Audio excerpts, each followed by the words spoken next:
haven't told anyone about this. Not the police, not my sister, certainly not the people I see every day in the village. There's a specific kind of weight that comes with knowing something you can't unknow. A heaviness that sits right at the base of your throat, making every swallow feel like a conscious effort. I suppose I'm writing this down because I need to get it out of my head before it rots there.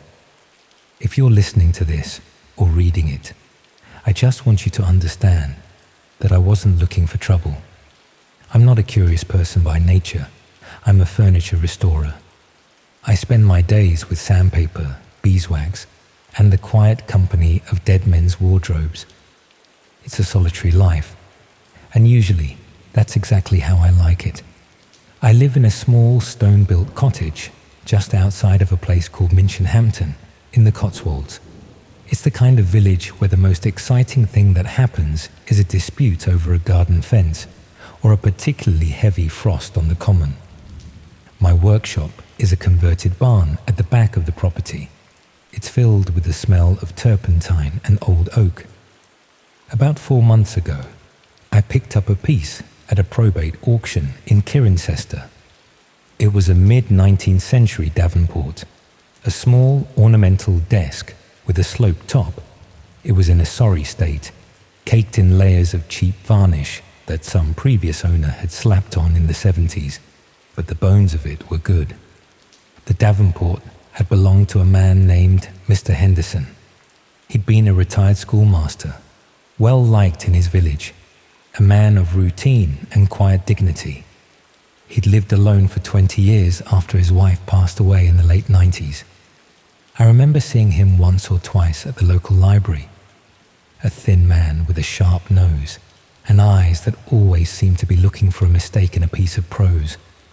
When he died, he left no heirs, so his entire estate went to auction. I paid about £80 for the desk, thinking it would be a nice project for the autumn. It sat in the corner of my workshop for a few weeks before I got around to it. The weather had turned cold, that damp English cold that gets into your joints, and I spent my mornings by the wood burner, drinking tea and looking at the work ahead. When I finally started stripping the wood, I felt that familiar satisfaction of seeing the real grain emerge from beneath the gunk. It was beautiful walnut. But as I was cleaning out the small side drawers, I noticed a discrepancy in the depth of the bottom one. You'd be surprised how many old desks have secret compartments. Usually they're empty, or they contain a few halfpennies, a dried out inkwell, or perhaps a yellowing letter from a long dead lover. This one, however, had a small, modern-looking USB drive tucked into a velvet-lined slot behind the false back of a drawer. It looked completely out of place against the Victorian joinery, a jagged piece of the 21st century buried in the 19th. I should have thrown it in the bin. That's the thought that loops in my mind every night when the house gets quiet and the shadows start to stretch. I should have just tossed it into the scrap pile and gone back to my beeswax. But it was a rainy Tuesday, the tea was cold, and the solitude of the barn felt a bit too heavy. I took the drive into the house and plugged it into my laptop, sitting at my kitchen table with the rain drumming against the glass. There wasn't much on it, just a single text file. No name, no date. When I opened it, there was a string of letters and numbers that looked like gibberish, followed by a series of instructions. It didn't look like a normal web address. It was long, messy, and ended in a suffix I didn't recognize. Below that was a password, the Gleaner. I'm not a tech person. I use my computer for invoices, ordering brass handles, and looking up upholstery fabrics. But I'd heard enough over the years to know what this was. I'd heard the stories about the parts of the internet that don't show up on a search engine, the hidden layers that require specific pathways to access, what people call the dark web. I didn't think it was dangerous. I thought it was a curiosity, a relic of whoever had owned that desk. Perhaps a secret life of Mr. Henderson that no one in the village would have suspected. I followed the instructions, which involved a few settings changes I had to look up on my phone, and eventually I found myself staring at a screen that was almost entirely black. There were no images, no banners, just plain white typewriter-style font on a charcoal background. At the top, it simply stated, "The Registry of Open Doors." I remember feeling a bit let down. It sounded like something to do with architecture, or perhaps a charity for the homeless. I clicked the only link on the page, which was a list of UK counties. I scrolled down to Gloucestershire. The page that loaded was a table. It had 4 columns: town, village, street, entry point, and status. I started scrolling, my heart beginning to do that slow, heavy thud against my ribs. These weren't shops or businesses. They were houses, private homes: Stroud, Bisley Road, kitchen window, faulty latch, occupied, Cheltenham, Lansdowne Crescent, basement door, key under stone, unoccupied, Holiday, Nailsworth, Shortwood, back door, always left open for cat. I felt a coldness wash over me that had nothing to do with the draft in my cottage. I kept scrolling, my eyes blurring as I looked for names I knew. I found a house in Minchinhampton, just 3 miles from where I was sitting. It described a bungalow on the edge of the common, where an elderly woman lived. It noted that she often forgot to bolt the side door after taking the bins out on a Wednesday evening. It even mentioned the time, usually around 9 at night. This wasn't a site for hackers or some grand criminal enterprise. It was a ledger for people who liked to go where they weren't invited. It was a community of shadows. There were no memberships or chat rooms, just this cold, clinical list of vulnerabilities. It was a map of how to slip into the lives of strangers. I sat there for a long time, the blue light of the screen reflecting in the window glass. I felt like I was looking at a map of a world I didn't belong in, a world that existed parallel to the one where people bought milk and complained about the weather. I told myself it was probably fake, some kind of elaborate prank, or an old file that hadn't been updated in years. To prove it to myself, I decided to check one of the entries. The bungalow in Minchinhampton was only a short drive away. I told myself I was going there to make sure the woman was safe. I told myself I'd just check the door, and if it was open, I'd knock and tell her to be more careful. It was about 10 o'clock at night. The air was damp and smelled of wet earth and wood smoke. I parked my car a few streets away and walked. The bungalow was quiet. The lights dimmed. I felt like a criminal just walking up the driveway, my boots crunching on the gravel. I crept around to the side of the house, my breath hitching in my chest. There it was, a white UPVC door. I reached out, my hand trembling, and pressed the handle. It clicked.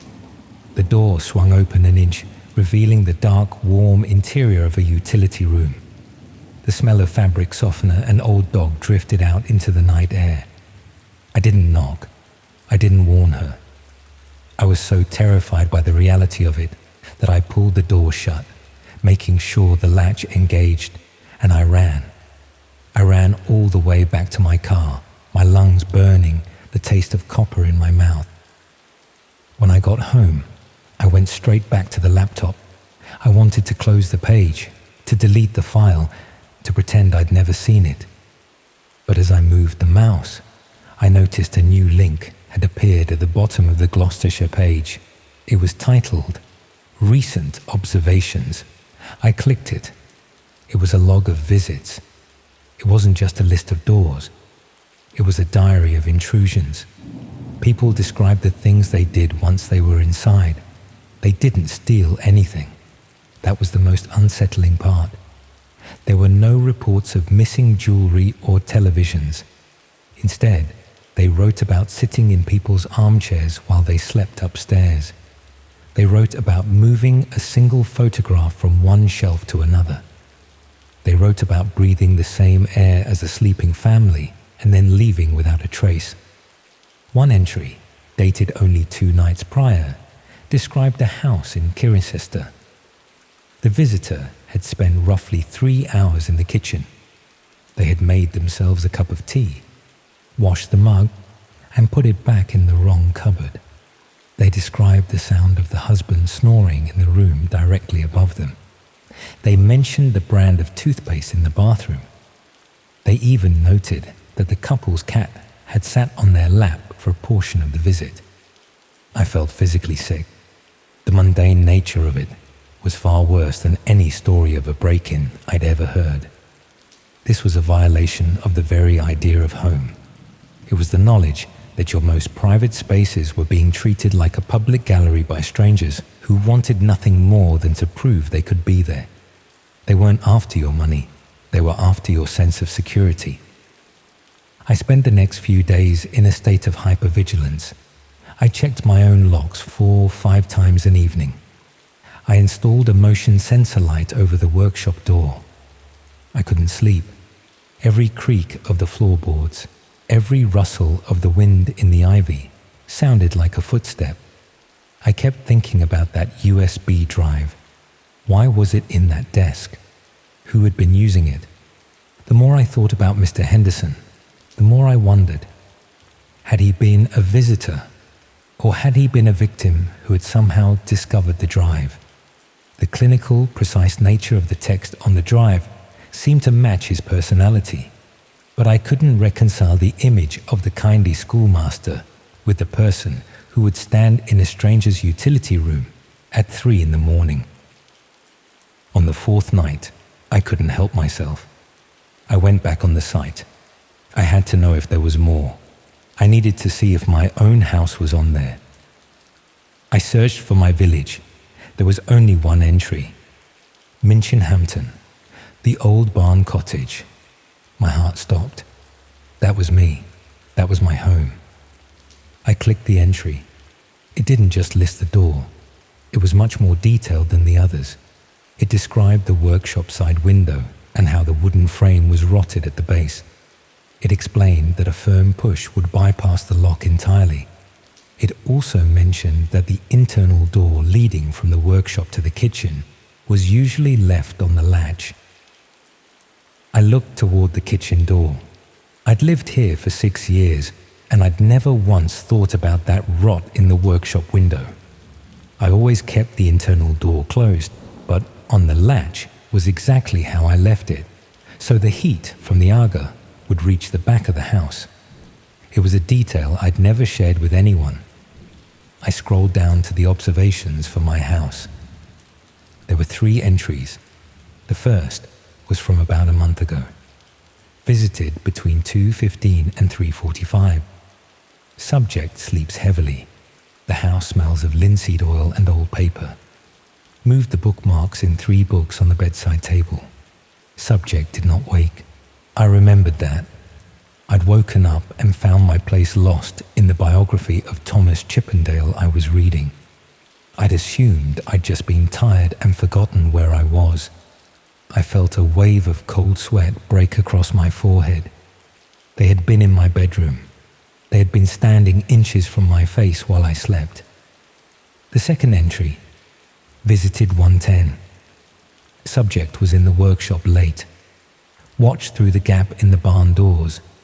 Subject is restoring the Henderson Davenport. Left a small gift in the hidden compartment for them to find. Curious to see if they follow the trail. The room seemed to tilt. The gift, the USB drive, it hadn't belonged to Mr. Henderson at all. It had been left there for me. It was an invitation. I was being recruited, or perhaps just mocked.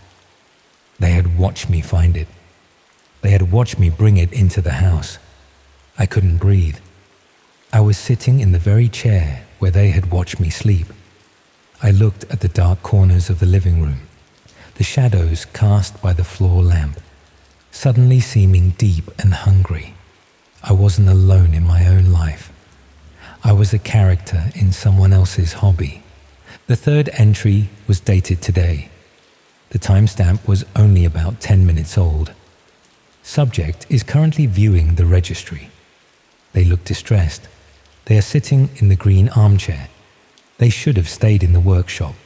It's much harder to leave a gift when they are awake. The laptop screen flickered. I didn't scream. I couldn't. My voice felt like it had been physically cut out of my throat. I sat perfectly still, my eyes locked on the text. They are looking at the kitchen door now, the screen read. I didn't turn around. I couldn't bring myself to look. I just sat there, in the silence of the Gloucestershire countryside, listening to the slow, rhythmic sound of someone breathing in the darkness of the hallway behind me. The breathing wasn't hurried. It wasn't aggressive. It was calm, matter-of-fact, and terrifyingly close. It was the sound of someone who felt completely at home in my house. I didn't go to the police. What would I say? That someone had been moving my bookmarks? That I'd found a website that shouldn't exist? I just stayed in that chair until the sun came up and the first light of dawn began to grey the windows. When the light finally hit the kitchen floor, the house was empty. The internal door to the workshop was wide open. I've moved now. I couldn't stay there. I sold the cottage at a loss, sold the workshop, and took a small modern flat in a busy part of Bristol. There are 3 locks on my door and a security camera that feeds directly to my phone. I don't restore furniture anymore. I work in a warehouse, surrounded by people and bright fluorescent lights. But the fear hasn't left me.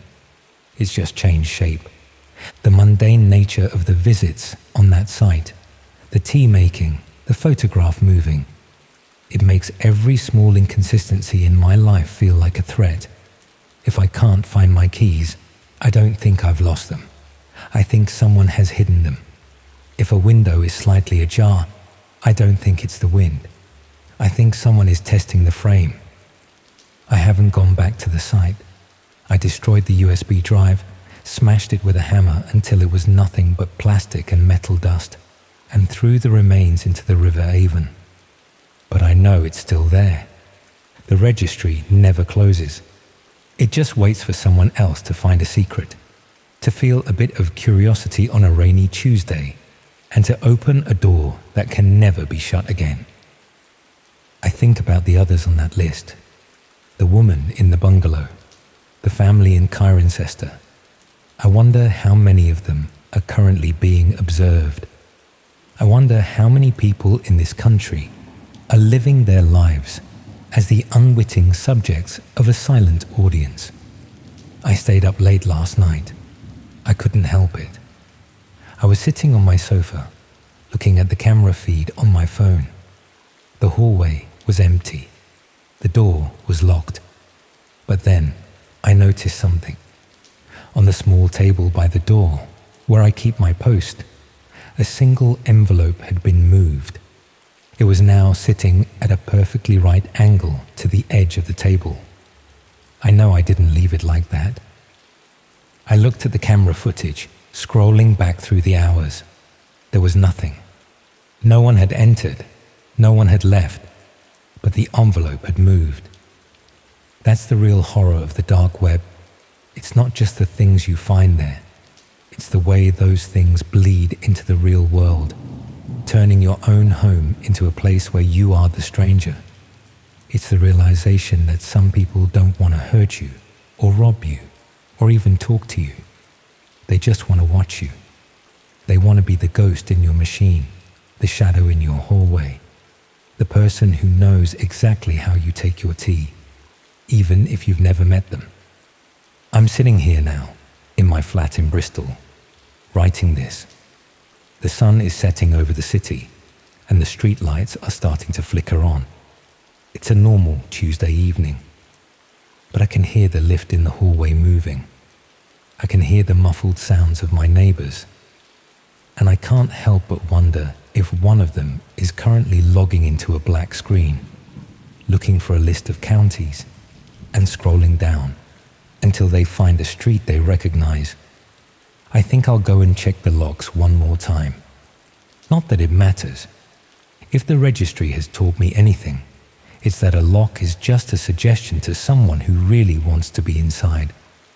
And as I walk toward the door, I can't shake the feeling that somewhere, in a darkened room, someone is watching me move, waiting for me to settle down for the night, so they can leave me another gift. I haven't slept properly in months. Every time I close my eyes, I see that white text on the charcoal background. I see the list of names, the list of vulnerabilities. I see the clinical descriptions of people's lives. It's a ledger of human fragility. We think our walls protect us, but they only provide the illusion of privacy. We are all just entries in a database we didn't ask to be part of. The furniture restoration business taught me that everything has a hidden side. Every piece of wood has a grain that's buried. Every drawer has a space behind it. I thought I was uncovering beauty. I didn't realize I was uncovering a way for the darkness to get in. If you find something in an old desk, or a hidden drawer, or a box in the attic, leave it. Don't be curious. Don't look for the secret. Because once you know how the door is opened, you can never really believe it's closed again. I'm looking at my phone now. The camera feed is still clear. The hallway is still empty. But the air in the room feels different. It feels occupied. And as I reach for my tea, I notice that the mug is turned slightly to the left. Just enough to be noticed. Just enough to let me know that the visit has already begun. I'm not going to turn around. I'm just going to keep writing until the light goes. Because as long as I'm writing, I'm awake. And as long as I'm awake, they have to wait. But eventually, I'll have to sleep. And that's when the registry really begins its work. The silence of the city is different from the silence of the Cotswolds, but it's no less heavy. In the village, you could blame the wind or the owls. Here, there are only people, thousands of people, all living behind their own doors, all thinking they're safe. I wonder how many of them are on the list tonight. I wonder how many of them will wake up tomorrow and find their bookmark has moved, or their tea has been made, and they'll just shrug it off as a trick of the mind. I wish I could go back to being one of them. I wish I could go back to the days when a creak in the floor was just a creak. But those days are gone. The door is open, and I don't think it's ever going to close. I can hear a faint scratching sound now, coming from the direction of the front door. It's rhythmic, slow, like a fingernail against wood. I'm not going to look. I'm just going to sit here and wait for the morning. It's only a few more hours. I can make it to the morning. I have to. Because if I don't, I'll just be another observation in the log. Another story for someone to read on a black screen in the middle of the night. Another life gleaned by the people who walk in the shadows. I think I hear the handle turning. I'm just going to keep my eyes on the screen.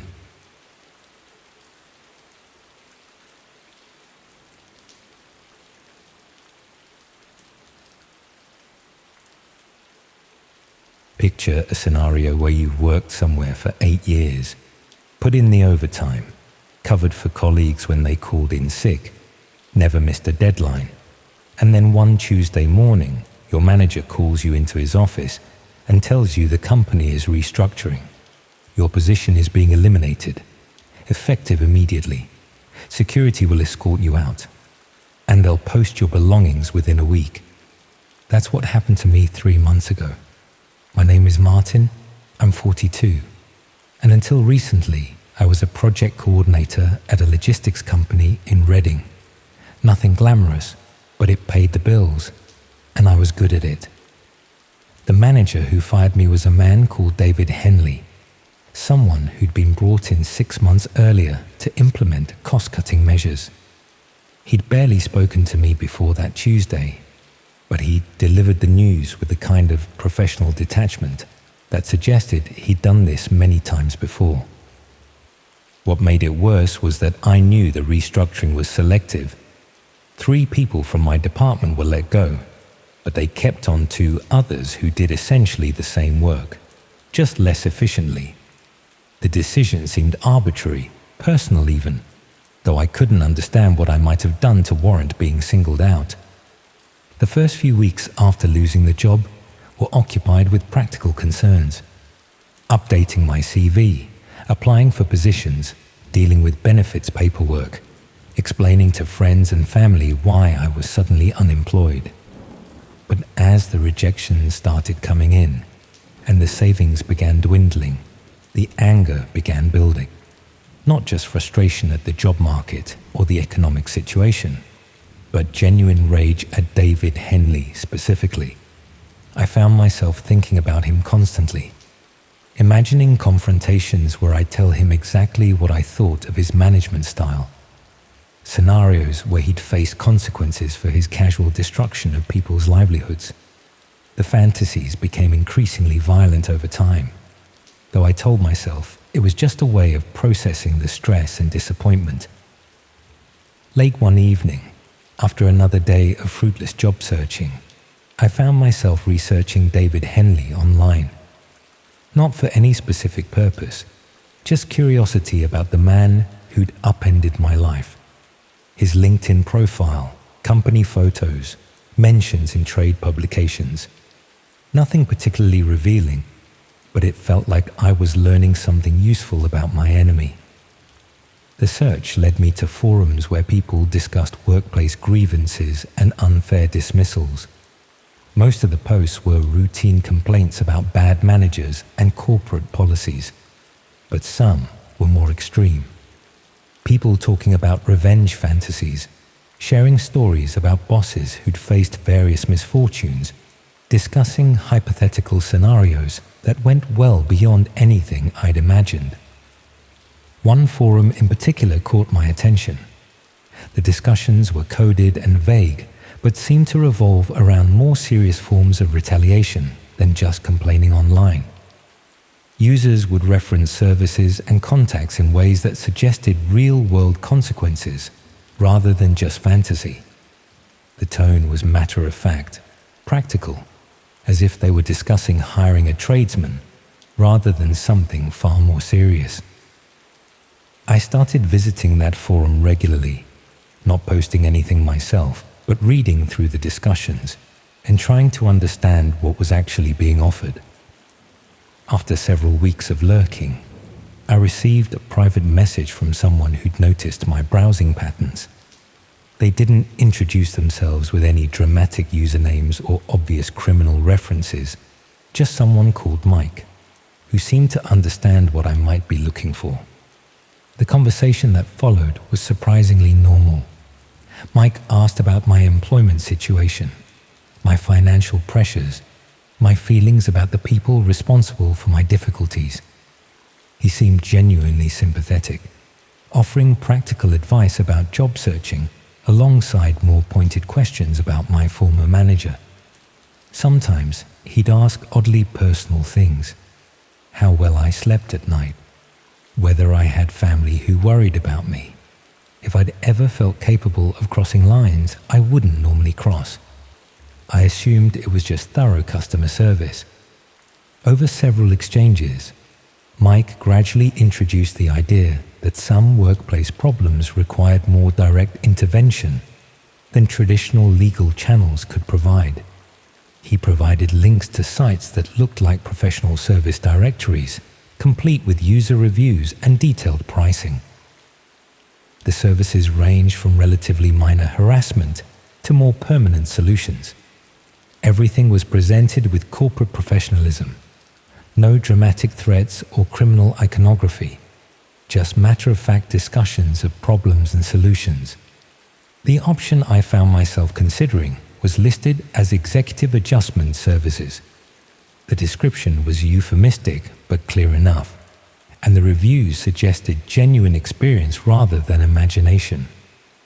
The details felt just real enough, never specific enough to be incriminating. Mike seemed to sense my interest without me explicitly stating it. His messages became more focused on practical considerations, timelines, payment methods, information requirements for service providers. He spoke like someone managing a service contract, not arranging a crime. What made it feel legitimate was the systematic approach. They required detailed information about the target, including daily routines, security arrangements, and personal circumstances. The data collection process was thorough and professional, suggesting genuine operational capability rather than simple fraud or fantasy. I found myself gathering information about David Henley without quite admitting what I was planning to do with it. His home address, his car, his typical schedule, his family situation. The research felt purposeful and focused, giving me something constructive to do with the anger and frustration that had been building for months. The information gathering became increasingly detailed over time. I started following his routine, noting his lunch preferences, his gym schedule, his weekend activities. Not obviously stalking, just casual observation that helped me understand his patterns and vulnerabilities. The knowledge felt powerful, like I was finally taking control of a situation that had previously been entirely outside my influence. Mike's messages became more specific as I provided information. He would reference details I'd shared, suggest additional areas for research, and gradually build a comprehensive profile of David Henley's daily life. The collaboration felt professional and goal-oriented, like working on a legitimate project rather than planning something illegal. Around this time, I started noticing changes in my own circumstances that seemed oddly convenient. Job interviews for positions I didn't remember applying for. Meetings arranged by recruitment consultants I'd never contacted. Opportunities appearing with timing that felt deliberate. The interviews were for positions similar to my previous role, with companies that seemed legitimate enough. But the conversations would drift into uncomfortable territory. Questions about workplace stress, my thoughts on management accountability, whether I'd ever considered taking matters into my own hands when official channels failed. The interviewers seemed more interested in my emotional state than my professional qualifications. I began to wonder whether Mike's organization provided services beyond just executive adjustment, whether they were also involved in monitoring and managing clients, ensuring that people considering their services received appropriate guidance and support throughout the decision-making process. The job opportunities became more pressing over time. Offers for temporary positions that would require travel, consulting arrangements that would take me away from Reading for extended periods, opportunities that seemed designed to interrupt my research and planning activities. The timing felt too convenient to be coincidental. Mike's messages became more urgent as well. He mentioned limited availability for executive adjustment services, suggested that delays might affect pricing or scheduling, emphasized the importance of making decisions quickly before opportunities disappeared. The pressure was subtle but unmistakable. I arranged to meet Mike in person to finalize the arrangements, not at his suggestion, but because I wanted to confirm that I was dealing with legitimate professionals rather than elaborate scammers.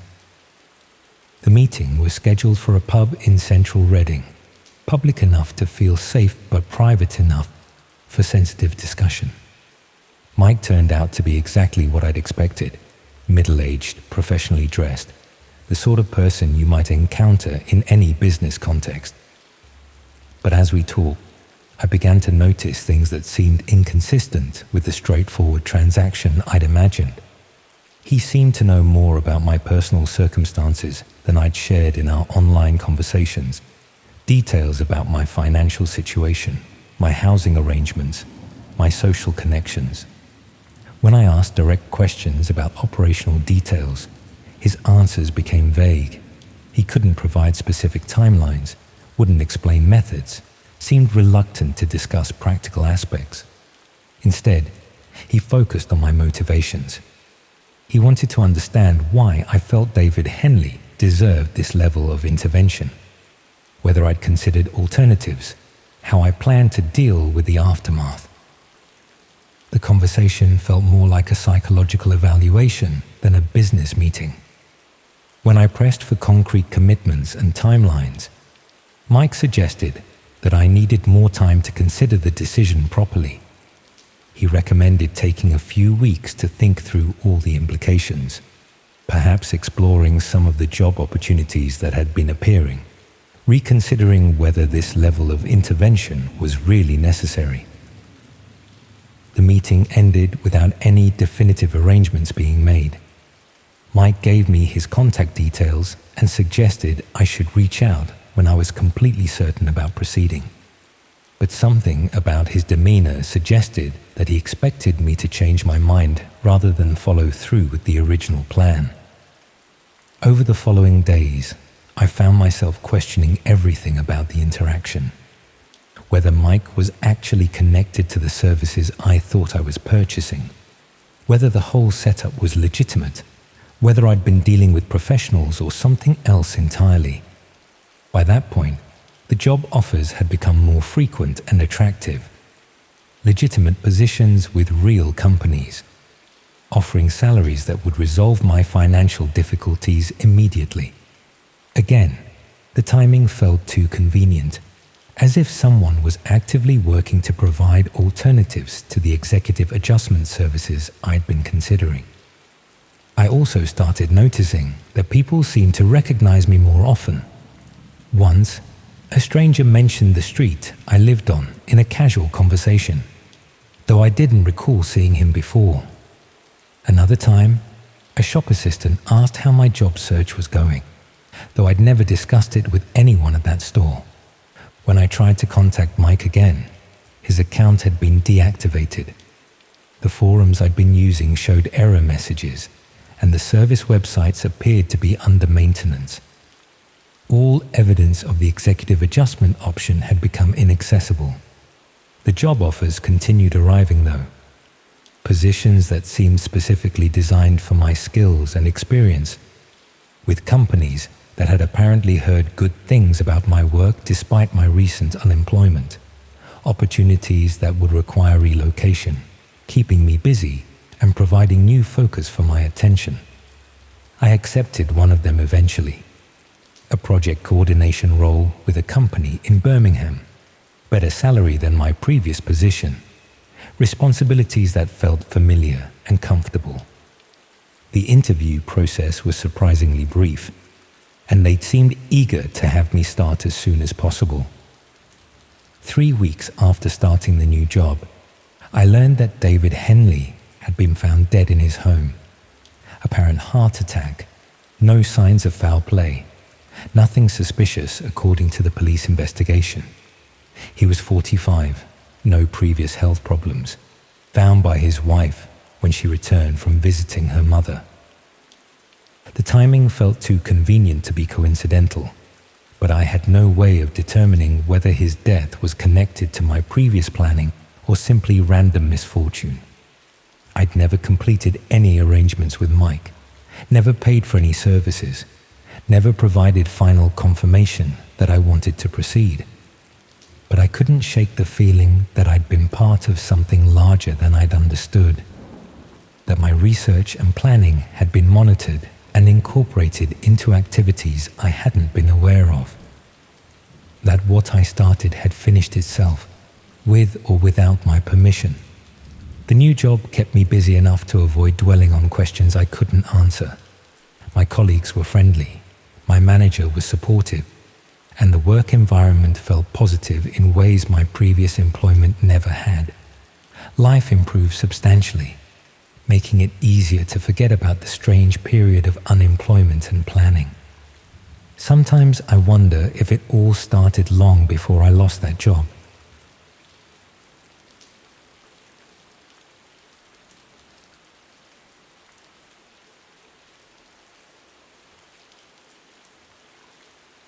not sure if I should have called the police straight away, but hindsight's a wonderful thing, isn't it? What happened was this. I came home to my flat to find a package that definitely wasn't mine sitting outside my door. Nothing unusual there.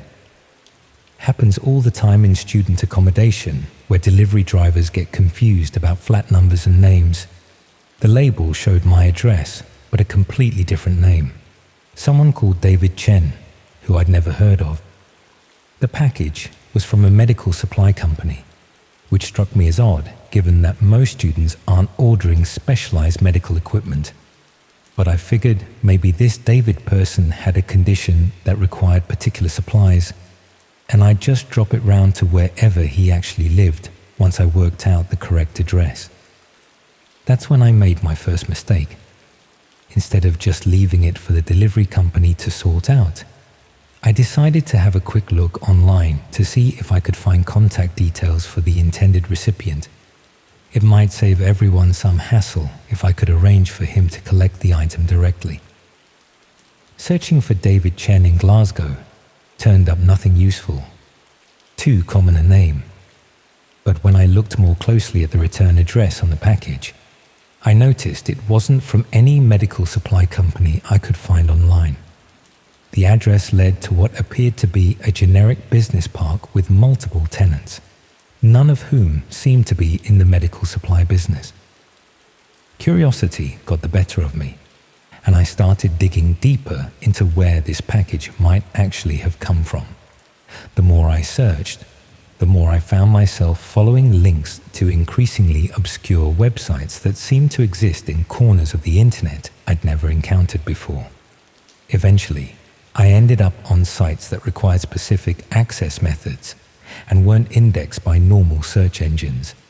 Places where medical supplies were being sold without the usual regulatory oversight and customer verification that legitimate companies would require. The supplies being offered weren't your typical pharmacy items. These were specialized medical devices, pharmaceutical compounds, and equipment that would normally require prescriptions or professional medical supervision to obtain legally. Most concerning was that many items were being marketed for uses that had nothing to do with legitimate medical treatment. Substances described as useful for behavioral modification or compliance enhancement, devices that could be used for restraint or monitoring, even chemicals that seemed designed for incapacitating rather than treating people. I realized I might be holding a package containing materials that were intended for harming rather than helping someone. The medical supply company was a front for distributing items that could be used for assault, kidnapping, or worse. But that raised the question of who David Chen actually was and why someone was having these materials delivered to an address near mine. Either he lived in the area and was involved in activities that required access to dangerous medical supplies, or someone was using a false name and approximate address to receive materials they couldn't obtain through legitimate channels. The package was heavier than I'd initially noticed, and when I shook it gently, I could hear what sounded like multiple small containers or vials moving around inside.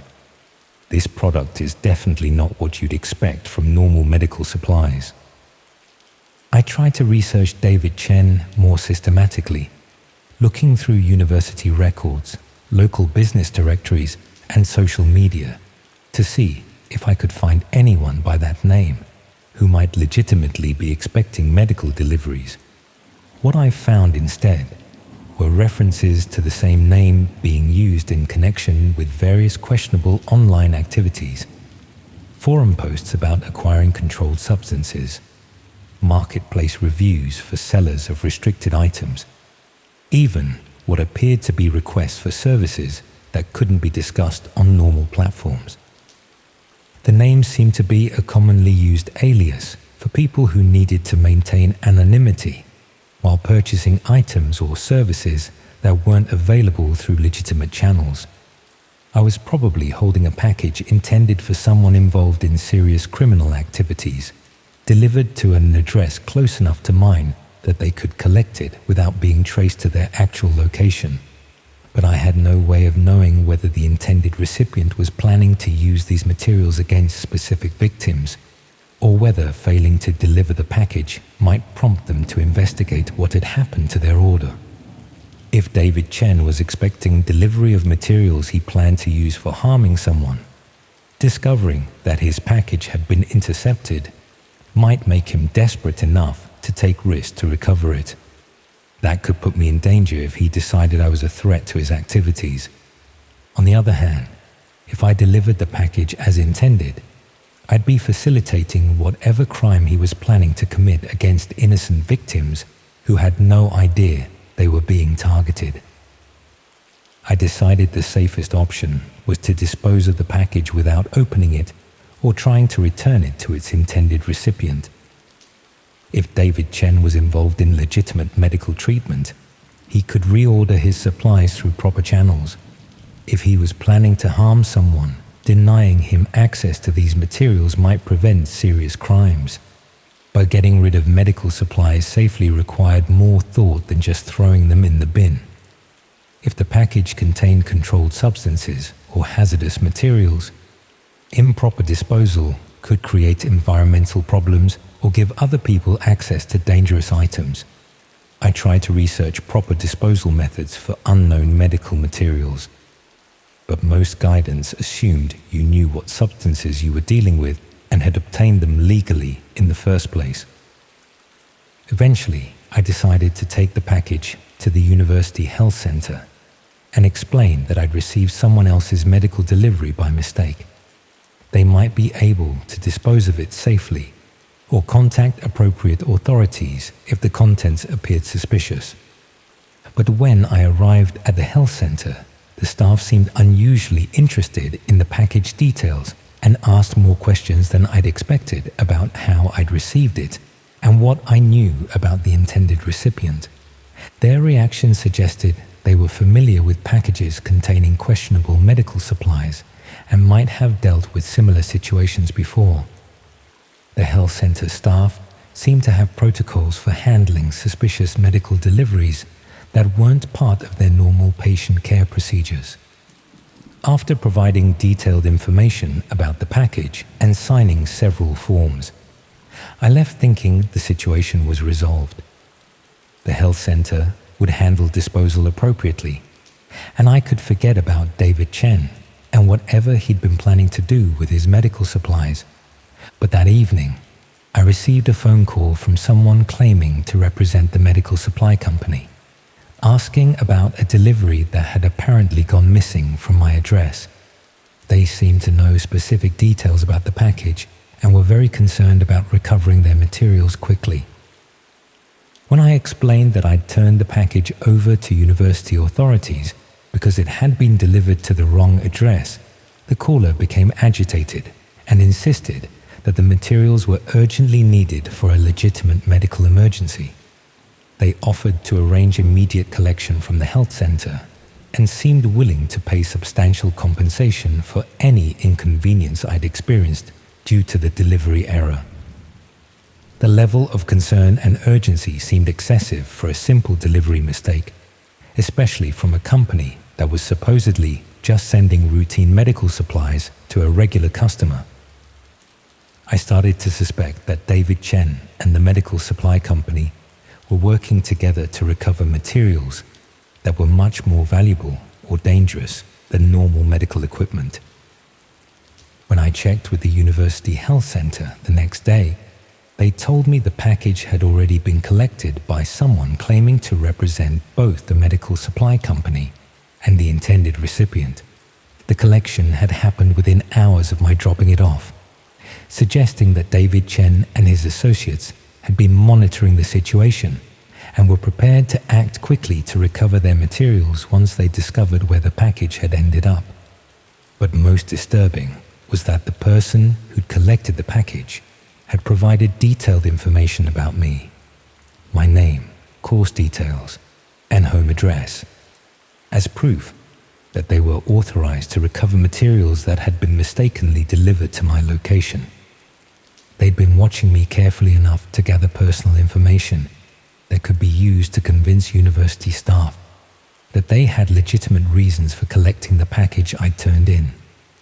That meant David Chen and his associates now knew exactly who I was and where I lived, and they understood that I'd been curious enough about their activities to investigate the package rather than simply ignoring the delivery error. I'd gone from being an innocent bystander who'd received someone else's mail to being a person of interest for people who were involved in illegal medical supply distribution and potentially much more serious criminal activities.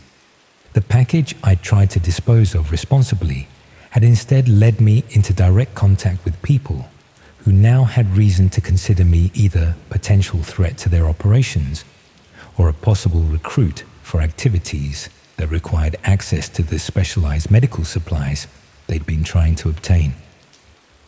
When I got home that night, there was another package waiting outside my door, this time addressed to me personally and containing a handwritten note thanking me for my assistance with the previous delivery and inviting me to participate in what was described as a lucrative opportunity for students who were interested in discrete medical supply logistics.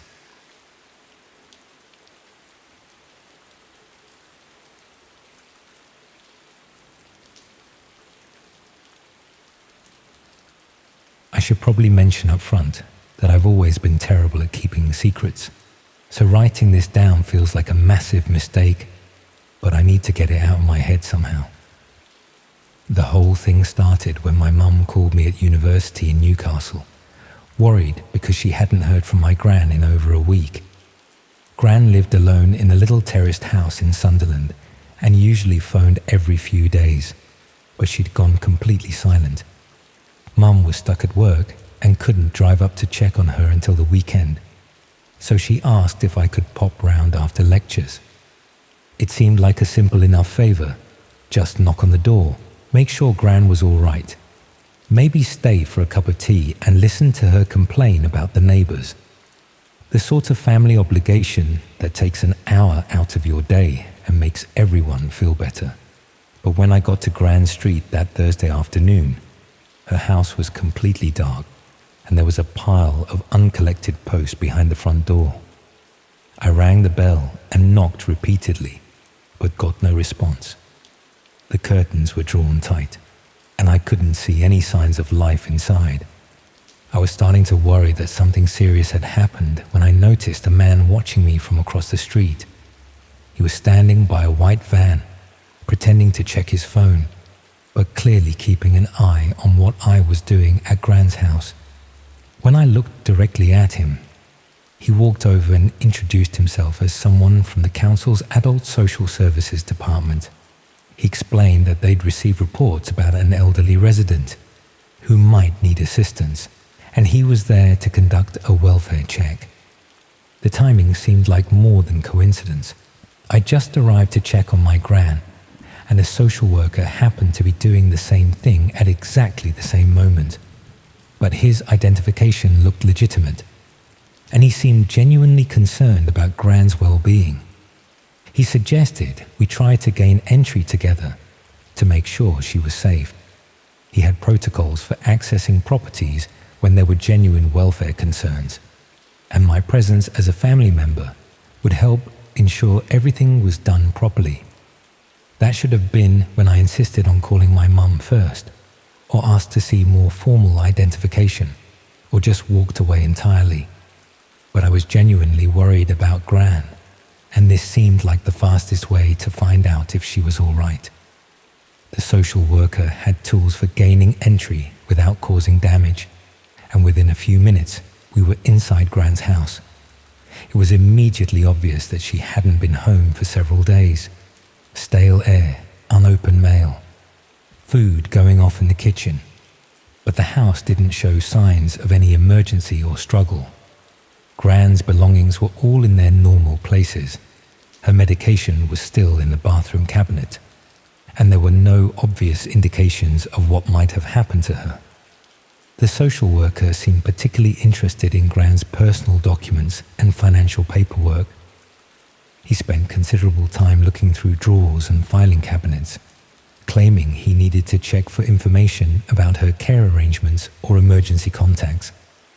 He also took detailed photographs of different rooms, explaining that documentation was required for welfare check reports and that the images would help other professionals assess Gran's living situation and support needs.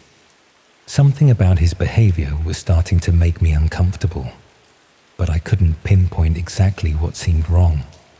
He was thorough and professional, asking appropriate questions about Gran's routine and health concerns.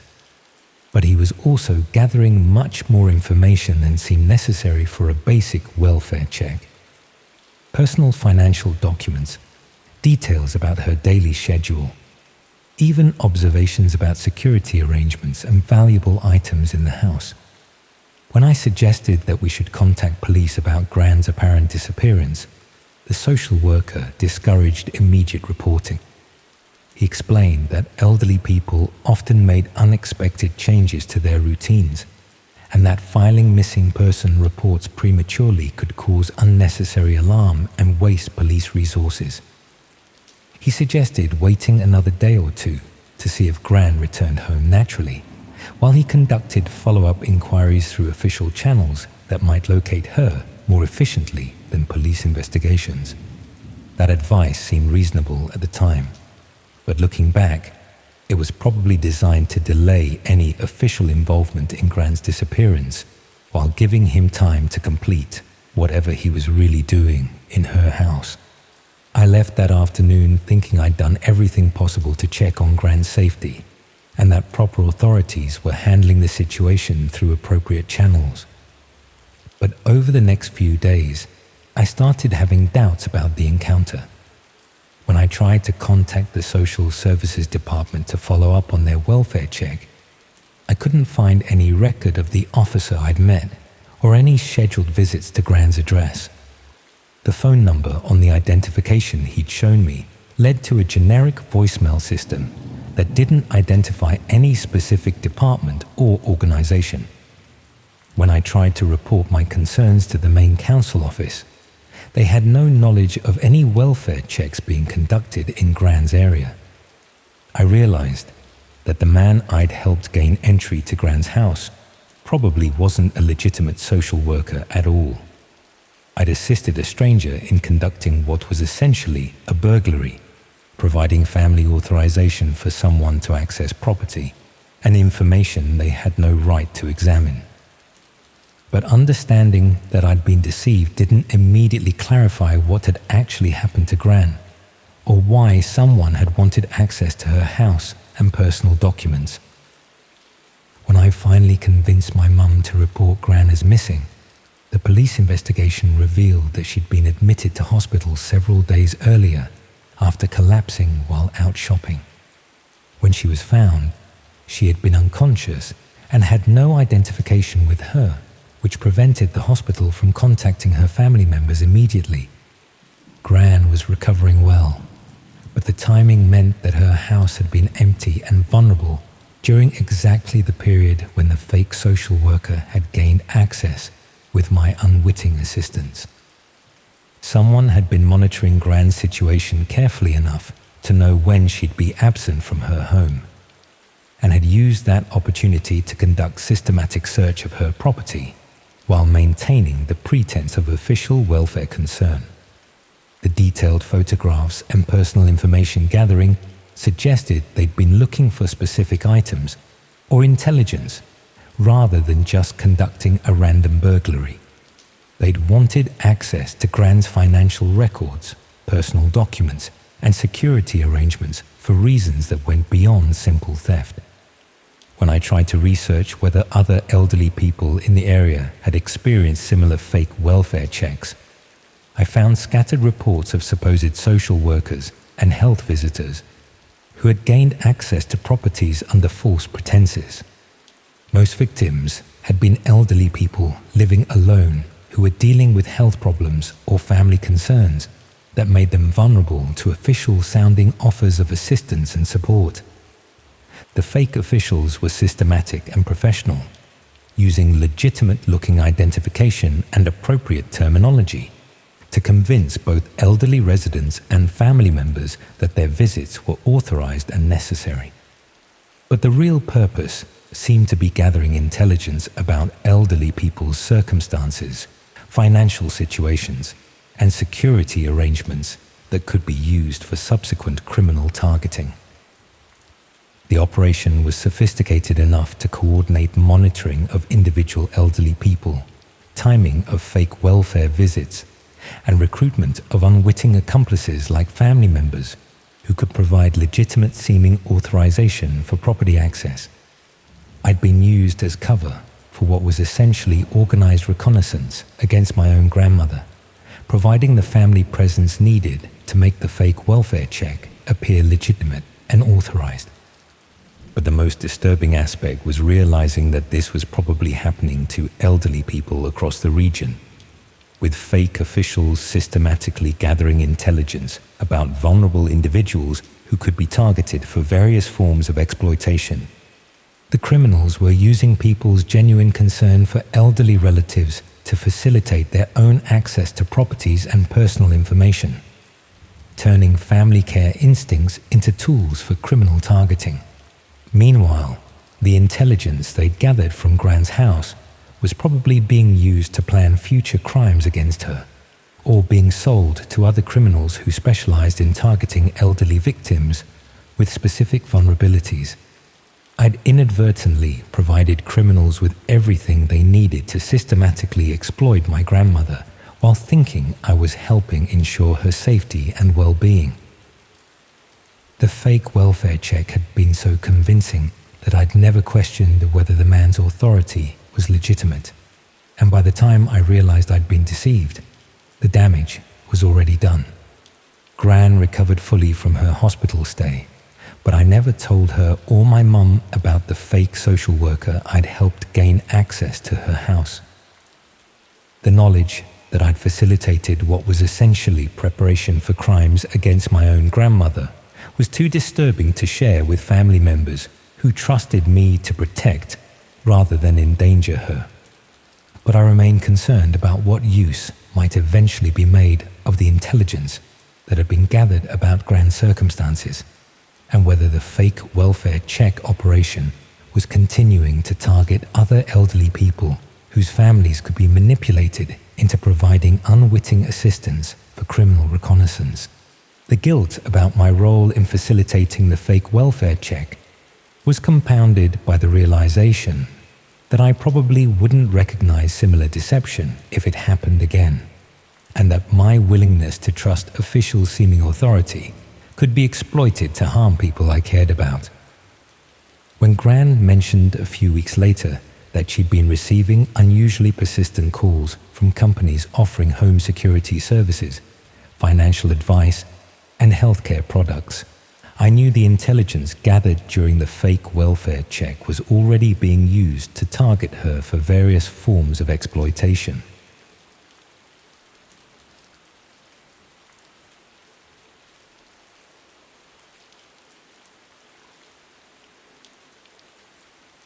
I never should have kept those photographs.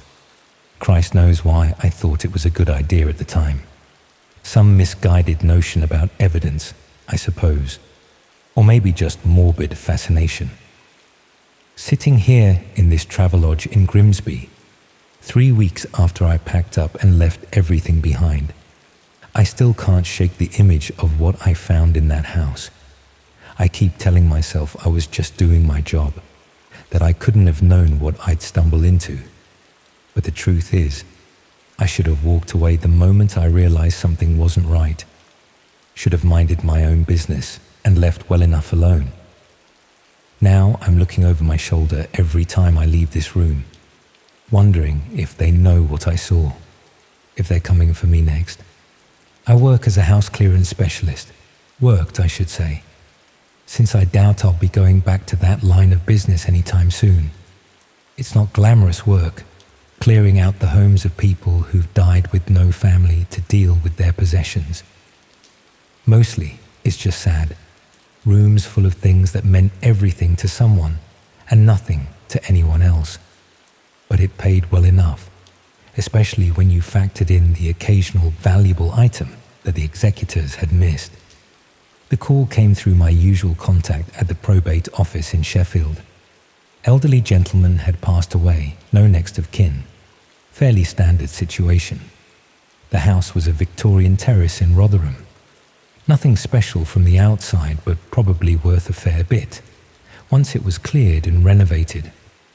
I was to remove all personal effects and furniture, leaving the property ready for sale. I'd done dozens of similar jobs over the years, so I didn't expect anything unusual when I collected the keys and let myself into the house that Tuesday morning. Standard layout for that type of property. Narrow hallway, front room, kitchen extension at the back, 3 bedrooms and a bathroom upstairs. The deceased gentleman had clearly lived alone for some time, judging by the layer of dust on everything and the general air of neglect. The downstairs was straightforward enough. The furniture was mainly comprised of inexpensive pieces that weren't worth rescuing. Kitchen cupboards full of tinned food that had expired years ago, a few pieces of old china that might fetch a few pounds at auction. There was nothing to suggest that the occupant had been anything other than an ordinary pensioner living quietly by himself. It was when I went upstairs that I started to notice things didn't quite add up. The main bedroom was sparse, just a single bed, a wardrobe with a few old clothes, and a bedside table with some reading glasses and a packet of paracetamol. But the second bedroom was different, much different. For one thing, it was clean. Not just tidy, but properly clean in a way that the rest of the house wasn't. The windows had been recently washed. The carpet looked like it had been professionally cleaned, and there wasn't a speck of dust anywhere. The room was almost entirely empty, except for a desk against one wall and a filing cabinet in the corner. The desk had obviously been used regularly. There were wear marks on the surface, and the chair was positioned as if someone had just stepped away from it. But there was nothing on the desk itself. No computer or paperwork or personal items. Just a clean surface and a drawer that was locked. I should have left it alone. I should have included the room in my report and allowed the estate agents to handle the contents. But curiosity got the better of me, and it wasn't difficult to force the drawer open with a screwdriver from my toolkit. Inside were 3 things: a set of car keys, a mobile phone that looked fairly new, and a memory stick. The keys were for a Ford, though I hadn't seen any car parked outside the house. The phone was switched off and needed a PIN to access. But the memory stick, well, that was what changed everything. I plugged it into my laptop, telling myself I was just checking if it contained anything relevant to the estate. Maybe financial records or important documents that the executors needed to see. What I found instead were photographs, hundreds of them, all stored in carefully organized folders. At first glance, they looked like the sort of pictures anyone might take. Houses, streets, people going about their daily business. But as I scrolled through them, I started to notice disturbing patterns. The same individuals appeared in multiple photographs taken over extended periods. The same houses were documented from different angles and at different times of day. This wasn't casual photography. It was systematic surveillance. Someone had been watching specific people and properties, documenting their routines and activities with methodical precision. The folders were labeled with initials and postcodes, suggesting a filing system that covered a wide geographical area. One folder in particular caught my attention because it was labeled with a postcode I recognized, the area where I lived in Sheffield. When I opened it, my blood went cold. There were photographs of my own street, my own house, even pictures of me loading equipment into my van on what must have been recent jobs. The surveillance wasn't random. I was one of dozens of people who had been systematically observed and catalogued. The photographs showed intimate details of my daily routine, when I left for work, what time I returned home, even which neighbors I spoke to regularly. But it was the final folder that made me understand the true scope of what I was looking at.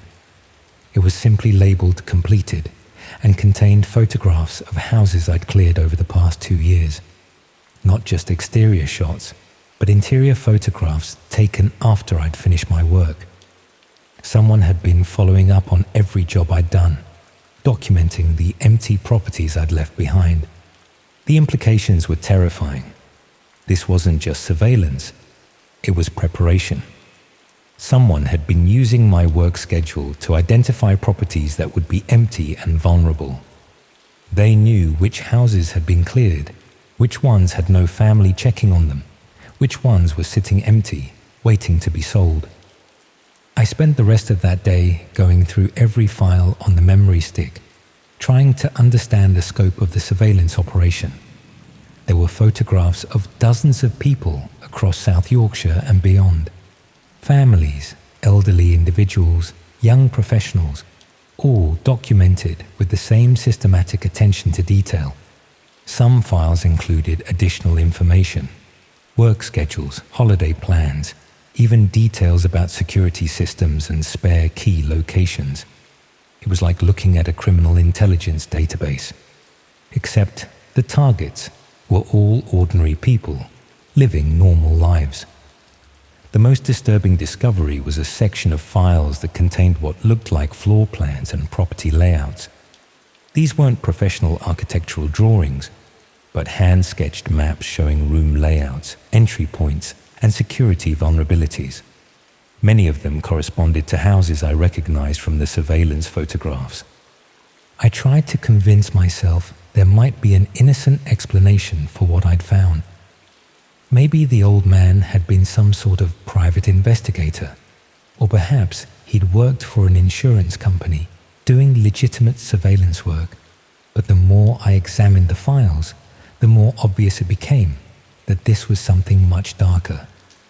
The photographs were taken covertly, often through windows or from concealed positions.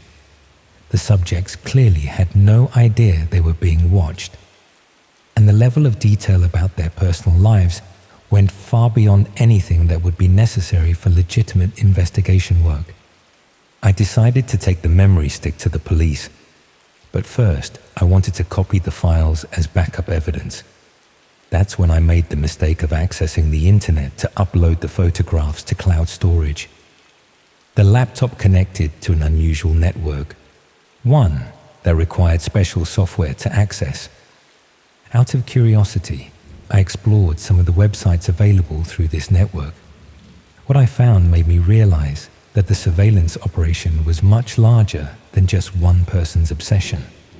There were entire communities dedicated to sharing intelligence about potential targets, coordinating surveillance activities, and planning break-ins.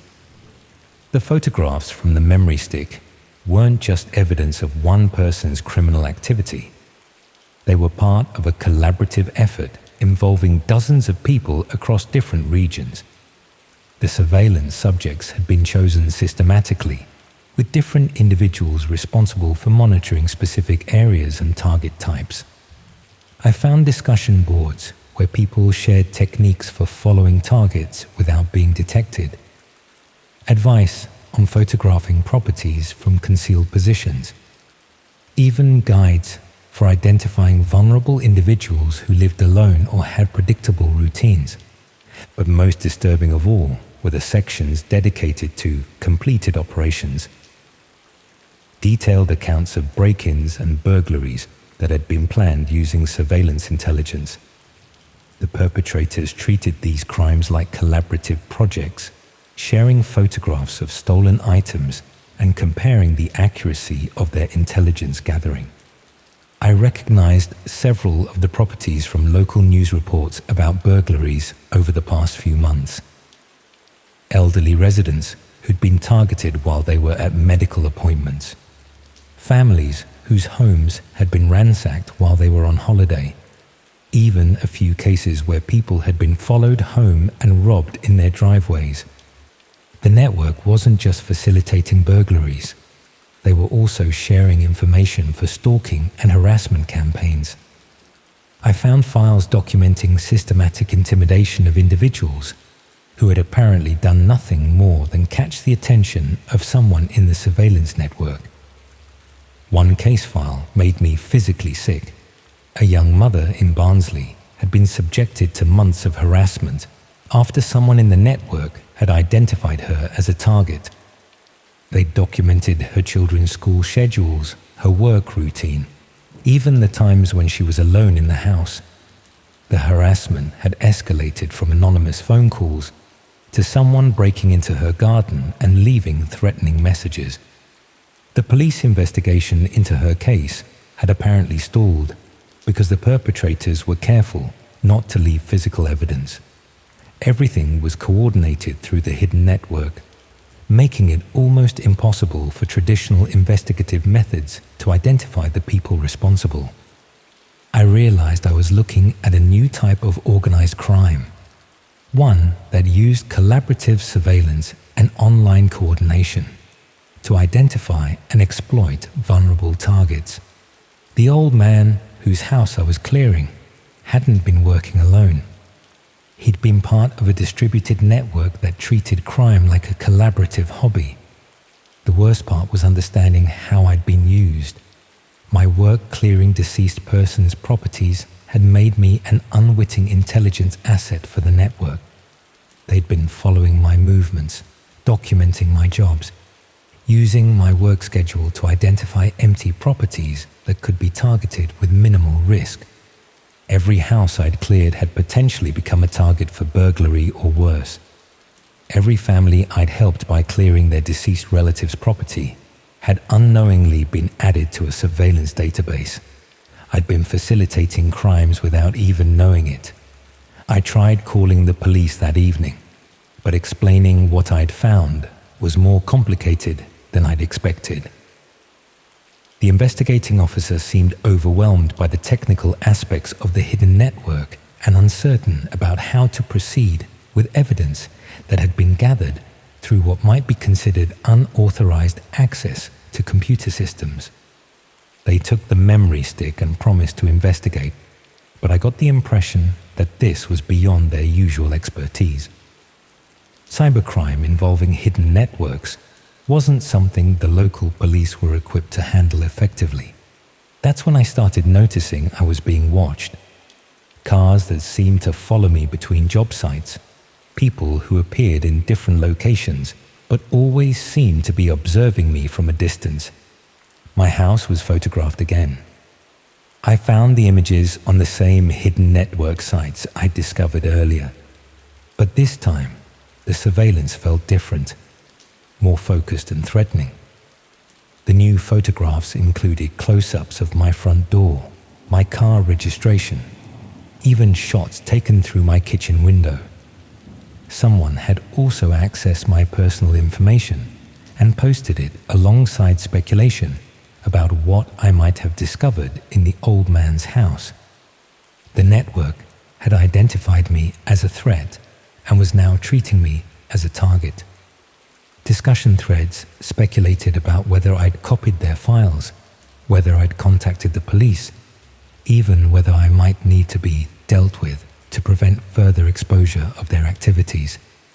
I lasted 3 more days before I decided to run, packed a bag, withdrew what cash I could from my accounts, and drove to this seaside town where I hoped I could disappear for a while. Left my house, my business, even my cat with a neighbor who thinks I've gone away on holiday. But I don't think distance is going to protect me from people who've made surveillance and coordination their specialty. They've had weeks to document my habits, my relationships, my vulnerabilities. They probably know more about my life than I do. The police haven't contacted me since I gave them the memory stick, and I'm not sure they're equipped to shut down a network that operates entirely through hidden parts of the internet. These people have created a system that allows them to commit crimes with almost complete impunity, protected by technology that most law enforcement agencies don't understand.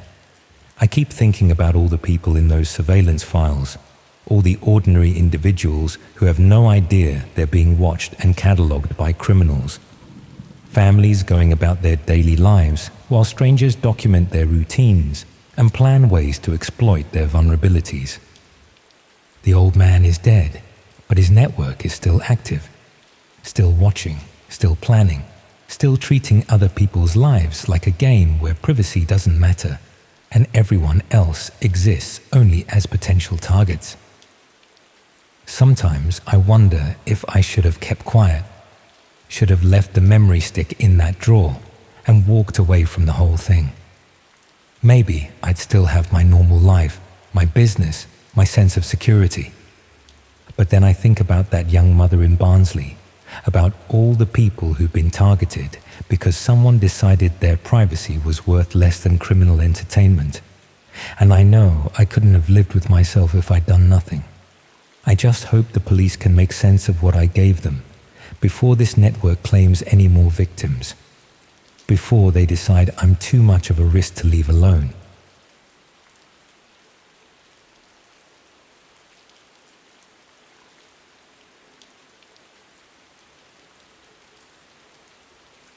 I thought buying a refurbished laptop from a small computer shop would save me some money, but it turns out the previous owner had left more than just their old files on the hard drive.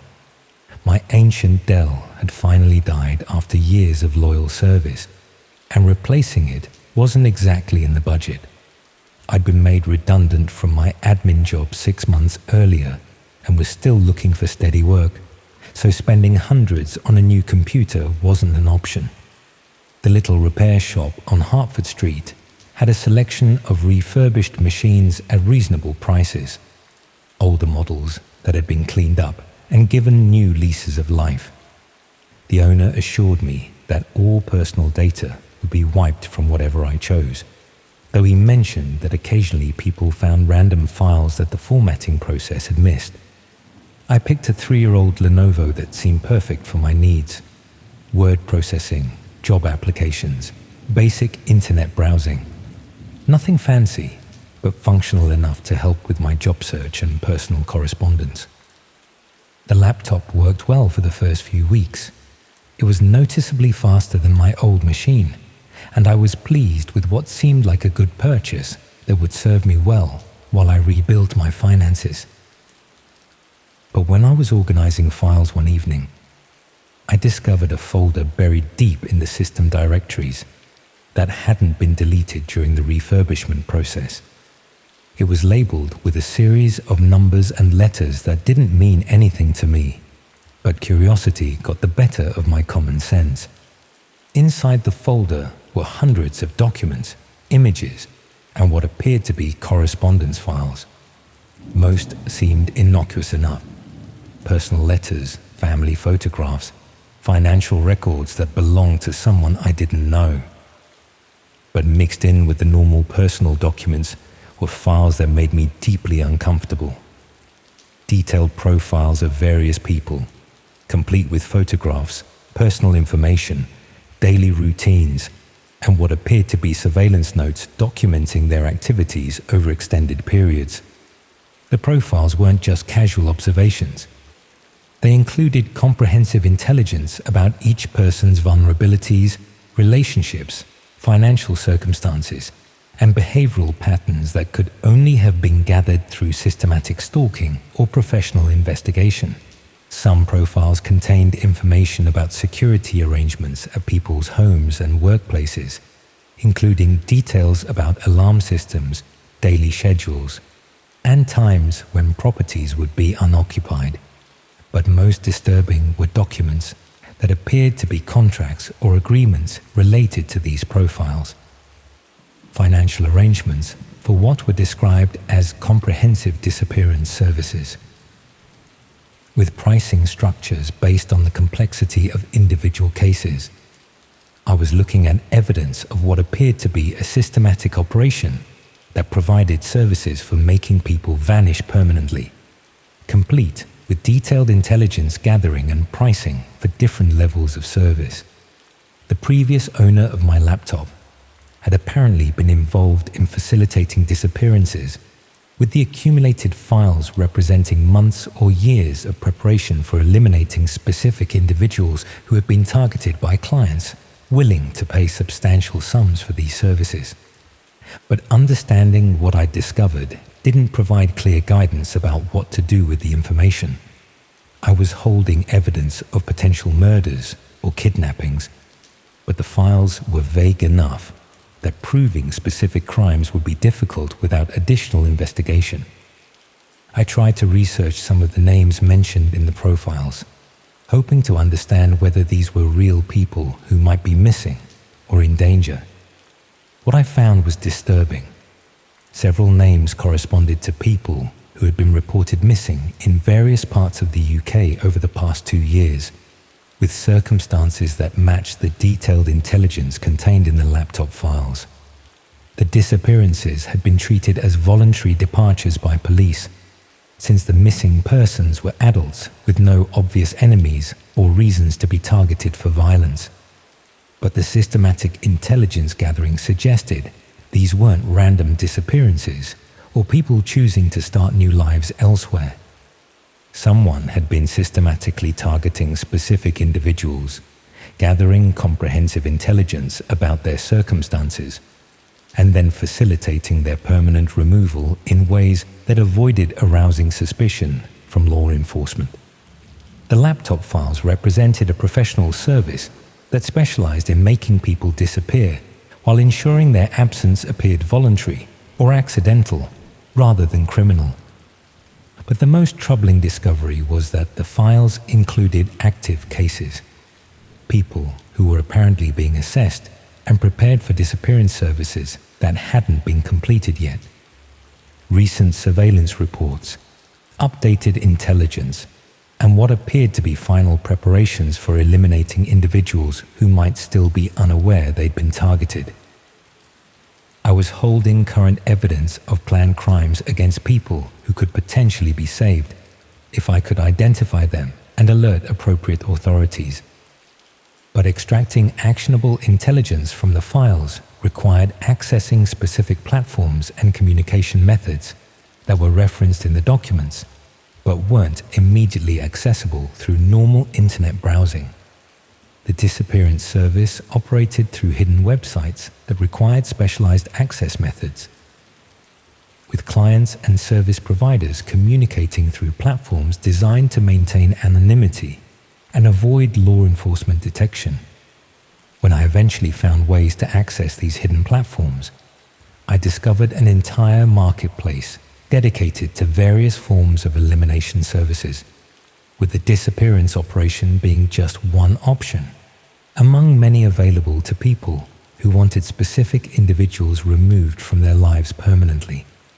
The casual way these services were advertised and discussed suggested that facilitating disappearances was a routine business transaction, with professional service providers competing for clients who needed people eliminated for personal, financial, or business reasons.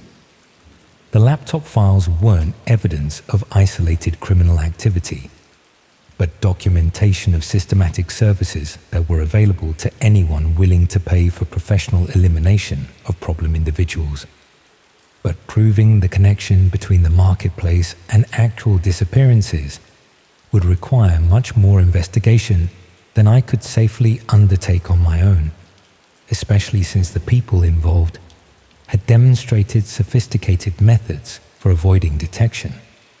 Meanwhile, the active cases mentioned in the laptop files were probably proceeding toward completion, with targeted individuals continuing their normal lives unaware that they'd been systematically assessed and marked for elimination. The refurbished laptop that was supposed to help me find new employment had instead provided me with evidence of organized elimination services that were operating while maintaining complete anonymity and avoiding law enforcement detection.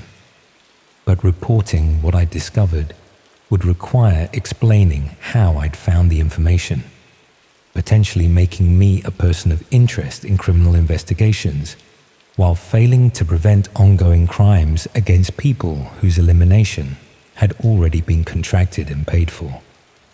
I eventually contacted police through an anonymous tip line, providing general information about the disappearance service without revealing how I'd learned about their activities or identifying specific individuals who might be targeted.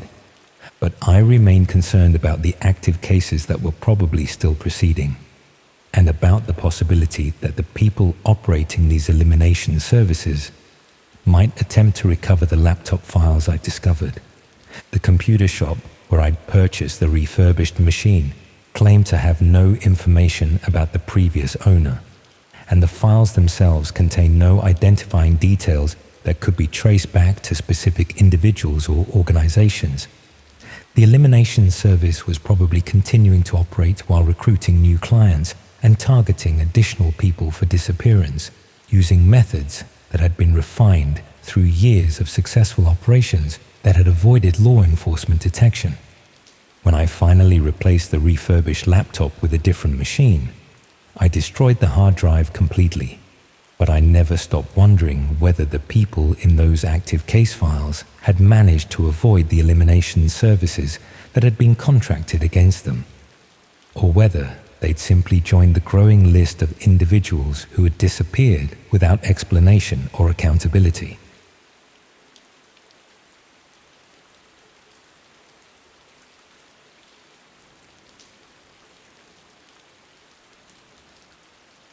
The lecture notes on the USB stick I discovered in the university library weren't from any course I'd ever heard of. I was hunting for a power socket in the back corner of the university library when I spotted it plugged into an outlet behind one of the desks. Someone had obviously been charging it and forgotten to take it with them when they left. Happens all the time. Students are constantly losing phones, chargers, and memory sticks around campus. I unplugged it thinking I'd hand it in at the front desk, but curiosity got the better of me first. The stick was unlabeled and looked fairly new, so I figured I'd have a quick look to see if there were any files that might help identify the owner. Maybe a name in a document or assignment header that would let me return it directly. When I plugged it into my laptop, the drive contained several folders organized by what appeared to be academic subjects: psychology, sociology, medicine, standard university course materials. But when I opened the psychology folder, the content wasn't anything I recognized from the curriculum. The files were lecture notes and research papers, but the topics were disturbing.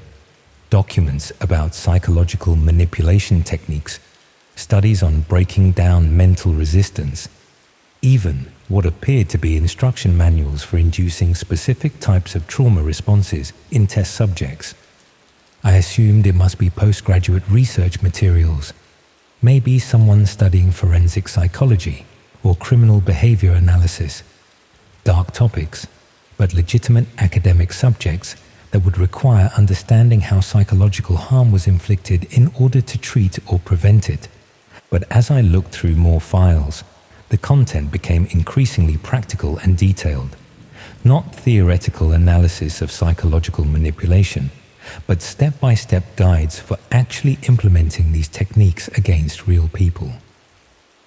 The sociology folder contained similar material focused on social isolation tactics, methods for cutting people off from support systems, and strategies for making individuals dependent on specific handlers or controllers. Again, presented in academic language, but with practical applications that seemed designed for actual use rather than theoretical study. Most disturbing was the medicine folder, which contained detailed information about pharmaceutical compounds that could be administered without detection, dosage calculations for different body weights, and instructions for recognizing and managing various types of drug-induced behavioral changes. The documents were professionally written and extensively referenced, but they read more like training manuals for criminal activities than legitimate academic research. Someone had compiled comprehensive guides for psychological manipulation, social control, and chemical incapacitation disguised as university study materials. I started checking the file properties and metadata to understand more about where these documents had come from and who might have created them. Most showed creation dates within the past few months, and several contained revision histories suggesting they were actively maintained and updated. But there were no identifying details about the author or institution. The files were carefully sanitized to remove any information that might trace them back to specific individuals or organizations. When I tried to research some of the reference studies and publications mentioned in the documents, I found that while many were real academic papers, they were being cited in ways that distorted their original findings and conclusions. Legitimate research about trauma recovery was being misrepresented to support techniques for inflicting psychological damage. Medical studies about pharmaceutical effects were being reframed as instructions for drugging people without consent. Academic work was being systematically corrupted to create guides for criminal activity. The USB drive wasn't just study material someone had forgotten.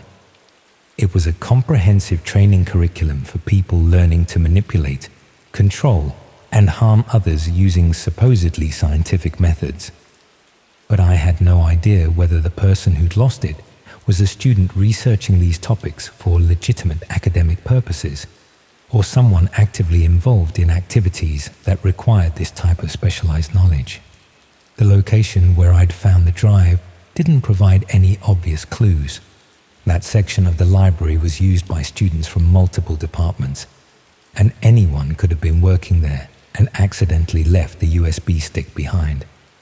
I considered reporting the find to university security or police, but explaining the content would require admitting that I'd accessed files that might be evidence of criminal activity. Without knowing whether the materials were connected to ongoing crimes or just disturbing academic research, reporting them might create problems for innocent people while failing to prevent actual harm. But keeping the drive felt equally problematic. If the materials were being used to plan or commit serious crimes against real victims, failing to report them might mean allowing preventable harm to continue. I decided to research whether similar training materials were available through other sources, hoping to understand whether this was an isolated collection or part of a larger pattern of criminal instruction sharing. That research led me to hidden websites that specialized in providing exactly these types of educational resources. Comprehensive training programs for people who wanted to learn psychological manipulation, social control, and chemical incapacitation techniques. The materials on the USB drive weren't unique. They were part of systematic educational offerings designed to train people in methods for harming others while avoiding detection or accountability. The courses were professionally structured and extensively detailed, covering everything from basic psychological pressure tactics to advanced pharmaceutical manipulation. Students could progress through different skill levels, receive updated materials, and even access practical training opportunities. Most disturbing was that the program specifically targeted university students and recent graduates, recruiting people who had academic backgrounds that would make them effective at applying psychological and medical knowledge for criminal purposes. The training wasn't just theoretical.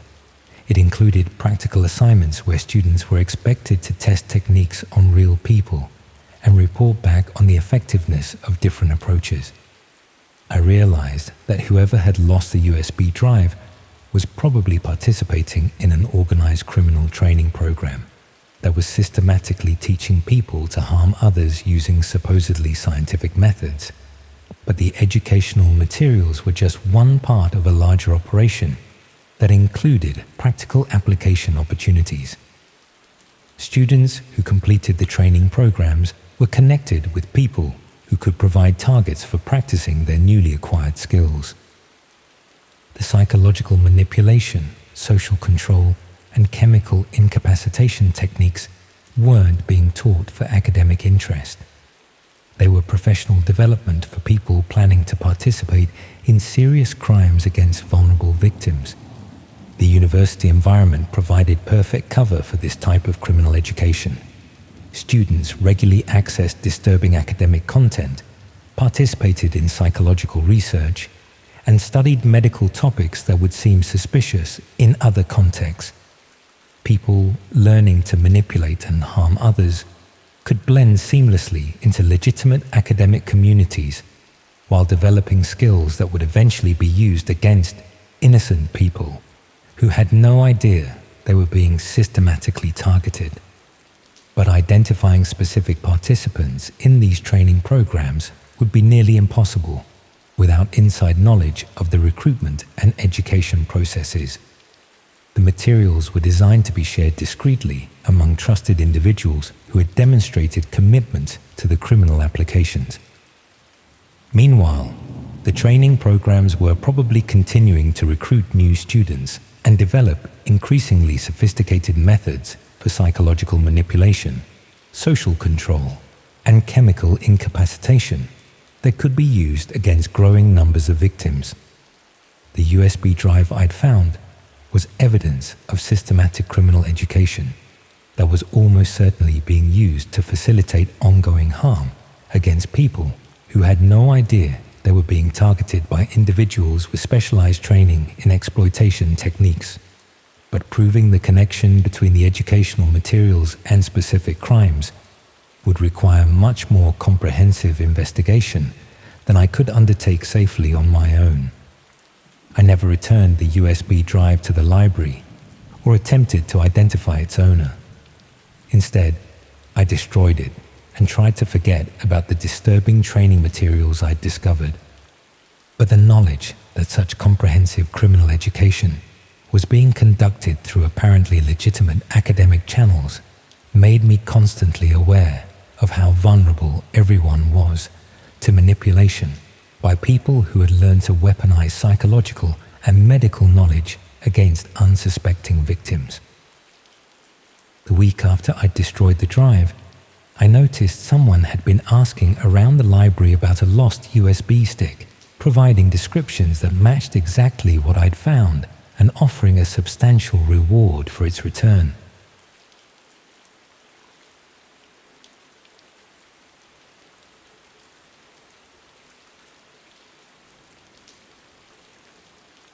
I should have realized something was wrong when they offered to pay me £60 an hour to look after children I was never actually allowed to meet. The job advertisement appeared on a local parenting website where I'd been looking for childminding work around Nottingham. After months of unemployment following redundancy from the call centre, I was desperate for any income and had decided to try childcare since I'd always got on well with my sister's kids. The listing was different from typical childminding adverts. Instead of describing specific children and their needs, it mentioned providing care services for multiple families who required flexible arrangements and absolute discretion. The pay rate was extraordinary, 3 times what other childminding jobs offered. But the hours were irregular and the duties weren't clearly defined. When I applied, the response came from someone calling themselves the Family Services Coordinator, who explained that they managed childcare arrangements for several professional families who had complex scheduling requirements and privacy concerns. They wanted to meet me at a cafe in the city centre to discuss the role and assess my suitability for what they described as specialised childcare services. The interview process would be thorough, they warned, because the families they worked with required absolute reliability and discretion from their childcare providers. The interview was unlike any job meeting I'd ever experienced. Instead of discussing my experience with children or asking for references, the coordinator focused entirely on my personal circumstances, financial situation, and availability for immediate deployment to various locations around the East Midlands. They seemed particularly interested in whether I had close family members who might ask questions about my work. if I minded traveling to unfamiliar locations at short notice, and how I felt about maintaining complete confidentiality about client families and their arrangements. When I asked to learn more about the specific children I'd be caring for, the coordinator explained that client families valued their privacy so highly that childcare providers weren't given detailed information about individual children until they arrived at each assignment. This approach protected the families' identities while ensuring that childcare providers remained focused on professional service delivery rather than becoming personally involved with the children and their circumstances. The arrangement seemed unusual, but not necessarily inappropriate. Wealthy families often had legitimate reasons for wanting privacy and security around their childcare arrangements, especially if they were prominent in business or politics. I was offered the position immediately, with the first assignment scheduled for the following week. I'd be collected by car and taken to a private address where I'd provide childcare services for an unspecified number of children during daytime hours. The payment would be in cash at the end of each assignment, and I'd be provided with emergency contacts and basic instructions once I arrived at each location.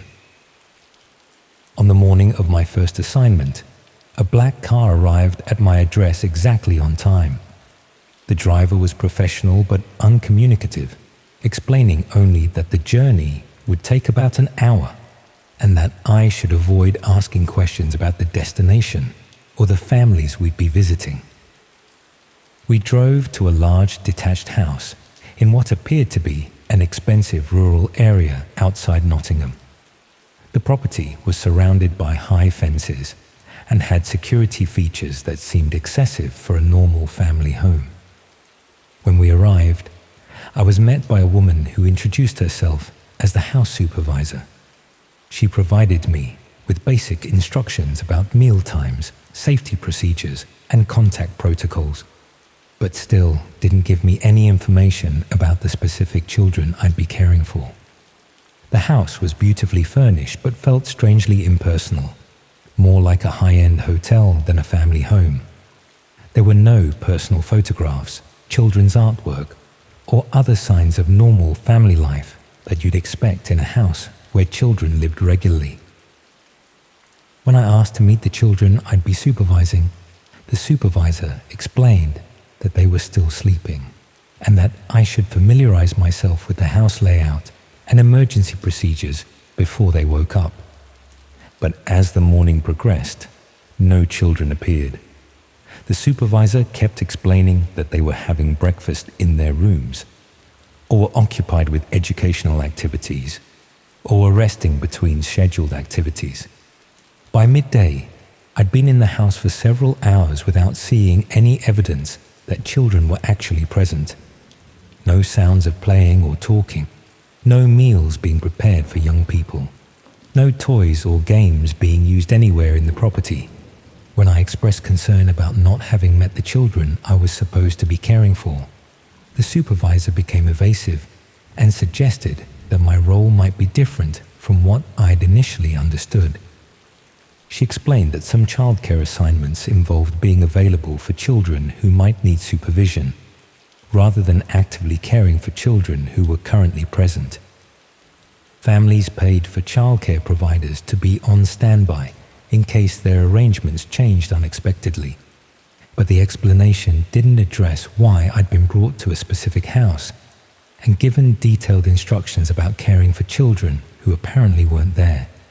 I started to suspect that the child-minding job wasn't legitimate at all, but was cover for some other type of arrangement that required having unvetted adults present in private properties for reasons that had nothing to do with childcare.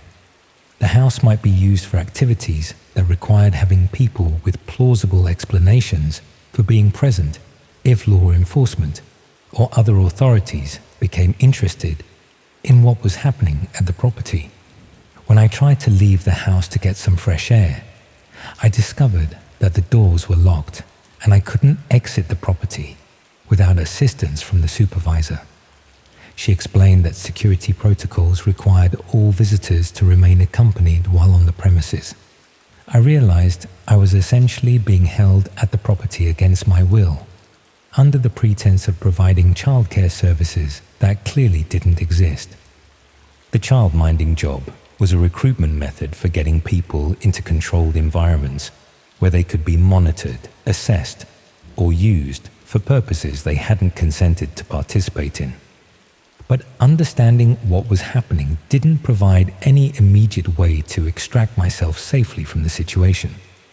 The supervisor clearly had instructions about managing my presence at the property, and the security measures suggested this was a planned operation rather than a spontaneous deception. When I insisted on being taken home immediately, the supervisor became less accommodating and explained that leaving before the scheduled end of the assignment would result in forfeiture of payment and potential legal consequences for breach of contract. She also mentioned that my personal details and financial circumstances were now part of their client records, and that premature departure might be interpreted as evidence of unreliability that could affect my future employment prospects. The implications were clear. I was being coerced into remaining at the property through a combination of financial pressure and implied threats about consequences of non-cooperation. But the most disturbing aspect was realizing that other people had probably been recruited through similar fake child-minding opportunities and might currently be held at other properties under the same false pretenses. The operation was systematic and sophisticated, using legitimate-seeming employment opportunities to recruit people who could be controlled and exploited while believing they were providing genuine childcare services. People who were financially desperate and socially isolated were being targeted specifically because they were less likely to question unusual arrangements or have family members who would investigate if they failed to return home as expected. The fake child-minding service was probably one part of a larger operation that used various types of employment fraud to recruit people for activities they would never have agreed to participate in voluntarily. But proving what was happening would require escaping from the controlled environment and providing evidence that would be difficult to gather while being monitored and confined. Meanwhile, the recruitment process was probably continuing, with new job advertisements targeting other desperate people who needed income and would be willing to accept unusual employment arrangements that seemed too good to question thoroughly. The child-minding opportunity that had seemed like a solution to my financial problems had instead made me a victim of systematic deception and possible trafficking, with no clear way to escape or seek help without risking serious consequences. When the supervisor finally mentioned that evening arrangements might require additional services that hadn't been discussed during the initial interview, I knew the childcare pretense was about to be abandoned entirely.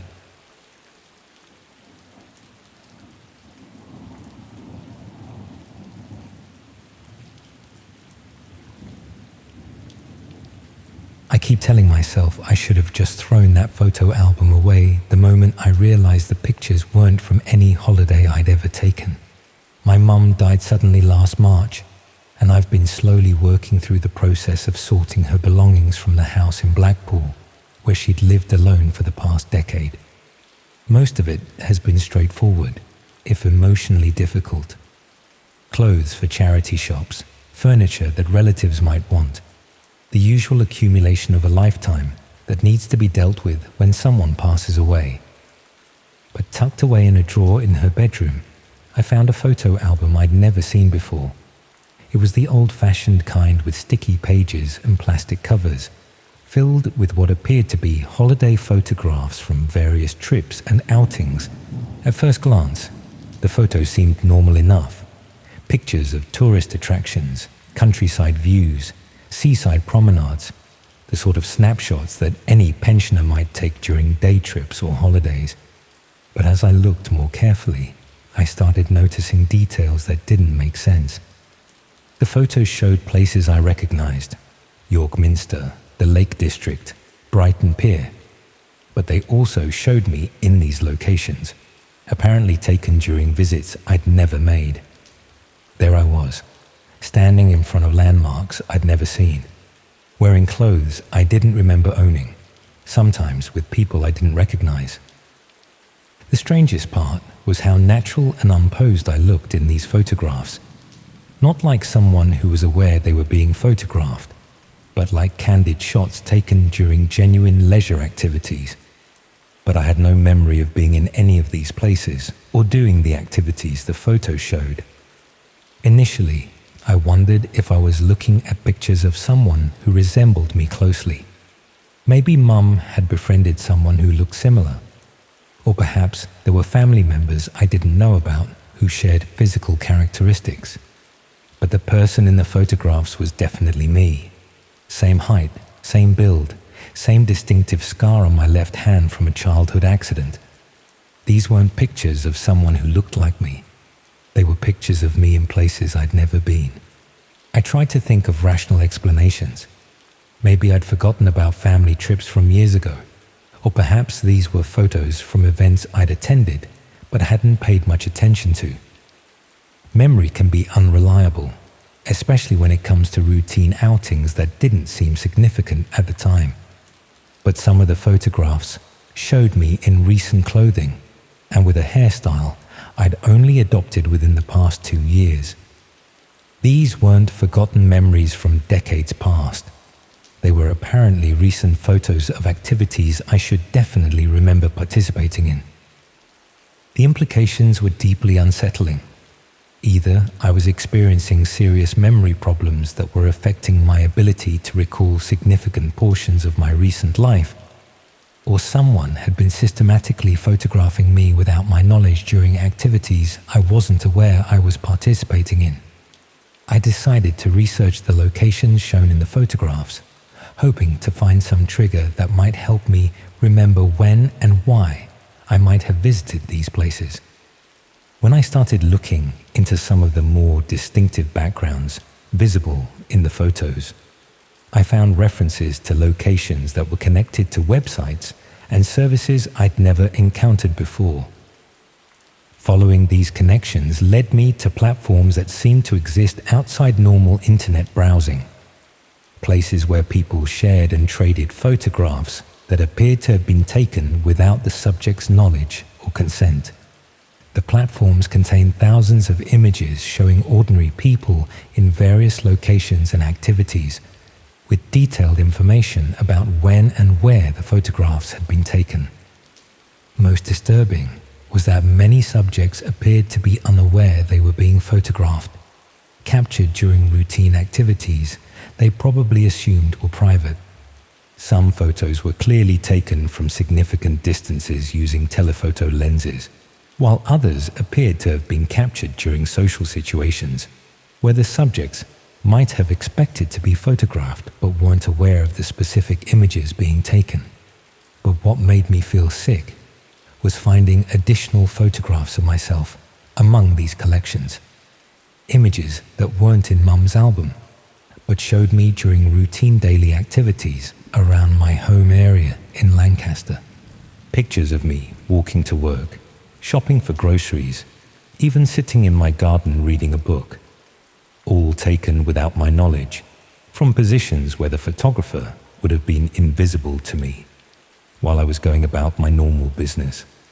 I realized that someone had been systematically surveilling and photographing me for an extended period, documenting both my routine activities and what appeared to be staged situations where I'd been unknowingly directed to specific locations for more elaborate photography sessions. The holiday photos in Mum's album weren't documenting trips I'd forgotten about. They were evidence that I'd been deliberately taken to various locations while unconscious or otherwise unaware, then photographed in ways that made these situations appear to be normal leisure activities. But understanding what had happened didn't immediately clarify who had been responsible or what methods they'd used to transport me to these locations without my knowledge or memory. The sophistication required to drug someone repeatedly, transport them to distant locations, photograph them in apparently natural poses, and return them home without leaving any conscious memory of these events suggested professional-level planning and resources. When I tried to research whether other people had experienced similar systematic photography and memory loss, I found scattered reports of individuals who'd discovered photographs of themselves in locations they couldn't remember visiting. Most had initially assumed they were experiencing memory problems or psychological issues, but investigation eventually revealed that they'd been targeted by operations that specialized in systematic surveillance and manipulation for purposes that weren't immediately clear to the victims.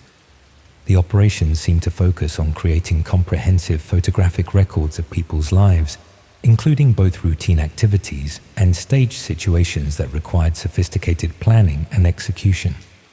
But the most disturbing aspect was that many victims never discovered the full extent of their surveillance, only becoming aware when they accidentally encountered photographs that had been taken without their knowledge. The hidden platforms where these photos were traded contained much larger collections than what individual victims had discovered, suggesting that systematic surveillance and photography was happening to many more people than realized they were being documented. I was probably just one of many people who were being systematically photographed and surveilled, with most never becoming aware of the extent to which their lives were being documented and distributed through networks they couldn't access or monitor. The photo album I'd found in Mum's belongings had probably been placed there deliberately, possibly as part of whatever psychological manipulation was being conducted against me through this systematic surveillance. But proving what was happening would require evidence that was difficult to gather safely, since the people responsible had clearly demonstrated sophisticated capabilities for conducting surveillance while avoiding detection. Meanwhile, the photography and surveillance was probably continuing, with new images being captured regularly and added to collections that were traded through platforms designed to maintain anonymity and avoid law enforcement oversight. I never found any explanation for how Mum had obtained the photo album, or whether she'd been aware of the surveillance operation that was apparently targeting me. But I remained constantly aware that my daily activities were probably being photographed and documented by people whose purposes I couldn't understand and whose methods I couldn't detect or prevent. Every routine activity now felt potentially dangerous, knowing that people with sophisticated surveillance capabilities were systematically documenting my life while maintaining the ability to manipulate my memory and consciousness in ways that left no trace I could reliably detect.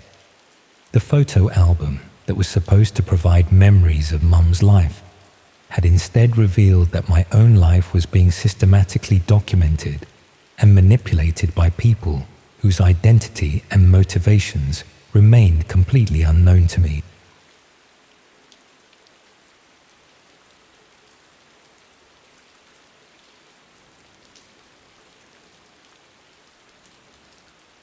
I'm still not sure I should be telling anyone this, and I keep going back and forth about whether I imagined the whole thing, or if it was as bad as I think it was. It started with an email that clearly wasn't meant for me. I work in accounts for a small manufacturing company in Preston. Nothing exciting, just processing invoices and keeping track of payments. Most of my day involves opening emails from suppliers and customers, so when I got a message with no clear sender information, I assumed it was another routine business inquiry. The email contained what appeared to be a shopping list, but not for anything you'd buy at a normal shop. I didn't recognize the clinical names of the items, the quantities seemed unusually precise, and the delivery instructions were significantly more detailed than what one would anticipate for everyday purchases. I almost deleted it, thinking it was spam or had been sent to the wrong address by mistake. But something about the precision of the list made me curious about what these items actually were and why someone needed them in such specific quantities. When I searched for some of the item names online, I found they were specialized medical supplies and pharmaceutical compounds, that weren't available through normal retail channels. The sort of things that would typically require professional licensing or medical supervision to obtain legally. But the email wasn't from any medical facility or legitimate healthcare provider. The sender information was minimal, and the delivery instructions seemed designed to maintain anonymity rather than ensure proper handling of what appeared to be controlled substances. I started to suspect that I'd accidentally received someone's order for illegal drugs or medical supplies, possibly intended for activities that couldn't be conducted through legitimate channels. The responsible thing would have been to delete the email and forget about it.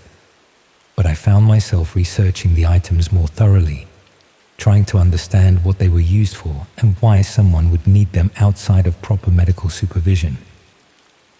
What I discovered made me deeply uncomfortable. Several of the compounds could be used to incapacitate people without their knowledge, while others were designed for medical procedures that would be extremely dangerous if performed by unqualified individuals. The shopping list wasn't for legitimate medical supplies. It was an order for materials that could be used to drug, restrain, or perform unauthorized medical procedures on unwilling victims. But understanding what the email contained didn't provide clear guidance about what I should do with the information. I had no way of knowing who had sent it, who was supposed to receive it, or whether anyone was in immediate danger from these materials being obtained and used. I tried to trace the email back to its source, hoping to understand more about who might be ordering these dangerous supplies and what they planned to do with them. That research led me to websites I'd never seen before, platforms that required specific access methods and seemed to exist outside normal internet browsing, places where people could order various types of restricted materials and services that weren't available through legitimate channels. The platforms contained extensive catalogs of medical supplies, pharmaceutical compounds, and equipment that could be obtained without the usual verification and oversight that legitimate suppliers would require. But mixed in with items that might have legitimate uses were products that were clearly intended for harmful purposes. Substances for incapacitating people, equipment for restraining victims, even instructional materials for performing procedures that no qualified medical professional would attempt outside proper facilities. The email I'd received wasn't an isolated transaction, but part of systematic commerce in materials that could be used to harm people in ways that would be difficult for law enforcement to detect or prosecute. The casual way these items were advertised and sold suggested that systematic harm against unwilling victims was routine business for people who understood how to access these hidden marketplaces. But the most disturbing discovery was that the platforms weren't just selling physical items. They also facilitated services where people could arrange for others to be targeted using the same dangerous materials and techniques. Clients could commission systematic drugging, restraint, or medical procedures against specific individuals. With service providers who specialized in using the ordered materials against victims who would never know they were being systematically harmed. I realized that the email I'd received might have been connected to ongoing crimes against real people, with the medical supplies being used to facilitate activities that range from systematic poisoning to unauthorized medical procedures. But proving this connection would require much more investigation than I could safely undertake, especially since the people involved had clearly developed sophisticated methods for maintaining anonymity and avoiding law enforcement detection. Meanwhile, similar orders were probably being processed regularly, with dangerous materials being distributed to people who planned to use them against unwilling victims in ways that would be extremely difficult to trace or prevent. The wrong email that had seemed like a simple delivery mistake had instead provided insight into systematic criminal commerce that facilitated ongoing harm against people who had no idea they were being targeted. but reporting what I'd discovered would require explaining how I'd learned about these illegal marketplaces, potentially making me appear complicit in criminal activities, while failing to provide specific information about individual victims or perpetrators. The email order had probably been rerouted to a different address by this point, with the dangerous materials being delivered to their intended recipient, who could use them for whatever harmful purposes they'd originally planned. I never received any follow-up emails or communications related to the original message, suggesting that the sender had realized their mistake and taken steps to ensure their future orders wouldn't be misdirected to innocent recipients. But I remained disturbed by the knowledge that these marketplaces existed and were probably continuing to facilitate systematic harm against victims who would never understand what was being done to them or why they were experiencing unexplained health problems or behavioral changes.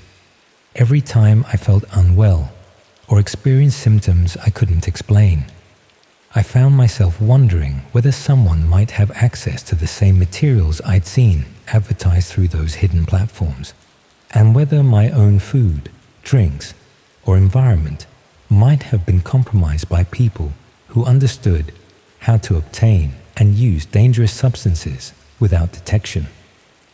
The business email system that was supposed to help me process routine invoices and correspondence had instead made me aware of criminal commerce that operated parallel to legitimate business, using similar communication methods to coordinate activities that cause systematic harm to people who never knew they were being targeted.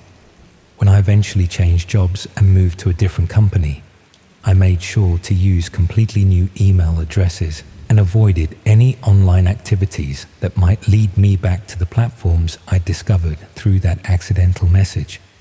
But the knowledge that such systematic criminal commerce existed made every interaction with strangers feel potentially dangerous, knowing that people who appeared completely normal might have access to materials and services that could be used to cause harm in ways that would be nearly impossible to detect or prove.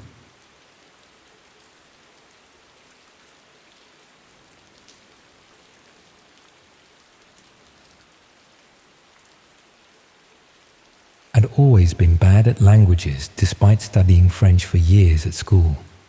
By the time I got to university, I could read fairly well and understood most of what I heard, but speaking was still a nightmare. That horrible combination of knowing exactly what you want to say, but being too self-conscious about pronunciation and grammar to actually get the words out. My course required a year abroad, which meant I needed to be conversational in French by the following September or risk failing my degree entirely. The University Language Center offered conversation classes, but they were always oversubscribed and moved too slowly for someone who needed intensive practice. Private tutoring was expensive, and most of the French students I knew were more interested in practicing their English than helping struggling Brits with pronunciation. That's when someone mentioned online language exchange platforms where you could practice conversation with native speakers for free. The concept was simple. You'd spend half your session helping someone practice English, and they'd spend the other half helping you with French. Mutual benefit without the cost of formal tutoring. I found several platforms that offered this kind of language exchange, most of them operating through standard video calling software with simple matching systems based on your language learning goals and availability. The more established sites had thousands of users and sophisticated systems for matching people with compatible learning objectives. But the platform I eventually chose specialized in what they called intensive language immersion for students who needed rapid improvement. They claimed to use advanced matching algorithms that paired learners with native speakers who had specific expertise in helping people overcome particular language barriers. The registration process was more detailed than I'd expected for a language learning platform. Beyond the basic information about my French ability and learning goals, They wanted comprehensive details about my background, daily routine, and personal circumstances. They explained that this information helped them match people with compatible schedules and similar life experiences. The level of personal detail they requested was extensive. Where I lived, what I studied, my family background, even information about my social activities and hobbies. When I questioned why this was necessary for language learning, they explained that successful conversation practice required understanding cultural context and shared experiences that could serve as discussion topics. Within a few days, I was matched with a French speaker called Marie, who claimed to be a university student in Lyon, looking to improve her English conversation skills. Her profile indicated she was studying similar subjects to me and had comparable language learning challenges, suggesting we'd be well suited for mutual practice sessions. Our first conversation went reasonably well.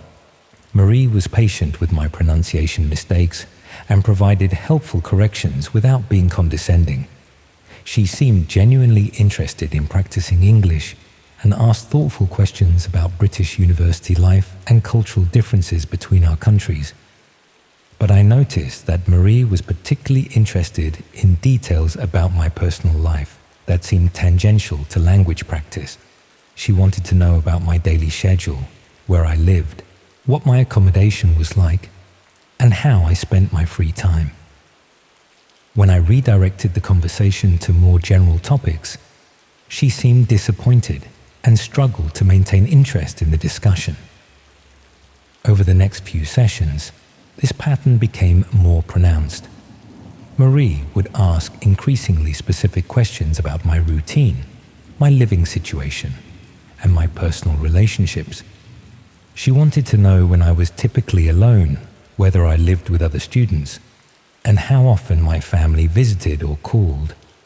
When I tried to focus on structured language exercises or discussion of academic topics, Marie seemed distracted and would quickly steer the conversation back to personal questions about my circumstances and daily activities. I started to suspect that Marie wasn't genuinely interested in language exchange at all.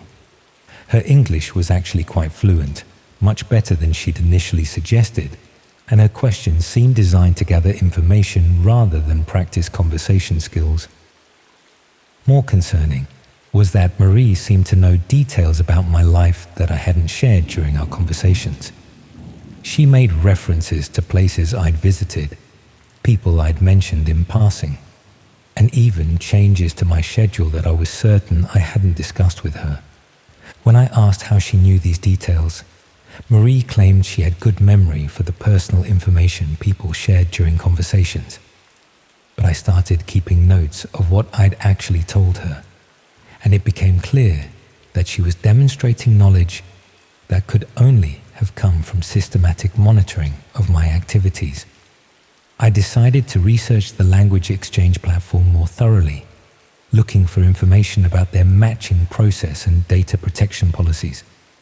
What I found raised serious concerns about the legitimacy of their operation. The platform claimed to be based in Switzerland and registered as an educational service provider, but the business registration details were minimal and didn't include verifiable contact information. Their terms of service were vague about how personal data was collected, stored, and shared with other users. Most concerning was the discovery that many users had similar experiences to mine. Language exchange partners who seemed more interested in gathering personal information than practicing conversation, and who demonstrated knowledge about users' lives that couldn't have been obtained through normal conversation. Some users reported that their supposed language partners had tried to arrange in-person meetings, claiming they were visiting the UK and wanted to practice English in real-world situations. Others had received unsolicited contact from their partners outside the platform, including phone calls and messages to personal accounts they'd never shared. The pattern suggested that the language exchange platform was being used as a cover for systematic data collection about vulnerable young people. particularly international students, and others who might be isolated or seeking social connections. I tried to research Marie's background more thoroughly, using the information she'd provided in her profile to verify her identity and location. What I found was troubling. There was no evidence that Marie was a real person at all. The university she claimed to attend had no record of students matching her description. The photos in her profile appeared to be stock images rather than genuine personal photographs. Even her supposed social media accounts were recently created and contained minimal genuine content. Marie was a completely fabricated identity, created specifically to interact with language learners and gather information about their personal circumstances. I realized that I'd been providing detailed information about my life, routine, and vulnerability to someone whose identity and motives were completely unknown to me. But ending contact with Marie wasn't straightforward. When I stopped scheduling conversation sessions, she began contacting me through other channels, claiming concern about my language learning progress and offering alternative ways to continue our practice sessions.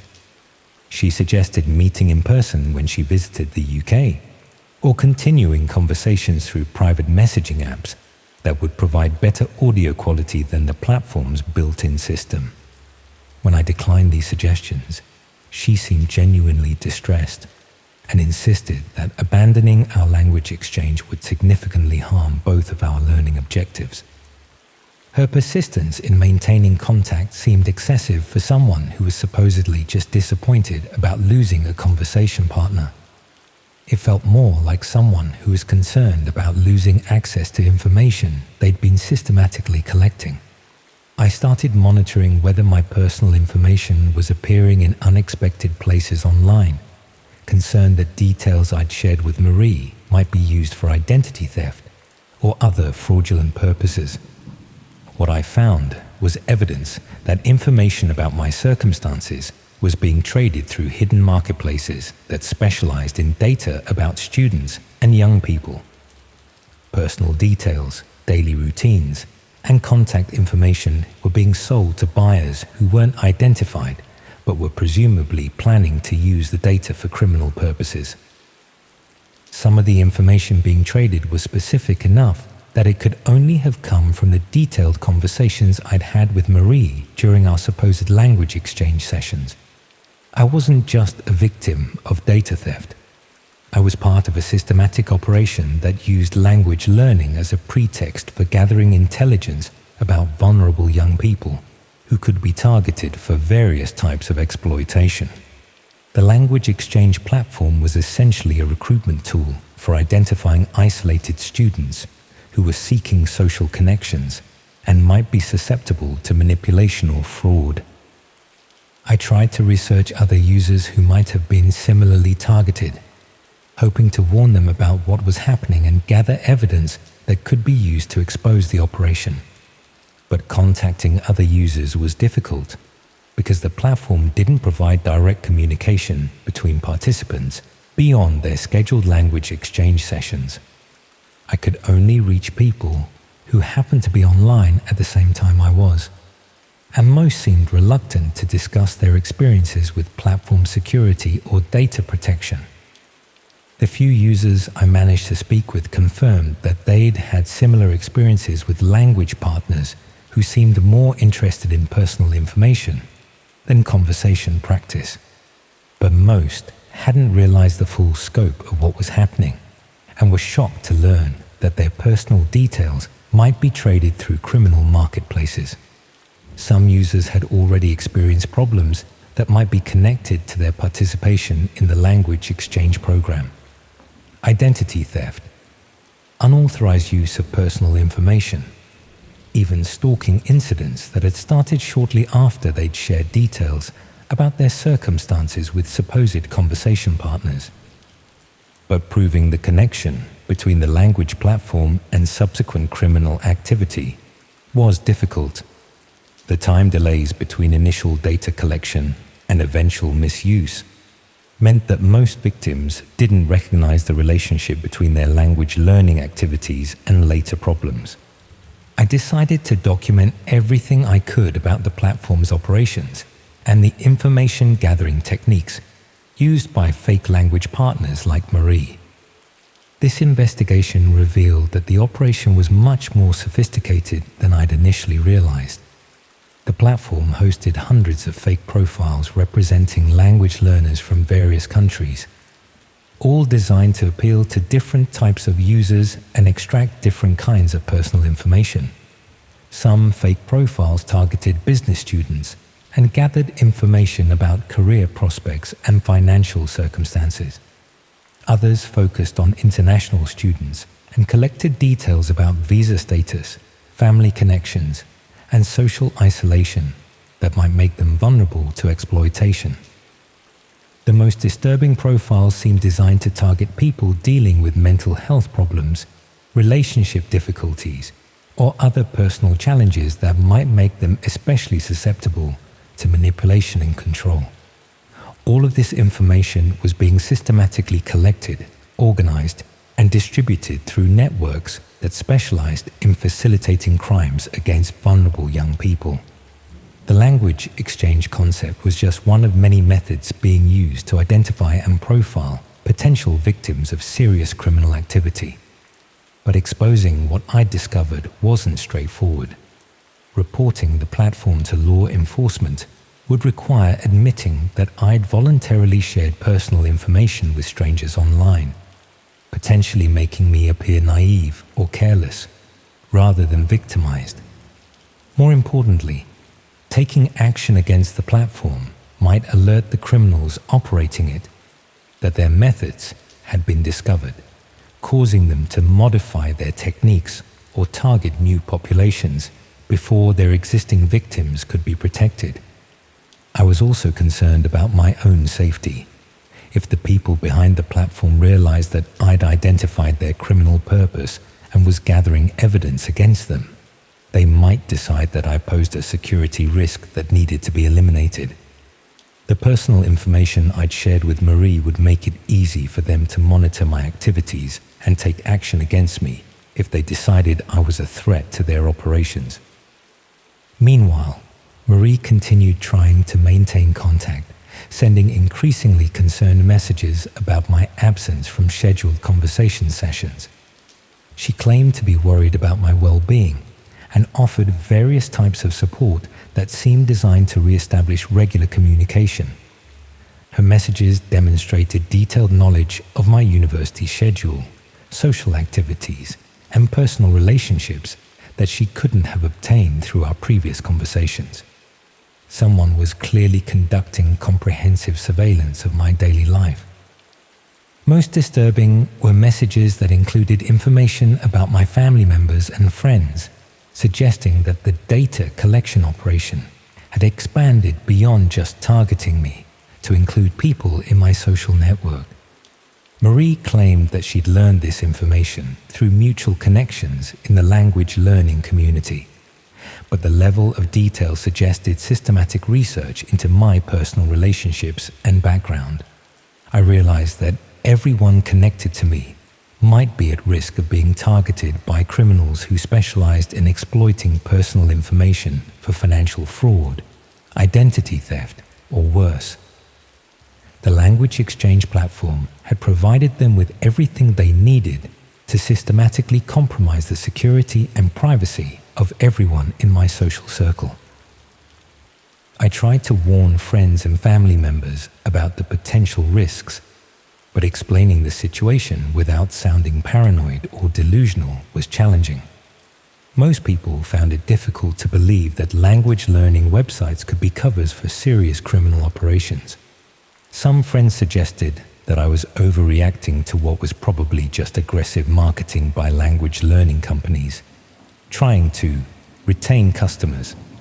Others thought I might be misinterpreting cultural differences in communication styles between French and British language learners. But the evidence of systematic data collection and distribution was too comprehensive to dismiss as misunderstanding or coincidence. I started monitoring hidden marketplaces more systematically, documenting how personal information was being traded and looking for evidence of the criminal activities that this data was being used to facilitate. What I found was a comprehensive criminal economy built around exploiting personal information obtained from vulnerable young people through various deceptive schemes. Language learning platforms were just one method among many being used to gather intelligence about potential victims. Similar operations used fake dating profiles, fraudulent employment opportunities, bogus charity work, and various other pretexts to establish relationships with isolated or vulnerable individuals. All of these schemes shared the same basic methodology: identify people who were seeking social connections or opportunities, establish trust through seemingly legitimate interactions, then systematically extract personal information that could be used for criminal purposes. The scale of the operation suggested that thousands of young people were being targeted simultaneously through multiple platforms and schemes, creating a vast database of personal information that could be used to facilitate identity theft, fraud, stalking, and more serious crimes. But most victims never realized they were being targeted because the initial contact seemed legitimate, and the eventual misuse of their information was delayed and difficult to trace back to the original data collection. The language exchange platform was still operating when I last checked, continuing to match unsuspecting language learners with fake conversation partners who were systematically gathering information about their personal lives and circumstances. Marie was probably still conducting conversation sessions with new victims, collecting details about their routines, relationships, and vulnerabilities that would eventually be used to facilitate crimes against them. And somewhere in hidden marketplaces, detailed profiles of hundreds of students and young people were being bought and sold by criminals who specialized in turning personal information into opportunities for exploitation and harm. The conversation practice I thought would help me improve my French had instead made me part of a criminal network that systematically targeted vulnerable people for some of the most serious crimes imaginable. But the most terrifying part was knowing that I'd voluntarily provided most of the information that put me at risk, thinking I was just having friendly conversations with someone who shared my interest in language learning. The people operating these schemes understood exactly how to exploit normal human desires for social connection and self-improvement, turning our most positive impulses into vulnerabilities that could be systematically exploited for criminal gain. And they were probably developing new methods and platforms all the time, finding increasingly sophisticated ways to identify and target people who were seeking help, friendship, or opportunities for personal growth. The next time someone offers to help you learn something new or make social connections online, you might want to ask yourself what they're really hoping to learn about you.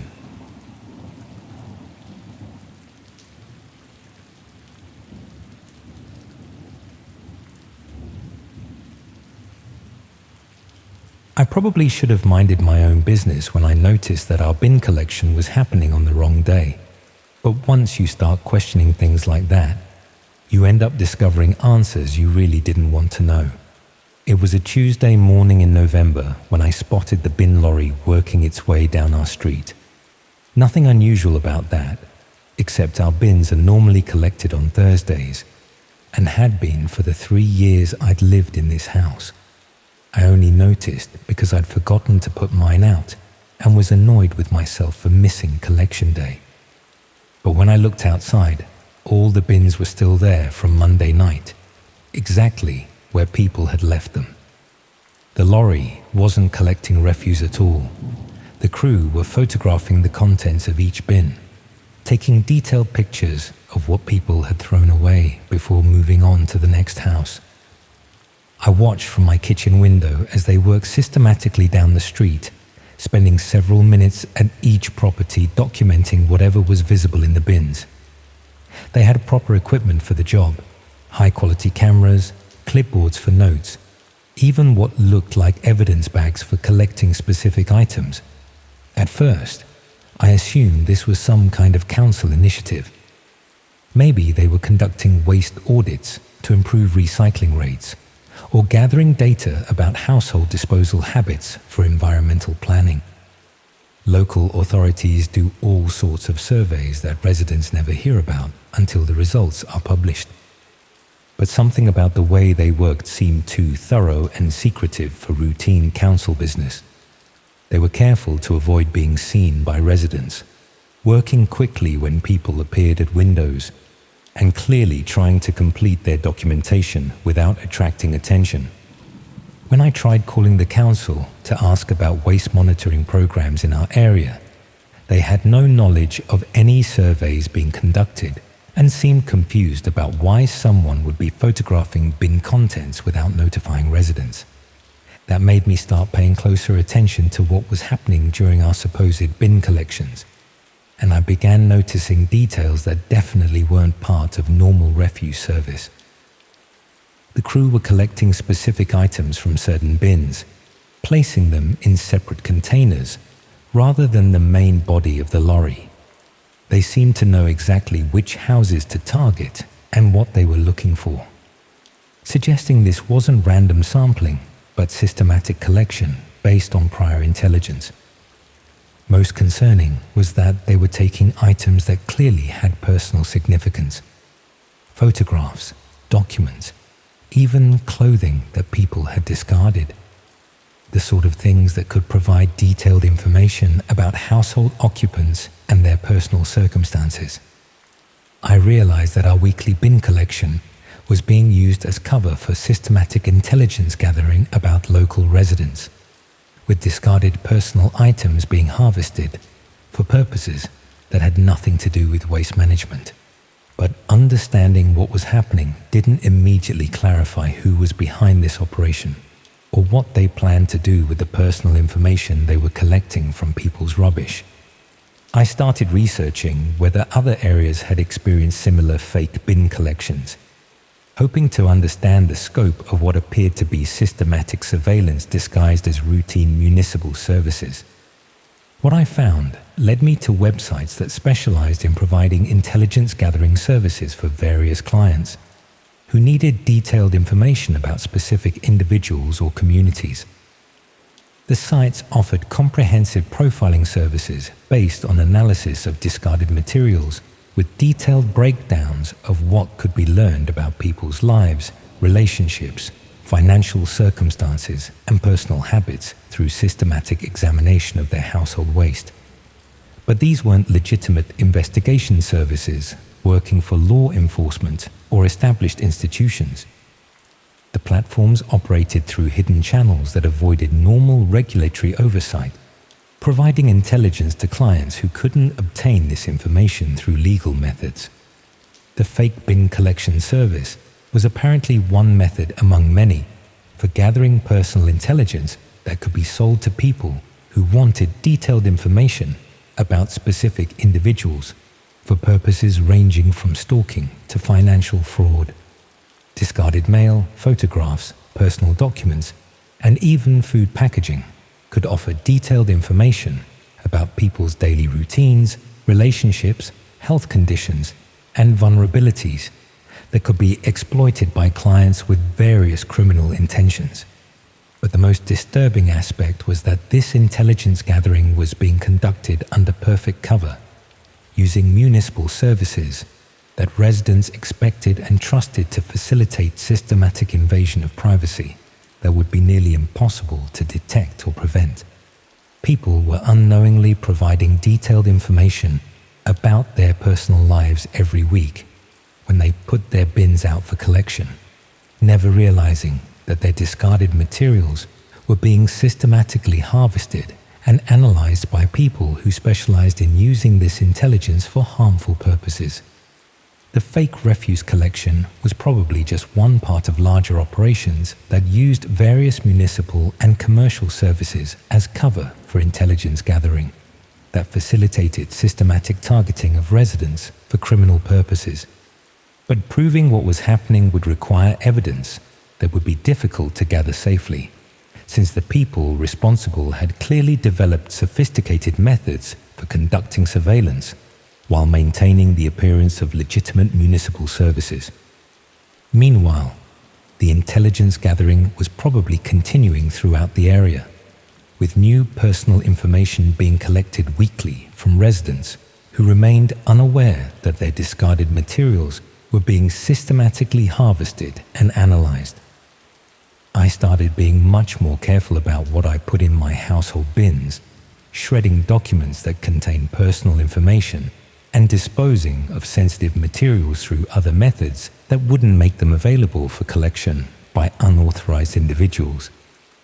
But I also realized that most residents would never become aware of the systematic intelligence gathering that was being conducted through their weekly refuse collection, continuing to discard personal materials without understanding that they were providing detailed information about their lives to people who specialized in exploiting such intelligence.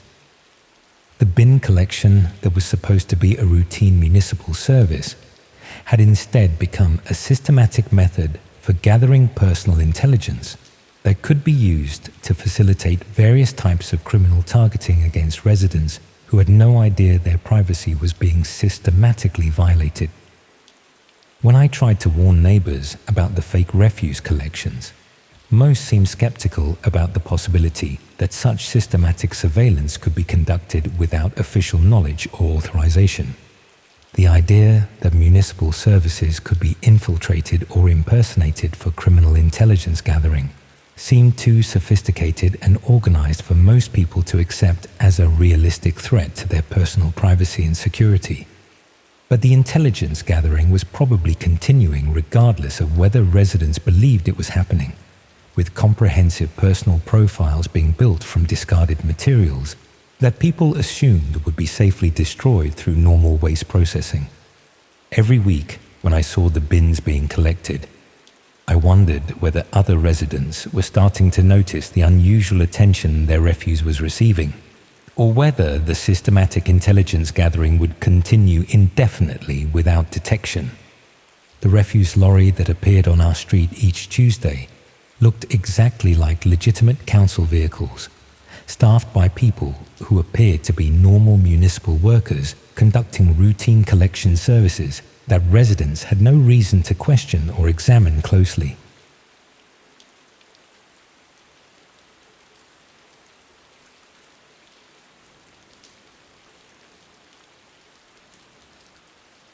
When someone offers you cash in hand for courier work and emphasizes that discretion is more important than efficiency, there's usually a reason they can't use legitimate delivery companies. I probably should have questioned why they needed a driver who didn't ask questions. But when you're 3 weeks behind on rent and your car is about to be repossessed, you don't spend much time analyzing red flags. The job came through a contact at the pub, where I'd been drowning my sorrows after losing my warehouse position in Coventry. Manufacturing jobs had been disappearing from the area for months, and I'd finally been caught up in another round of redundancies. At 42, starting over wasn't exactly appealing, especially when most employers seem to prefer younger candidates who would work for less money. My drinking buddy Steve mentioned that he knew someone who needed reliable drivers for what he called special deliveries around the Midlands. The work paid considerably better than typical courier jobs, but it required complete discretion and the ability to follow specific instructions without asking unnecessary questions. Steve arranged a meeting with the contact, a well-dressed man who introduced himself simply as Martin. He explained that his business involved delivering sensitive materials to clients who valued privacy above all else. The packages were always small, the destinations were always specific, and the timing was always crucial. Martin emphasized that successful drivers needed to understand that they were being paid for reliability and silence rather than curiosity. The clients served by his operation often dealt with confidential business matters that required absolute discretion from everyone involved in the delivery process. The pay was attractive enough to solve my immediate financial problems, and the work seemed straightforward enough. I would receive text messages with addresses and specific instructions, collect packages from designated locations, and deliver them to the specified destinations without interacting unnecessarily with anyone involved. My first few deliveries were exactly as Martin had described. Small packages collected from ordinary-looking locations and delivered to residential addresses across Warwickshire and Staffordshire. The recipients were typically middle-aged professionals who seemed unsurprised by the deliveries and signed for them without conversation. The packages themselves were unremarkable. Small parcels wrapped in brown paper with no obvious identifying marks or return addresses. The delivery instructions were always precise about timing and approach, but nothing seemed particularly suspicious about the routine business transactions I was facilitating. However, I began noticing patterns in the delivery locations that suggested the operation involved more than typical business correspondence. Many of the pickup points were in areas that seemed inappropriate for legitimate commercial activities, and some of the delivery addresses were to properties that appeared to be unoccupied. The timing requirements for deliveries were also becoming more specific and unusual. I was often instructed to deliver packages at odd hours, or to leave them in particular locations, rather than handing them directly to recipients. Some deliveries required waiting until specific people left properties before approaching the delivery addresses. When I mentioned these unusual requirements to Martin, he explained that many of his clients operated businesses that required unconventional scheduling due to the sensitive nature of their work. Privacy concerns often necessitated deliveries outside normal business hours to avoid unwanted attention. This seemed like a reasonable explanation for legitimate business activities that required high levels of confidentiality. Corporate espionage and competitive intelligence were common concerns in many industries, and companies often took extraordinary measures to protect sensitive information. Around the fourth week of my employment with Martin's operation, I began receiving delivery instructions that involved significantly more complex logistics. Instead of simple package deliveries, I was asked to observe specific locations before making deliveries, documenting who was present and what activities were taking place. These surveillance requirements were presented as security measures necessary to ensure safe delivery of sensitive materials. Martin explained that many clients had concerns about industrial espionage or corporate surveillance, and delivery drivers needed to confirm that locations were secure before leaving valuable packages. The observation work was more time-consuming than simple deliveries, but it was also more interesting than typical courier duties. I found myself learning about the daily routines and activities of various people and businesses across the region, building detailed knowledge of locations and schedules that helped me plan more effective delivery strategies. However, the information I was gathering during these surveillance activities seemed to go far beyond what would be necessary for simple delivery security. I was documenting personal relationships, family circumstances, and lifestyle patterns that appeared irrelevant to ensuring safe package delivery. Some of the surveillance assignments involved observing residential properties where no deliveries were scheduled, suggesting that the intelligence gathering had become an end in itself rather than a means of facilitating deliveries. I was effectively conducting systematic surveillance of people who had no apparent connection to the delivery operation. When I questioned why surveillance was required for locations where no deliveries were planned, Martin explained that understanding the broader context of client activities was necessary for maintaining operational security. The delivery network served people whose business relationships were complex and sometimes required careful coordination.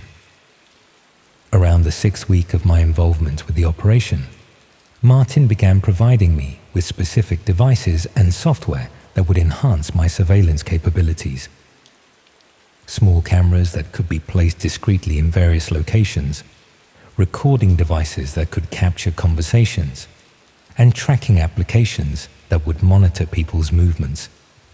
These tools were presented as necessary equipment for advanced delivery security, allowing me to ensure that packages reached their intended recipients without being intercepted or observed by unauthorized parties.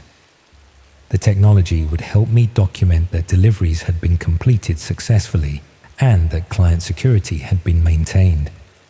The surveillance equipment was remarkably sophisticated, suggesting that Martin's operation had access to resources that went far beyond what would be available to typical courier services.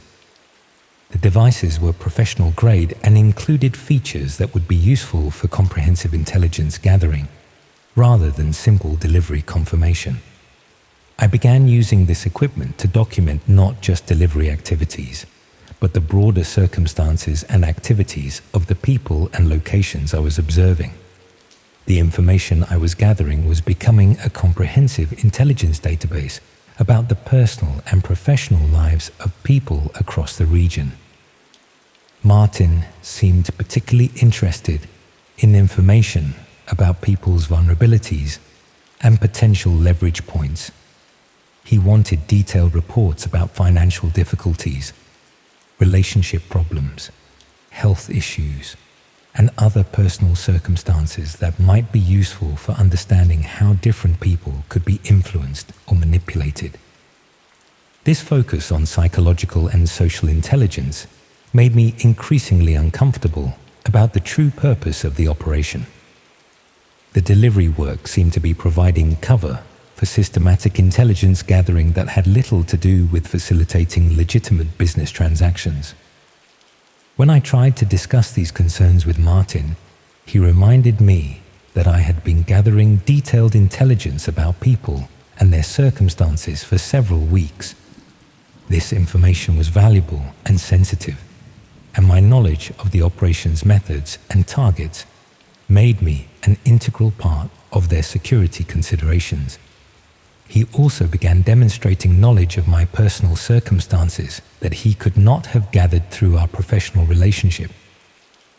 References to my financial situation, daily routine, and personal relationships suggested that I had become a target of the same surveillance techniques I was using to gather intelligence about others.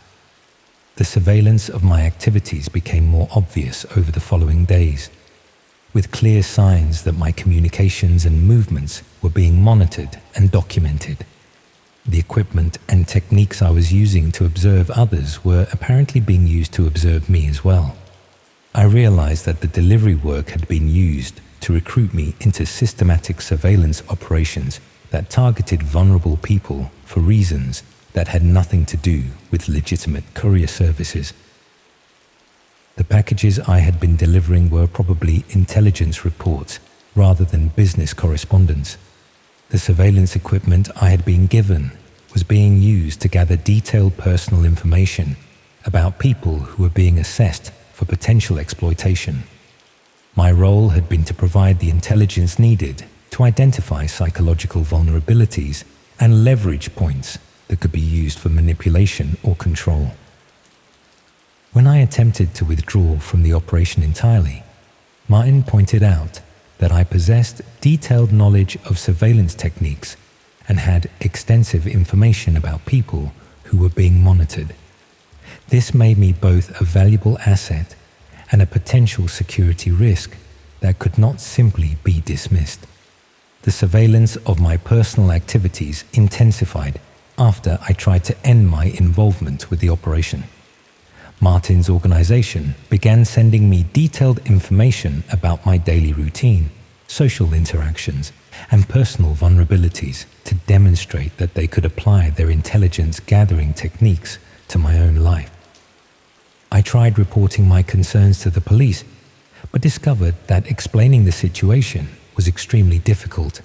The courier work had been presented as legitimate delivery services. The surveillance equipment could be justified as security measures, and the intelligence gathering could be explained as necessary business research. Martin's operation continued to contact me sporadically over the following months, offering additional delivery work and occasionally sending references to my personal activities to remind me that their surveillance capabilities remained active and comprehensive. I never determined what the organization was ultimately using the detailed personal intelligence for, or who was directing their surveillance activities. The systematic gathering of information about people's vulnerabilities and personal circumstances, combined with sophisticated surveillance equipment and techniques, suggested capabilities that extended far beyond legitimate courier services. What I understand now is that they had developed effective methods for exploiting people's financial desperation to recruit unwitting participants in comprehensive surveillance operations. They understood how to present intelligence gathering as legitimate delivery work, while using the couriers as both surveillance operatives and potential targets for the same techniques.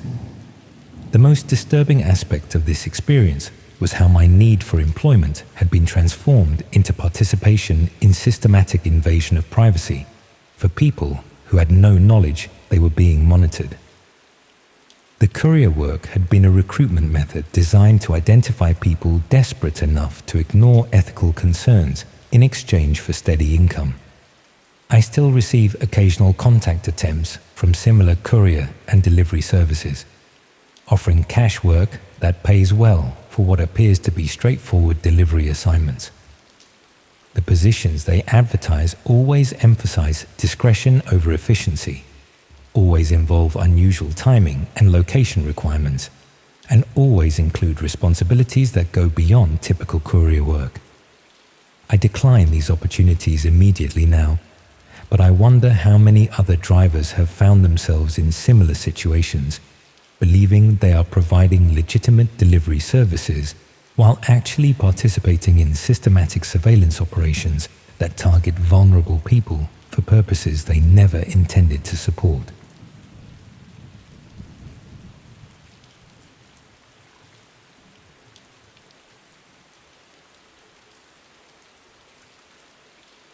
The text message was clearly meant for someone else, but when I tried to let them know they'd sent it to the wrong person, I discovered they already knew exactly who I was. It arrived on a Tuesday morning while I was getting ready for lectures at Birmingham University. A simple message with just an address in Moseley and a time, 3 p.m. today. Nothing else. No context, no name, no explanation of what was supposed to happen at that location. I assumed it was a scheduling mix-up, someone trying to arrange a meeting or delivery who'd mistyped a phone number. Happens all the time, especially with university students constantly sharing contact details for group projects and social arrangements. I sent back a quick reply explaining that they'd reached the wrong person and might want to check their contact list. Simple courtesy that would hopefully ensure their actual intended recipient got the message they needed. The response came within minutes, and it made my stomach drop. Instead of acknowledging the mistake, they sent back a message that included my full name, my university course details, and my home address in student accommodation. Information that a random wrong number shouldn't have had any way of knowing. When I asked how they knew my personal details, the response was even more unsettling. They claimed we'd been in contact before and seemed genuinely surprised that I didn't remember our previous conversations. They referenced specific topics we'd supposedly discussed and mentioned arrangements we'd apparently made for ongoing communication. But I had no memory of any previous contact with this number, and the conversations they described didn't match anything I'd actually participated in. Either they were confusing me with someone else, or something much stranger was happening. I decided to check my phone's message history more carefully, looking for any previous contact with that number that I might have forgotten. What I found was disturbing. Dozens of messages between my phone and theirs, dating back several weeks, showing conversations that I was certain I'd never had. The message threads showed me apparently agreeing to meet with this person, sharing personal information about my daily routine, and even discussing plans for activities that I would never have consented to participate in. but I had no memory of sending any of these messages or having any of these conversations.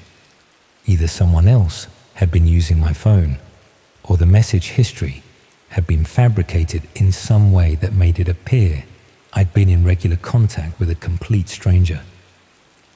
When I tried to call the number to demand an explanation, it went straight to a voicemail system that didn't identify the account holder. The recorded message was generic and professional, giving no indication of who might be behind the mysterious communications. I started documenting everything. Screenshots of the message history, records of when I'd supposedly sent messages that I didn't remember writing, even details about the conversations that had apparently taken place without my knowledge or participation. The pattern suggested that someone had been impersonating me through my own phone, conducting conversations and making arrangements as if they were me, while somehow preventing me from being aware of this activity. But the technical explanation for how this could happen was unclear. Unless someone had physical access to my phone, it should have been impossible for them to send messages from my number without my knowledge. I tried researching whether phones could be compromised in ways that would allow remote access to messaging functions, and found that sophisticated malware could potentially provide that level of control over someone's device. If my phone had been infected with surveillance software, someone could potentially monitor my activities, access my contacts and personal information, and even send messages that appeared to come from me while keeping me unaware of their activities. The realization that my phone might be completely compromised was terrifying. If someone had that level of access to my device, they could potentially monitor everything I did, every conversation, every location I visited, every piece of personal information I stored or accessed. But proving that my phone had been compromised would require technical expertise I didn't possess, and explaining the situation to university IT support or police would involve admitting that I'd been having mysterious conversations with unknown individuals about topics I couldn't remember discussing. Meanwhile, the messages from the mysterious contact continued arriving, with increasingly specific references to plans and arrangements that I supposedly knew about but had no actual knowledge of. They mentioned meeting locations around Birmingham, times when I was apparently expected to be available, and even payments for services that I'd supposedly agreed to provide. All presented as if these were normal ongoing arrangements that I should obviously remember and honor. When I tried to refuse to participate in whatever activities they thought I'd agreed to, they seemed genuinely confused and concerned about my apparent memory problems. They offered to provide documentation of our previous agreements and suggested that I might need medical attention if I was experiencing serious memory loss. The gaslighting aspect of the situation was almost as disturbing as the technical violation. Someone was systematically making me question my own memory and sanity while maintaining the pretense that our interaction was completely normal and consensual. But the most troubling development was when they started providing evidence of the arrangements I'd supposedly made. Photographs that appeared to show me in locations I didn't remember visiting. Documents that seemed to bear my signature on agreements I'd never seen before. Even financial records showing payments made from accounts in my name. Either I was experiencing serious memory problems that were affecting my ability to recall significant portions of my recent life, or someone had created comprehensive fake evidence of activities and agreements that had never actually occurred. The sophistication required to fabricate such detailed false documentation suggested this wasn't a simple prank or misunderstanding. Someone had invested significant resources into creating a false history of interactions and arrangements that could be used to manipulate me into participating in activities I would never have agreed to voluntarily. I tried to research whether other people had experienced similar situations. Mysterious communications claiming previous contact and arrangements that the recipients had no memory of making. What I found were scattered reports of people who discovered they were apparently participating in activities they had no knowledge of, with comprehensive documentation proving their involvement in arrangements they couldn't remember agreeing to. Most victims initially assumed they were experiencing memory problems or psychological issues, but investigation eventually revealed that they'd been targeted by sophisticated manipulation operations that used technical compromise and false documentation to create fake histories of consent and agreement. The operations were designed to make targets question their own memory and judgment, while gradually drawing them into activities that became increasingly difficult to escape from or explain to others. But proving that the false documentation was fabricated required technical and legal expertise that most individuals couldn't access, especially when the fake evidence appeared professionally created and legally valid. Meanwhile, the people behind these operations could continue manipulating their targets while maintaining plausible deniability about coercion or fraud, since the victims appeared to have willingly participated in all documented activities. I realized that I was probably being targeted for recruitment into some form of illegal activity, with the mysterious contact and false communication history being used to establish a foundation of apparent consent that could be used to justify increasingly serious demands. But extricating myself from the situation would be complicated by the fake evidence suggesting I'd already agreed to participate in activities I knew nothing about.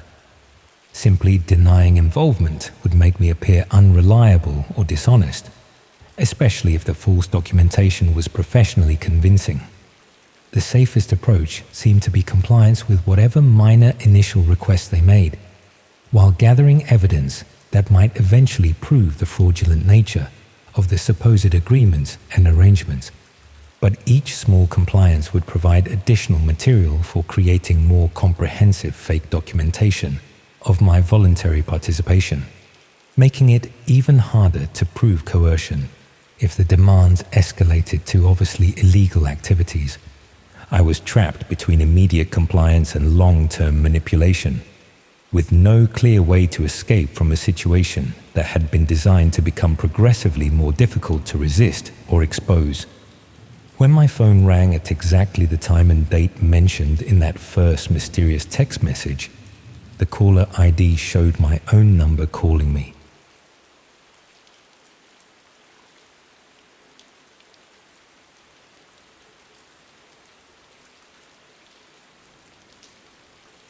I know how this is going to sound, but I need to talk about what happened. I used to think babysitting was about as safe as jobs get. You watch some kids, make sure they don't hurt themselves, maybe help with homework.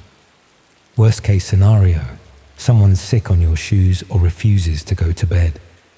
I had no idea that looking after children could put you right in the middle of something genuinely horrifying. The opportunity came through a local mothers group in Hull, where I'd been volunteering after moving back home to help care for my elderly father.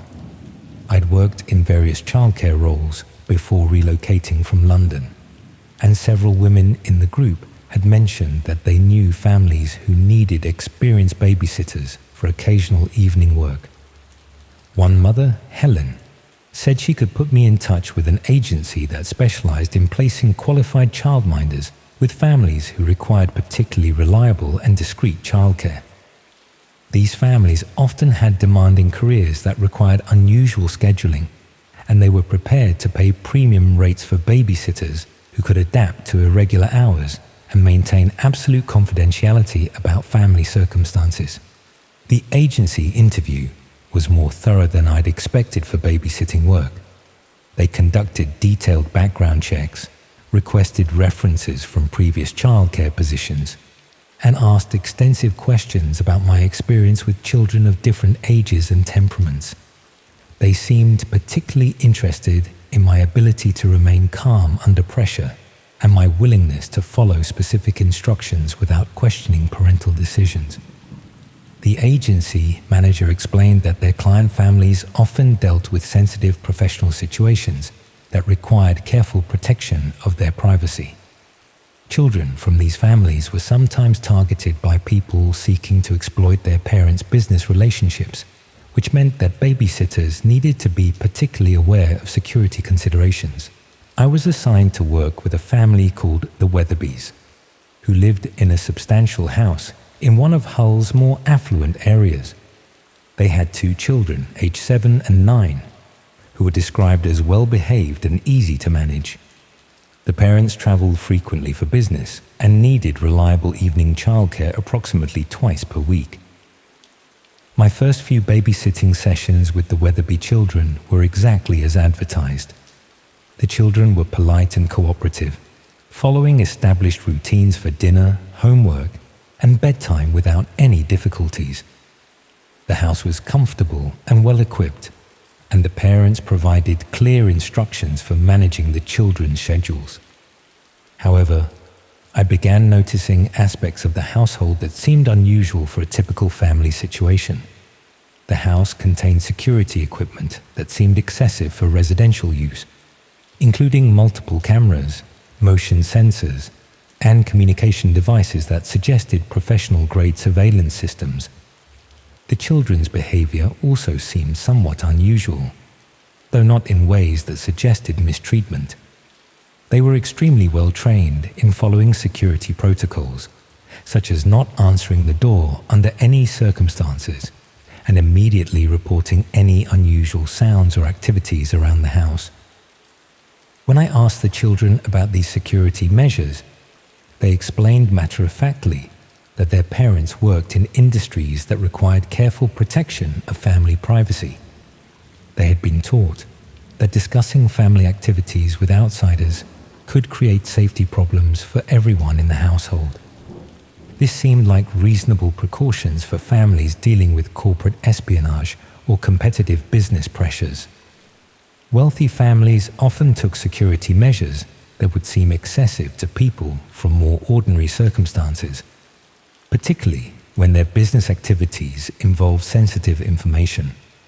Around the 4th week of babysitting for the Weatherbys, I was asked to help with additional responsibilities that went beyond typical childcare duties. The agency explained that the family needed assistance with organizing household records and maintaining communication with various business contacts while the parents were traveling.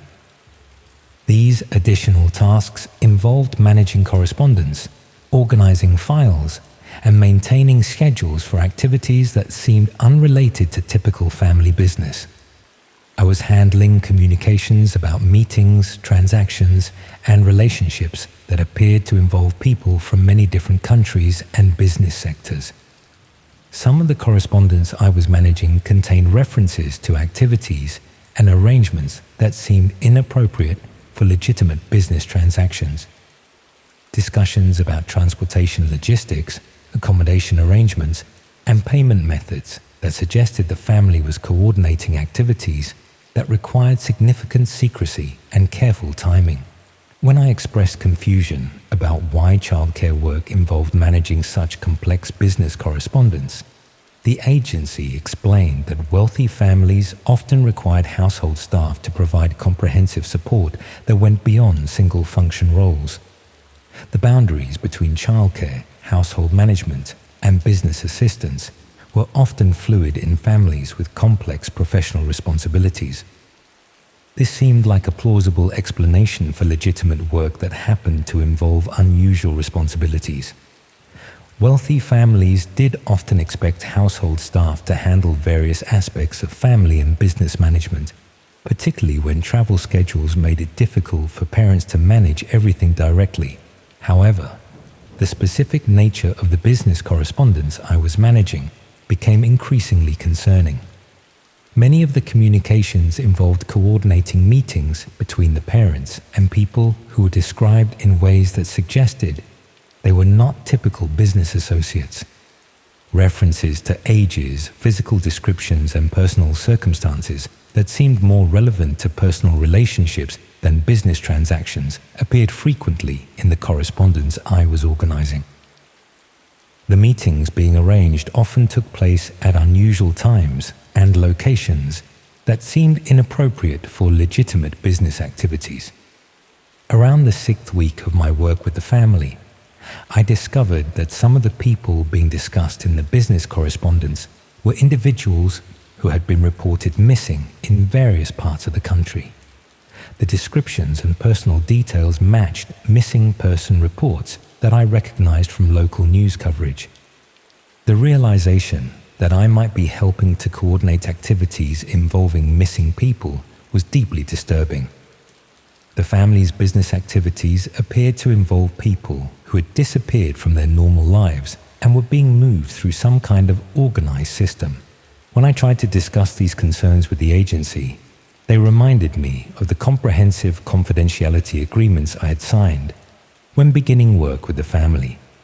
They emphasized that the business activities I was observing were complex legal matters that required careful protection from public scrutiny. They also pointed out that I had been managing sensitive correspondence and family information for several weeks, which meant that I had detailed knowledge of activities that could be misunderstood if taken out of context. My continued employment depended on maintaining absolute discretion about everything I had observed.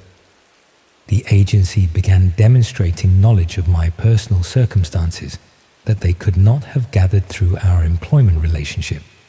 They made references to my father's health condition, my financial situation, and my living arrangements that suggested they had been conducting background research into my personal vulnerabilities. This surveillance became more obvious over the following days, with clear signs that my activities and communications were being monitored. The family and agency were apparently applying comprehensive intelligence gathering techniques to ensure my continued cooperation with activities I was beginning to understand were criminal. I realized that the babysitting work had been used to recruit me into participation in what appeared to be human trafficking operations. The children I was caring for were probably being used as props to create the appearance of normal family life, while their parents coordinated the movement and exploitation of vulnerable people. The correspondence I had been managing was likely coordination between traffickers rather than legitimate business communications. The security measures in the house were designed to prevent interference with criminal activities rather than protecting family privacy from business competitors. The missing people referenced in the correspondence were probably victims being moved through trafficking networks, and I had been unknowingly helping to coordinate their transportation and exploitation by managing communications between the people responsible for their disappearances. When I attempted to withdraw from the arrangement entirely, the agency pointed out that I had detailed knowledge of trafficking operations and could identify people involved in serious criminal activities. They suggested that my safety depended on continued cooperation rather than attempting to expose activities that involved dangerous people. The surveillance of my personal activities intensified after I tried to end my involvement with the family. The agency began sending me detailed information about my daily routine and my father's circumstances to demonstrate that they could threaten the safety of people I cared about if I caused problems for their operations. I tried reporting my suspicions to the police, but discovered that proving trafficking activities based on business correspondence and security measures was extremely difficult. The babysitting work had been presented as legitimate childcare. The household management tasks could be justified as normal responsibilities for wealthy families, and the correspondence could be explained as complex but legal business activities. The agency continued to contact me for several months after I stopped working for the family, offering additional childcare opportunities and occasionally sending references to my personal activities to remind me that their surveillance capabilities remained active. I never determined the full scope of the trafficking operation or what happened to the people whose movements I had been unknowingly coordinating. The combination of legitimate family appearances, sophisticated security measures, and systematic coordination suggested an organization capable of moving people across significant distances while maintaining the appearance of normal business activities. What I understand now is that they had developed effective methods for recruiting unwitting accomplices to trafficking operations by presenting criminal coordination as legitimate household management work. They understood how to exploit people's need for income and their natural trust in childcare situations to recruit participants in activities they would never willingly support. The most disturbing aspect of this experience was how my desire to provide good childcare had been transformed into participation in the systematic exploitation of vulnerable people. The babysitting work had been a recruitment method designed to identify people who could be trusted with sensitive information and manipulated into maintaining silence about criminal activities. I still receive occasional contact attempts from similar childcare agencies, offering well-paid positions with families who require particularly reliable and discreet babysitters. The positions they advertise always involve wealthy families with complex professional responsibilities, always require extensive confidentiality agreements, and always include household management duties that go beyond typical childcare work. I decline these opportunities immediately now, but I wonder how many other childcare workers have found themselves in similar situations, believing they are providing legitimate family support while actually participating in criminal operations that exploit the most vulnerable people in society.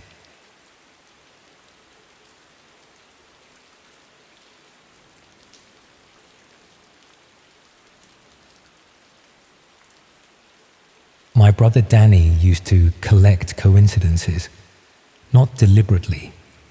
He just had this habit of pointing out when things lined up in ways that seemed too convenient to be random. Like when his favorite band announced a concert on his birthday, or when the book he needed for a school project turned up in a charity shop the same day he got the assignment. He'd get this look on his face, half suspicious and half delighted, as if he'd caught the universe playing a trick on him. I've never been the type to believe in coincidences, but I am now. I've learned that sometimes what looks like pure chance is actually something much more deliberate, much more planned than you could ever imagine. And sometimes curiosity about the wrong thing can make you part of someone else's design without you ever realizing it. This is about my younger brother Danny. He was 15 when it happened, the kind of lad who spent most of his time online, but wasn't particularly tech-savvy. Just a normal teenager who played games, watched videos, and got into arguments on forums about things that didn't really matter. He lived with our mum in Nottingham after our parents split, and I'd see him every other weekend when he'd come to stay with me in Sheffield. He was always curious about things he wasn't supposed to know about. Not in a rebellious way. He just wanted to understand how the world actually worked. The trouble started when he read something online about hidden parts of the internet where you could find things that weren't available on normal websites, not just pirated content, but genuinely disturbing material that existed in spaces most people never knew about. During the summer holidays, he started researching these hidden networks, following links from one forum to another, slowly building an understanding of how to access parts of the internet that required special software. His first attempts were unsuccessful, mostly leading to dead links, but he persisted with that teenage conviction that there were secrets being kept from him. When he finally managed to access these hidden networks, most of what he found was disappointing. Defunct marketplaces, conspiracy forums, websites selling things he had no interest in. But he kept exploring, going deeper into increasingly obscure corners. The content became progressively stranger and more disturbing, moving from simple illegality into areas that made him genuinely uncomfortable. Yet something compelled him to continue. The breakthrough came when he found a forum dedicated to discussing live content. Users shared links and recommendations with the casual tone of people discussing television programs, rating what they'd seen, and making requests for specific types of content. Reading through these discussions, he began to understand that what he'd initially dismissed as internet mythology might actually exist. The sites themselves were primitive but functional. Basic interfaces, poor video quality, minimal features. But they worked well enough to stream content that was clearly authentic, rather than professionally produced fiction. What he found most unsettling was how organized it all seemed despite the amateur presentation. There were schedules, regular programming, someone coordinating activities across multiple streams. The forums contained discussions about how participants were recruited and managed. The process seemed to start with identifying vulnerable individuals through social media and gaming platforms, gradually building trust before making direct contact. Reading these discussions made him increasingly uncomfortable, but also more fascinated. Part of him knew he should stop, that he was seeing things no 15-year-old should see, but another part couldn't look away. What really caught his attention were the references to operations in the UK. Users shared information about potential targets and opportunities across different regions, including areas he recognized. The discussions about recruitment were particularly detailed. Users traded advice on social media monitoring, techniques for initiating contact, methods for gradually escalating involvement. He started noticing patterns in his own online activities that matched what he'd read about target identification. Gaming platforms, where he'd made friends with people he'd never met. Social media interactions with accounts that seemed designed to gather personal information, and messages from users who showed unusual interest in his daily routine and family situation. The realization that he might have accidentally identified himself as a potential target was genuinely frightening. His exploration of these networks would have left digital traces. His interest in the content would have been noted, and his online behavior would have been analyzed for vulnerabilities. By investigating their world, he'd made himself visible to people who specialized in exploitation. The direct contact began through private messages on one of the forums. Someone had been observing his posts and wanted to share more exclusive content that wasn't available in the public areas. The approach was gradual and friendly, presenting the interaction as a privilege rather than something that should raise suspicion. For a moment, he hesitated. Something about the message felt too convenient, too perfectly timed. But curiosity won out over caution, as it always seemed to with him. The private content was significantly more disturbing than what he'd seen in the open forums. Higher production values, more organized presentation, material that suggested the operators had serious resources and locations. Over several weeks, the private conversations became more personal. His contact showed interest in his life, his location, his family situation, and his daily routines. The questions were subtle and spread across multiple conversations, but collectively they built a detailed picture of his circumstances and vulnerabilities. The turning point came when his contact offered to arrange a meeting. Not dramatic or obviously threatening, just a suggestion that he might be interested in seeing how these operations actually worked, perhaps even contributing in some way. The proposal was presented as an opportunity rather than a demand, something that should feel exciting rather than dangerous. By this point, his judgment seemed completely compromised. The weeks of exposure to increasingly extreme content had normalized things that should have been immediately recognized as dangerous. His contact had skillfully managed the progression from curious observer to potential participant, using techniques that had clearly been refined through experience. The meeting was arranged for a weekend when he was supposed to be staying with me in Sheffield. Instead of taking the usual train, he was to meet his contact at a service station just outside Nottingham. The location was public enough to feel safe but isolated enough for privacy. Exactly the sort of place that would appear in the recruitment discussions he'd read. I didn't know any of this was happening. As far as I was concerned, he was coming to stay as usual, maybe arriving a bit later than normal, but nothing that seemed worth questioning.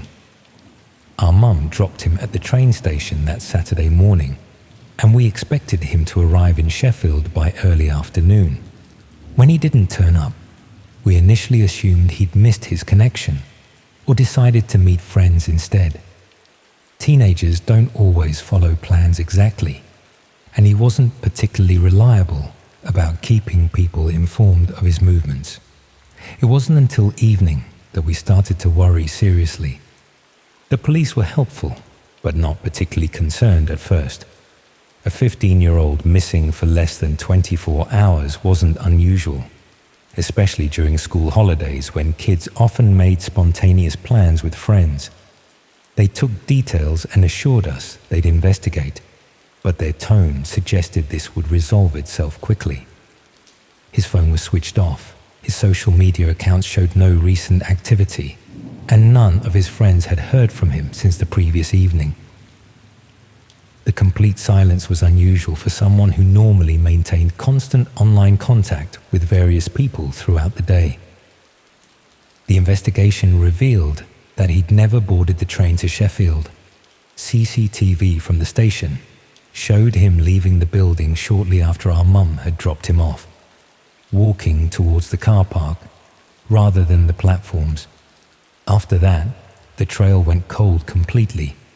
Police found his online activities eventually, but understanding what they meant required technical expertise that took time to arrange.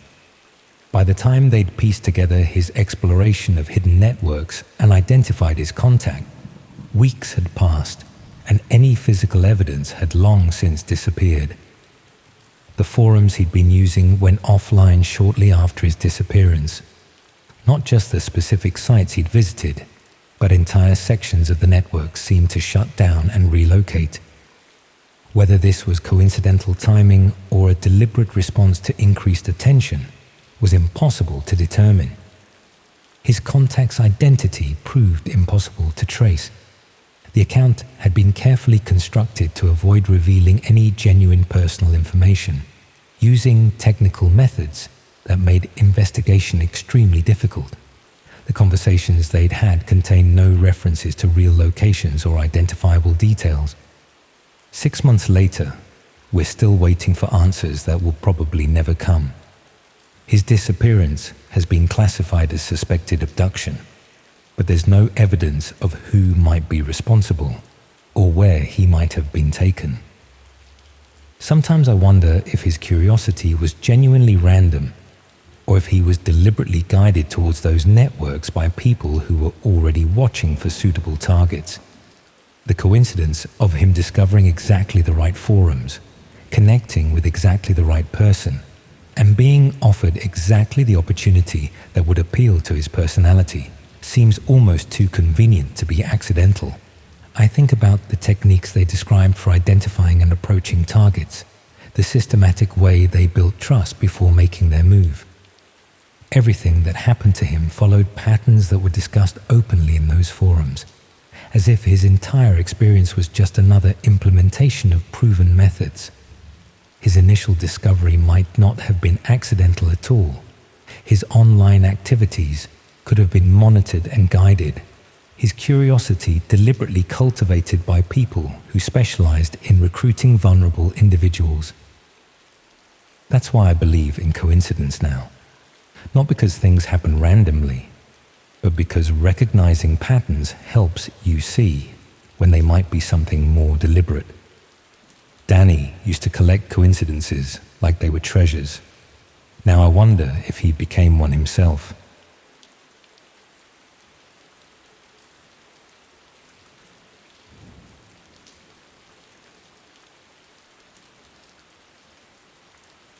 hand still shakes sometimes when I think about all the conversations I translated, all the messages I helped people understand when they couldn't communicate with each other directly. I'm in a youth hostel in Durham at the moment. Strange choice for someone my age. But they don't ask many questions, and you can pay by the week if you help with the cleaning. There's a Polish girl working here who keeps trying to practice her English with me, and every time she asks me to help her with a difficult phrase, I feel physically sick, because translation work used to be how I made my living. I was a freelance interpreter for nearly 20 years, mostly doing remote work for businesses that needed help with European languages, especially Polish and Romanian. Then, the agency I worked through lost most of their contracts to cheaper overseas services, and I had to find other clients quickly.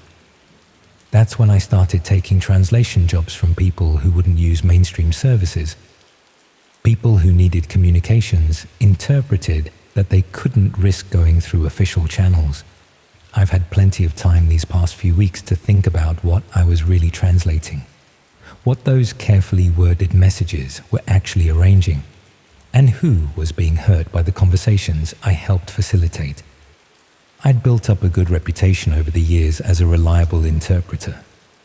Nothing glamorous, mostly technical documents, business correspondence, the occasional video conference where participants needed real-time translation. The work was steady and paid well enough that I could afford a decent flat in Durham and didn't have to worry too much about money. The collapse happened gradually. First, a few regular clients stopped renewing their contracts. Then the agency reduced their rates to compete with overseas services. Then finally, they let most of their UK-based interpreters go in favor of cheaper options abroad. I was 52 years old, with language skills that were suddenly worth half what they'd been the previous year. I spent several months taking whatever translation work I could find at increasingly desperate rates. Technical manuals that paid pennies per word, tourist guides that barely covered my rent, even some transcription work that didn't require my language skills at all. I was watching my savings disappear and wondering how much longer I could afford to stay in my flat. That's when I got the message through a freelancer website. Someone needed an experienced Polish-English interpreter for ongoing communication work that required absolute discretion. The rate they offered was exceptional, about 3 times what I'd been earning before the agency collapsed. They emphasized they needed someone reliable who could work with sensitive material and maintain strict confidentiality about the content of translations. The client, who identified himself as Mr. Walsh, explained during our initial phone conversation that he coordinated communications for business people who operated in areas where privacy was essential. Many of his clients conducted transactions that required confidentiality, and they needed interpreters who understood the importance of discretion and wouldn't ask uncomfortable questions about what was being discussed. I should have questioned what kind of business required such secretive translation services, should have wondered why legitimate companies wouldn't just use standard interpretation agencies. But Mr. Walsh was offering rates I couldn't afford to refuse, and I convinced myself that lots of businesses dealt with sensitive information that required privacy. The first assignment was straightforward enough. I was given a text message conversation between 2 people discussing what appeared to be a commercial transaction. One participant wrote in Polish, the other in English, and I provided real-time translations so they could communicate effectively. The conversation involved negotiating prices and delivery arrangements for unnamed goods, with both parties being careful to avoid specific details about what was being bought and sold. The vague language made me uncomfortable, but I told myself I was just facilitating communication, not endorsing whatever transaction they were arranging. My role was technical, providing accurate translation so people could understand each other. not moral or legal judgment about their business activities. Mr. Walsh was pleased with my work and immediately sent me more assignments. Over the following weeks, I translated dozens of conversations between Polish speakers and English speakers, all discussing commercial arrangements in deliberately vague language, quantities, prices, delivery schedules, but never specific details about what goods or services were actually being exchanged. The work fell into a comfortable routine. I'd receive notifications about new conversations that needed translation, provide real-time interpretation as messages appeared, and collect payment for the hours I'd worked. The money was keeping me financially stable for the first time since the agency had collapsed. But I started noticing elements of the conversations that troubled me. Some discussions included references to people rather than goods, talking about availability and suitability in ways that suggested they were arranging some sort of service rather than product delivery. Others mentioned timing that needed to coordinate with school schedules or work shifts, details that seemed unnecessarily specific for standard commercial transactions. When I raised concerns about the nature of what I was translating, Mr. Walsh explained that privacy-conscious businesses often used coded language to protect confidential information from potential competitors or regulatory oversight. My role was to translate the words accurately, not to interpret the underlying business purposes those words served. That rationalization let me continue accepting assignments without examining too closely what I was really facilitating. I was just an interpreter, providing technical translation services without responsibility for how parties used their ability to communicate with each other. The assignments became more disturbing over time. I found myself translating conversations that discussed people's routines, their vulnerabilities, their living situations. Discussions about the best approaches for making contact, techniques for establishing trust, even advice about circumventing security or supervision.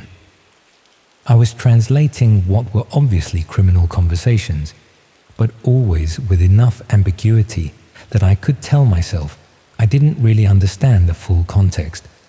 Maybe these were private investigators conducting legitimate surveillance. Maybe they were security consultants testing vulnerabilities. Maybe there were innocent explanations I wasn't aware of. The breakthrough came when I translated a conversation that included a specific address in Durham. Two people were discussing someone who lived there when they'd be home alone, the best approach for gaining entry to the property. The Polish speaker was providing detailed instructions about security arrangements and optimal timing, while the English speaker confirmed they understood and would proceed as discussed. I recognized the address immediately. It was my neighbor's flat, just 2 doors down from where I lived. An elderly Polish woman who I'd occasionally help with her shopping or paperwork that required English comprehension. Someone had been surveilling her property and was now coordinating with an English speaker to exploit whatever they discovered about her vulnerabilities.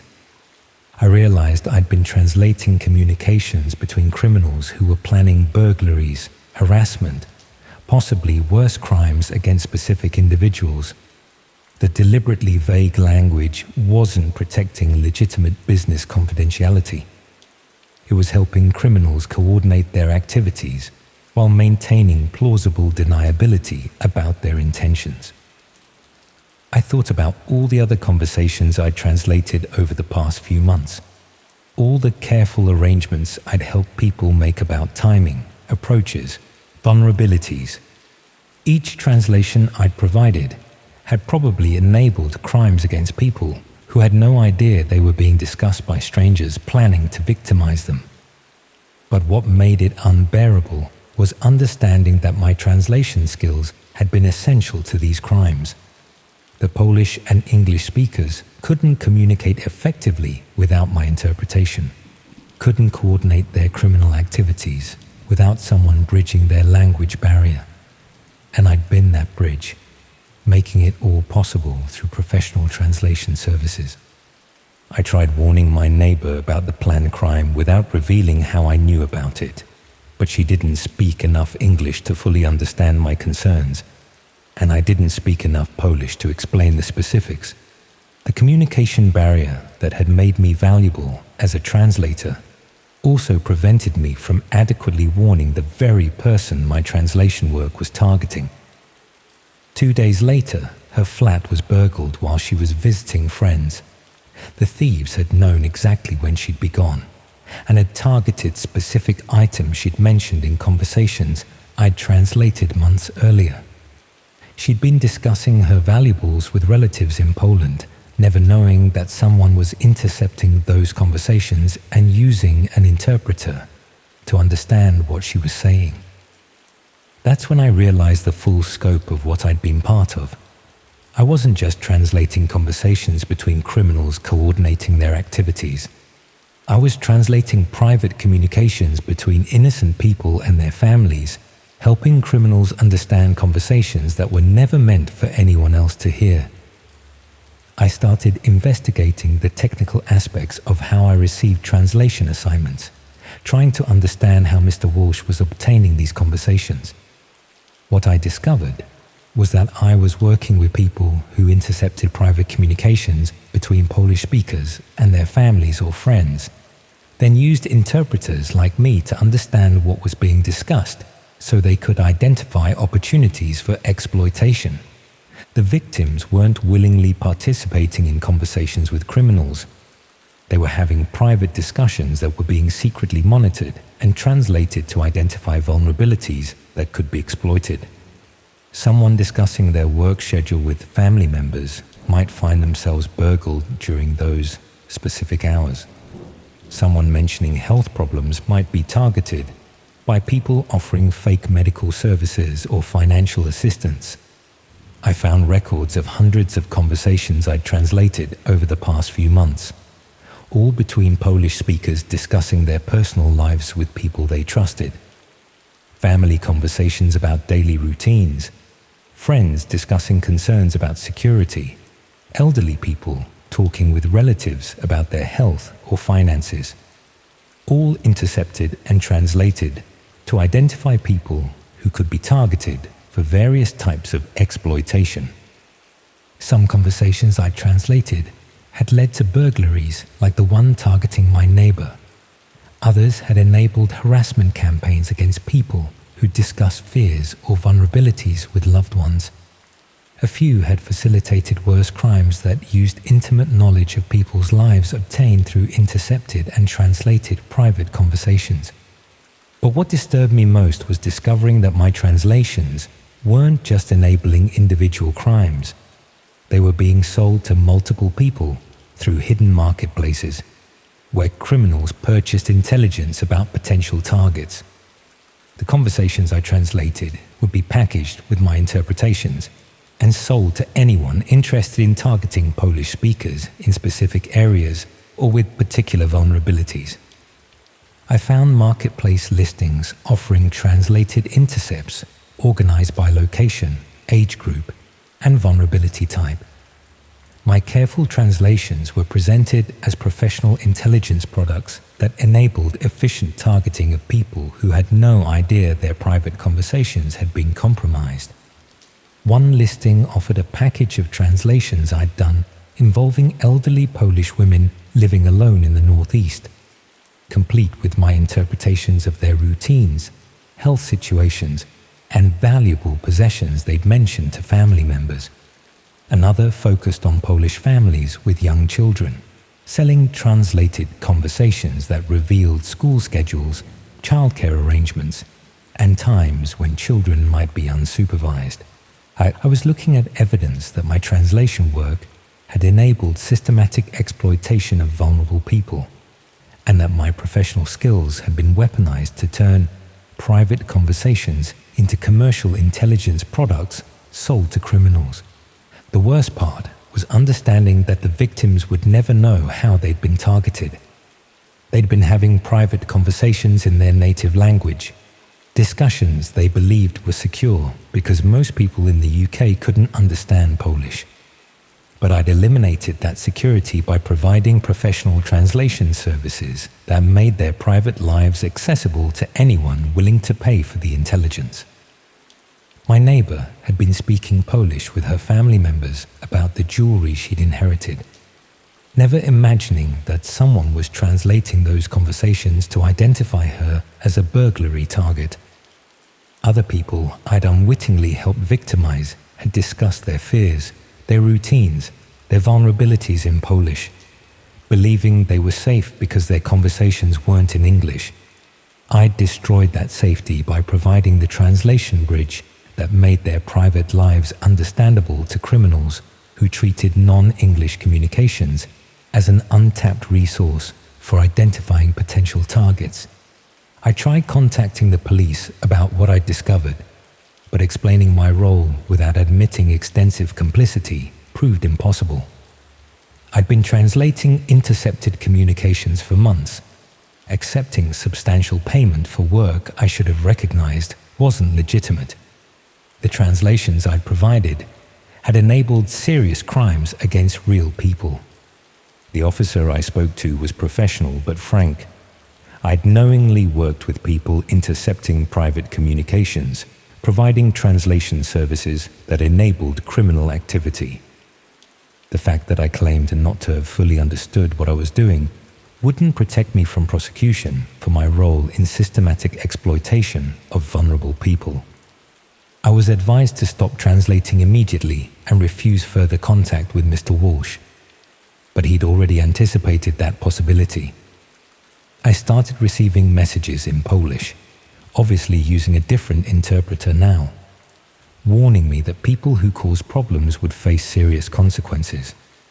The messages included details from my own private conversations, things I'd discussed with family and friends that I'd assumed were secure.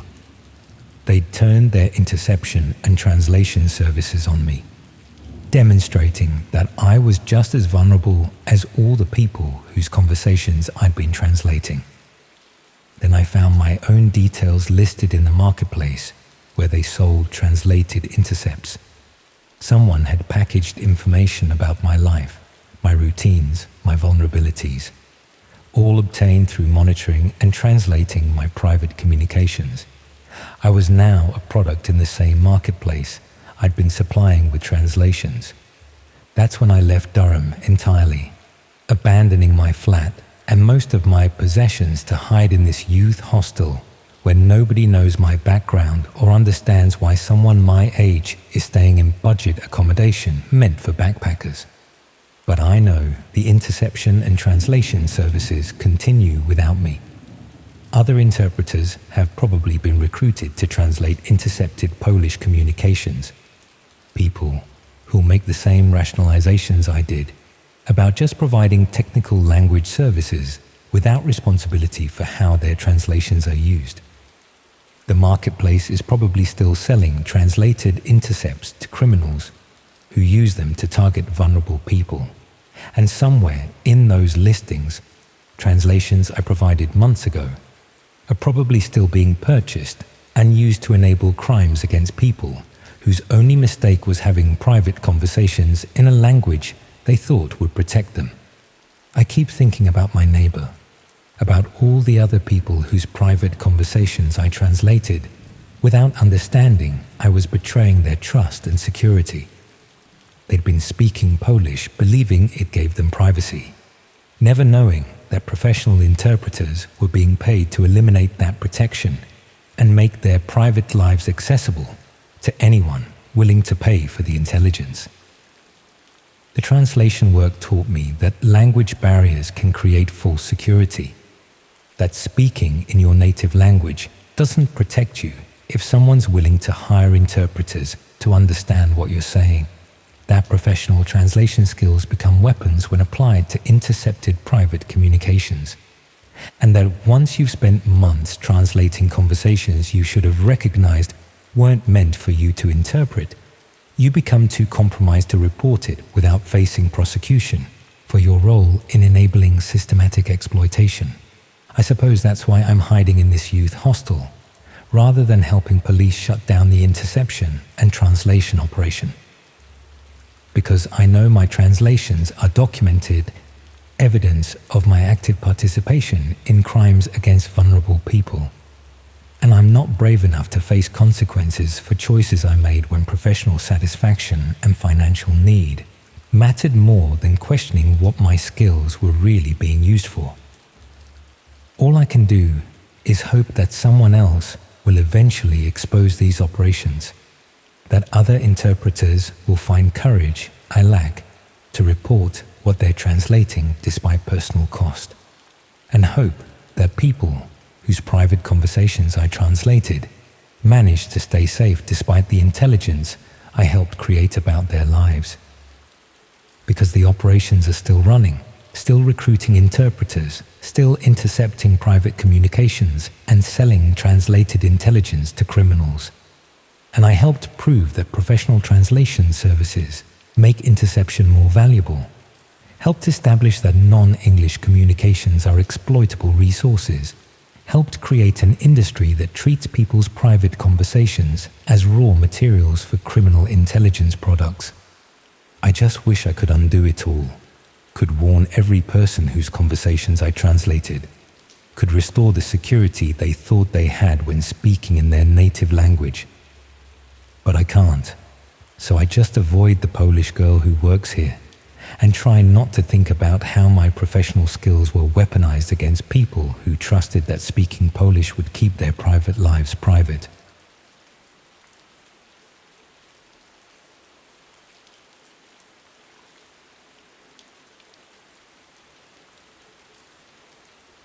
Isn't it strange how sometimes the thing that gets you banned from everywhere respectable is exactly what prepares you for places where respectability would just make you a target?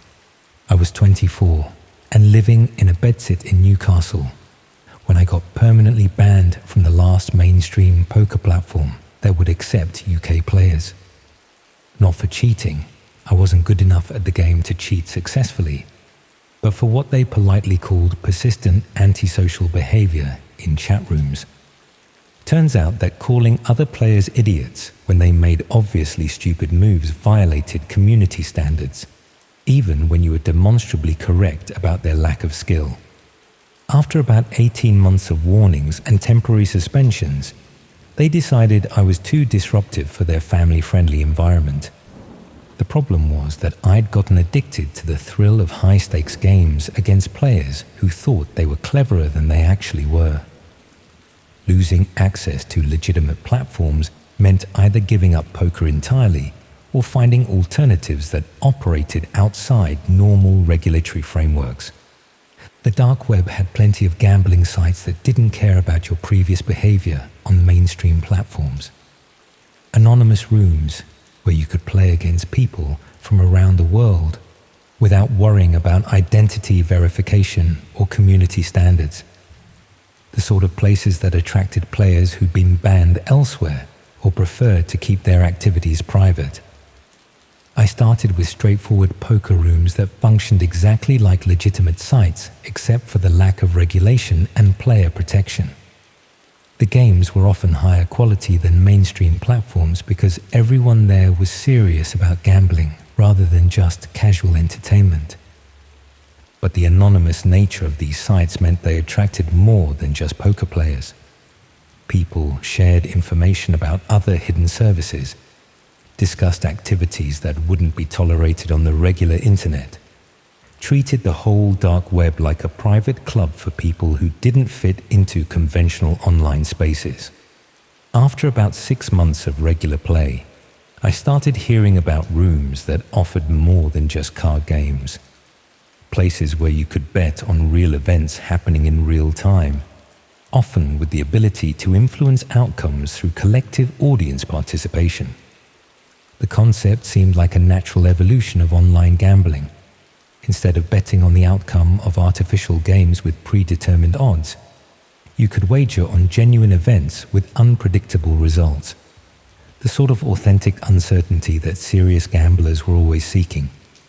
One player I'd gotten to know through regular games mentioned that he'd accessed rooms where you could watch and bet on what he called live action streams. Events broadcast from various locations where viewers could place bets on outcomes while they were happening.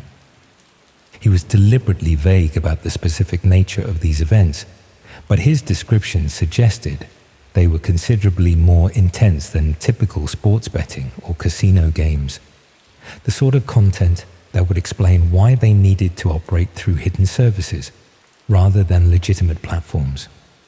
After proving my reliability through months of regular poker play, he offered to share access details for one of these live-action rooms. He warned me that the content might be disturbing for people who weren't prepared for genuine uncertainty and real consequences. I should have asked more questions about what exactly I'd be watching and betting on. But the thrill of accessing something exclusive and potentially profitable overrode my caution about getting involved in activities I didn't fully understand. The access process was similar to the poker rooms I'd been using, just with additional security measures that suggested the content was more sensitive than card games.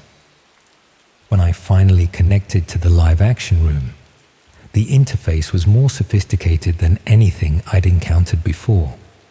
Multiple video feeds showed different locations, each with associated betting options and viewer participation features. The quality was professional rather than amateur, suggesting serious investments in equipment and infrastructure. Most of the feeds showed empty rooms or static scenes, but one was obviously active with something happening in real time. A basement or converted garage space with someone strapped to a metal table in the center of the frame. The betting options were unlike anything I'd seen before.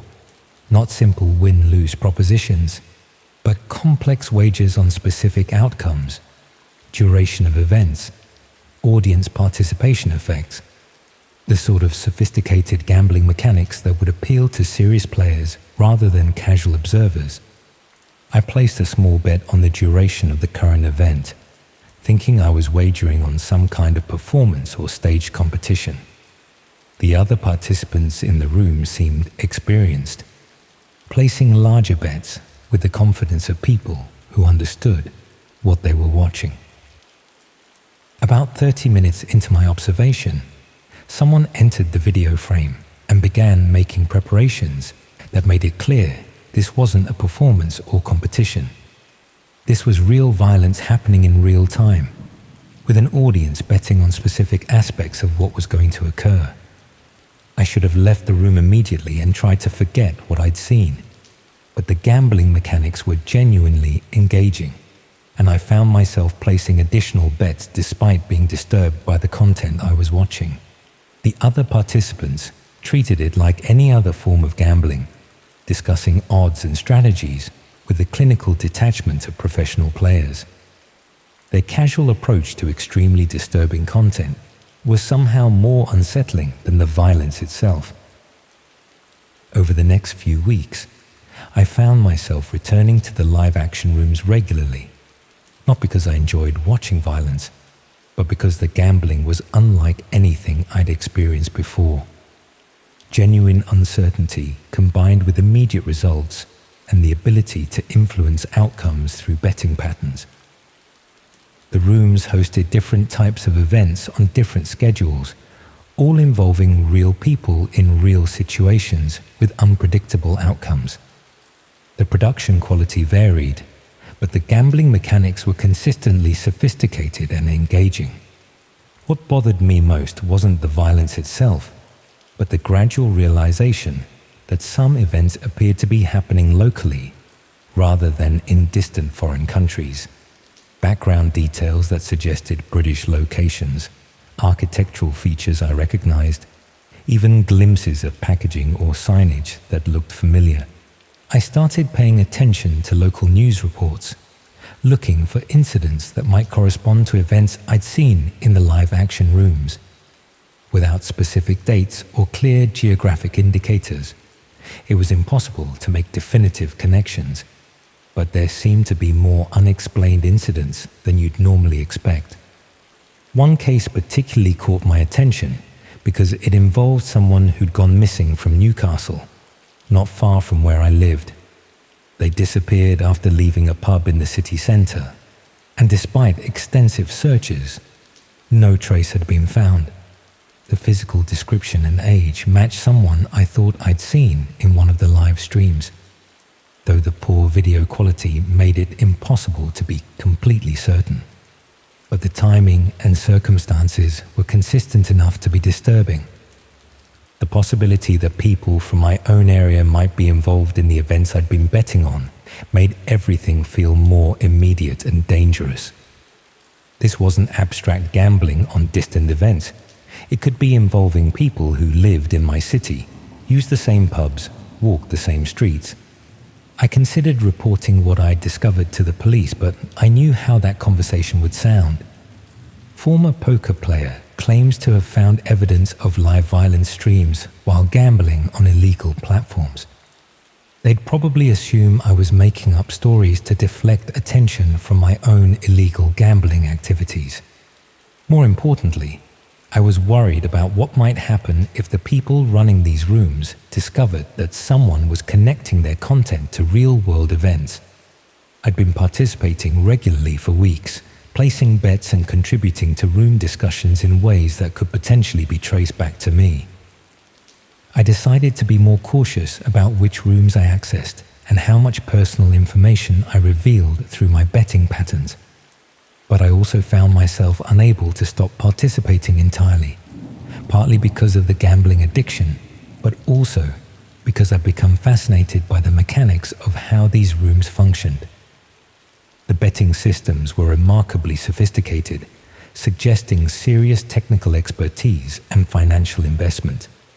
The video quality was professional, the streaming was reliable, and the audience participation features worked flawlessly, despite the obviously illegal nature of the content.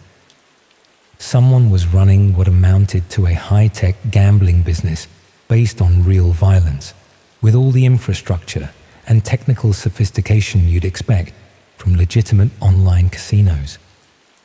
The sort of professional activity that required significant resources and long-term planning. About 2 months after I'd started accessing the live action rooms, I received a private message from someone who claimed to be interested in my betting patterns and analytical approach to the events. They said they'd noticed my consistent participation and wondered if I might be interested in additional opportunities that weren't available to casual participants. More exclusive rooms with higher stakes and more sophisticated gambling mechanics. The offer felt like a natural progression from regular participation to VIP access, the sort of reward system that legitimate gambling sites used to retain valuable customers. But something about the tone of the message made me uncomfortable. It suggested they'd been monitoring my activities more closely than I'd realized, tracking not just my bets, but my overall approach to the content. The level of surveillance implied either sophisticated technical capabilities or dedicated human observers. I didn't respond immediately, telling myself I needed time to consider whether I wanted to become more deeply involved in activities that were obviously illegal and potentially dangerous.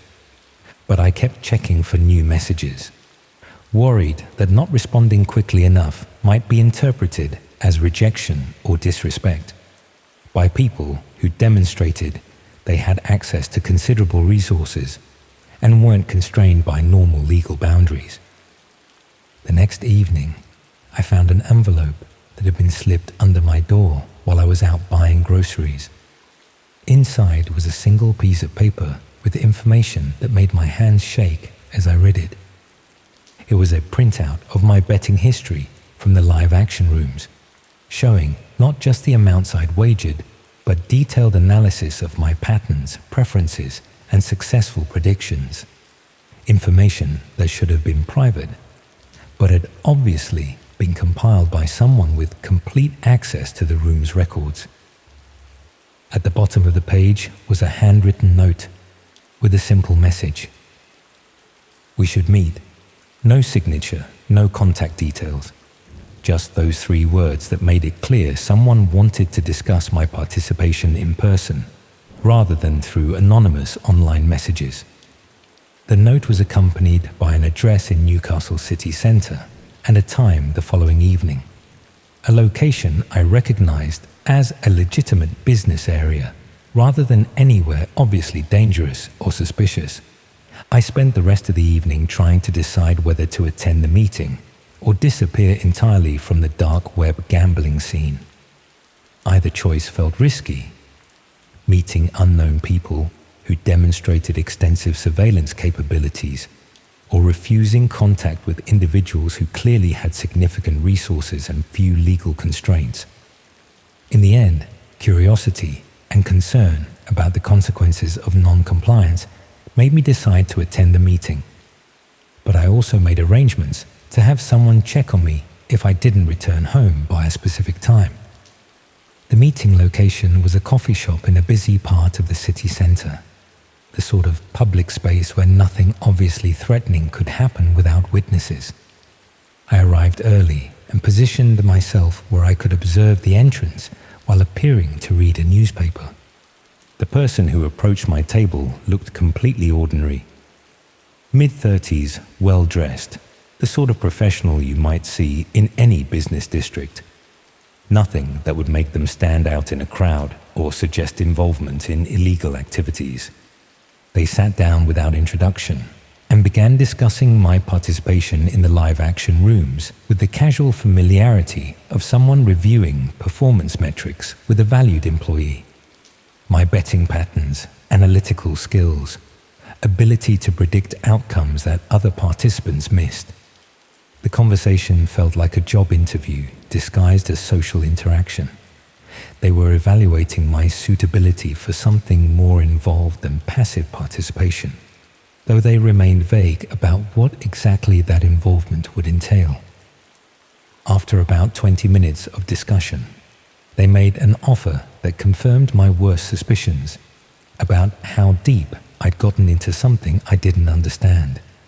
They wanted me to help select participants for future events. Not directly involved in violence, they assured me, just providing input about which types of people would create the most engaging content for gambling audiences. My analytical skills and understanding of what made events unpredictable would be valuable for improving the quality of their streams. The offer was presented as a natural progression from successful gambling to behind-the-scenes involvement, with financial compensation that was considerably more attractive than my current benefits and part-time work income. I told them I needed time to consider the opportunity, hoping to end the conversation without committing to anything, while also avoiding outright rejection that might have immediate consequences. They seemed to accept this response, mentioning that they understood such decisions required careful consideration. But they also made it clear that my previous participation had already made me part of their community in ways that couldn't be easily undone. As they left, they handed me a mobile phone and explained that they'd be in touch about my decision within the next few days. The phone was for communication purposes only and shouldn't be used for any other activities. I took the phone home and spent the evening trying to process what had just happened. My casual gambling on illegal platforms had somehow evolved into recruitment for activities that went far beyond passive participation in online betting. The phone remained silent for 2 days, during which I convinced myself that maybe they decided to pursue other candidates and I could return to normal life without further complications. Then it rang. The voice was different from the person I'd met, but the message was clear. They'd selected a potential participant for an upcoming event and wanted my input about whether this person would create engaging content for their audience. They provided an address and asked me to observe the location for a few hours, noting daily routines and habits that might be relevant for planning purposes. Nothing directly harmful, they assured me. just gathering information that would help them make better decisions about content development. I should have thrown the phone away and moved to a different city immediately. Should have contacted the police despite the risks, to myself, and tried to prevent whatever they were planning. Instead, I found myself walking past the address they'd provided, observing someone who looked like they could have been me in different circumstances. Someone living alone, following predictable routines, vulnerable in ways they probably didn't even realize. I never reported back about what I'd observed, and I never answered the phone when it rang again over the following weeks. But I also never threw it away or tried to escape the situation entirely. Because part of me knew that people who went to such lengths to recruit assistance wouldn't simply accept non-cooperation as a final answer. And another part of me was curious about how far this could go, how much control they really had, whether someone like me could find a way to benefit from association with people who clearly had resources and opportunities that weren't available through legitimate channels. The phone is still in my flat, charged and waiting. Sometimes I think about what would happen if I answered it, what they might offer now that enough time has passed for them to assume I've had adequate opportunity to consider their proposition. But mostly I think about the person I observed and whether they're still following the same routine I documented, still unaware that someone has been watching them with professional interest.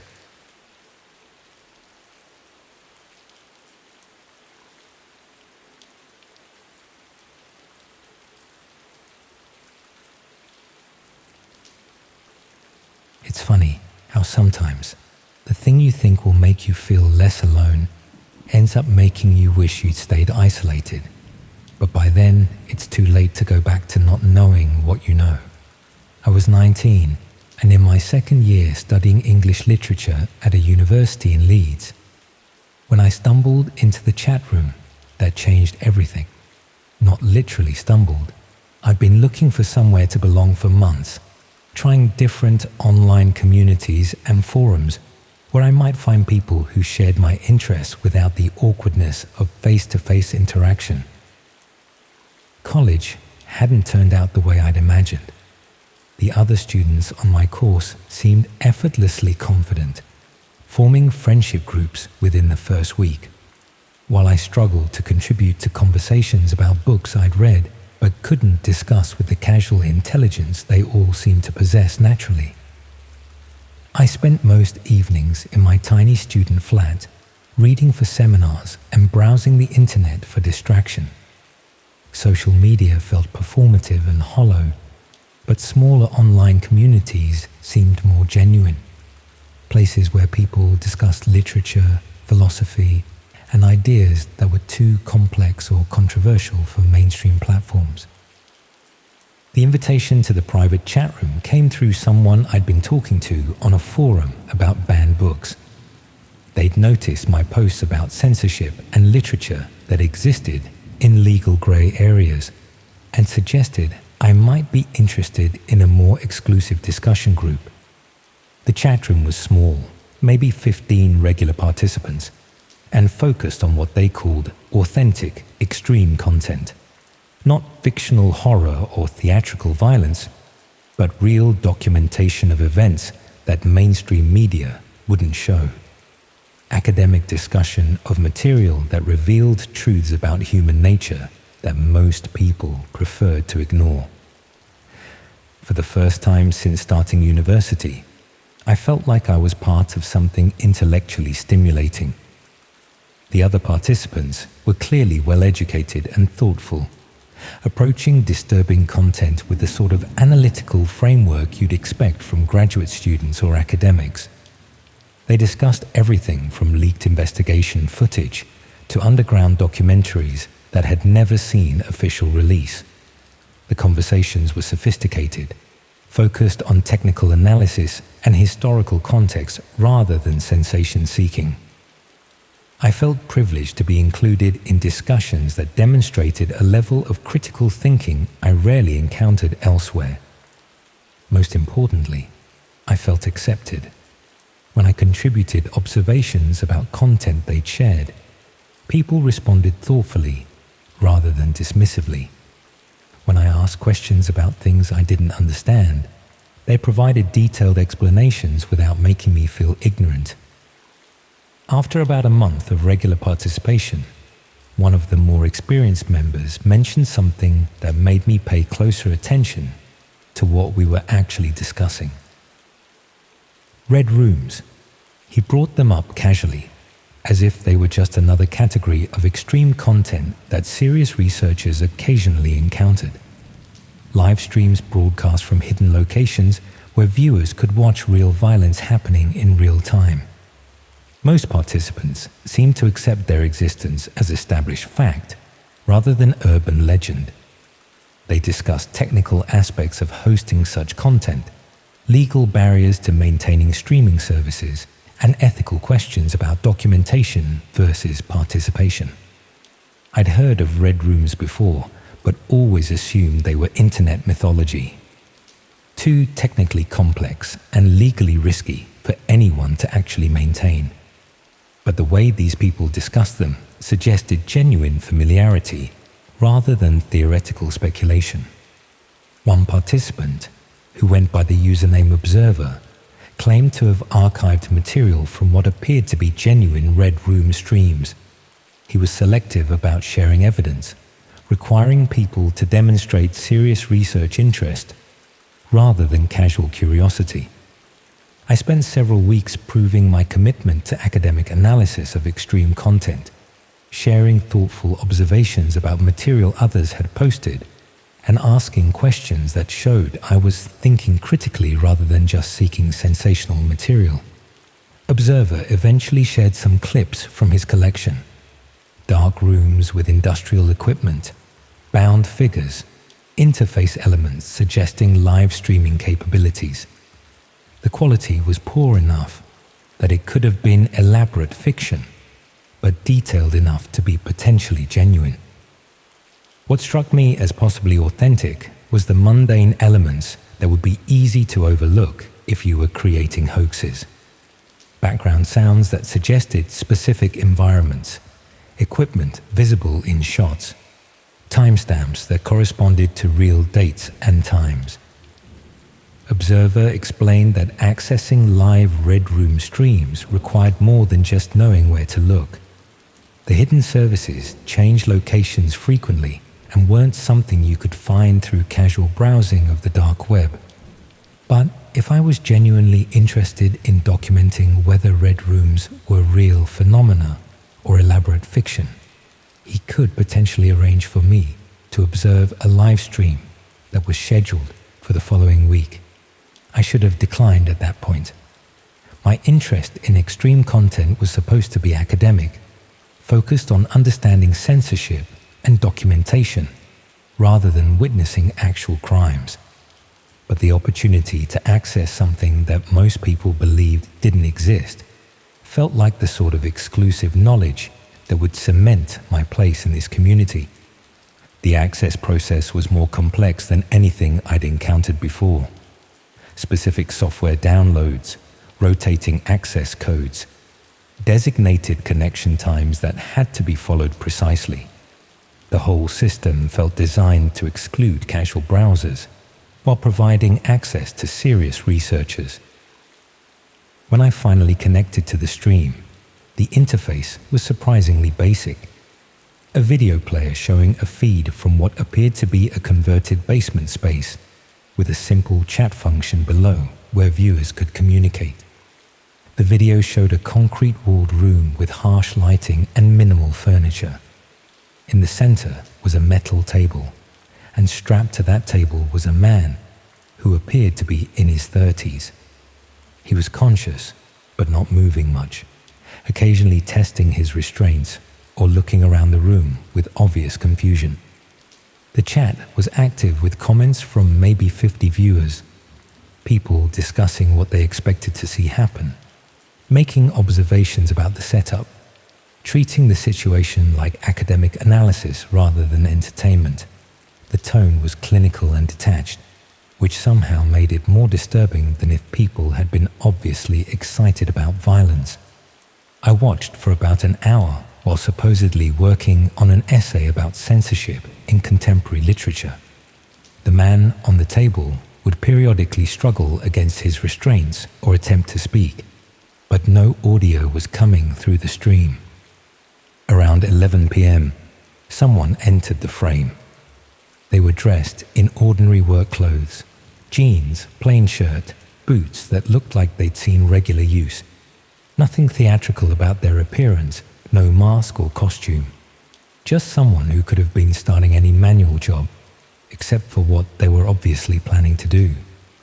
The figure moved around methodically, arranging tools on a nearby surface, adjusting camera angles, checking equipment that wasn't visible in the main feed. They worked with practiced efficiency that suggested this wasn't their first time following this routine. The chat became more analytical as preparations continued. People were discussing technical aspects of the setup, comparing what they were seeing to previous streams, making observations about the location and equipment being used. About 20 minutes into the preparations, I noticed something that made me look more carefully at the background details visible in the stream. On the wall behind the table was a small notice board with various papers pinned to it. Most were too far away to read clearly, but one appeared to be a health and safety poster with text that looked familiar. I paused the stream and looked more closely at the poster. The formatting and language were definitely British rather than foreign, and the specific wording seemed like something I'd seen before in university buildings or public spaces, which meant this stream was potentially being broadcast from somewhere in the UK rather than some distant foreign location. The realization made everything feel more immediate and dangerous. This wasn't abstract criminal activity happening somewhere else.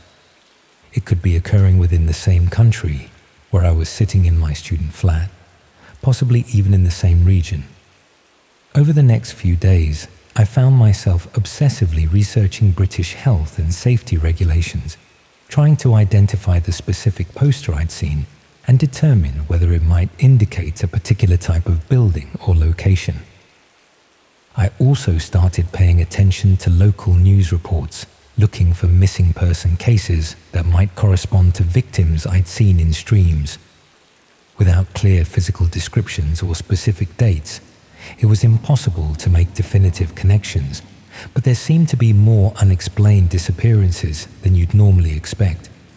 One case particularly disturbed me because the missing person was a student from a university not far from Leeds.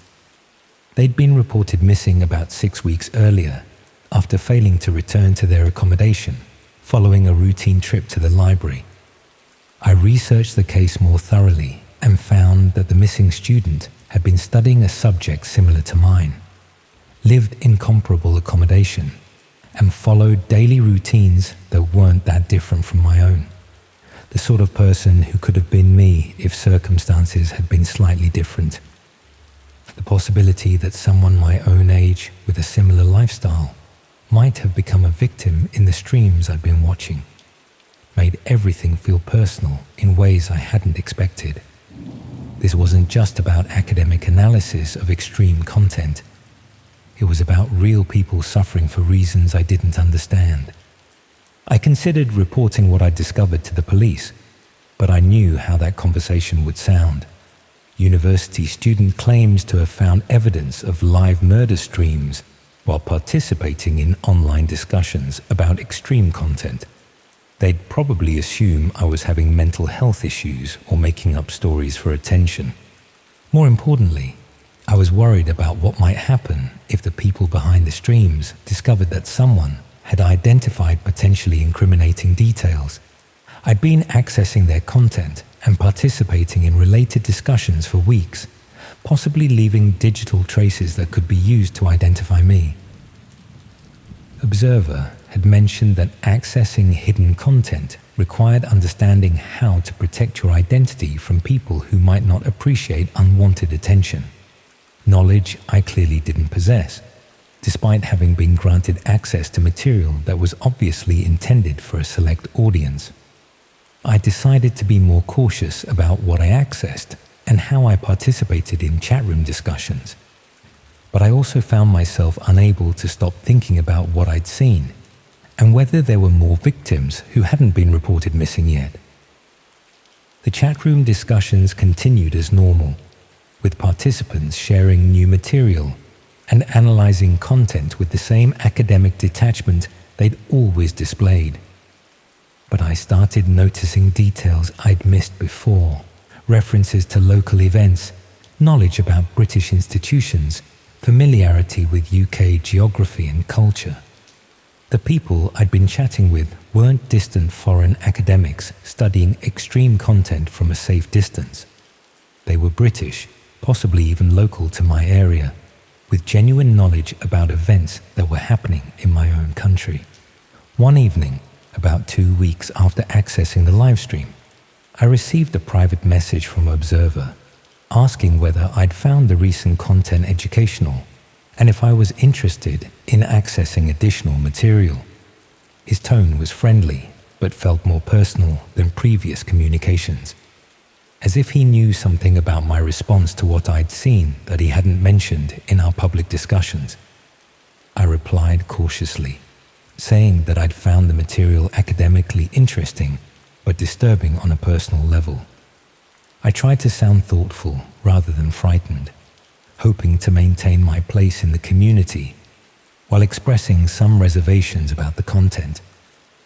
His response came back within minutes, which suggested he'd been online waiting for my reply rather than just checking messages occasionally.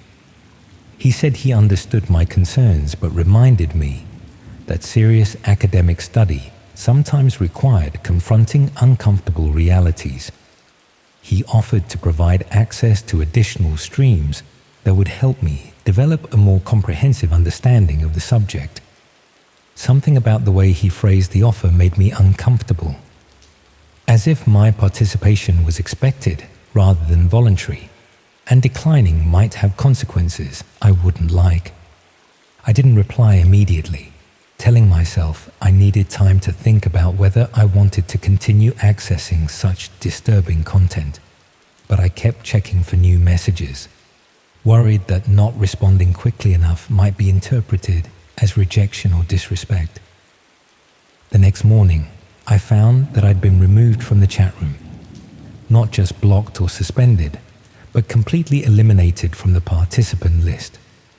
When I tried to reconnect using the original access method, I found that my credentials no longer worked, and there was no way to regain entry.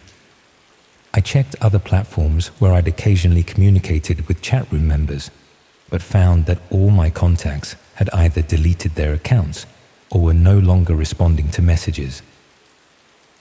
Within 24 hours, every trace of my connection to the chat room and its participants had been severed, as if someone had systematically removed all evidence of my involvement. The sudden exclusion felt ominous rather than disappointing. Either I'd failed some test I hadn't known I was taking, or someone had decided that my continued participation represented a risk they weren't willing to accept. I tried to convince myself that being excluded was actually fortunate, a way out of a situation I'd gotten into without fully understanding the implications. But I couldn't shake the feeling that people who went to such lengths to maintain secrecy might take additional steps to ensure former participants didn't become problems. Over the next few weeks, I noticed small things that individually meant nothing, but collectively made me uncomfortable. Posts delivered at unusual times, items in my flat that seemed to have been moved slightly, sounds in the corridor outside my door that could have been coincidence, but felt like surveillance. One evening, I found an envelope that had been slipped under my door while I was at the university library. Inside was a single photograph that made my stomach drop as I looked at it. The photograph showed me walking across campus, taken from a concealed position that suggested professional surveillance rather than casual observation. Someone had been watching me closely enough to document my daily routine without me noticing anything unusual. On the back of the photograph was a handwritten message that made the situation clear. Some discussions are meant to stay private. No signature, no return address. Just those words that made it obvious someone knew about my previous participation in the chat room and wanted to ensure my continued silence about what I'd seen. I threw the photograph away and tried to convince myself it was a scare tactic designed to prevent me from reporting what I'd discovered. But I couldn't explain how someone had obtained detailed knowledge of my movements or managed to deliver the message without being noticed. Over the next few days, I became increasingly paranoid about being watched. Every stranger on campus felt threatening. Every unexpected sound in my flat made me check the windows and doors. But nothing obvious happened. No more photographs, no threatening phone calls, no signs that anyone was following me or monitoring my activities beyond what had already been demonstrated. I never tried to reconnect with the chat room or access any more hidden streaming content. The whole experience had taught me that some forms of belonging come with prices you don't discover until it's too late to back out safely.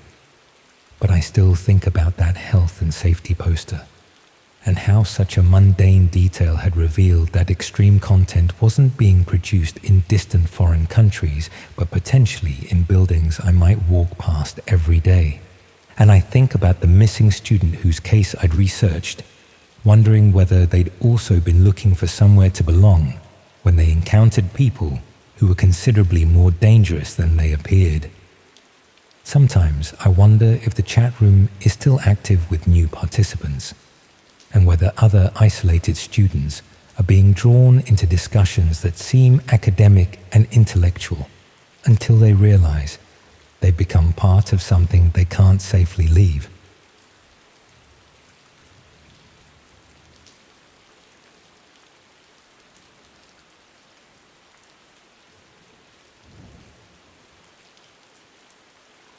It felt like a game at first, but I quickly learned it wasn't, and what followed would change my life.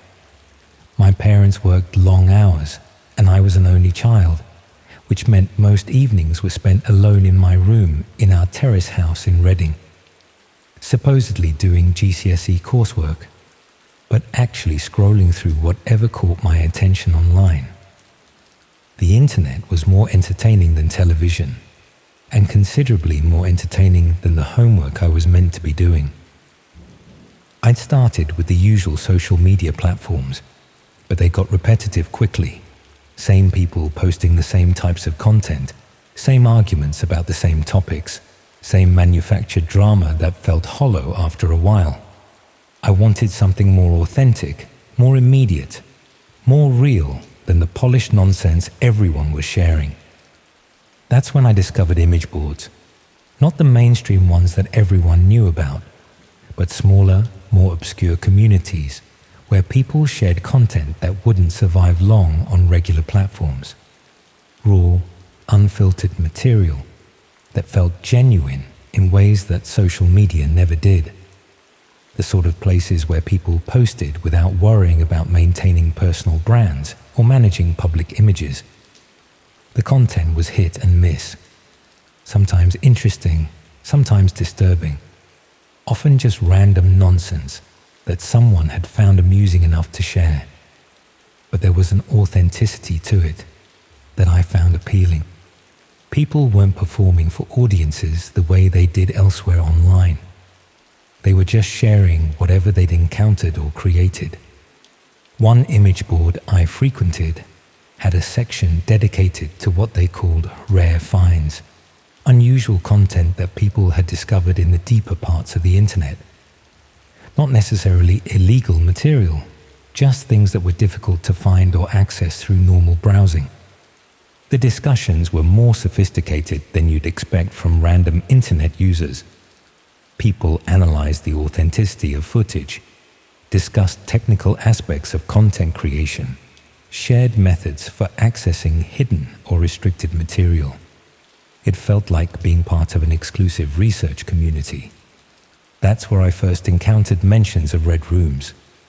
The concept was straightforward enough. Live streams supposedly hidden on the dark web, where viewers could watch real violence happening in real time. Most participants dismissed them as technically unfeasible urban legends, but a few claimed to have encountered evidence suggesting they might actually exist. What made me pay attention was how casually these discussions happened. People weren't treating it like creepypasta or horror fiction. They discussed red rooms the same way they discussed any other type of online content, as something that probably existed somewhere, even if it was difficult to access.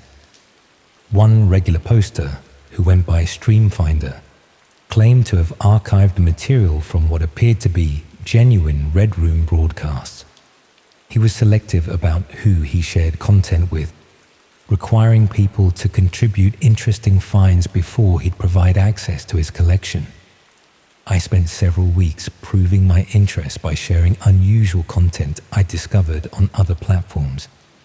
Nothing extreme, just rare or hard to find material that demonstrated I was serious about documenting authentic internet phenomena rather than just seeking sensational content. Streamfinder eventually shared some files from his archive, video clips that showed dark rooms with industrial equipment, bound figures, interface elements suggesting live streaming capabilities. The quality was poor enough that it could have been elaborate fiction, but detailed enough to be potentially genuine. What struck me as possibly authentic was the mundane elements that would be easy to overlook if you were creating hoaxes. Background sounds that suggested specific geographic locations, equipment brands visible in some shots, timestamps that corresponded to real dates and times.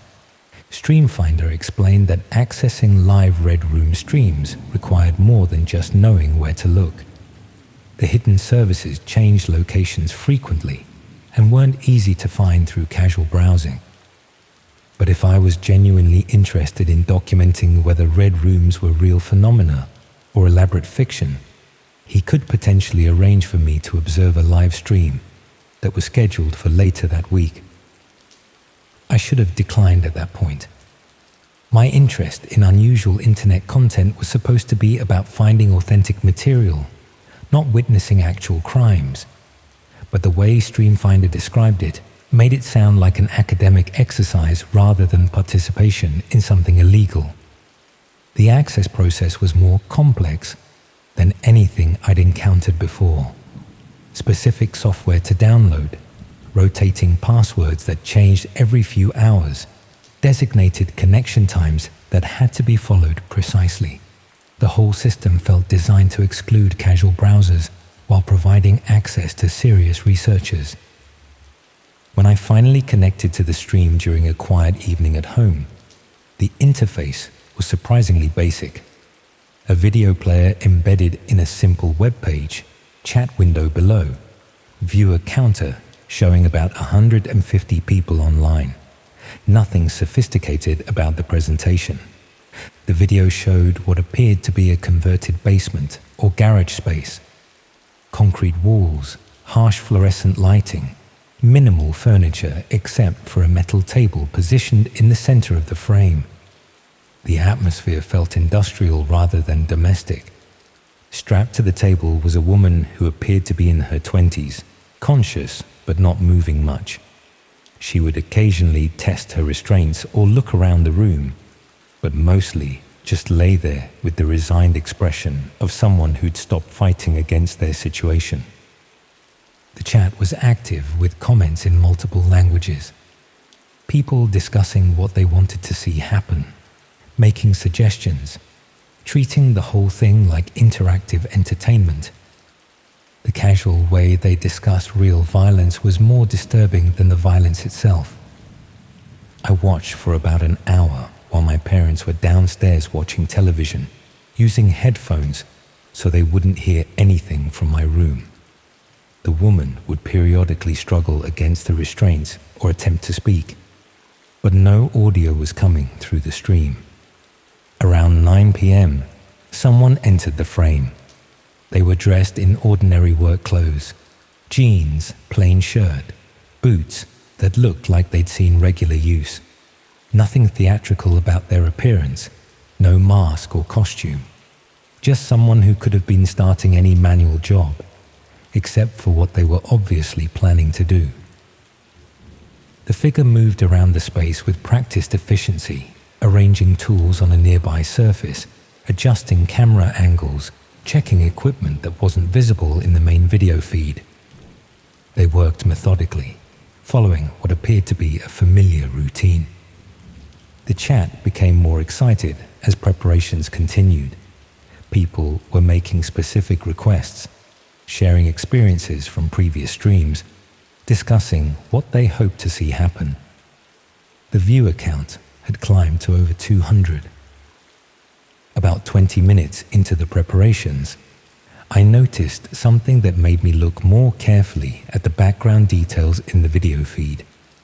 On the wall behind the table was a local business calendar, one of those promotional items that companies give out to customers at the beginning of each year. The business name was partially visible, and it looked familiar in a way that made me uncomfortable. I paused the stream and looked more closely at the calendar. The company name was for a plumbing supplier in Reading, the same town where I lived. I'd seen their van parked outside houses in my neighborhood when they were doing repair work or installations, which meant this stream was potentially being broadcast from somewhere local rather than some distant foreign location. The realization made everything feel more immediate and real. This wasn't abstract criminal activity happening somewhere else. It was potentially occurring within a few miles of where I was sitting in my bedroom. Over the next few days, I found myself obsessively researching the plumbing company and their customer base. They serviced residential and commercial properties throughout Reading and the surrounding areas, including industrial units and warehouse spaces that would be perfect for activities people wanted to keep private. I started paying attention to their vans when I saw them around town, noting which properties they visited and whether any locations seemed unusual or suspicious.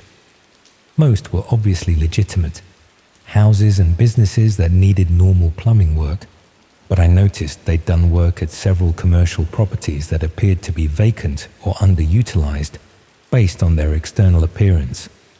Empty office buildings, unused warehouse units, the sort of places where someone could operate without being noticed by neighbors. One location particularly caught my attention because it was in an industrial area about 20 minutes from my house, and the plumbing company had visited several times over the past few months, according to the work schedules visible on their website. I decided to take a look at the area during a weekend, using revision time as an excuse to get out of the house. The industrial estate was mostly legitimate businesses, but several units were clearly vacant with to let signs and boarded windows. The unit that had received multiple plumbing visits was officially empty according to the estate agent's signage, but showed signs of recent activity. Fresh tire tracks in the car park, windows that had been covered from inside rather than just boarded up, utility connections that suggested power and water were still active. From the road, everything looked normal, just another vacant commercial property waiting for new tenants. But knowing what I potentially knew about local Red Room operations made it feel sinister in ways that were difficult to explain. I walked past several times over the next week, varying my route and timing to avoid appearing suspicious. Most of the time, there was no obvious activity, but occasionally I'd notice vehicles parked outside that weren't there regularly. One evening, I saw light coming from inside the unit despite it being officially vacant. Not normal commercial lighting, but the harsh, bright illumination that would be needed for filming or broadcasting. That's when I realized I might be looking at the actual location where the stream I'd watched was being produced. Streamfinder had mentioned that what I'd observed wasn't an isolated incident. He offered to provide access to additional streams if I was serious about documenting their activities. I should have declined and focused on my GCS-ES instead, but the discovery that this might be happening locally had made it feel more urgent and important than just another piece of unusual internet content. The next stream he arranged access to was scheduled for the following weekend. Different location, different setup, but the same basic format. Live violence broadcast to paying audiences who treated real suffering as entertainment. This time, the identifying details were clearer. Not just a local business calendar, but a window that showed part of what appeared to be a residential street. Houses with a particular architectural style, streetlights with distinctive designs, road markings that were obviously British. The architectural style looked familiar because it was similar to houses in my own neighborhood. Those Victorian terraces, the specific streetlight designs used by the local council, even the particular type of paving stones visible in the road. It all looked very much like areas of Reading I knew well. I spent hours comparing the glimpse of street visible through that window with online maps and street view images of my local area. The match wasn't exact, but it was close enough to suggest the stream was being broadcast from somewhere within the town where I lived. The realization that Red Rooms might be operating in my own community, rather than some distant location, made everything feel more dangerous and immediate. These weren't abstract criminals in foreign countries. They were people who might shop in the same places, use the same roads, possibly even live on streets I walked down regularly.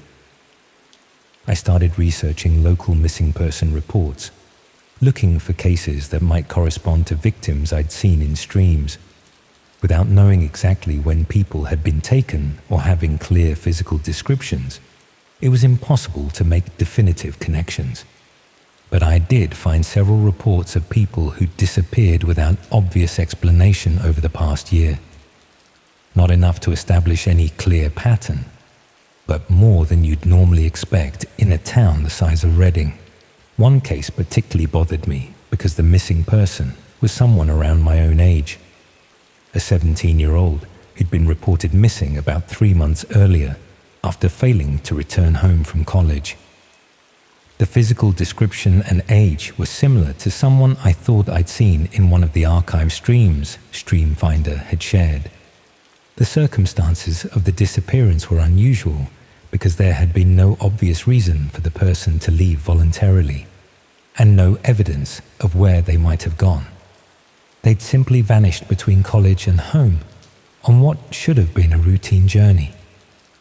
I researched the route they would have taken and found it passed through several areas with vacant commercial properties, including the industrial estate where I'd noticed the suspicious activity. It would have been easy for someone to intercept them in a relatively isolated area without witnesses. The possibility that someone my own age from my own town might have become a victim in the streams I'd been watching made everything feel personal in ways I hadn't expected. This wasn't just about documenting unusual internet phenomena. It was about real people from my community suffering for the entertainment of online audiences. I considered reporting what I'd discovered to the police, but I knew how that would sound. 16-year-old claims to have found evidence of live murder streams based on recognizing local business calendars and street architecture. Without more concrete evidence, they dismiss it as internet fantasy. More importantly, I was worried about what might happen if the people behind the Red Rooms discovered that someone had identified their activities. They demonstrated willingness to commit serious violence for entertainment. What would they do to protect themselves from exposure? Instead, I decided to gather more evidence before making any reports. Document activity at suspicious locations, record when lights were visible in supposedly vacant properties, note which vehicles visited and when. But as I was conducting this informal surveillance, I started noticing that I might not be the only person watching these locations. Other people seemed to be taking unusual interest in the same properties I was monitoring. Not obviously suspicious behavior, just individuals who appeared more often than random chance would suggest, positioned where they could observe the vacant units without being obvious about it.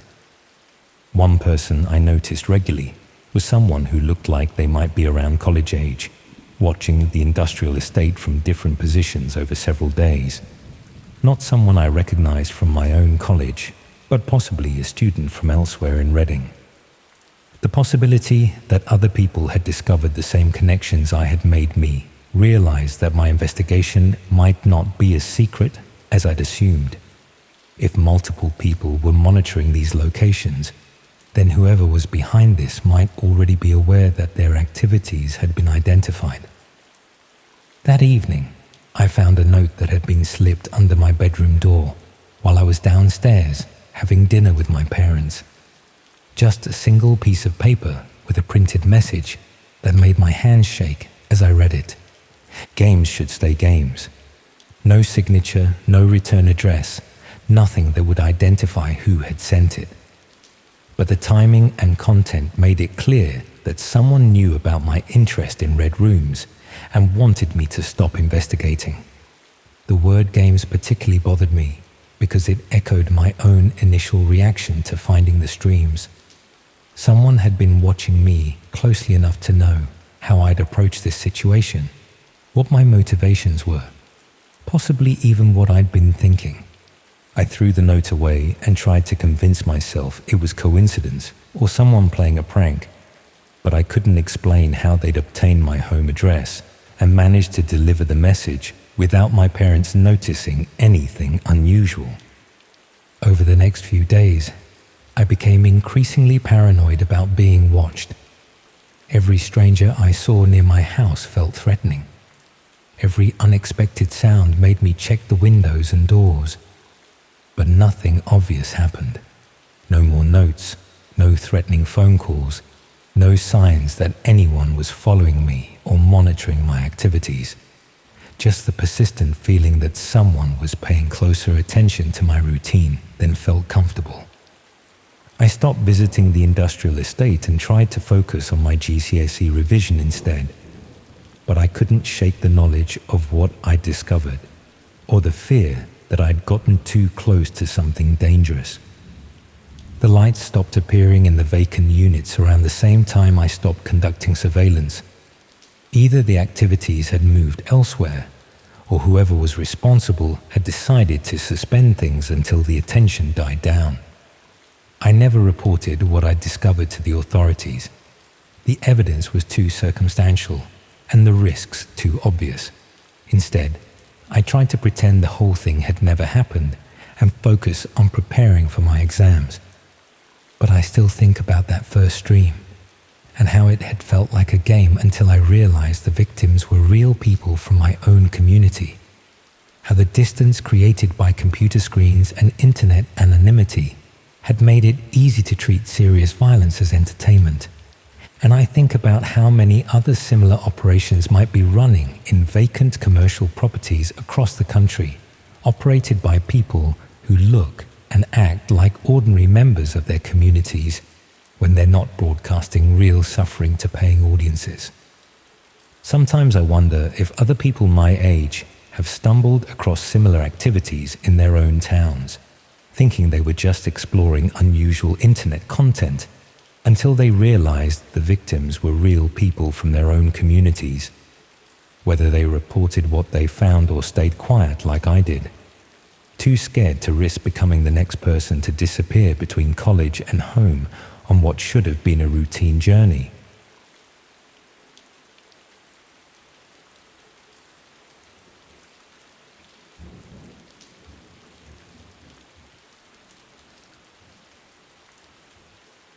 I want to share something that happened to me about 6 months ago.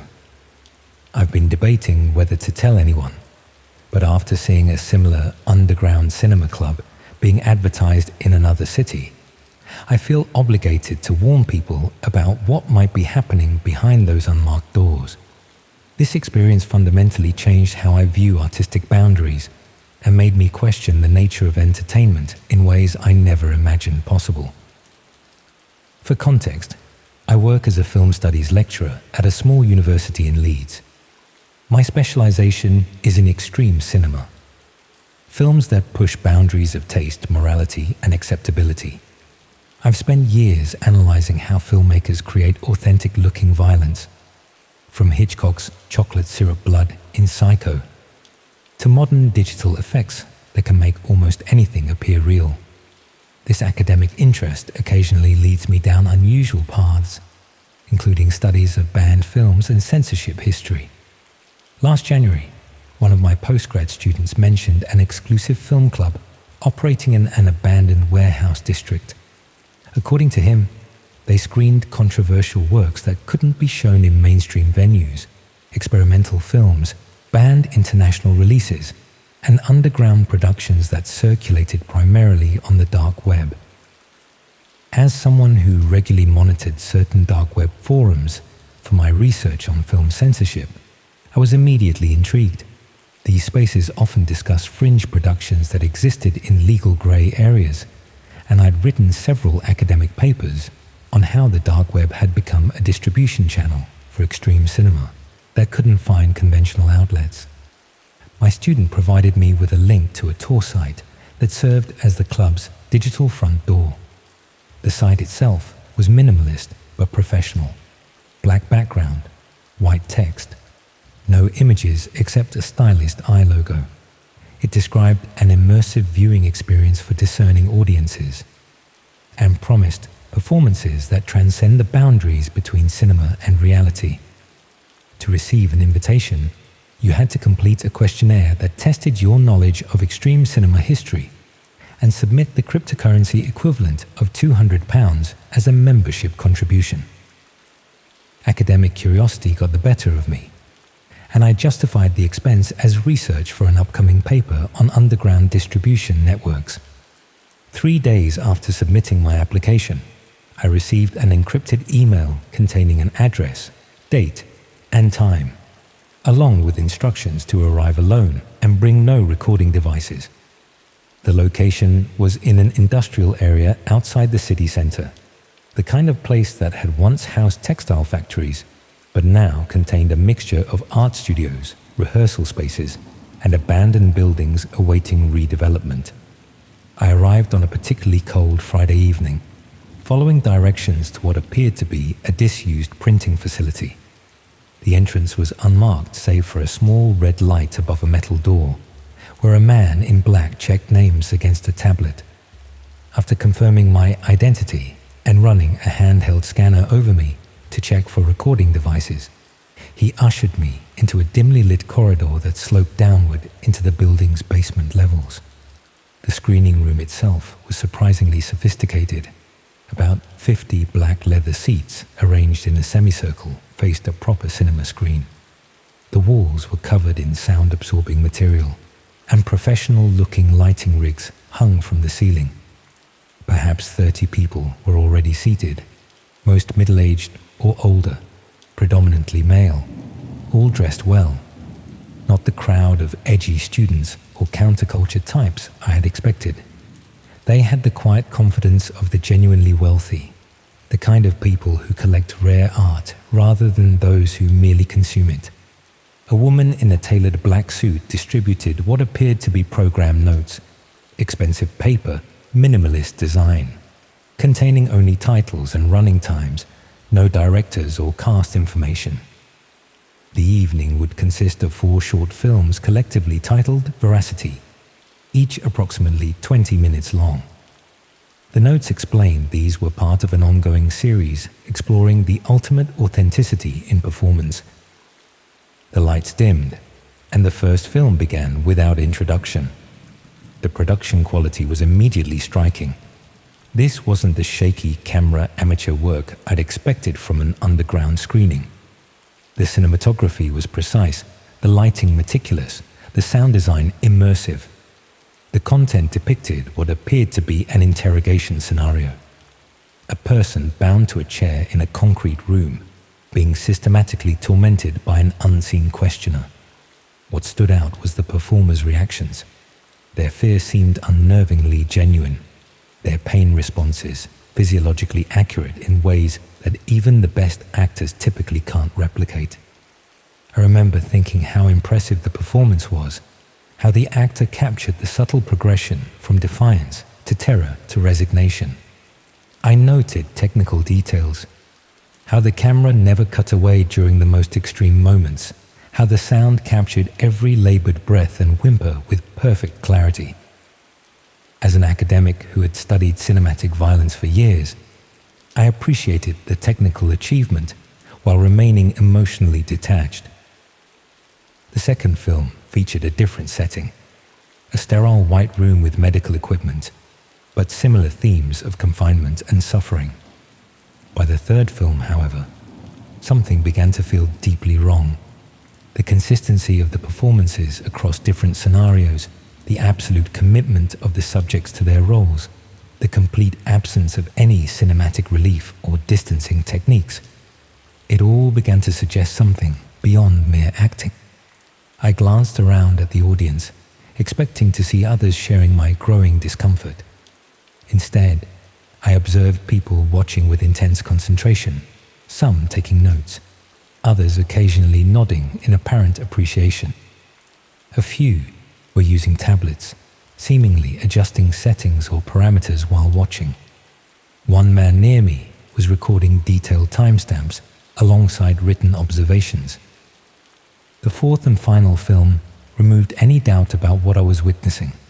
It began like the others, but progressed to a conclusion that could not possibly be simulated. No special effect, no matter how convincing, could replicate what I saw. No professional actor would or could endure such an experience. No ethical filmmaker would create such content. This wasn't extreme cinema pushing boundaries. It was actual violence being presented as art. I felt physically ill, my academic detachment shattered by the inescapable realization that I had been watching real people suffering and dying, not performances. The audience's appreciative murmurs around me took on a horrifying new context. These weren't film enthusiasts admiring technical achievements. They were connoisseurs of actual human suffering. As the lights came up, I struggled to maintain composure, to appear as though I was simply processing challenging artistic content rather than reeling from evidence of actual crimes. A man in a dark suit approached the front of the room and thanked everyone for attending, mentioning that feedback interfaces were available in the adjoining room for those who wished to contribute to future productions.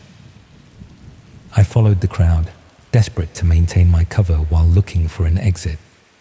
The adjoining space resembled a gallery with tablets mounted on pedestals. Attendees were providing detailed feedback on the performances they had just witnessed, and more disturbingly, suggestions for future productions. Some appeared to be bidding on specific scenarios they wanted to see realized. On one screen, I glimpsed what appeared to be a selection interface for performer characteristics, age ranges, physical attributes, even personality types described as resistant, compliant, or volatile. My horror deepened when I noticed a section of the room separated by a glass partition. Behind it, technical staff worked at computers displaying what appeared to be dark web interfaces. One screen showed a chat where users were discussing what they had just watched, alongside cryptocurrency transaction records. Another displayed a global map with viewership statistics. This wasn't just a local screening. It was being streamed to paying viewers internationally, with this select audience serving as a live focus group for future content. I needed to leave immediately, but the exit was monitored by security. I forced myself to approach one of the feedback stations, pretending to input responses while desperately trying to appear unaffected. The tablet asked detailed questions about which elements of the performances I found most compelling, which physical reactions seemed most authentic, and how future productions could be enhanced. After approximately 10 minutes of this charade, I casually made my way toward what appeared to be a bathroom, then slipped down a service corridor and eventually found an emergency exit. The alarm that sounded when I pushed through the door was almost a relief, providing cover for my escape into the cold night air. I spent the next week in a state of moral crisis.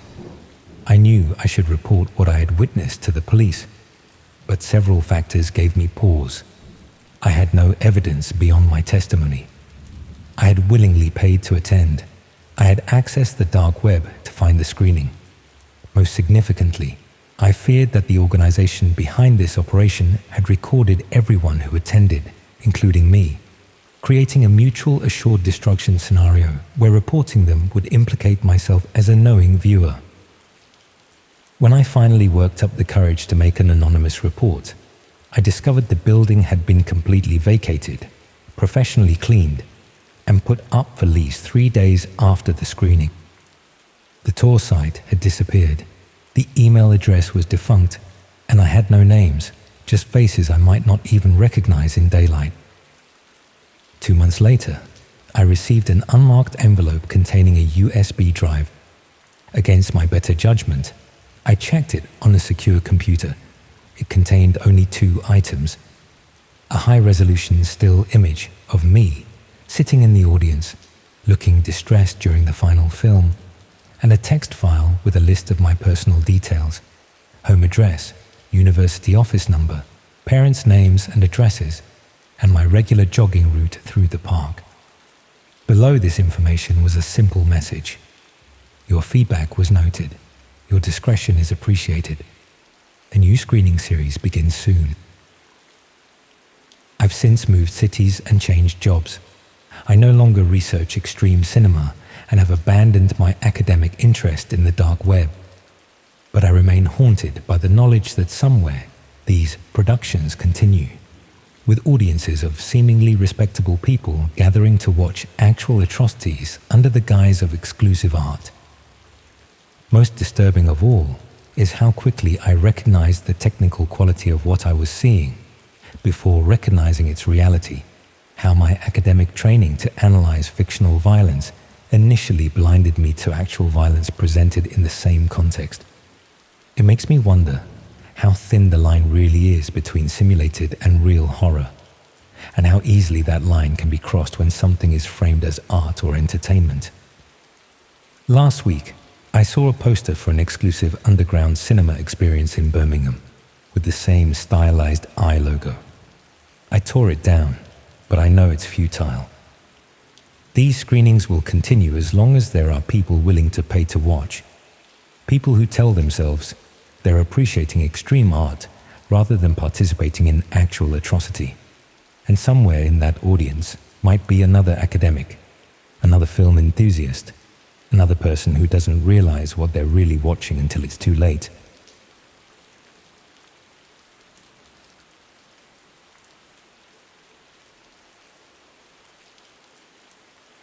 I don't think I ever really believed the footage was real until I recognized the wallpaper in the background. At 17, I spent most of my time online looking for things I wasn't supposed to see, not porn or anything like that. My mates could handle that side of things well enough. I was after the stuff that got removed from platforms, the videos people whispered about in college corridors, the content that lived in the spaces between what was legal and what wasn't. It started with a mate showing me some grainy footage on his phone during lunch break. Something about a car crash in Russia, supposedly real CCTV footage that had been leaked online.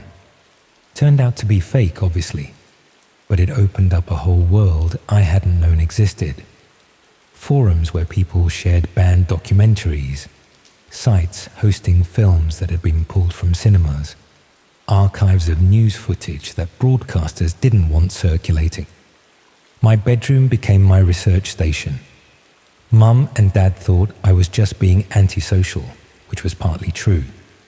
They'd call me down for dinner, and I'd mumble something about having coursework. Most of the time, they left me alone. Dad was usually in front of the television anyway, and Mum had her own programs to catch up on. The progression was natural enough. What shocked me one week became boring the next. I needed something more authentic, more immediate. The obviously fake stuff stopped working once you learned to spot the tells. Bad audio mixing, theatrical blood, actors who couldn't quite sell the fear convincingly. That's when I first came across mentions of red rooms. The concept was straightforward. Live streams where viewers could watch real violence happening in real time. Some versions claimed you could influence what happened through donations or chat commands. Most people dismissed it as internet mythology, the sort of thing that sounded plausible enough to generate discussion, but was too complicated and risky to actually exist. I spent months following leads across different platforms, encrypted messaging apps, obscure forums, recommendation chains that led nowhere most of the time. The deep web wasn't as mysterious as people made it out to be, mostly just marketplaces and file sharing. But finding specific content required patience and the right connections. The breakthrough came through someone calling themselves Deep Watcher on a forum dedicated to documenting real violence. He claimed to have access to exclusive content that would make everything I'd seen before look tame. I was skeptical initially. Half the people online claimed to have secret access to the internet's hidden corners. But his approach was different, more cautious. He'd share screenshots rather than links, timestamps from conversations rather than direct invitations. The images were disturbing. Basement rooms with concrete walls, metal furniture, figures in shadow, but they could have been from anywhere. What convinced me was a detail in one of his screenshots, a streaming interface with a viewer counter showing 847 people watching. It was such an ordinary detail, the sort of thing you wouldn't think to include if you were creating a hoax. After proving my interest over several weeks, Deep Watcher sent me instructions for accessing what he called a private stream. Not a simple link, but a series of steps involving specific software and rotating passwords. The whole process felt designed to filter out casual browsers. The interface was basic when I finally connected. A video player on a black web page, chat window below, viewer counter on the side showing about 600 people online. The video showed what looked like an industrial space, concrete floor, harsh lighting, metal chair in the center. There was someone strapped to the chair, male, maybe 30s, conscious but not moving much. The chat was active with comments in various languages, mostly discussing what they wanted to see happen next. I watched for nearly an hour before anything significant occurred. The man occasionally tested his restraints or looked around the room with the confused expression of someone trying to work out where they were. The chat kept a running commentary, placing bets, making suggestions, treating the whole thing like entertainment. Then someone entered the frame. Ordinary clothes, jeans, dark hoodie, regular trainers. Nothing theatrical about the appearance. No mask, though the camera angle meant I never saw their face clearly. They moved around methodically, adjusting equipment, checking camera positions like they were following a routine. The chat became more excited. Numbers appeared. Not pounds or dollars, something else entirely. People were making requests in multiple languages. The viewer count climbed past 800. What happened next was systematic and deliberate. The figure selected tools from a nearby table, held them up for the camera, then approached the chair. The victim became more alert, struggling against the restraints with increasing desperation as he understood his situation. The violence was different from anything in the films I'd collected. Those had been fiction, however convincing. This was immediate and unfiltered. The sounds were raw, the responses genuine. When the man screamed, it wasn't performance. The figure worked slowly, aware of their audience, responsive to the chat comments. The viewer count passed 900. People were clearly enjoying themselves. About 20 minutes in, the camera angle shifted, and I got a partial view of the figure's profile. Nothing distinctive, but something about the jawline and ear shape seemed familiar. Someone I'd seen before, though I couldn't place where. The realization came gradually. College maybe, or around town. Someone I'd passed on the street or seen at the bus stop. A face I recognized without knowing the name attached to it. My hands started shaking as I tried to remember where I'd encountered him. The knowledge was there, but just out of reach. Someone local, someone from Leeds. The chat had noticed the clearer camera angle too. Comments appeared about recognizing the person from previous streams. Someone posted a screenshot highlighting the profile view. That's when I saw the reflection. In the victim's eyes, staring directly at the camera, was the faint outline of a computer screen, the glow from a laptop display in a dark room. And in that reflection, barely visible, but definitely there, was a face. Mine. I closed the laptop immediately and sat in my dark bedroom, trying to convince myself I'd imagined it, that it had been a trick of the light or my mind creating patterns where none existed after hours of watching something disturbing.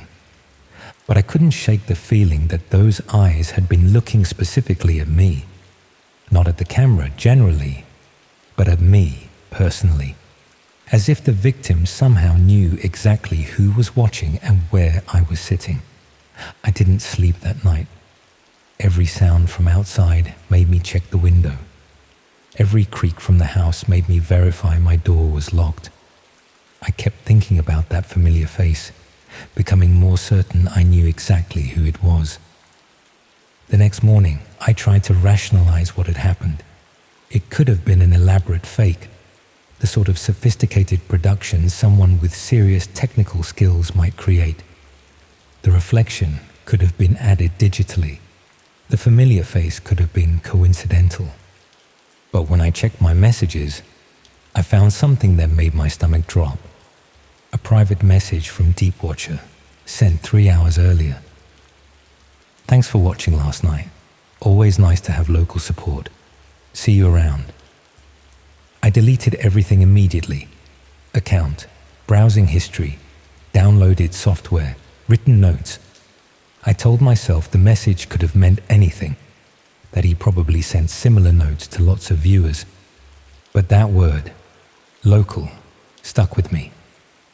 I started paying attention when I left the house, looking for that face in crowds, checking behind me more often.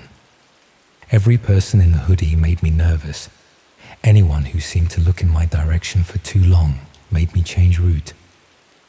3 weeks later, I saw him outside college, standing by the gates, looking at his phone like any other student. Same jawline, same build as the figure from the stream. He glanced up as I approached, and our eyes met briefly. He smiled, nothing threatening, just the sort of polite acknowledgement you might give someone you'd seen, around, but didn't know well. Casual and normal. But I recognized something in that smile. He knew who I was, just as I now knew who he was. I changed my route to college after that, started taking different buses, varying my schedule, avoiding places where I'd seen him. My parents noticed I was more withdrawn, but assumed it was college stress. Because I was being followed, though subtly, he was always just far enough away to seem coincidental, in places where he had legitimate reasons to be. Outside shops I used, on buses I called regularly, in the background of places I visited, never approaching or threatening, just present often enough to let me know he was paying attention. I couldn't tell anyone about it. How do you explain being stalked by someone you encountered through watching illegal content online? How do you report to police that someone you saw committing crimes on the internet is now following you around town? You don't. You learn to live with it, sleep with furniture against your door, carry something sharp in your pocket, check behind curtains before sitting down, and you try not to think about what they might be planning. Whether you're going to be the next person in that chair, staring into a camera while strangers watch online. Whether your own reflection is already visible somewhere, waiting for the right moment. I still don't sleep well. Every night I listen for sounds that don't belong, watch for movement that shouldn't be there. Sometimes I wonder if I'm still being monitored through devices I haven't thought to check. But mostly I think about those eyes, how they seem to look through the screen directly at me, how they reflected not just my face, but something deeper that suggested the distance between watching and being watched isn't as secure as I'd assumed.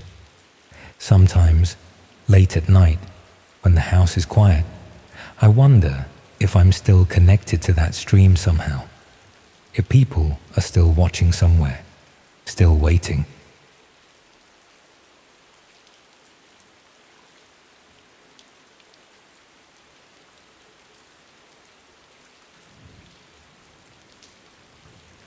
I haven't told anyone about this.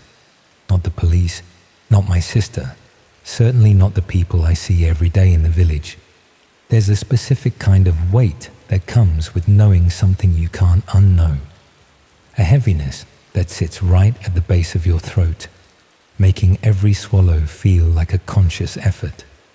I suppose I'm writing this down because I need to get it out of my head before it rots there. If you're listening to this or reading it, I just want you to understand that I wasn't looking for trouble.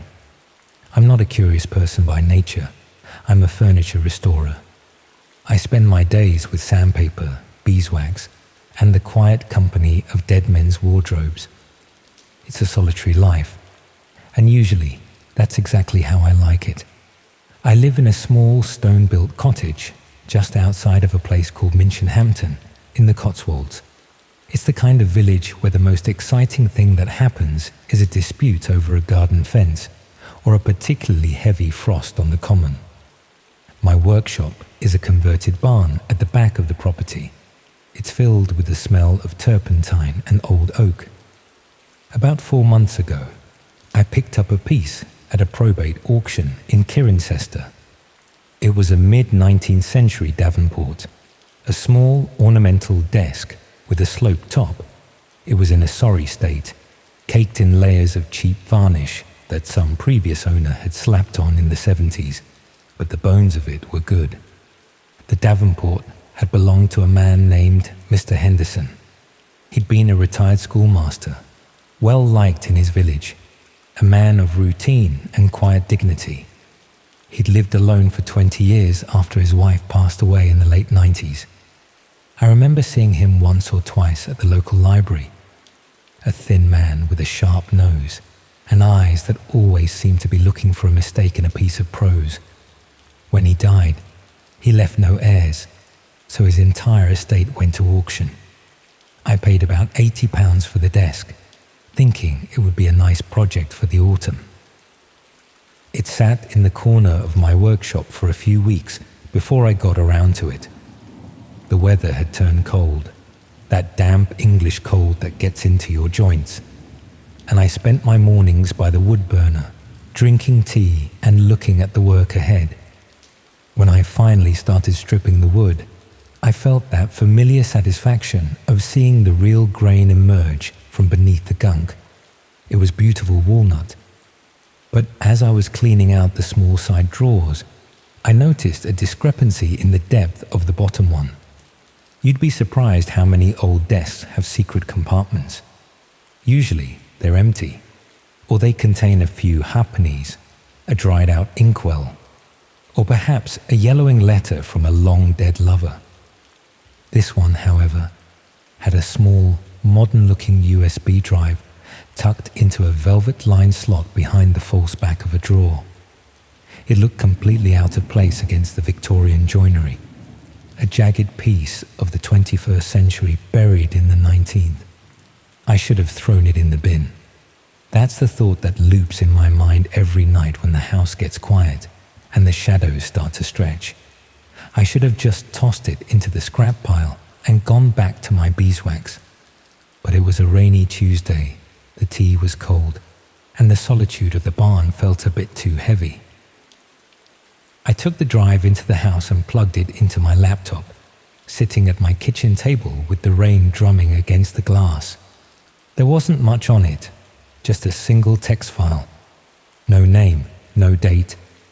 When I opened it, there was a string of letters and numbers that looked like gibberish, followed by a series of instructions. It didn't look like a normal web address. It was long, messy, and ended in a suffix I didn't recognize. Below that was a password, the Gleaner. I'm not a tech person. I use my computer for invoices, ordering brass handles, and looking up upholstery fabrics. But I'd heard enough over the years to know what this was.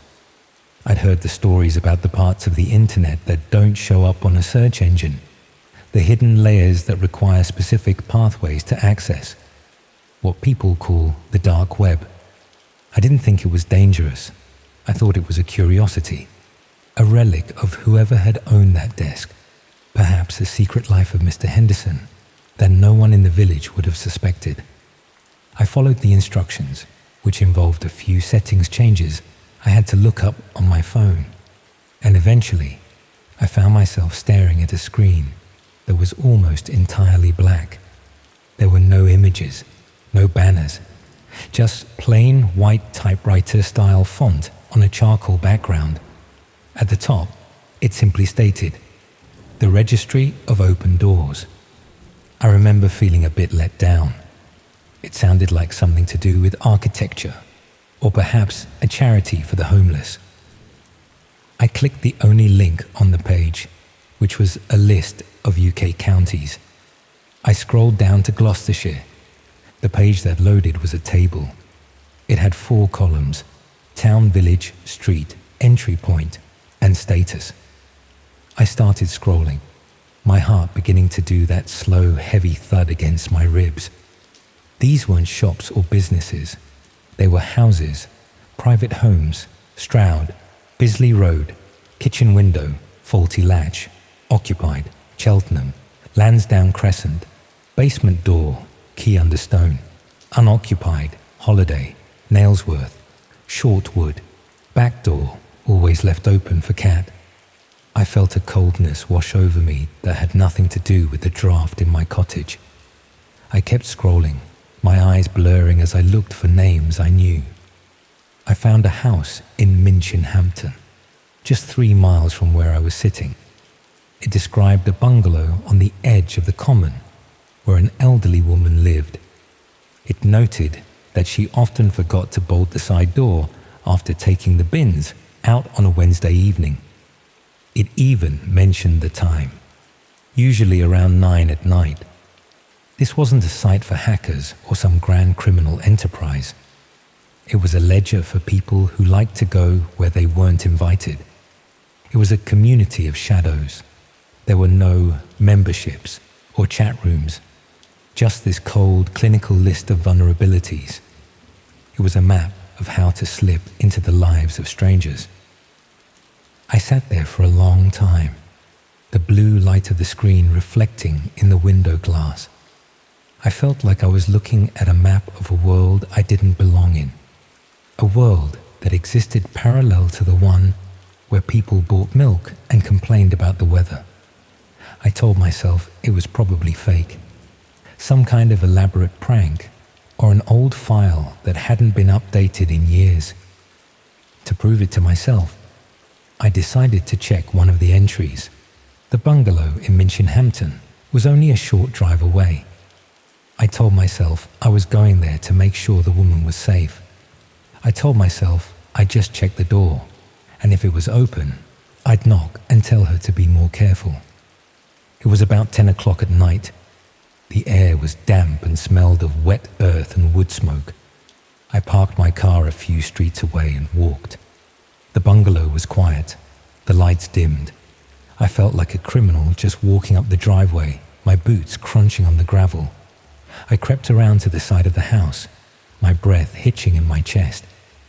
There it was, a white UPVC door. I reached out, my hand trembling, and pressed the handle. It clicked. The door swung open an inch, revealing the dark, warm interior of a utility room. The smell of fabric softener and old dog drifted out into the night air. I didn't knock. I didn't warn her. I was so terrified by the reality of it that I pulled the door shut, making sure the latch engaged, and I ran. I ran all the way back to my car, my lungs burning, the taste of copper in my mouth. When I got home, I went straight back to the laptop. I wanted to close the page, to delete the file, to pretend I'd never seen it.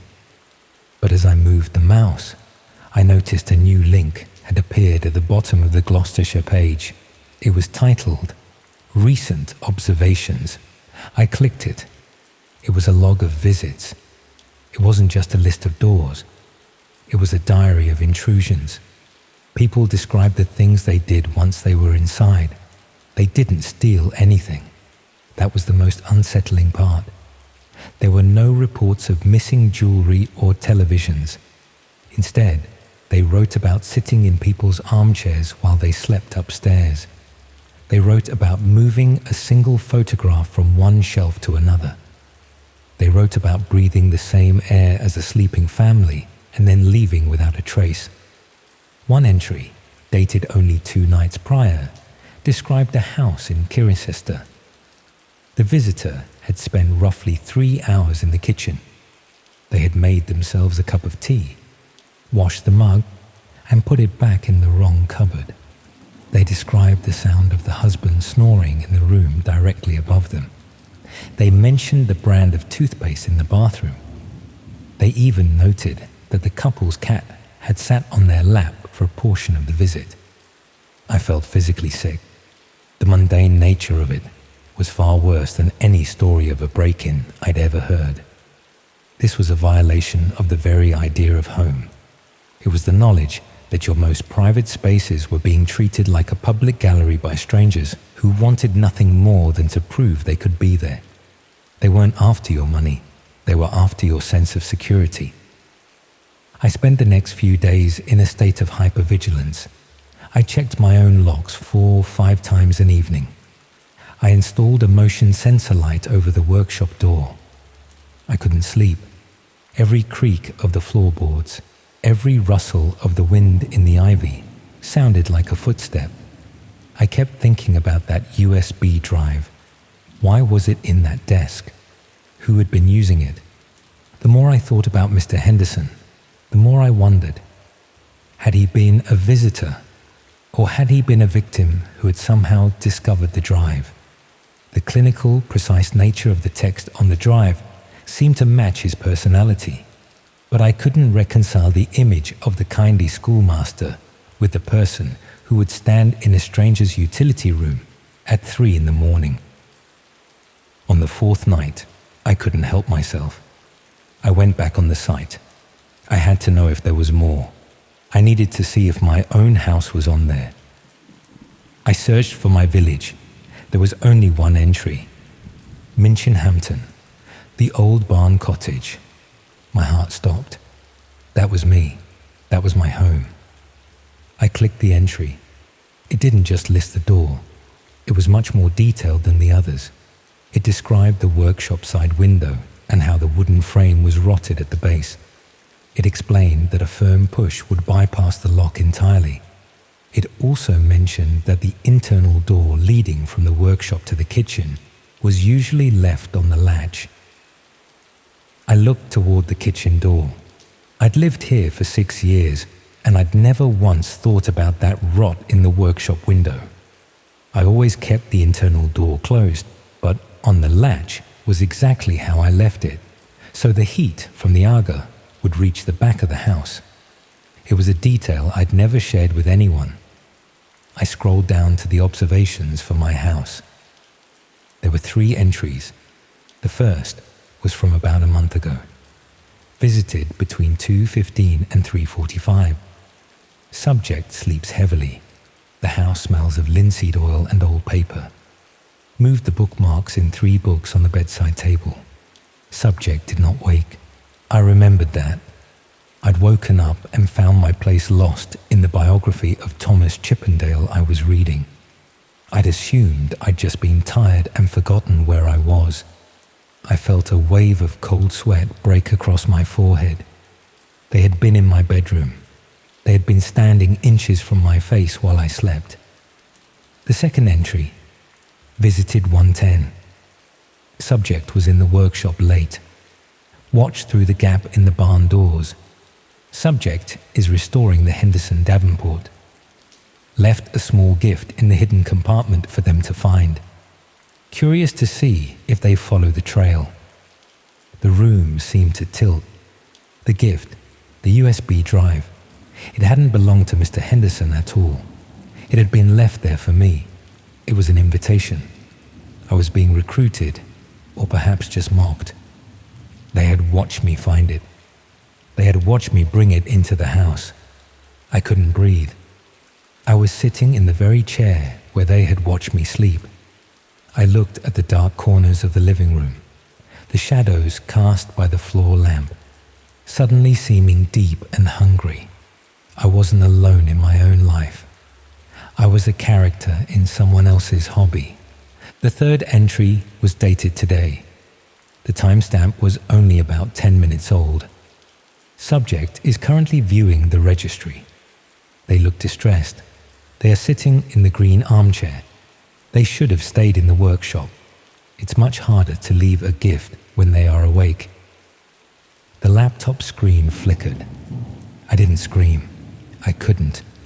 My voice felt like it had been physically cut out of my throat. I sat perfectly still, my eyes locked on the text.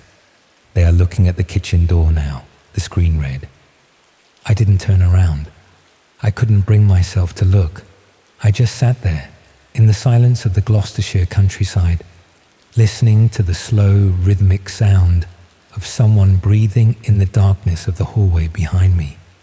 The breathing wasn't hurried. It wasn't aggressive.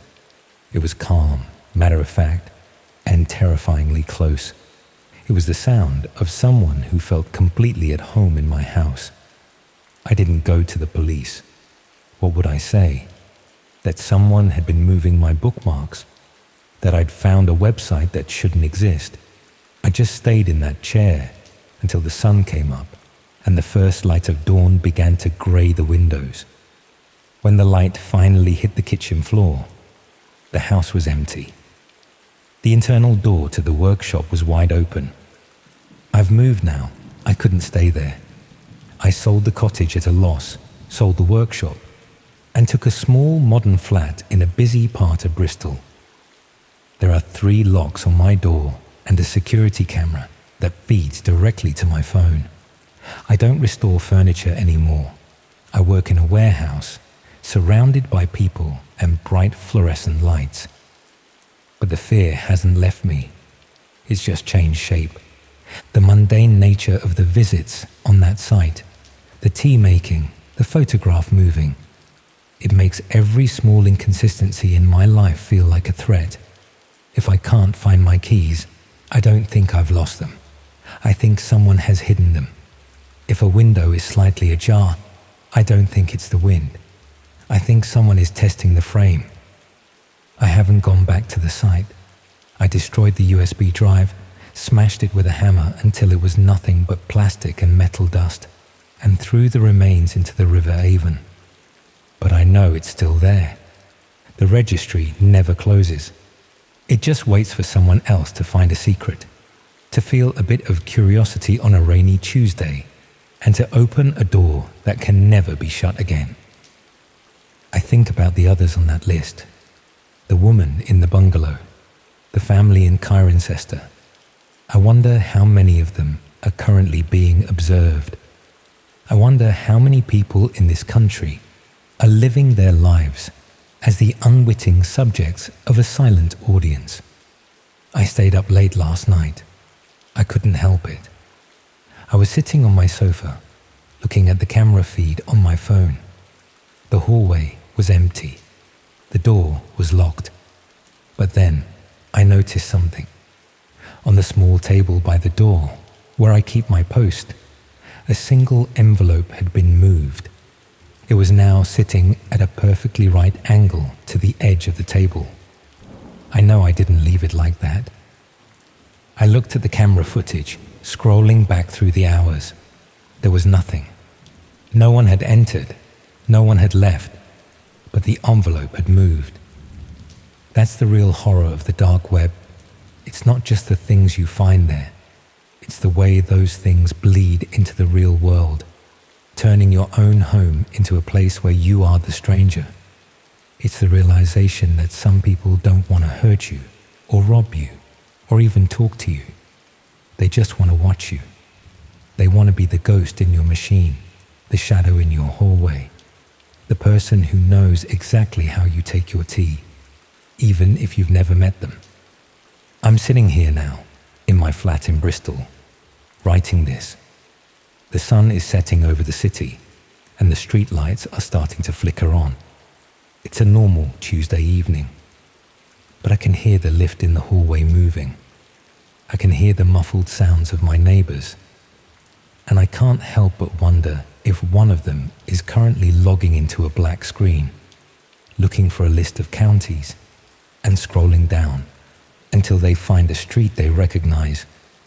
I think I'll go and check the logs one more time. Not that it matters.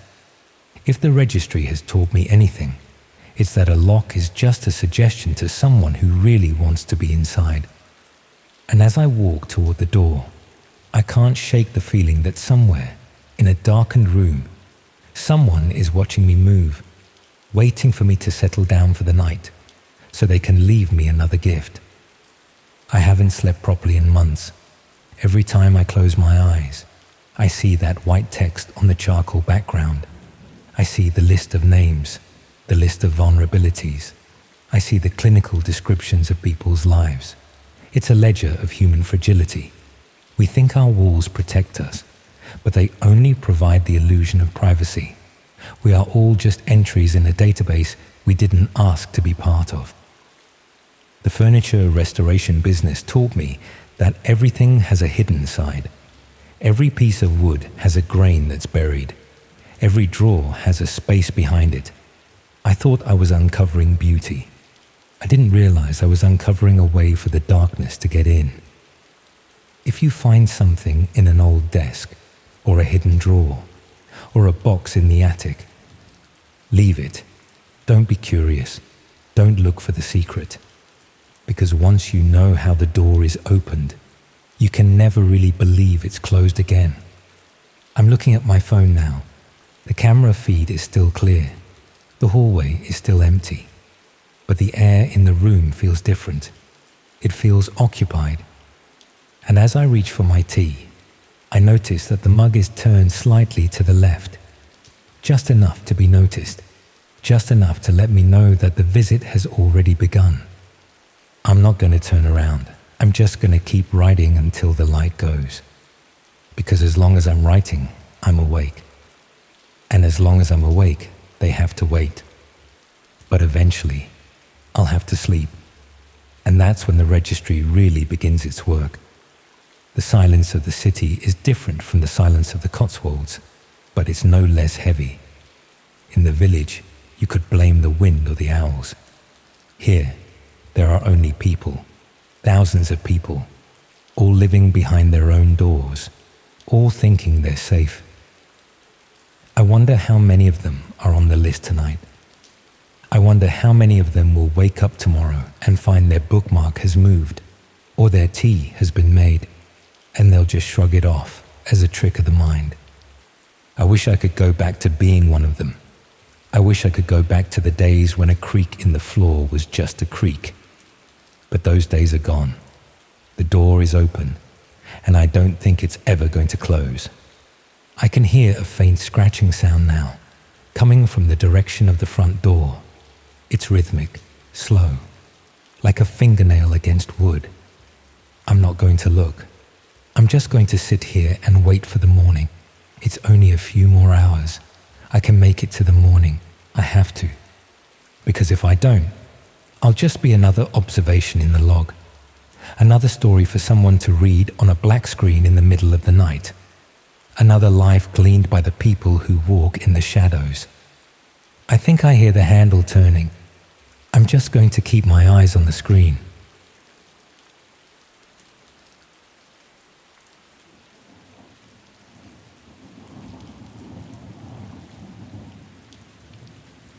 The silence from the speakers made the stream harder to look away from, like watching something through glass that you knew you shouldn't be seeing, but couldn't quite stop yourself from observing.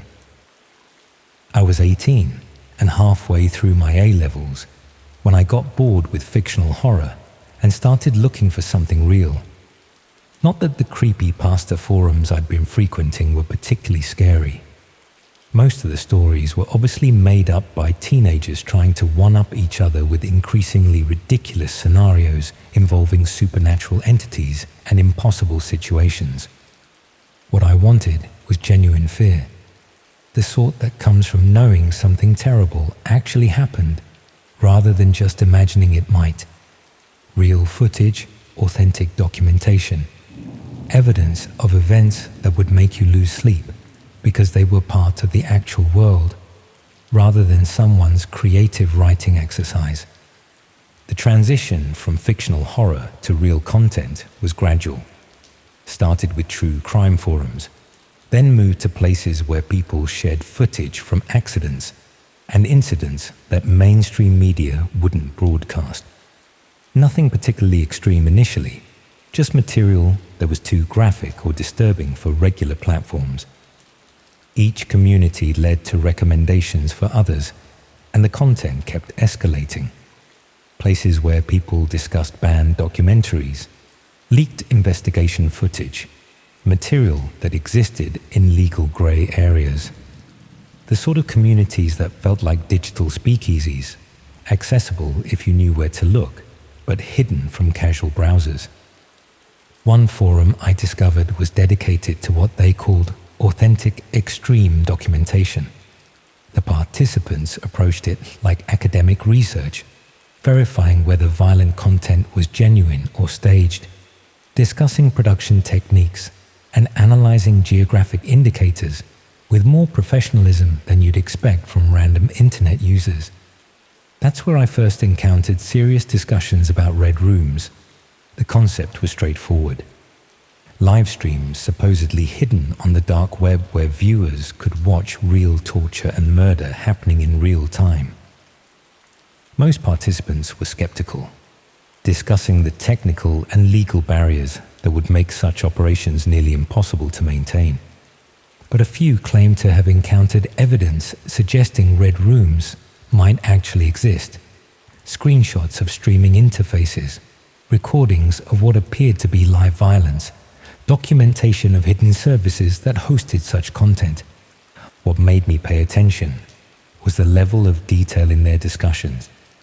These weren't teenagers making up stories about urban legends. They spoke about hosting infrastructure, content distribution, and audience management with expertise that suggested real familiarity rather than speculation.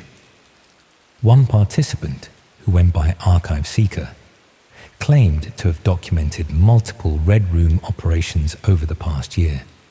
He was cautious about sharing evidence, requiring people to demonstrate serious research interest rather than casual curiosity before providing access to his collection. The verification process involved discussing other extreme content in enough detail to prove you weren't just seeking sensational material. After several weeks of conversation, Archive Seeker finally shared some files from his archive. The material was disturbing but not conclusive. Dark rooms with industrial equipment, bound figures, interface elements suggesting live streaming. It could have been sophisticated fiction or genuine documentation of real events. What struck me as potentially authentic was the mundane details that would be easy to overlook if you were creating hoaxes. background sounds that suggested specific environments, equipment brands visible in shots, timestamps that corresponded to real dates when cross-referenced with news reports. Archive Seeker explained that accessing live Red Room streams required more than just knowing where to look. The hidden services changed locations frequently, operated on irregular schedules, and required personal recommendations from existing viewers, not something you could stumble across accidentally. But if I was genuinely interested in documenting whether Red Rooms were real phenomena or elaborate fiction, he could arrange for me to observe a live stream scheduled for the following week. I should have declined. My interest in extreme content was supposed to be about finding authentic horror stories, not witnessing actual crimes. But curiosity got the better of me, especially since Archive Seeker assured me that observation didn't require participation or payment. The access instructions were complex but manageable. Specific software downloads, rotating passwords, designated connection times. The whole system felt designed to filter out casual browsers while providing access to serious researchers. When I finally connected to the stream, the interface was surprisingly basic. A video player showing a feed from what appeared to be a converted basement, with a chat window below where viewers could communicate. Nothing sophisticated about the presentation. The video showed a concrete-walled space with harsh lighting and minimal furniture. In the center was a metal chair, and strapped to that chair was a man who appeared to be in his 30s. He was conscious, but not moving much, occasionally testing his restraints or looking around the room with obvious confusion. The chat was active with participants discussing what they expected to see happen. Comments in multiple languages suggested an international audience, with people making suggestions and placing bets on various outcomes. The casual way they discussed real violence was more disturbing than the violence itself. I watched for about an hour, using headphones so my parents wouldn't hear anything from my bedroom. The man in the chair would periodically struggle against his restraints or attempt to speak, but no audio was coming through the stream. Just silence that made everything feel more immediate and real. Around 10 p.m., someone entered the frame.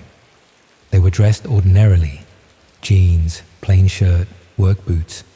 Nothing theatrical about their appearance, no mask or costume.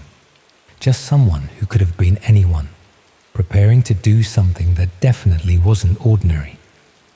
The figure moved around methodically, arranging tools on a nearby surface, adjusting camera equipment, checking various apparatus that wasn't fully visible in the main feed.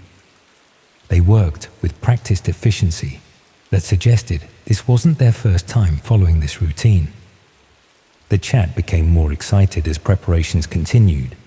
People were making specific requests, sharing experiences from previous streams, discussing what they hoped to see happen. The viewer counter showed several hundred people watching.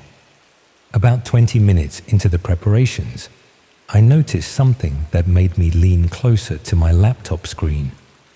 The figure had moved to adjust one of the cameras, and for a moment I got a clearer view of the room's background. On the wall was a fire safety certificate, the sort of official documentation you see in commercial buildings to show they meet safety regulations.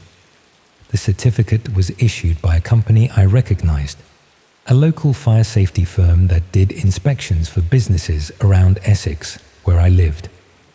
I'd seen their signs on various shops and offices in my town, including at the college where I was studying, which meant this stream was potentially being broadcast from somewhere relatively local to where I was sitting. I took screenshots of the certificate and researched the fire safety company online. They serviced commercial properties throughout Essex and East London, including warehouses, offices, and industrial units. Hundreds of potential locations where someone could set up streaming equipment without attracting attention. Over the next few days, I found myself obsessively researching the local connection, looking at commercial property listings, checking business directories, trying to identify locations that might match what I'd seen in the stream. The man from the stream bothered me more than I wanted to admit. Not just what had obviously happened to him, but the way he'd looked around that room with growing understanding of his situation. The moment when confusion had turned to genuine fear. I considered reporting what I'd seen to the police, but I knew how that would sound. Sixth form student claims to have found evidence of live murder streams based on recognizing a fire safety certificate from a local company. Without more concrete evidence, they dismiss it as internet fantasy. Archive Seeker had mentioned that the operation I'd observed was part of a larger network with multiple locations and regular scheduling. He offered to provide access to additional streams if I was serious about documenting their activities. I should have declined and focused on my A-level coursework instead, but the idea that this might be happening locally had made it feel more urgent and real than just another piece of extreme internet content. The next stream he arranged access to was scheduled for the following weekend. Different location, different setup, but the same basic format. Live violence broadcast to paying audiences who treated real suffering as entertainment. This location was clearer in terms of identifying features, not just a basement, but what appeared to be a converted workshop or garage with distinctive elements that made it easier to place geographically. Most importantly, there was a window visible in the background that showed part of what appeared to be a residential street. Terraced houses with a particular architectural style, streetlights with distinctive lamp designs, road markings that suggested British rather than foreign location. The architectural style looked familiar in a way that made me uncomfortable. Those house designs, the streetlight style, even the particular type of paving stones visible in the road. It all looked very much like areas of Essex I knew well. I spent hours comparing the glimpse of street visible through that window with online maps and street view images of my local area. The match wasn't exact, but it was close enough to suggest the stream was being broadcast from somewhere within about 20 miles of where I lived. The realization that Red Rooms might be operating locally, rather than in some distant country, made everything feel more immediate and dangerous. These weren't abstract criminals in foreign locations. They were people who might live in my area, shop in the same places, use the same roads. I started paying more attention to local news reports, looking for missing person cases that might correspond to victims I'd seen in streams. But without knowing exactly when people had been taken or having clear physical descriptions, it was impossible to make definitive connections. What I did find were several reports of people who disappeared without trace over the past year.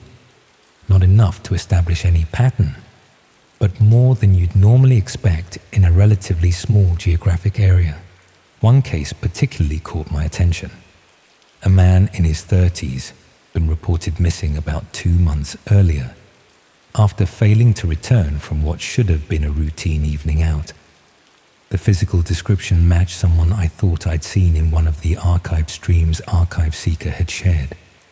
The missing person report included a photograph that looked very similar to one of the victims, though the poor video quality made it impossible to be completely certain.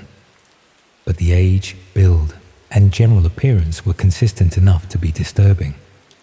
I researched the circumstances of his disappearance more thoroughly. He'd left home around 7 p.m. to meet friends at a pub in town, but had never arrived. His car was found the next morning in a supermarket car park about 5 miles away, with no signs of struggle or obvious explanation for why he'd abandoned it there. The location where his car was discovered was interesting because it was near an industrial estate with several empty units that had been vacant for months. the sort of place where someone could operate without being noticed by neighbors or regular foot traffic. I decided to visit the industrial estate, using college work as an excuse to take the bus in that direction. Most of the units were legitimate businesses, small manufacturing, logistics companies, vehicle repair shops, but several were clearly empty, with to-let signs and boarded windows. One unit particularly caught my attention because it had been vacant longer than the others, according to the estate agent's signage, but showed signs of recent activity. Fresh tire tracks in the car park, windows that had been covered from inside rather than just boarded up, electrical connections that suggested power was still connected despite the property being officially empty. From the road, everything looked normal. Just another vacant commercial unit waiting for new tenants. But knowing what I potentially knew about local Red Room operations made it feel sinister in a way that was difficult to explain.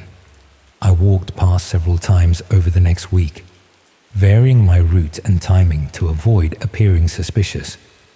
Most of the time there was no obvious activity, but occasionally I'd notice vehicles parked outside that weren't there regularly. One evening, I saw light coming from inside the unit, despite it being officially vacant. Not normal commercial lighting, but the harsh, bright illumination that would be needed for filming or streaming. That's when I realized I might be looking at the actual location where some of the streams were being broadcast. I should have contacted the authorities immediately, should have reported my suspicions and let them investigate whether criminal activity was taking place at that address. But I was worried about how my story would sound and whether anyone would take a sixth form student seriously. More importantly, I was concerned about what might happen if the people operating the Red Room discovered that someone had identified their location. They demonstrated willingness to commit serious violence for entertainment. What would they do to protect their operation from exposure? Instead, I decided to gather more evidence before making any reports, document activity at the property, record when lights were visible, note which vehicles visited and when, build a case that would be convincing enough for police to take seriously. But as I was conducting this informal surveillance, I noticed something that changed my approach entirely. One of the regular visitors to the vacant unit was someone I recognized from college. Not a student, but one of the part-time maintenance staff who worked around the buildings and grounds. Someone who had access to areas students didn't normally go, who could move around without attracting attention, who would know which parts of the college were empty at different times. Someone who would have seen me around campus regularly and could easily find out my personal details from college records. The realization that someone from my own college might be involved in Red Room operations made me reconsider everything I thought I knew about the situation. This wasn't just about finding evidence of criminal activity. It was about discovering that someone from my daily environment was potentially involved in torture and murder. I stopped visiting the industrial estate after that realization. If the maintenance worker was involved and had noticed my interest in the vacant unit, then I'd potentially identified myself as someone who knew too much about their activities. The next day at college, I found myself paying attention to the maintenance staff in ways I never had before, watching how they moved around the building, which areas they accessed, whether they showed any unusual interest in particular students or staff members. The worker I'd recognized seemed to be watching me too. Not obviously, but I caught him looking in my direction more often than felt normal, and he seemed to be working in areas near my usual routes, between classes more frequently than before. That evening, I found an envelope that had been slipped under my bedroom door while I was downstairs having dinner with my parents. Inside was a single piece of paper with a printed message that made my hands shake as I read it. Curiosity can be dangerous. No signature, no return address, nothing that would identify who had sent it. But the timing and content made it clear that someone knew about my interest in red rooms and wanted me to stop investigating. I threw the note away and tried to convince myself it was just coincidence or someone playing a prank, but I couldn't stop thinking about how they'd obtained my home address and managed to deliver the message without my parents noticing anything unusual. Over the next few days, I became increasingly paranoid about being watched. Every glance from the maintenance worker at college felt threatening. Every unexpected sound at home made me check the windows and doors, but nothing obvious happened. No more notes, no threatening phone calls, no signs that anyone was following me or monitoring my activities. Just the persistent feeling that someone was paying closer attention to my routine than felt comfortable. I stopped participating in the extreme content forums and tried to focus on my A-level coursework instead. But I couldn't shake the knowledge of what I'd discovered, or the fear that I'd gotten too close to something dangerous. The maintenance worker left the college about 2 weeks later. According to the staff I asked, he'd found better employment elsewhere and given standard notice. Nothing suspicious about the circumstances, just normal staff turnover. But I noticed that the lights stopped appearing in the vacant industrial unit around the same time. I never reported what I'd discovered to the police. The evidence was too circumstantial and the risks too obvious.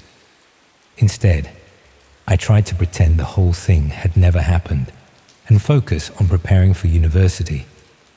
But I still think about that first stream and the silence that had made it impossible to look away. How the lack of audio had somehow made everything feel more real and immediate than if there had been sound. And I think about how many other similar operations might be running in vacant commercial units and empty buildings across the country, operated by people who work ordinary jobs and live ordinary lives when they're not broadcasting real violence to paying audiences. Silence from the speakers made the stream harder to look away from, but sometimes the most disturbing thing about extreme content isn't what you can see and hear. It's realizing how close it might be to your own everyday world.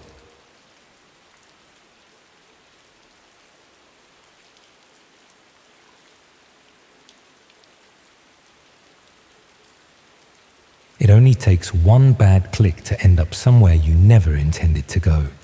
And once you're there, getting back out isn't always as simple as closing a browser window. I was working part-time security at an office complex in Nottingham, doing the weekend shifts that nobody else wanted.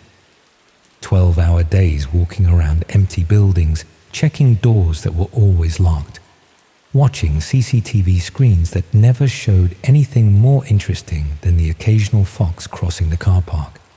The pay was decent enough for what it was, but the boredom was crushing. Most of the time, I'd bring books or magazines to help pass the hours, but eventually, you run out of things to read. That's when I started spending more time online, using the free Wi-Fi in the reception area to browse whatever caught my attention. News sites, social media, the usual time-wasting activities that everyone does when they're trying to make 8 hours feel like less than 8 hours. The progression to darker content was gradual. Started with true crime forums, then moved to places where people shared footage of accidents and incidents that mainstream media wouldn't show. Nothing particularly extreme initially, just the sort of material that gets removed from regular platforms for being too graphic or disturbing. But each forum led to recommendations for others, and the content kept getting more intense. Places where people discussed banned documentaries, leaked police footage, material that existed in the grey areas between legal and illegal, the sort of communities that felt like digital speakeasies, hidden from casual browsers but accessible if you knew where to look. One forum I found was dedicated to documenting what they called authentic extreme content. The participants claimed to verify whether violent videos were genuine or staged, approaching it like academic research rather than entertainment. They had detailed discussions about production techniques, geographic indicators, and technical analysis that seemed more professional than you'd expect from random internet users. That's where I first encountered serious discussions about red rooms. For those who don't know, red rooms are supposedly live streams hidden on the dark web where viewers can watch real torture and murder happening in real time. Most people dismiss them as internet mythology, too technically complex and legally risky for anyone to actually operate. But the forum participants had evidence that suggested otherwise. Screenshots of streaming interfaces, recordings of what appeared to be live violence, documentation of hidden services that hosted such content. The material was disturbing enough that I initially assumed it was elaborate fiction created by people with too much time and too much imagination. What made me reconsider was the level of technical detail in their discussions. These weren't teenagers making up stories about urban legends. They spoke about hosting infrastructure, audience management, and content distribution with a sort of expertise that suggested real familiarity rather than speculation. One participant, who went by the username Witness X, claimed to have documented multiple Red Room operations over the past year. He offered to share evidence with people who could demonstrate serious research interest rather than casual curiosity. The verification process involved discussing other extreme content in enough detail to prove you weren't just fishing for sensational material. After several weeks of conversation, Witness X finally shared some of his archive. The files were disturbing but not conclusive. Dark rooms with industrial equipment, bound figures, timestamps suggesting live broadcasts. It could have been sophisticated fiction or genuine documentation of real events. Without seeing the streams themselves, there was no way to make a definitive judgment. Witness X explained that accessing live Red Room streams required more commitment than just viewing recordings. The hidden services changed locations frequently, operated on irregular schedules, and required personal recommendations to access. Not the sort of thing you could stumble across accidentally. But if I was serious about understanding whether Red Rooms were real phenomena or elaborate hoaxes, he could arrange for me to observe a live stream scheduled for the following week. I should have declined. My interest in extreme content was supposed to be about passing time during boring security shifts, not getting involved in potentially illegal activities. But curiosity got the better of me, especially since Witness X assured me that observation didn't require any participation or payment. The access instructions were complex but manageable. Specific software to download, rotating passwords, designated connection times. The whole process felt designed to filter out casual browsers while providing access to people with genuine research interests. When I finally connected to the stream during one of my weekend shifts, the interface was surprisingly ordinary. A video player showing a feed from what appeared to be a basement or converted garage, with a chat window below where viewers could communicate. Nothing sophisticated about the presentation. The video showed a concrete-walled space with harsh lighting and minimal furniture. In the center was a metal table, and strapped to that table was a man who appeared to be in his 30s. He was conscious but not moving much, occasionally testing his restraints or looking around the room with obvious confusion and fear.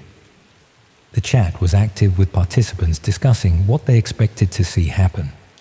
Comments in multiple languages suggested an international audience, though English appeared to be the primary language for communication. People were making suggestions, placing bets on various outcomes, treating the situation like interactive entertainment. I watched for about 40 minutes while continuing my security rounds, checking the stream whenever I returned to the reception desk. The man on the table would periodically struggle against his restraints or attempt to speak, though no audio was available. The chat maintained running commentary, with participants displaying varying levels of enthusiasm for what was clearly going to be genuine violence. Around midnight, someone entered the frame. They were dressed casually. Jeans, dark hoodie, regular trainers. Nothing theatrical about their appearance, no mask or costume.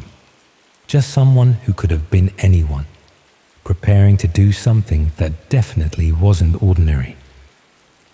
The figure moved around the space methodically, arranging tools on a nearby surface, adjusting camera equipment, checking various pieces of apparatus that weren't fully visible in the main video feed. They worked with practiced efficiency that suggested this wasn't their first time following this routine. The chat became more excited as preparations continued. People were making specific requests, sharing experiences from previous streams, discussing what they hoped to see happen. The viewer counter showed several hundred people watching the stream. About 15 minutes into the preparations, I noticed something that made me stop mid-patrol and stare at the screen more carefully. In the background of the video, partially visible through what appeared to be a doorway, was a section of distinctive brick wall.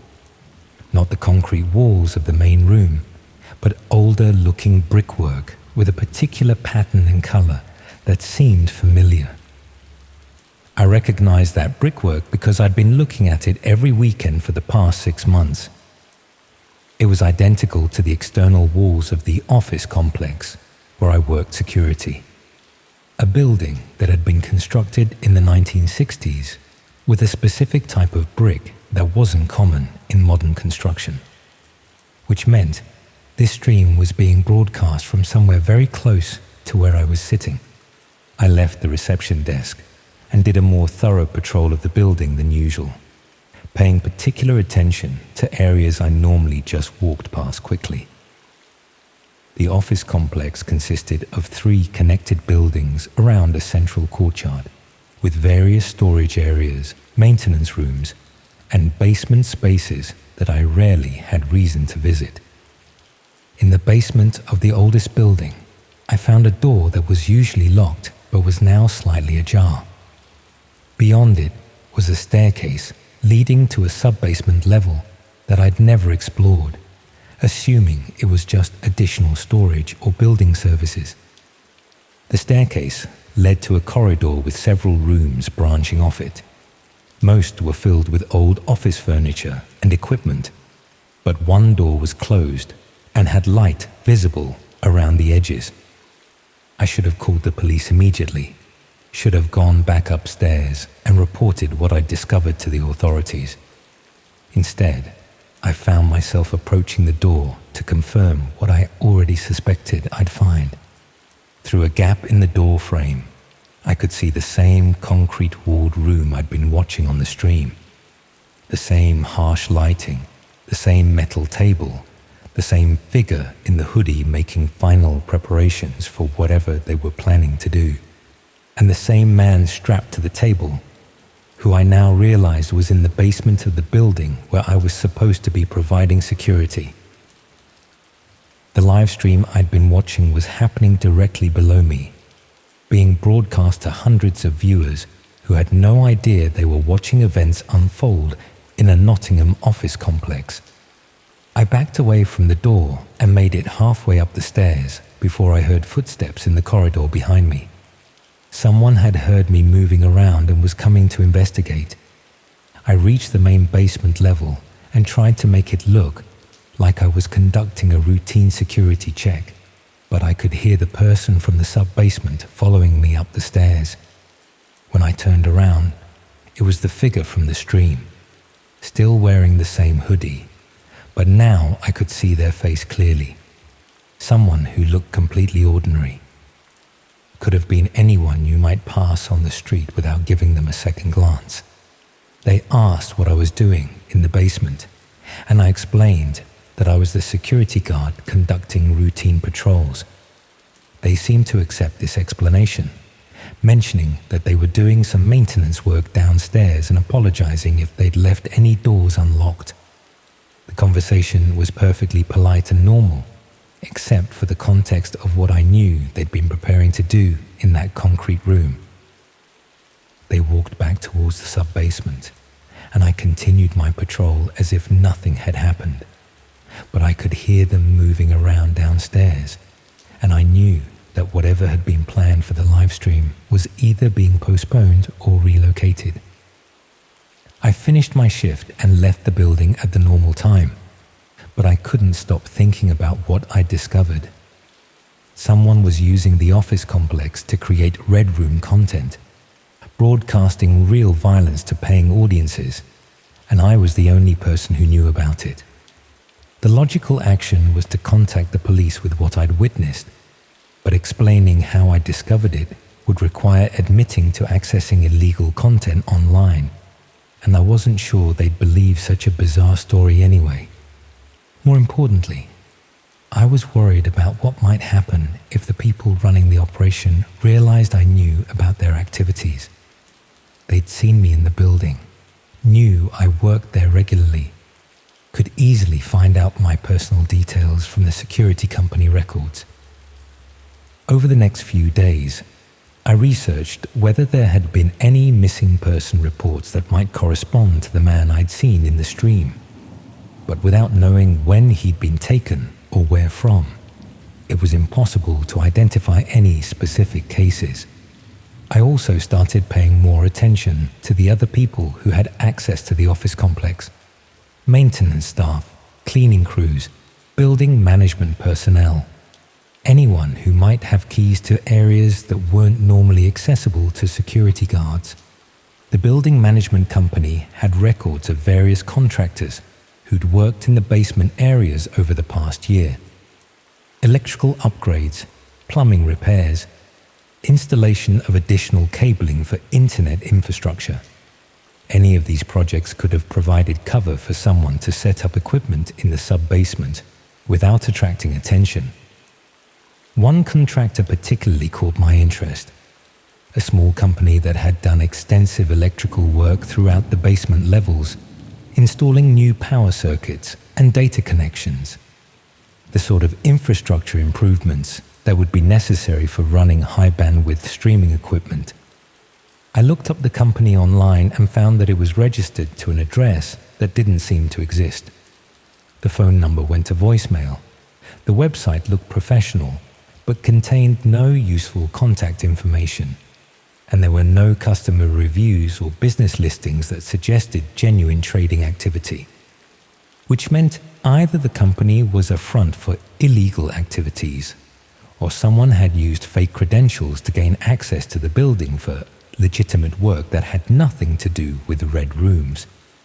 The next weekend, I did a more thorough exploration of the sub-basement during my shift. The concrete room was empty now, but there was clear evidence of recent use. Power cables, camera mounting points, network connections that hadn't been there during the building's original construction. Someone had spent considerable time and money converting that space into a professional streaming facility, and they'd done it without the building owners apparently knowing anything about it. I found other evidence too. A schedule pinned to the wall showing dates and times over the next several weeks. Equipment lists that suggested multiple cameras and professional lighting. Contact details for what appeared to be other locations, possibly part of a larger operation. And most disturbing of all, a folder containing photographs and personal information about various individuals. Names, addresses, daily routines, the sort of detailed surveillance data that would be used for targeting potential victims. I photographed everything I could find and then left the area undisturbed. If this was an ongoing operation rather than a one-off event, there would be more activity in the coming weeks that I could document and report to the authorities. But as I was leaving the sub-basement, I noticed something that made my blood run cold. Among the photographs in the folder was one of me. Not a recent photo, but one that had clearly been taken during one of my security patrols over the past few months. The image showed me checking doors in the main building, completely unaware that I was being observed and documented, which meant the people operating the Red Room knew exactly who I was, where I worked, and probably where I lived. I left the building immediately and spent the rest of the weekend trying to decide what to do. Going to the police would provide some protection, but it would also confirm to the operators that I'd discovered their activities and was willing to report them. Not going to the police meant allowing the operation to continue, potentially putting other people at risk, but might keep me safer if they believed I hadn't seen anything significant.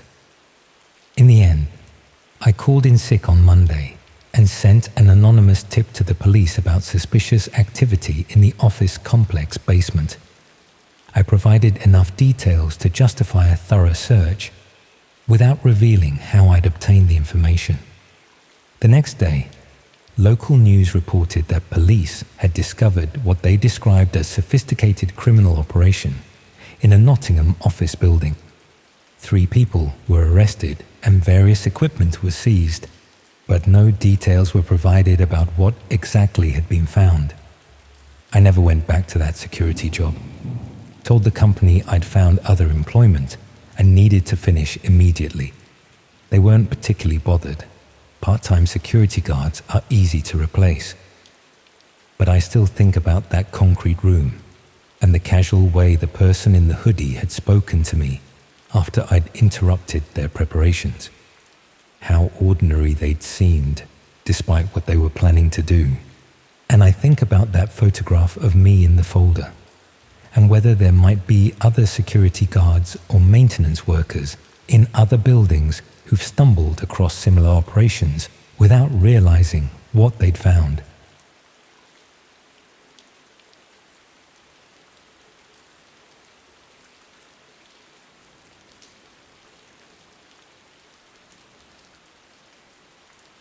Imagine being 15 and desperate enough to impress someone that you pretend to know about things you'd only read about in forum posts, until pretending becomes something much more dangerous than you ever intended. I was in year 11 at a comprehensive in Manchester when I started chatting with someone who seemed infinitely cooler than anyone I knew in real life. She went by the username Dark Explorer and claimed to be 18, studying media at university, with access to parts of the internet that most people never discovered.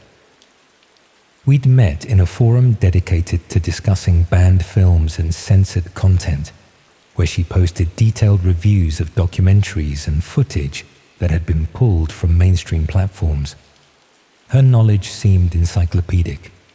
She could discuss technical aspects of film production, legal issues around content distribution, and historical context for material that I'd barely heard of. I was immediately intimidated and fascinated. Here was someone who seemed to understand the internet's hidden corners in ways that made my own browsing habits feel childish and superficial. I wanted to seem equally knowledgeable, equally sophisticated in my interests, so I started exaggerating. When she mentioned underground streaming sites, I claimed to have accessed them. When she discussed extreme content that existed in legal grey areas, I pretended to have seen it. When she referenced technical concepts I didn't understand, I nodded along and tried to contribute insights that made me sound more experienced than I actually was. The lies started small, but escalated quickly as our conversations continued. She seemed impressed by my apparent knowledge, which encouraged me to embellish further. I created stories about content I'd supposedly discovered, shared fictional accounts of browsing sessions that had never happened, built an entire persona around being someone far more worldly than a 15-year-old from suburban Manchester actually was. After about 2 months of increasingly elaborate fabrications, Dark Explorer mentioned something that made me panic about maintaining my false image. Red rooms, she brought them up casually, as if they were just another type of content she'd encountered during her explorations of hidden sites. Live streams where viewers could watch real violence happening in real time, broadcast from various locations on the dark web. Most people dismissed red rooms as urban legends, she explained, but anyone who'd spent serious time exploring the internet's darker regions knew they existed. The technical barriers weren't as insurmountable as skeptics claimed, and there was clearly sufficient demand to make them economically viable. I should have admitted ignorance at that point, should have explained that I'd heard of red rooms but never actually encountered one. Instead, I found myself claiming not only to have seen them, but to have opinions about their authenticity and technical implementation. Dark Explorer seemed intrigued by my supposed expertise. She asked detailed questions about specific aspects of Red Room streams, video quality, interface design, audience interaction methods, questions that made it clear she expected me to have first-hand knowledge rather than theoretical understanding. I improvised answers based on things I'd read in forum discussions, trying to sound authoritative while hoping she wouldn't notice the gaps in my knowledge. The conversation felt like a test I was barely passing, with each question pushing me further into territory I didn't actually understand. After that discussion, I spent hours researching red rooms online, trying to learn enough to maintain the facade I'd created. Most of what I found was obviously fictional or second-hand speculation, but a few sources seemed to have genuine knowledge about accessing hidden streaming sites. The research was supposed to be about covering my lies, but I found myself genuinely curious about whether red rooms actually existed. If Dark Explorer was right about them being real phenomena rather than internet mythology, then documenting them would provide the sort of exclusive knowledge that would cement my reputation as someone worth knowing. I started exploring parts of the internet I'd never visited before, following leads from the more credible sources I'd discovered. The process was more complex than I'd expected, involving software I'd never used and sites that required specific access methods. After about a week of persistent searching, I found something that looked promising. A site hosting what appeared to be live streams from various hidden locations. The interface was basic but functional, with video players showing feeds from different rooms. Most showed empty spaces or static scenes, but a few had activity that suggested they were genuinely live. One stream showed what appeared to be a basement or converted garage with someone strapped to a metal table. The video quality was poor and there was no audio, but the timestamp suggested it was happening in real time, rather than being pre-recorded content. I watched for about an hour, telling myself I was conducting research rather than witnessing something genuinely disturbing. The person on the table would occasionally move or struggle against their restraints, but mostly just lay there with the resigned expression of someone who understood their situation. Around 10 p.m., someone entered the frame and began making preparations that suggested the stream was about to become considerably more disturbing than passive observation of a restrained person. I should have closed the browser at that point and pretended I'd never found the site. Instead, I took screenshots and saved details about how to access the stream, thinking this would provide evidence to share with Dark Explorer that would prove my claimed expertise was genuine. The next day, I messaged her with carefully edited details about what I'd supposedly discovered. I described the site and its content in ways that demonstrated I'd actually accessed it, while avoiding specifics that might reveal how recently I'd found it, or how little I actually understood about what I was seeing.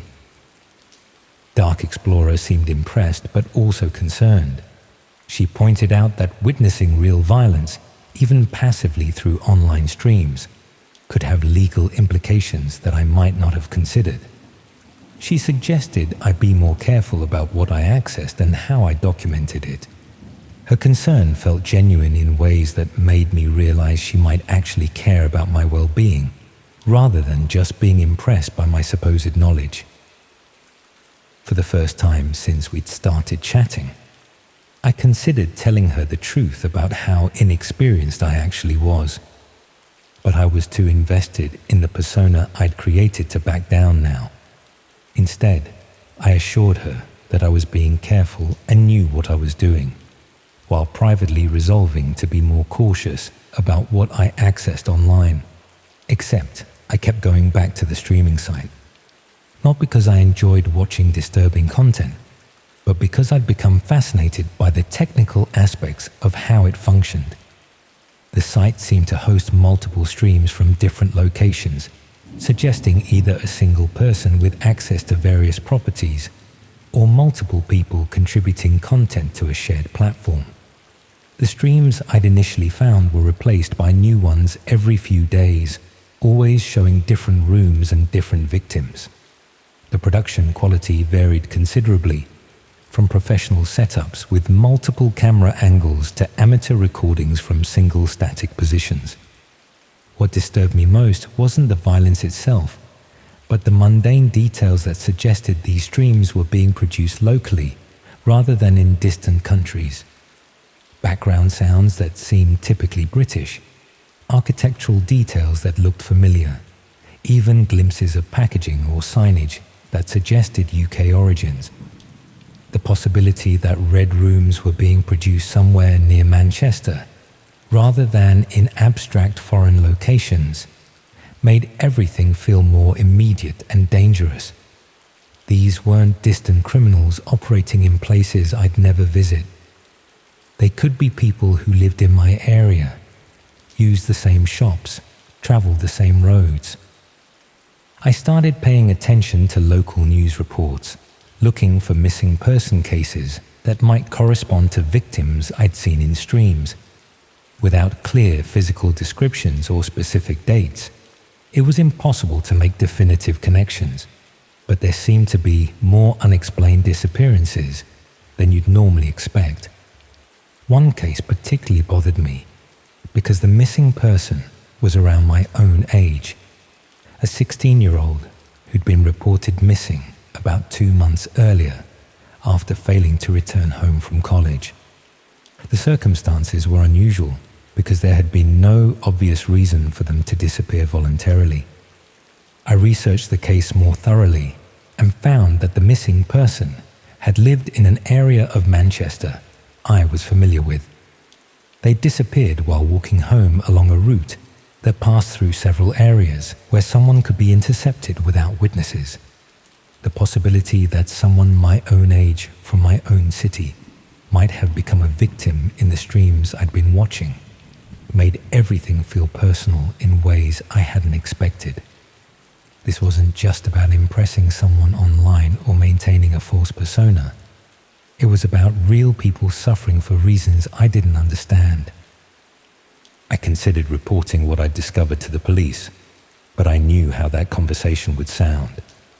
15-year-old claims to have found evidence of live murder streams while trying to impress someone online.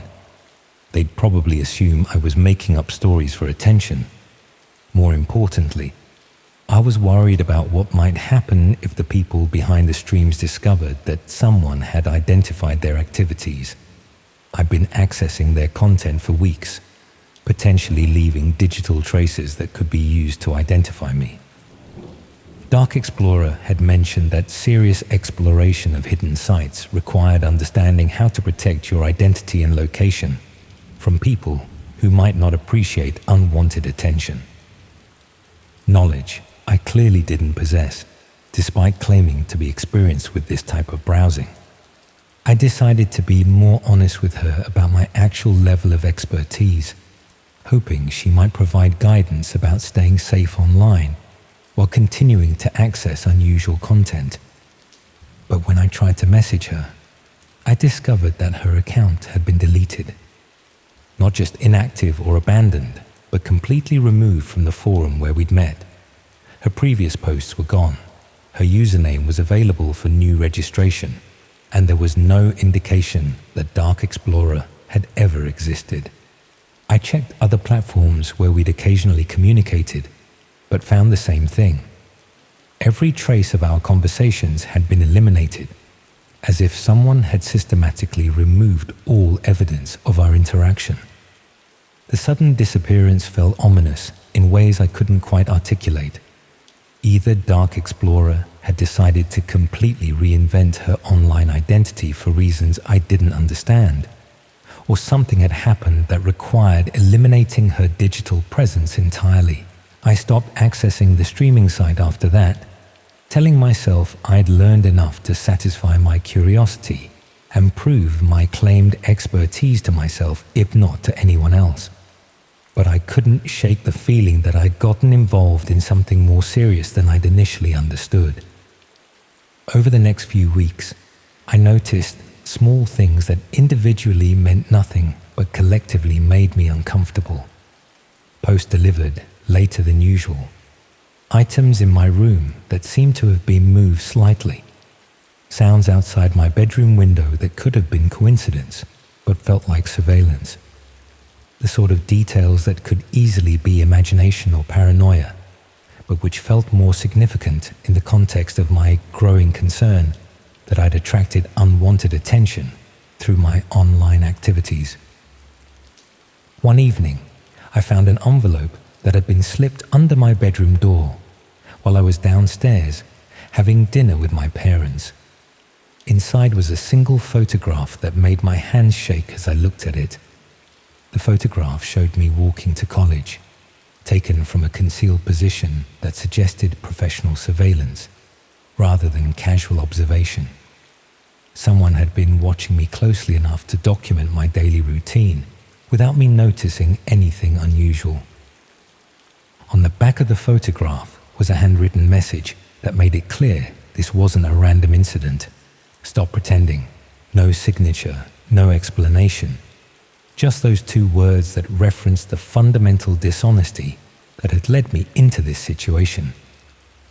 Someone knew I'd been fabricating knowledge about things I didn't understand, and they'd apparently been monitoring my activities closely enough to document my real-world movements. I threw the photograph away and tried to convince myself it was a prank or coincidence, but I couldn't explain how someone had obtained my home address or managed to deliver the message without my parents noticing anything unusual. Over the next few days, I became increasingly paranoid about being watched. Every stranger I saw near my house felt threatening.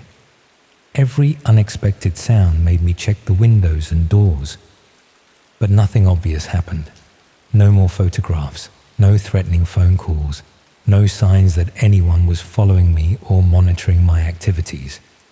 Just the persistent feeling that someone knew more about my daily routine than they should. I never tried to contact Dark Explorer again or access any more hidden streaming sites. The whole experience had taught me that pretending to knowledge I didn't possess could lead to consequences I wasn't prepared to handle. But I still think about that photograph and the casual way someone had documented my movements without me noticing anything unusual. How long they might have been watching me before deciding to reveal their surveillance. And I think about Dark Explorer and whether she'd been real at all, or just part of an elaborate process designed to draw people like me into situations they didn't understand. Whether other people had received similar guidance and encouragement to explore content they weren't equipped to handle safely. Sometimes I wonder if the whole thing had been a game from the beginning, just not the kind of game I thought I was playing. Whether my attempts to impress someone online had made me a target for people who were considerably more experienced at manipulation than I was at detecting it.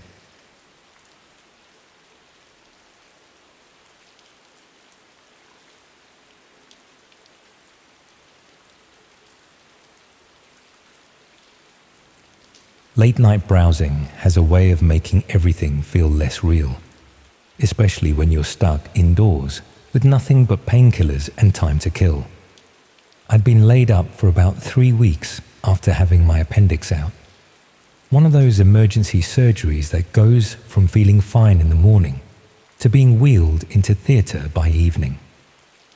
The operation went smoothly enough, but the recovery was taking longer than expected, and I was getting proper cabin fever being stuck in my flat in Brighton, with nothing to do but watch television and scroll through my phone.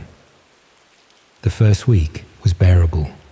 Plenty of people visiting, get well cards to read, catching up on shows I'd been meaning to watch. But by the second week, the novelty had worn off, and I was getting restless.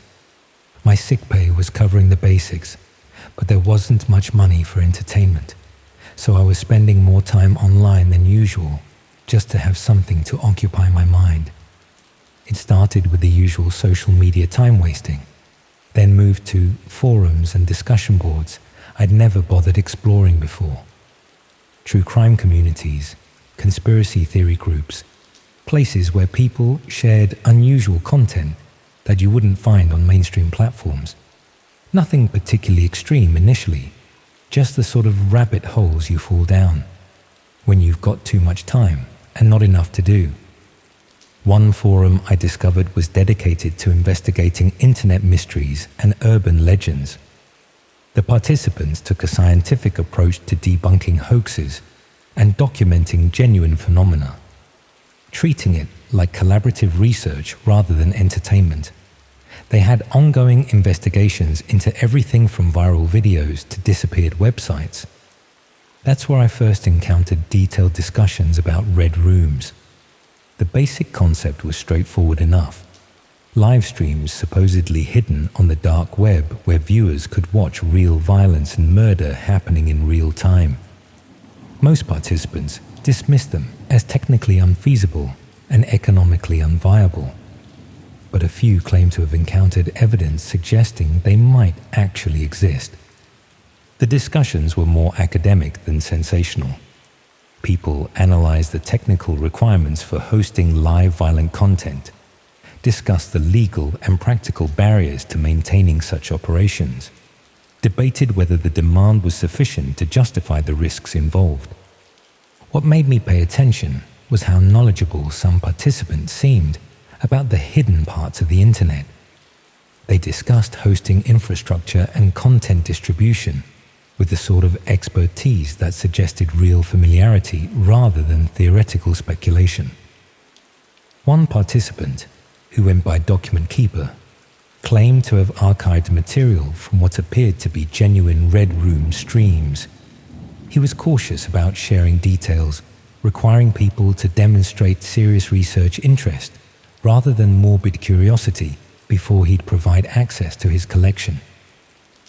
The verification process involved discussing other extreme content in enough detail to prove you weren't just fishing for sensational material. After about 2 weeks of conversation, Document Keeper finally shared some screenshots and video clips from his archive. The material was disturbing, but not conclusive. Dark rooms with industrial equipment, restrained figures, interface elements that suggested live streaming. It could have been elaborate fiction, created by someone with considerable technical skills, or genuine documentation of real events. What struck me as potentially authentic was the mundane details that would be easy to overlook if you were creating hoaxes. Background sounds that suggested specific environments, equipment brands visible in some shots, timestamps that corresponded to real dates when cross-referenced with other sources. Document Keeper explained that accessing live Red Room streams required more than just knowing where to look. The hidden services changed locations frequently, operated on irregular schedules, and required personal recommendations from existing participants, not something you could stumble across accidentally. But if I was genuinely interested in documenting whether Red Rooms were real or fictional, he could potentially arrange for me to observe a live stream that was scheduled for later that week. I should have declined at that point. My interest in extreme content was supposed to be about passing time during recovery, not getting involved in potentially illegal activities. But being stuck indoors for weeks had left me desperate for anything that felt engaging and immediate. The access instructions were complex but manageable. Specific software downloads, rotating passwords, designated connection times. The whole system felt designed to filter out casual browsers while providing access to people with genuine research purposes. When I finally connected to the stream, the interface was disappointingly ordinary. A video player embedded in a basic web page, chat window below, viewer counter showing about 200 people online. Nothing sophisticated about the presentation. The video showed what appeared to be a converted basement or garage space. Concrete walls, harsh fluorescent lighting, minimal furniture except for a metal table positioned in the center of the frame. The atmosphere was industrial rather than domestic. Strapped to the table was a woman who appeared to be in her 20s, conscious but not moving much. She would occasionally test her restraints or look around the room, but mostly just lay there with the resigned expression of someone who understood their situation but had stopped fighting against it. The chat was active with comments in multiple languages, people discussing what they wanted to see happen, making suggestions, treating the whole situation like interactive entertainment. The international nature of the audience was clear from the variety of languages being used. I watched for about an hour while taking my evening medication, using the laptop propped up on my bed. The woman would periodically struggle against the restraints or attempt to speak, though no audio was available through the stream. The chat maintained running commentary, with participants displaying varying levels of enthusiasm for what was clearly going to be genuine violence. Around 11 p.m., someone entered the frame. They were dressed casually, jeans, plain shirt, regular shoes. Nothing theatrical about their appearance, no mask or costume. Just someone who looked like they could be starting any ordinary job, except for what they were obviously planning to do. The figure moved around the space with practiced efficiency, arranging tools on a nearby surface, adjusting camera angles, checking equipment that wasn't visible in the main video feed. They worked with the methodical approach of someone following a familiar routine. The chat became more excited as preparations continued. People were making specific requests, sharing experiences from previous streams, discussing what they hoped to see happen. The viewer count had climbed to over 300. About 15 minutes into the preparations, I noticed something that made me pause the stream and look more carefully at the background details. On the wall behind the table was a small window positioned high up near the ceiling. Through that window, I could see a section of what appeared to be a residential street, terraced houses with distinctive Victorian architecture, a street light with a particular style of lampshade, a road sign that was partially visible. The architectural style looked familiar in a way that made me uncomfortable. Those terraced houses, that street light design, even the particular shade of brick used in the construction. It all looked very much like my own neighborhood in Brighton. I minimized the stream and opened a mapping application on my phone, comparing the street view images of my area with what I'd seen through that basement window. The match wasn't exact, but it was close enough to suggest the stream was being broadcast from somewhere relatively local. Over the next few days, I found myself obsessively researching the Brighton connection, looking at property records for houses with basements, checking planning applications for building modifications, trying to identify locations that might match what I'd seen in the stream. The woman from the stream had bothered me more than I wanted to admit. Not just the violence she was obviously going to suffer, but the way she'd looked resigned rather than terrified.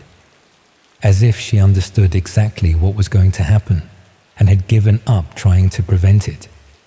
I considered contacting the police, but I knew how that conversation would sound. Someone recovering from surgery claims to have found evidence of live murder streams based on recognizing local architecture through a basement window. Without more concrete evidence, I'd just be wasting their time. Instead, I decided to research missing person reports for the Brighton area, looking for cases that might correspond to the woman I'd seen in the stream, but without knowing when she'd been taken or her physical description beyond what was visible in poor lighting. It was impossible to identify any specific cases. Document Keeper had mentioned that the operation I'd observed was part of a larger network with multiple locations and regular scheduling. He offered to provide access to additional streams if I was serious about documenting their activities. I should have declined and tried to forget the whole thing. But being stuck indoors with nothing but recovery time had left me with an unhealthy level of curiosity about things I shouldn't be investigating. The next stream he arranged access to was scheduled for the following weekend. Different location, different setup, but the same basic format. Live violence broadcast to paying audiences who treated real suffering as entertainment. This time the location was clearer. Not just a basement, but what appeared to be a converted garage or workshop with distinctive features that made it easier to identify.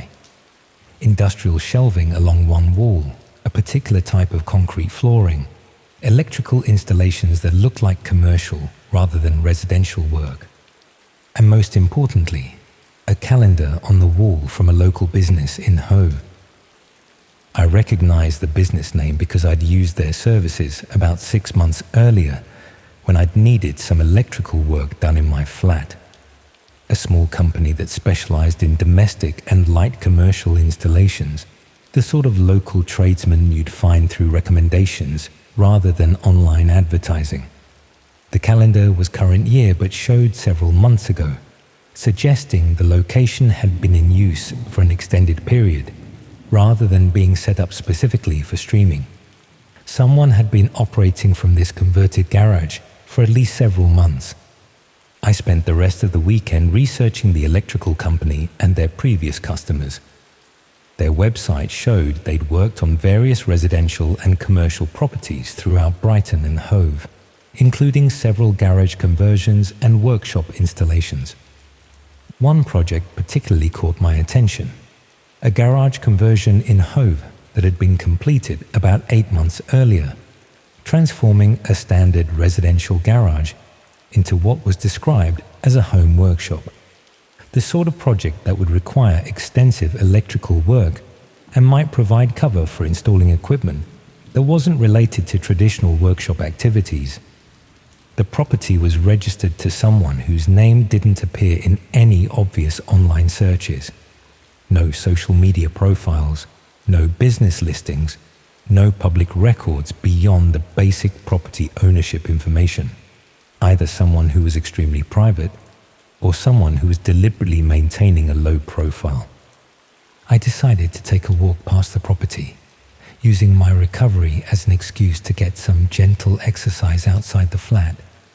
The house was in a quiet residential street, about 20 minutes from where I lived, unremarkable except for the recently renovated garage that had been converted with new electrical installations and what appeared to be sound insulation. From the street, everything looked completely normal. Just another terraced house with a converted garage, the sort of home improvement project that happens all over Brighton every year. But knowing what I potentially knew about how that space was being used made it feel sinister in a way that was difficult to explain. I walked past several times over the next few days, varying my route and timing to avoid looking suspicious. Most of the time, there was no activity, but occasionally I'd see cars parked outside that weren't there regularly, suggesting visitors who didn't live at the property. One evening, I noticed that the garage had light visible around the edges of what appeared to be blackout curtains or covers over the windows. Not workshop lighting, but the harsh, bright illumination that would be needed for filming. That's when I realized I might be looking at the actual location where the Red Room streams were being broadcast. I should have contacted the authorities immediately. Should have reported my suspicions and let them investigate whether criminal activity was taking place at that address. But I was worried about how my story would sound and whether I'd be taken seriously. More importantly, I was concerned about what might happen if the people operating the Red Room discovered that someone had identified their location. They demonstrated they were willing to commit serious violence for the entertainment of paying audiences. What would they do to protect their operation from exposure? Instead, I decided to gather more evidence before making any reports. Document the activity at the property, record when lights were on in the garage, note which vehicles visited and when. Build a case that would be convincing enough for police to take seriously. But as I was conducting this informal surveillance, I noticed something that made me reconsider my approach. One of the regular visitors to the property was driving a van from the electrical company, whose calendar I'd seen in the stream. The same local business that had done work on my flat 6 months earlier, which meant they had my address, knew where I lived, and possibly had records of when I'd be at home recovering from surgery. I stopped walking past the property after that realization.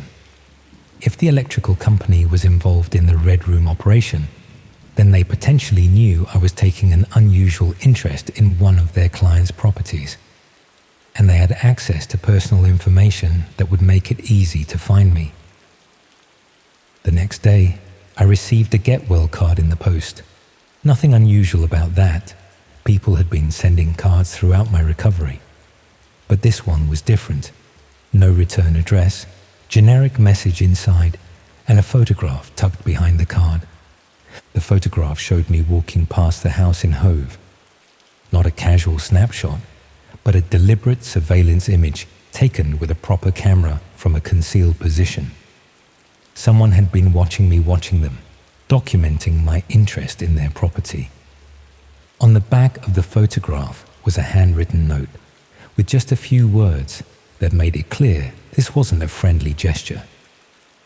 Recovery going well? I threw the card away immediately and spent the rest of the day checking that my flat was properly secured. But I couldn't stop thinking about how they'd obtained my address and how long they might have been monitoring my activities. That evening, I noticed a car parked outside my building that I hadn't seen before. Nothing particularly suspicious about it, just an ordinary family saloon with local plates. But it was positioned where the driver would have a clear view of my windows. The car was gone the next morning, but I found myself checking for it every time I looked outside, and checking behind me when I walked to the local shops for groceries, and sleeping with furniture pushed against my bedroom door. I never reported what I'd discovered to the police. The evidence was too circumstantial and the risks too obvious. Instead, I tried to pretend the whole thing had never happened and focus on completing my recovery. But I still think about that woman in the first stream and the resigned way she'd looked around that concrete room. Whether she'd known she was being watched by hundreds of people who were paying to see her suffer. And I think about how many other similar operations might be running in converted garages and basement workshops across the country, operated by people who look like ordinary tradesmen and business people. Late-night browsing has a way of making everything feel less real, until you discover that some of the most disturbing content online is being produced much closer to home than you ever imagined.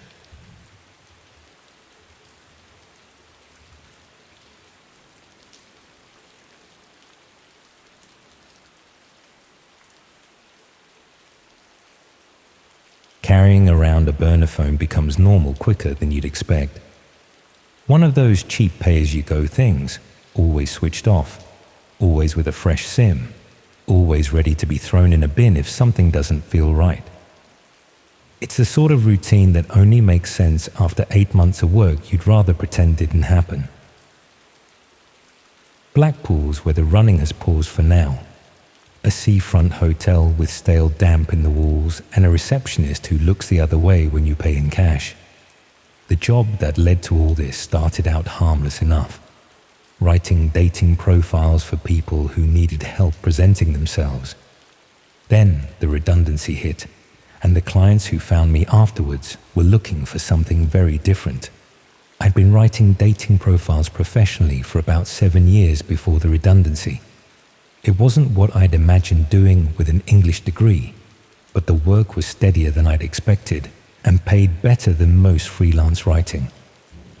People would send me their photos, a brief description of themselves, and I'd craft an appealing profile that highlighted their best qualities, while being honest enough to attract compatible matches.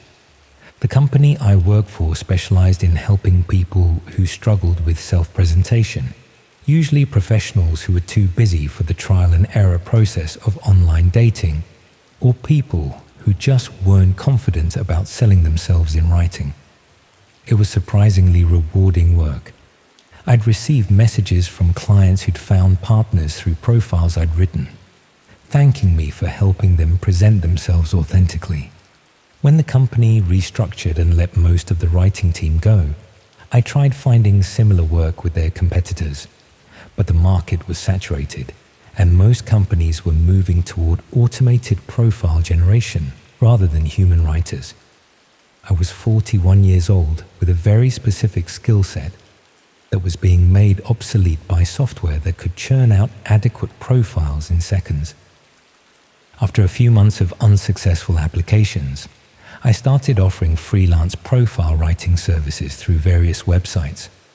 The rates were lower than I'd been earning, but at least it was work that utilized my skills. Most clients were straightforward, people who needed help creating authentic profiles that would attract the right matches. That's when I received a message from someone who called himself Mr. Davidson. He represented what he described as a specialist matchmaking service for people who valued privacy and discretion. They needed experienced profile writers who could create compelling identities for clients who couldn't use their real information on mainstream dating platforms. The rate he offered was exceptional, nearly £3,000 per month for what he estimated would be about 20 hours of work per week. He explained that his clients were often in situations where they needed to date discreetly due to professional obligations, ongoing divorce proceedings, or privacy concerns that made using their real identities problematic. I should have questioned why anyone would need fake dating profiles rather than just using mainstream services with privacy settings.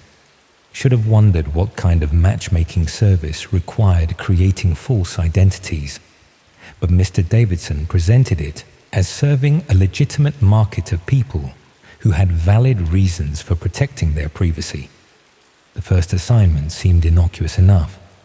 I was given basic details about a fictional person: age, occupation, interests, general appearance, and asked to create an appealing dating profile that would attract compatible matches. The photos provided looked like standard dating site pictures, nothing that suggested they weren't of the person I was supposedly representing. I wrote the profile carefully, creating a personality that was engaging and authentic feeling while incorporating all the details I'd been given. Mr. Davidson was pleased with the work and immediately commissioned several more profiles following the same pattern. Over the following weeks, I wrote dozens of dating profiles for fictional people, each one carefully crafted to appeal to specific demographics. Some were designed to attract professional women in their 30s, others targeted older divorced men, a few focused on recently widowed individuals. I was becoming quite skilled at identifying which personality traits and interests would resonate with different types of people. The work felt legitimate enough. though I was occasionally troubled by the realization that I was creating entirely fictional people who would be interacting with real individuals seeking genuine connections. But Mr. Davidson assured me that his service was transparent with matches about the privacy arrangements and that consenting adults understood the discretion involved. That rationalization let me continue accepting assignments without examining too closely what I was really facilitating. I was just creating profiles, writing appealing descriptions of fictitious people. What happened after that wasn't my responsibility. The assignments became more specific over time. Instead of general profiles designed to attract compatible matches, I was given detailed targeting requirements. Create a profile that would appeal to recently divorced women with young children. Write a personality that would attract lonely elderly men with substantial assets. Design an identity that would resonate with vulnerable people seeking emotional support after bereavement. The targeting language made me increasingly uncomfortable, but Mr. Davidson explained that precise matchmaking required understanding exactly what different demographics were seeking in potential partners. The specificity ensured better compatibility and more successful outcomes for clients. I accepted that explanation because I needed to believe the work was legitimate. The money was keeping me financially stable, and the writing itself was satisfying in the way all good writing is. Creating believable characters, finding the right voice, making people seem appealing and authentic. The breakthrough came when I recognized a name in one of the assignment briefs. I was asked to create a profile that would appeal to a woman whose full name and location were provided, along with detailed information about her circumstances. She was a widow in her 60s, living alone in Dorset, recently bereaved, financially comfortable, and isolated from most social connections after her husband's death. I recognized her name because she was my aunt's closest friend, someone I'd met at family gatherings over the years, a kind woman who'd always been generous and welcoming, who was now being specifically targeted by someone who'd commissioned a dating profile designed to exploit her vulnerability and isolation. I realized immediately that I wasn't writing profiles for a legitimate matchmaking service. I was creating false identities that would be used to target and exploit vulnerable people through romance scams. The careful personality crafting I'd been doing wasn't to help people find genuine connections. It was to make fraudsters more effective at manipulating their victims. I thought about all the other profiles I'd written over the past few months, all the carefully targeted personality descriptions designed to appeal to specific vulnerable demographics. Each profile I'd created had probably enabled someone to be deceived by a fraudster who used my writing to present themselves as a perfect match. But what made it unbearable was understanding that my writing skills had been essential to making these scams effective. A poorly written profile with obvious inconsistencies would raise suspicions and limit the number of potential victims. My professional profiles with authentic feeling personalities and believable details made the fraudsters more credible and their targeting more successful. I tried warning my aunt's friend about the profile being created to target her, but I couldn't explain how I knew without admitting my role in creating it. I suggested vaguely that she should be cautious about online approaches from people who seemed too perfect, but I could tell she didn't take the warning seriously enough to change her behavior. Within 2 weeks, she'd been contacted by someone using the profile I'd created. The fraudster followed exactly the approach I'd designed. Gradual establishment of trust, careful attention to her emotional needs, eventual requests for financial assistance that started small before escalating. My writing had given them the blueprint for manipulating her effectively. She lost nearly £40,000 before her family realized what was happening and intervened. The fraudster had used every psychological insight I'd built into the profile to maintain her trust, even when requests for money became increasingly unreasonable. My carefully crafted personality had been so believable that she'd continued sending money despite growing doubts. That's when I started documenting all the profiles I'd created, trying to understand the full scope of what I'd enabled. What I found was systematically organized fraud targeting vulnerable people across the country. The profiles I'd written weren't being used by individual fraudsters. They were being sold through hidden marketplaces to multiple scammers who'd purchased personalities designed to target specific demographics. My carefully crafted profiles were treated as professional fraud tools, priced according to their effectiveness and the vulnerability of their intended targets. I found marketplace listings offering profiles I'd written organized by target demographic and likely financial return. A profile designed to attract recently bereaved women was listed as high value because the targets were often emotionally vulnerable and had access to life insurance or inheritance. Another targeting divorced men emphasized the likelihood of success because middle-aged men were statistically more susceptible to romance scams. Each profile included not just the personality description I'd written, but also detailed guidance on how to use it effectively, scripts for initial contact, advice on building trust, techniques for introducing financial requests.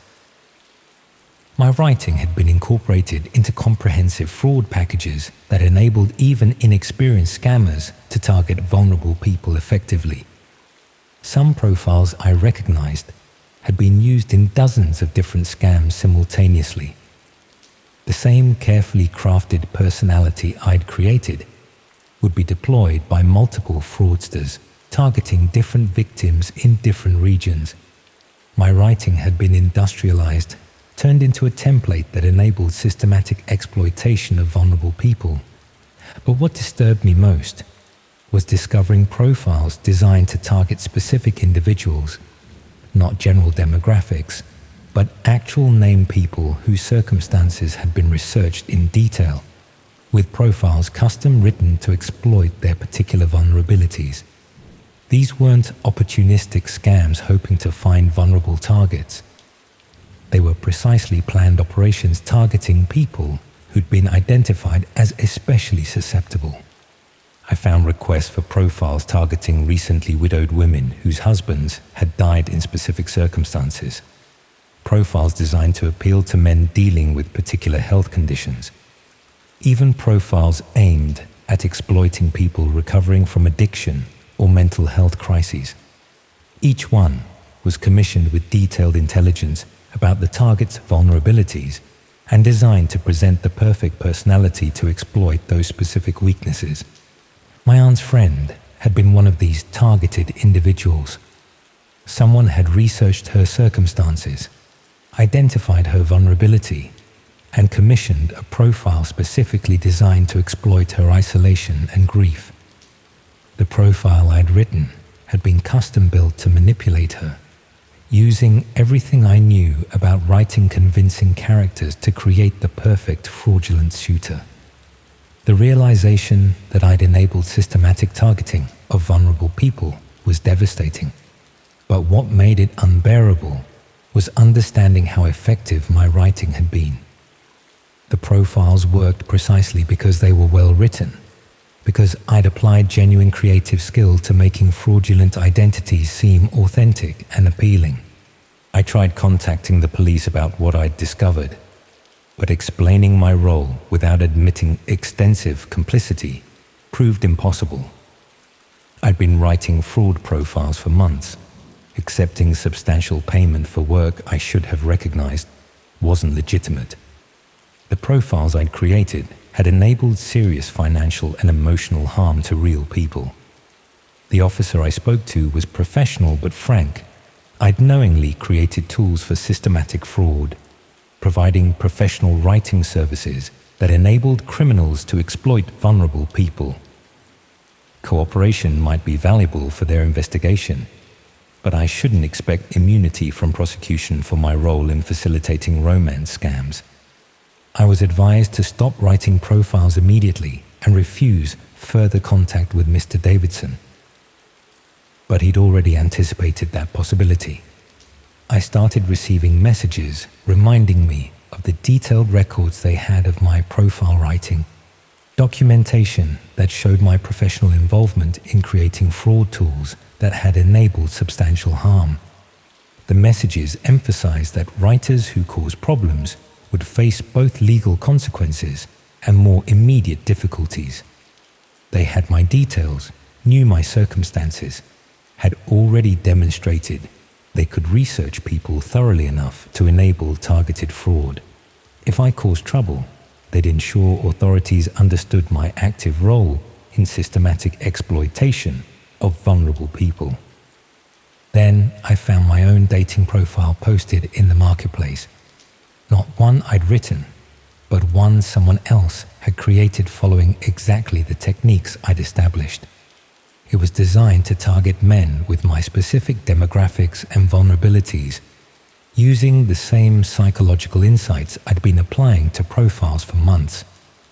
Someone had turned the fraud techniques on me, creating a profile that would be used to exploit my own circumstances if I caused problems for their operation. They were demonstrating that I was just as vulnerable as all the people whose targeting I'd enabled. That's when I left my home in Kent and moved to this decaying hotel in Blackpool, abandoning my flat and most of my possessions to hide somewhere they wouldn't immediately look. I've been living on cash, avoiding digital traces, trying to work out if there's any way forward that doesn't involve either continued hiding or prosecution for my role in systematic fraud. But I know the profile writing continues without me. Other writers have probably been recruited to create fraud profiles, people who make the same rationalizations I did about just applying their creative skills to professional writing work without responsibility for how their profiles are used. The marketplace is probably still selling profiles to fraudsters who use them to target vulnerable people. And somewhere in those listings, profiles I wrote months ago are probably still being purchased and deployed, still enabling the exploitation of people seeking genuine human connection. I keep thinking about my aunt's friend, about the £40,000 she lost to a fraudster using a profile I'd carefully crafted to manipulate her, about all the other victims whose loneliness and vulnerability were exploited by scammers using personalities I'd created to seem trustworthy and appealing. The profile writing taught me that creative skills become weapons when applied to exploitation, that good writing can enable serious harm regardless of your intentions, that every authentic feeling detail I crafted, every believable personality trait I invented, every appealing quality I emphasized, it all made the frauds more effective and the victims more vulnerable. And that once you've spent months creating tools for systematic fraud, you become too compromised to report it without facing prosecution yourself. The evidence of your professional involvement is permanent, documented in profiles that show your creative fingerprints on materials that enabled serious financial and emotional harm. I suppose that's why I'm hiding in this Blackpool hotel, rather than helping police dismantle the fraud operation, because I know the profiles I wrote implicate me as thoroughly as they expose the operation, and I'm not brave enough to face consequences for choices I made when creative satisfaction and financial need mattered more than questioning what my writing skills were really being used for. All I can do is hope that someone else will eventually expose these operations, that other writers will find courage I lack to report what they're creating despite personal cost, and hope that people targeted by profiles I wrote manage to recognize the fraud before losing substantial money to scammers using personalities I carefully crafted to seem genuine. Because the operations are still running, still recruiting writers, still using professional creative skills to enable systematic exploitation of vulnerable people seeking human connection. and I helped establish the standards, helped prove that well-written profiles are more effective fraud tools, helped create an industry that treats creative writing as a weapon for psychological manipulation and financial exploitation.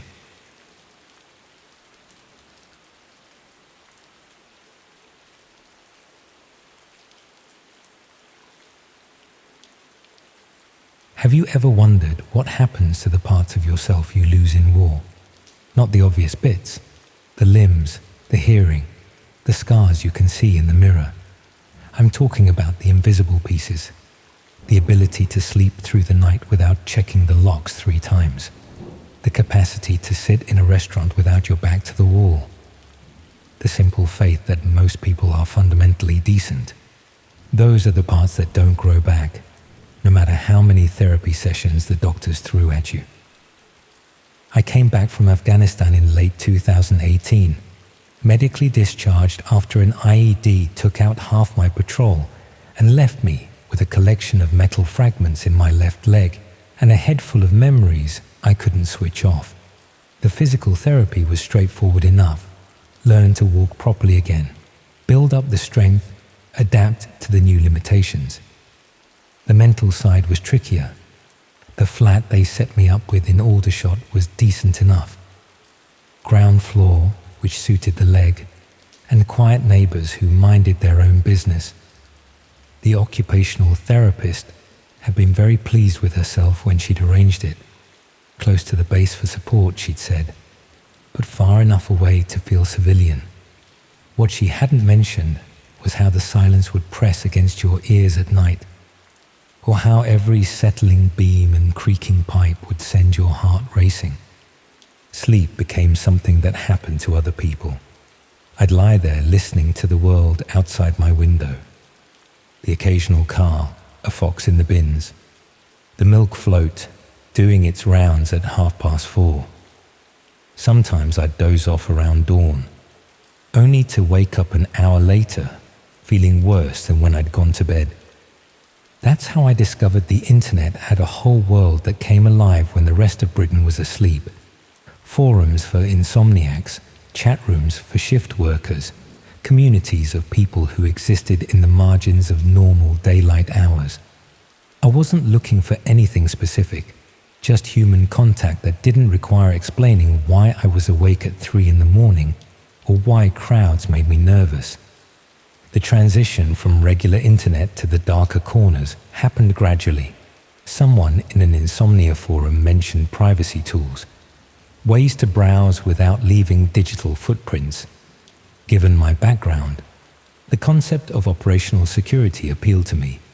Old habits, I suppose.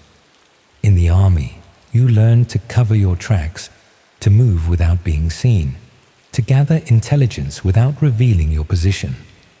Installing Tor felt like putting on body armor, that same sense of protection, of creating barriers between yourself and potential threats. The dark web wasn't what I'd expected. Less criminal marketplace, more like a parallel internet where people could speak freely about things that wouldn't be tolerated on Facebook or Twitter. Political dissidents, whistleblowers, people living under authoritarian regimes. It felt purposeful, almost noble. The first few weeks I just observed. Reading forums about government surveillance, privacy rights, digital freedom. There was something therapeutic about it. Being part of a community that understood the value of staying hidden, of operating below the radar. These people got it in a way that civilian therapists never could. It was in one of these privacy forums that I first heard about red rooms, not from someone promoting them, but from a discussion about online myths and digital urban legends. Someone had posted a long thread debunking various dark web horror stories, explaining how most of the sensational stuff you read in newspapers was either exaggerated or completely fabricated. Red rooms, according to this poster, were particularly ridiculous. The technical challenges alone made them impractical. Streaming live video over Tor was unreliable, the latency was terrible, and the bandwidth requirements were enormous. More importantly, they argued, the risk to reward ratio made no sense. Why would criminals expose themselves to that level of surveillance and law enforcement attention when there were easier ways to make money? The post was thorough, well-researched, and completely convincing. It also had the unintended effect of making me curious about whether they actually existed. I told myself it was just intellectual curiosity. After years of intelligence work, you develop a natural skepticism about official narratives. When someone tells you something is impossible, your first instinct is to test that assertion. Not because you want to find something horrific, but because you want to understand how the world actually works, rather than how people say it works. The search took weeks. Most of the links I found led to obvious scams, sites demanding payment upfront or requiring personal information that any sensible person would never provide. Others were clearly honey traps, probably run by law enforcement agencies trying to catch people with questionable intentions.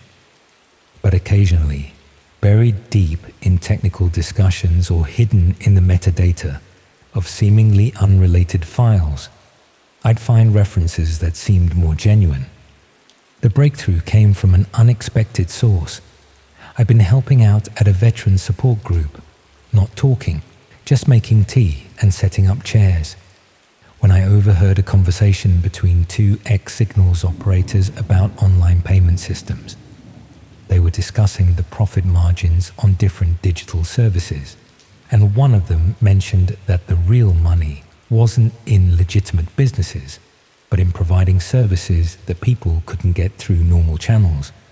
He didn't elaborate, and I didn't ask. But something about the way he'd said it stuck with me. The next time I was browsing the dark web, I started looking at it differently. Instead of searching for red rooms directly, I started following the money, payment processors, digital transfer systems, the financial infrastructure that would be needed to support something like live streaming to paying customers. That's how I found the marketplace.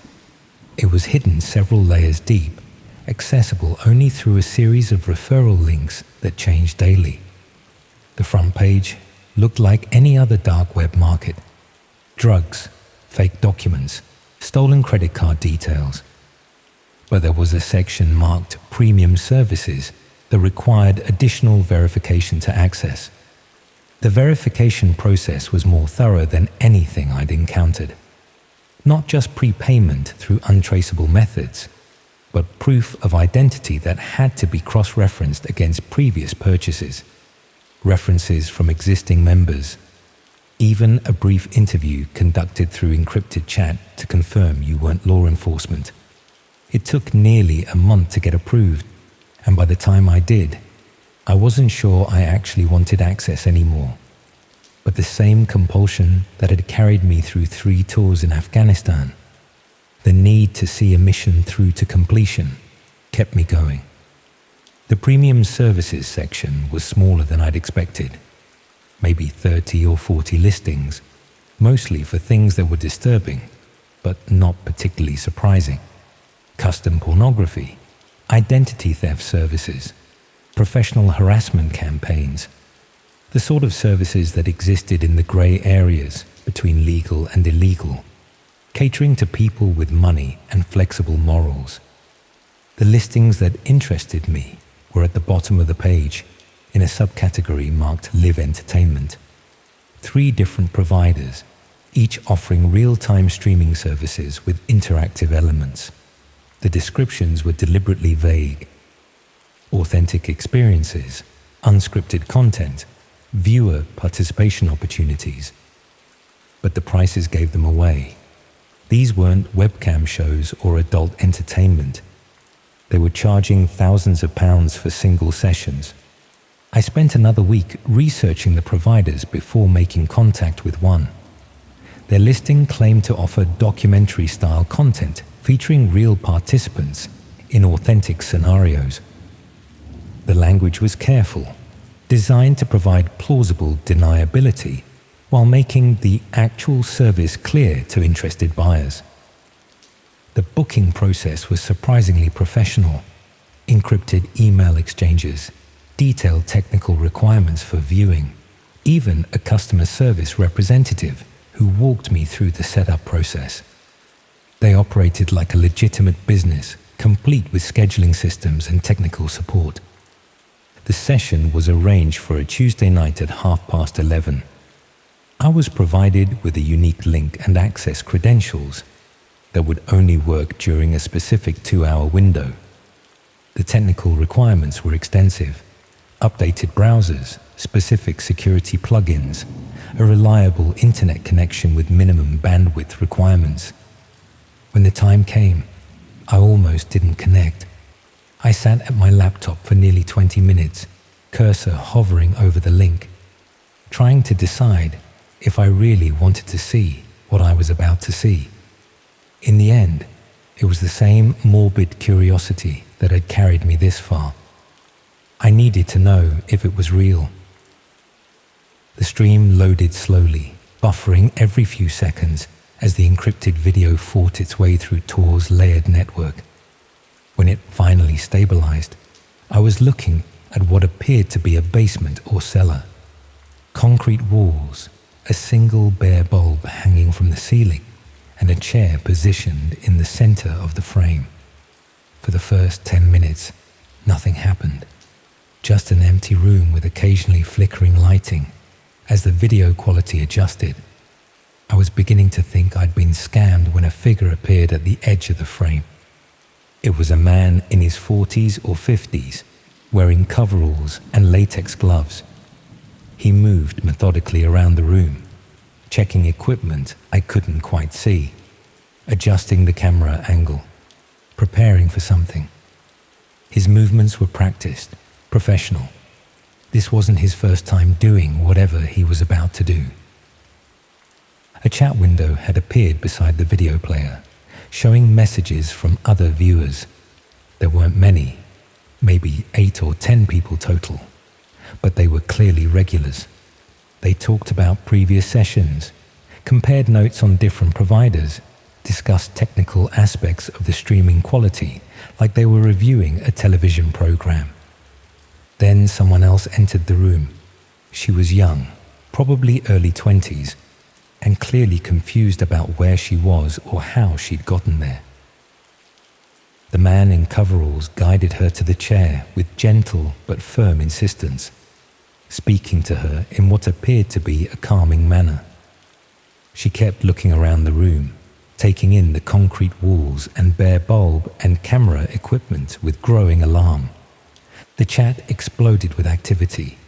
Viewers were making requests, placing bets, discussing what they wanted to see happen next. Payment details were being shared. Transactions were being arranged in real time.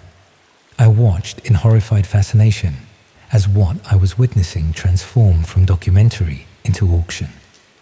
I should have closed the browser, should have reported what I was seeing to the police, though I had no idea how to explain how I'd found it, or whether they'd even believe me.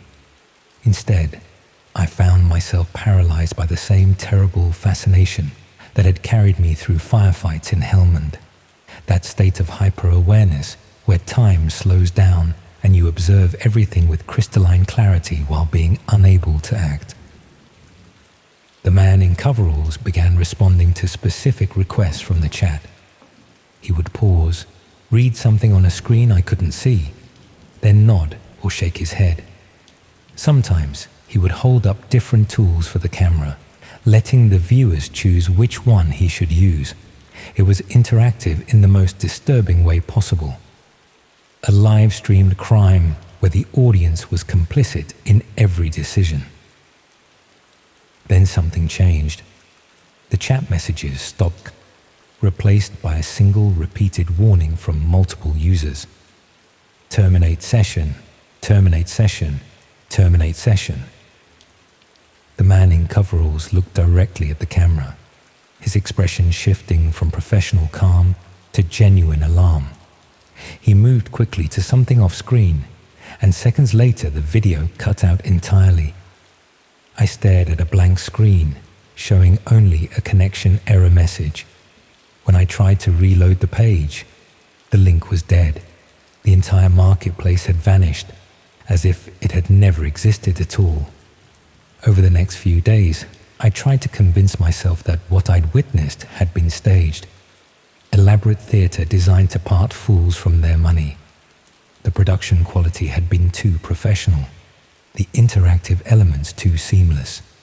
Real criminals wouldn't operate with such sophisticated customer service and technical infrastructure. But I kept thinking about those final moments before the feed cut out.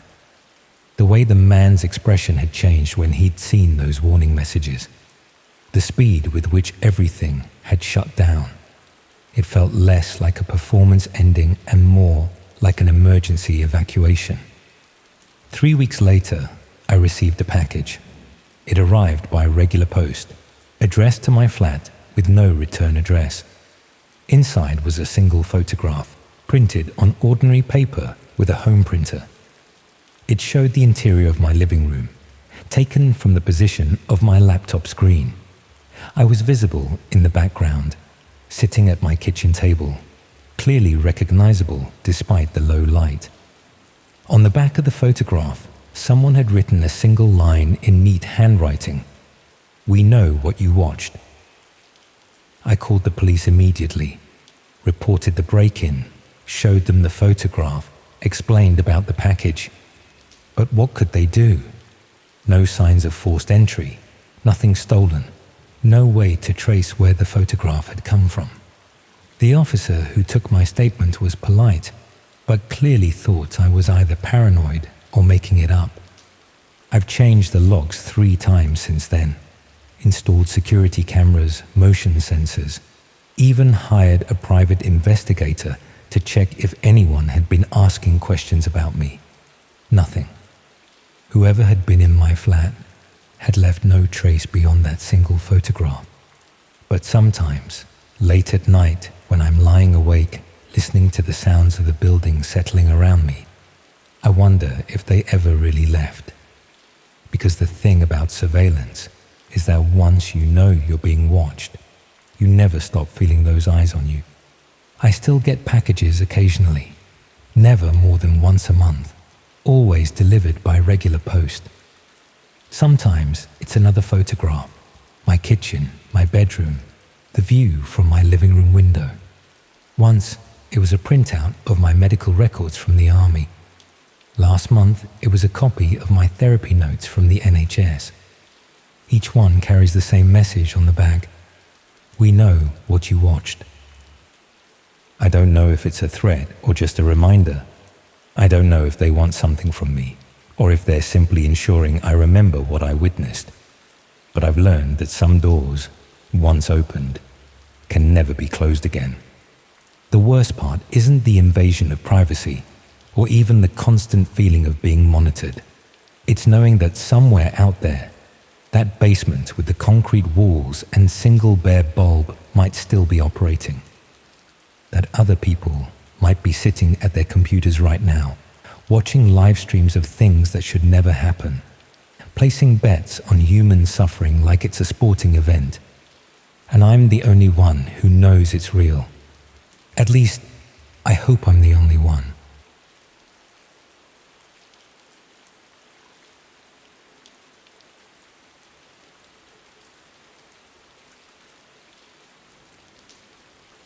Look, I know how pathetic this makes me sound, but I paid someone £300 to help me find a girlfriend, not a professional matchmaker or anything legitimate like that, just some bloke who claimed he could guarantee I'd meet someone within a month if I followed his system exactly. When you're 38 and haven't had a proper relationship in 5 years, you start believing that maybe the problem isn't them, it's you. And maybe you need professional help to figure out what you're doing wrong. I was working at a furniture warehouse in Swindon at the time, doing this sort of manual labor that doesn't exactly put you in contact with many single women. The few dating apps I'd tried had been disasters. Either I'd get no matches at all, or I'd meet someone for coffee and never hear from them again. My confidence was shot, and I was starting to think I'd just have to accept being alone forever. That's when I found the advertisement on one of those local classified websites where people sell second-hand cars and advertise handyman services.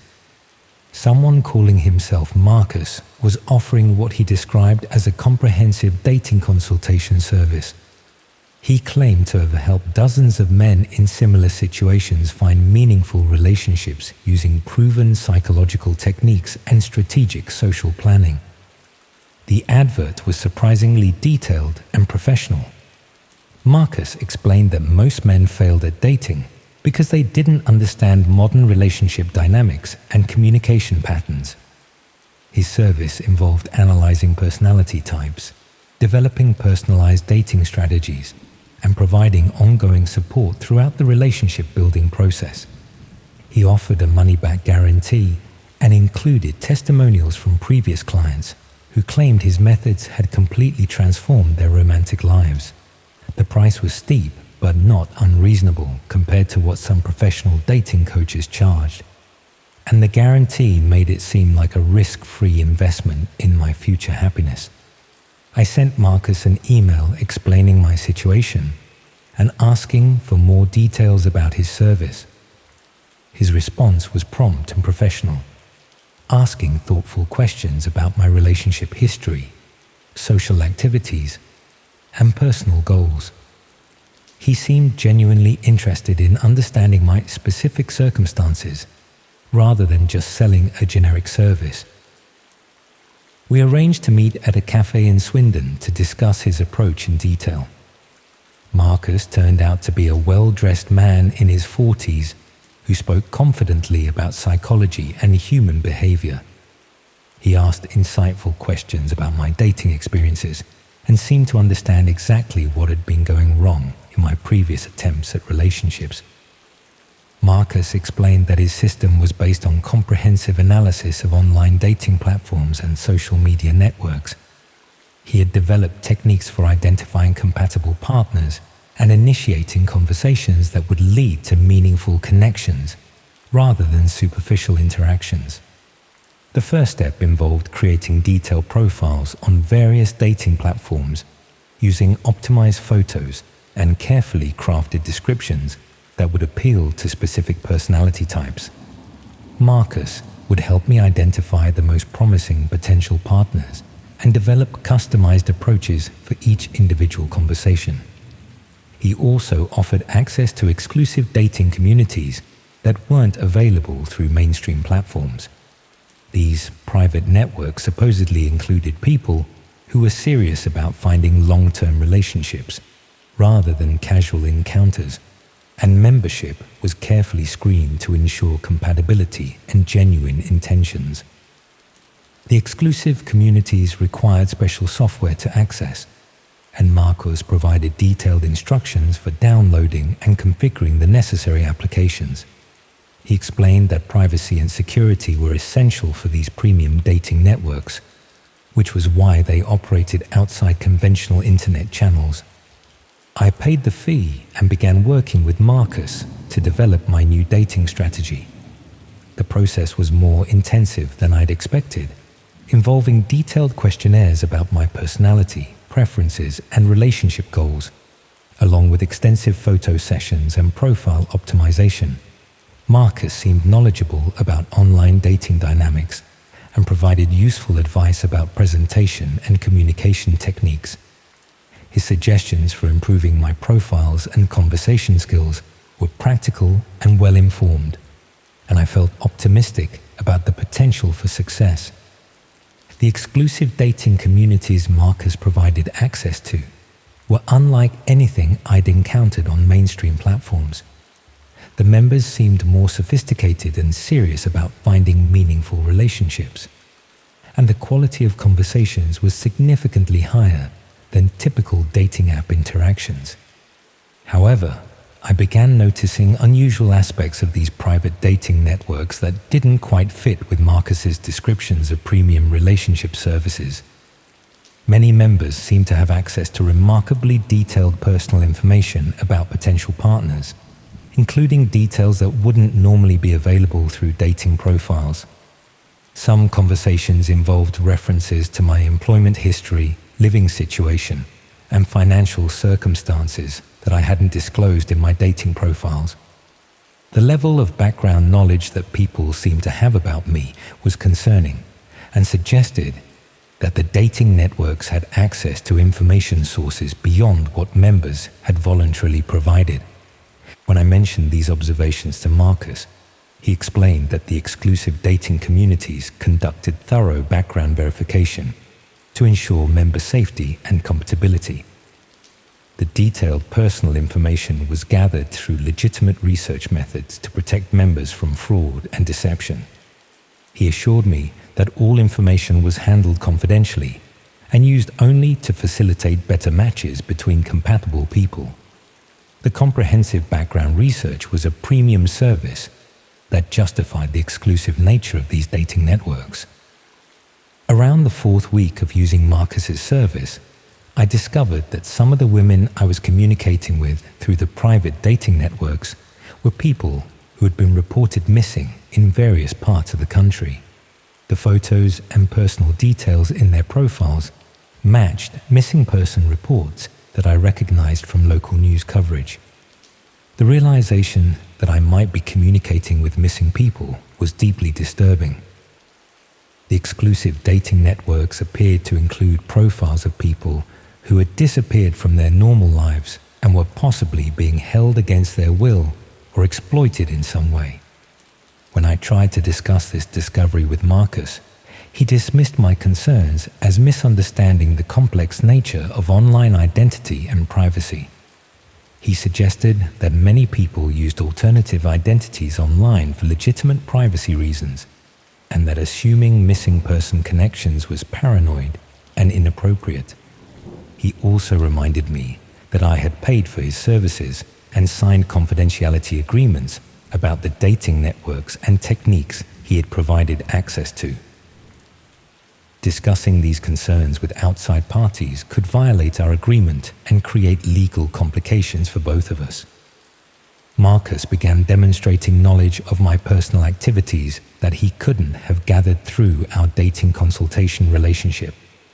He made references to my daily routine, work schedule, and social activities that suggested he had been conducting surveillance of my personal life. This surveillance became more obvious over the following days, with clear signs that my communications and movements were being monitored. The same background research techniques that were supposedly being used to verify dating network members were apparently being applied to monitor my own activities. I realized that the dating service had been used to recruit me into communication with people who were being held or exploited against their will. The premium dating networks were probably fronts for human trafficking operations, and I had been unknowingly participating in communication with victims. The detailed personal information that Marcus had gathered about me during the consultation process was probably being used to assess my suitability as a potential victim or accomplice. The dating service had been a recruitment method disguised as relationship assistance. When I attempted to end my involvement with Marcus's service entirely, he pointed out that I had detailed knowledge of private dating networks and communication methods that were sensitive and potentially valuable to unauthorized parties. My participation had created ongoing security considerations that couldn't simply be dismissed. The surveillance of my personal activities continued after I tried to withdraw from the service. Marcus's organization maintained contact through various channels, occasionally sending references to my daily activities to remind me that their monitoring capabilities remained active. I tried reporting my suspicions to the police, but discovered that proving human trafficking based on dating service activities was extremely difficult. The consultation work had been presented as legitimate relationship advice. The dating networks could be justified as premium services, and the communication activities could be explained as normal online dating interactions. Marcus's organization continued to contact me sporadically over the following months, offering additional dating assistance and opportunities to access exclusive relationship networks. They seemed to view my knowledge of their operations as creating ongoing obligations that prevented me from simply walking away. I never determined the full scope of the trafficking operation or what happened to the people whose profiles I had been communicating with through the private dating networks. The combination of sophisticated recruitment methods, comprehensive surveillance capabilities, and systematic exploitation suggested an organization with significant resources and reach. What I understand now is that they had developed effective methods for recruiting unwitting participants in human trafficking operations by exploiting people's loneliness and relationship desires. They understood how to use legitimate-seeming dating services to recruit both victims and accomplices for criminal activities. The most disturbing aspect of this experience was how my desire for companionship had been transformed into participation in the systematic exploitation of vulnerable people who were probably as lonely and desperate as I had been. The dating service had been designed to identify and recruit people whose emotional vulnerabilities could be leveraged for criminal purposes. I still receive occasional contact attempts from similar dating consultants and relationship coaches, offering guaranteed results and access to exclusive dating networks that aren't available through mainstream platforms. The services they describe always promise comprehensive background verification, always require confidentiality agreements, and always involve accessing private networks through specialized software. I decline these opportunities immediately now, but I wonder how many other lonely people have found themselves in similar situations, believing they are seeking genuine romantic connections, while actually participating in communication with trafficking victims or being assessed for recruitment into criminal operations themselves.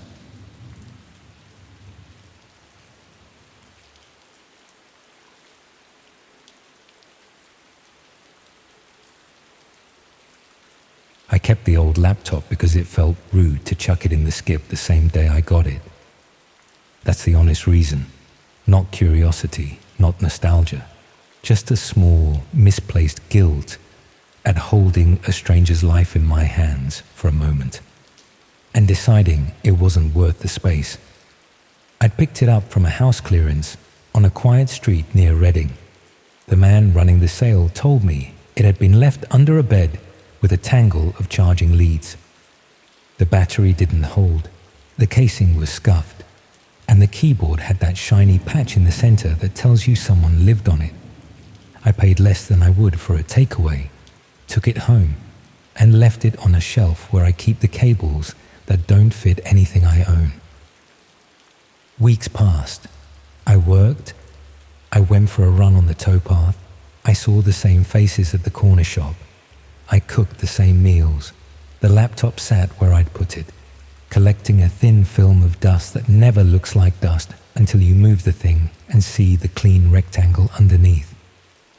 One wet Saturday, with rain ticking the window and nothing good on, I plugged it in. The boot took forever, the fan sounded like a small Hoover, and the desktop appeared with that familiar spread of icons drifted across the screen, like birds settled on a wire. It wasn't locked. Whoever had owned it hadn't expected anyone else to bother. There were the usual detritus, photos of people I didn't know at places I hadn't been, half-finished spreadsheets, a PDF of an instruction manual for a bread maker. There was a folder with one of those generic names, only numbers, last opened months before. Inside it were plain text files, no fancy titles, just lists with jumbled letters and dots. I clicked one. It was a set of addresses I didn't recognize. The file names didn't say anything helpful. Another text file had a handful of notes in clipped phrases, each one referencing those addresses. I recognized the general shape, though I'd never done more than read about it on the normal web. It was clear enough what they were meant for. hidden places, not indexed by search engines, accessed by people who preferred a door that didn't open onto the street. I should have closed it there. I've read the stories like everyone else. I've heard the warnings. I'm not an expert and never wanted to be. I tell you this so you understand that when I scrolled through those lists and found a label that simply said cameras, it wasn't bravado. It was the same impulse that makes you prod a bruise to see if it still hurts. I didn't install anything clever. I didn't buy anything. I just used what was already there because whoever had owned the laptop had already done the work. A window opened, black background, thin columns, a set of small rectangles arranged like a contact sheet. Most were dark. Some showed lifeless rooms, as if waiting for actors who had never turned up. I clicked one at random. A kitchen appeared, a narrow room with a cheap blind pulled down halfway, a saucepan left to dry, a notice board with dull pins pressed in a crooked line. It could have been anywhere. I clicked another.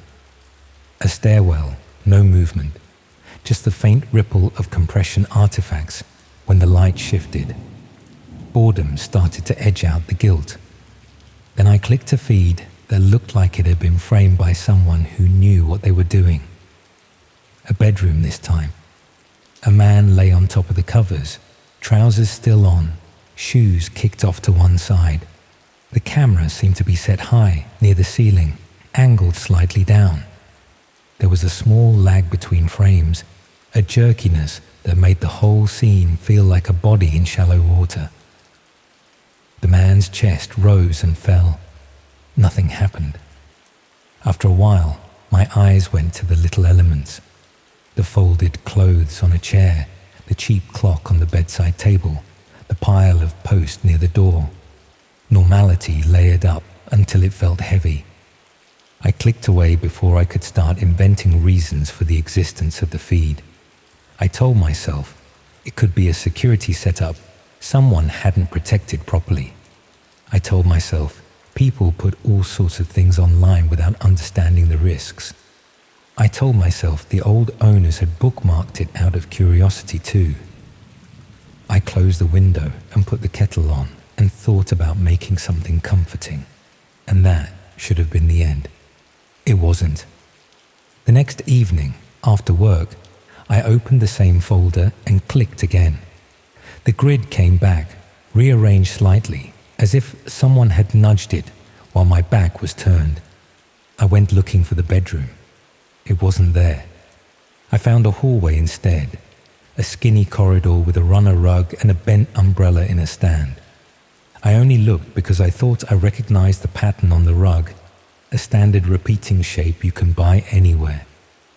I leaned in, squinted a bit, and caught sight of a framed print further down the hall. A seaside scene, chalk cliffs and a small boat. It wasn't the same as mine, but it felt similar enough that my stomach gave that small, pointless twist of recognition. The angle was from one corner of the ceiling again. A steady eye, patient, never blinking. Nothing moved. I slept badly. Rain again. Wind testing the old sash window. The kind of night where you wake because the house creaks like a half-set cake. In the morning, nothing felt different, and I told myself I had imagined the unease. At lunch, while stirring something in a pan, I glanced at my own hallway. I'd always hated the bulb there. It flickered sometimes and needed a firm touch. The runner rug, however, had always been reliable. As I looked, I noticed that it sat a fraction further from the skirting than usual. Not a gap you'd measure, just a change from memory. I couldn't decide if I was inventing that too. I pushed it back with my foot and went back to eating. And that small domestic act felt like a reassurance. The third night, I didn't go looking for the grid. I watched something trivial, answered a message from a friend, read an article about a long case that had finally gone to court. I went to bed early and slept late. When I woke, a thin envelope had been pushed through my letterbox. It had no return address. The paper had that smooth, expensive finish used by people who don't want their fingerprint to hang on. Inside, there was a single sheet. No letterhead, no greeting. Just a short line of instruction, printed from a computer, stating the room where I should place a camera and the corner it should face. I won't write the exact words. I can still see them in my mind, and I think spelling them out would give them weight again. There was also a small plastic packet with a camera no bigger than a shirt button, adhesive on the back, a cable coiled neat as a snake in cold weather. It wasn't the best you can buy, but it didn't need to be. People talk about the moment something in your life scrapes over a concealed edge. They make it sound like a dramatic cut. In my experience, it's quieter. You stand in your hallway in a dressing gown with sleep crust in your eyes and a cheap envelope in your hand, and your mind begins the slow work of two opposing tasks at once, fighting to explain it away and cataloguing the details you will later recall to prove to yourself it was real. I walked into the living room, put the packet on the table, and made tea. The kettle wobbled slightly on its base because I'd never bothered to straighten the counter. My hands didn't shake. I drank the tea, then put the camera in my desk drawer and went out. I took a long route into town along the river, passing dog walkers and joggers and people pushing prams. I watched them move and tried to feel connected to the ordinary momentum of things. In a charity shop, I bought a lamp for the corner of my hall that had always been dim. At a small independent cafe, I paid for a coffee and drank it too hot, burning the tip of my tongue. I felt normal. It lasted just long enough to let me believe I'd done something sensible by stepping outside. When I got back, the envelope I'd left on the table had gone. The camera was still in the drawer. The note had been lifted out and taken. I checked the floor around the table, under the sofa, between the pages of a magazine. Nothing. I walked into the hall. The new lamp sat where I'd left it. The runner rug had shifted again. I didn't call anyone. I had the classic reasons not to. Embarrassment at being tricked by something that might still be a prank. Uncertainty that I could explain the full picture without sounding like I'd created it for myself. The small but not insignificant worry that I had been careless somehow, and this was the correction. I spent the evening in the living room with the TV on, volume a notch higher than usual, watching a program about renovation disasters. When I finally looked at my desk, the drawer was slightly open. The camera was gone. I didn't sleep in the bedroom that night. I lay on the sofa with a blanket and kept the lamp on. Every hour or so, I got up and stood in the hall, listening to the quiet of the building. Old pipes hum in particular ways when someone runs water, even if you don't know who. I heard the small shifts of the fabric of the place and grew fond of them because they weren't footsteps. At some dark half hour, I caught sight of movement on the edges of my vision, not inside the flat, but on the street outside the frosted glass of the door. A shadow passing left to right, another going the other way, slow enough to be purposeful, quick enough to finish before I could pin it to a person. The rational explanation is what I clung to. Foxes, neighbors, the beam of a passing car. I held that like a coin in my fist. Morning came with that tired grayness that makes even clean rooms look dirty. I opened my laptop, not the old one, and started typing an email I had no intention of sending. I described, in plain terms, the sequence of events, giving myself a record that proved I had noticed something wrong. Then I opened the old laptop again. The list of addresses was where I'd left it. One of the text files at the bottom had a new timestamp. I clicked it. There was a line, short, the kind of thing someone would write if they wanted to make a point without saying much. It referenced my hallway. It referenced the lamp I'd bought. It included a time that was close enough to make me swallow hard and sit back in my chair. I clicked the grid. The rectangles pulsed into life. Some remained black. Others showed rooms that could have been anywhere. In the top corner, a feed opened automatically. I saw my hallway, the frame wide enough to include the front door and the runner rug and the new lamp, which was switched on even though it was daylight, because I hadn't got round to plugging it into the switch socket. The camera angle was from high near the ceiling, very similar to the others I had seen, which meant it had been placed to match a house style. The quality was just good enough to remove doubt. Every scuff on the skirting board looked familiar. My shoes sat in a heap, one on its side. The tiny scrape on the door frame where a delivery once took a chip out of the paint showed as a bright slash of lighter wood. I watched myself enter the frame in a recording from earlier that morning. I wore the same clothes I had on. The timestamp in the corner of the feed was in a format I recognized, roughly accurate to real time. I saw myself pause, tilt my head, look down at the rug, then turn out of shot. Nothing else happened. The feed cut to live. Empty hall. A strip of daylight at the base of the door. I shut the laptop and unplugged it without bothering to close anything down. The room felt too small. The window felt too open. I thought about ripping the place apart until I found the camera. But I knew there wasn't one. Not the one I'd had anyway. That had been a test. A measure of compliance or defiance I couldn't tell. Whoever had planned this had planned for both. I took my phone and keys and left for a drive with no destination. I put the radio on and let voices I didn't care about fill the car while I circled the ring road and then cut out into a string of villages where nothing had changed for years. The sort of places where you can park by a green and listen to the wind knocking the last leaves off a line of trees. I came home when I thought enough time had passed to make me feel like I had regained the initiative. The flat smelled faintly of the candle I'd lit the night before. The hallway looked just as it should.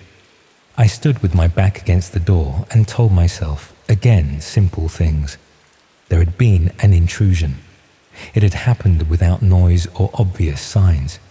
It had been done by someone who didn't need to break anything to get what they wanted. I made a decision I believed was sensible.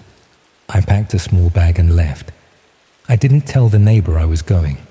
I didn't tell anyone, in case later I wanted to pretend none of this had occurred. I booked a room at a cheap hotel near the motorway, the kind of anonymous place only ever halfway clean, and I took the stairs because small lifts make me imagine what I would do if they stopped. That night I didn't sleep well, but I slept. I woke to sunlight finding its way past heavy curtains and a breakfast tray outside the door that I hadn't ordered. There was a folded note on top of it. My name, written in an ordinary pen, with the kind of handwriting you'd never remember. Inside, there was a short line about the dark web and how people often have the wrong idea about who sets the terms.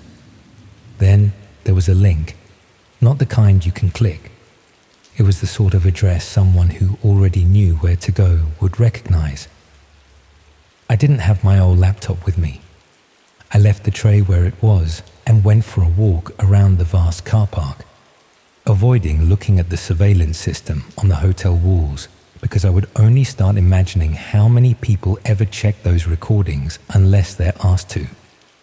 By this point, you might think the sensible thing would have been to walk into a police station. I can list the reasons I didn't as a way of confessing more than just fear. I had no direct threat I could point to, only a series of events that would sound like a man working himself into a state.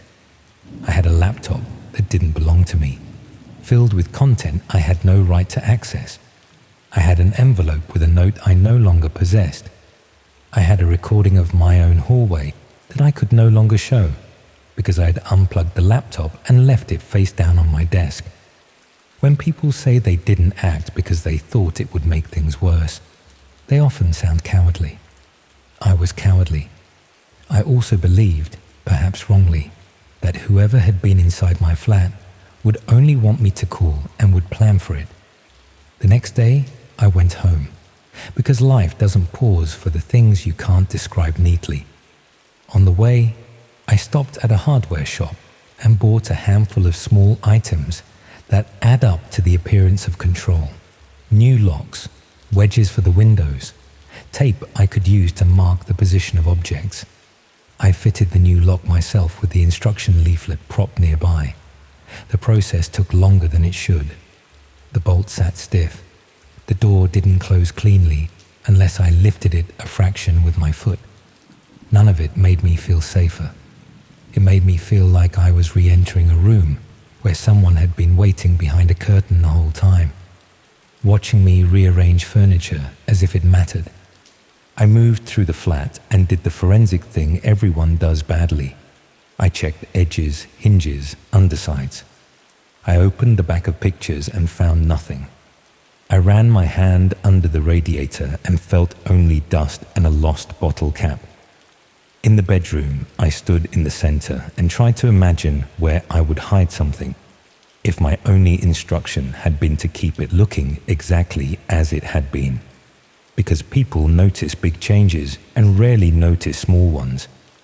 There are places in all homes that the eye glances off. The top of door frames, the space under the lip of furniture, the corner where ceiling meets wall near a light fitting. I stood on a chair and looked at each. I found nothing. I didn't go back to the old laptop. It sat where I'd left it, a blunt shape that had the presence of an animal at rest. I worked, cooked, slept with the bedroom door shut for the first time in years. Days passed without incident. I stopped expecting to see my hallway appear on a screen. I went out with friends and kept my phone face down. I opened the post carefully and made small piles that I then forgot to deal with.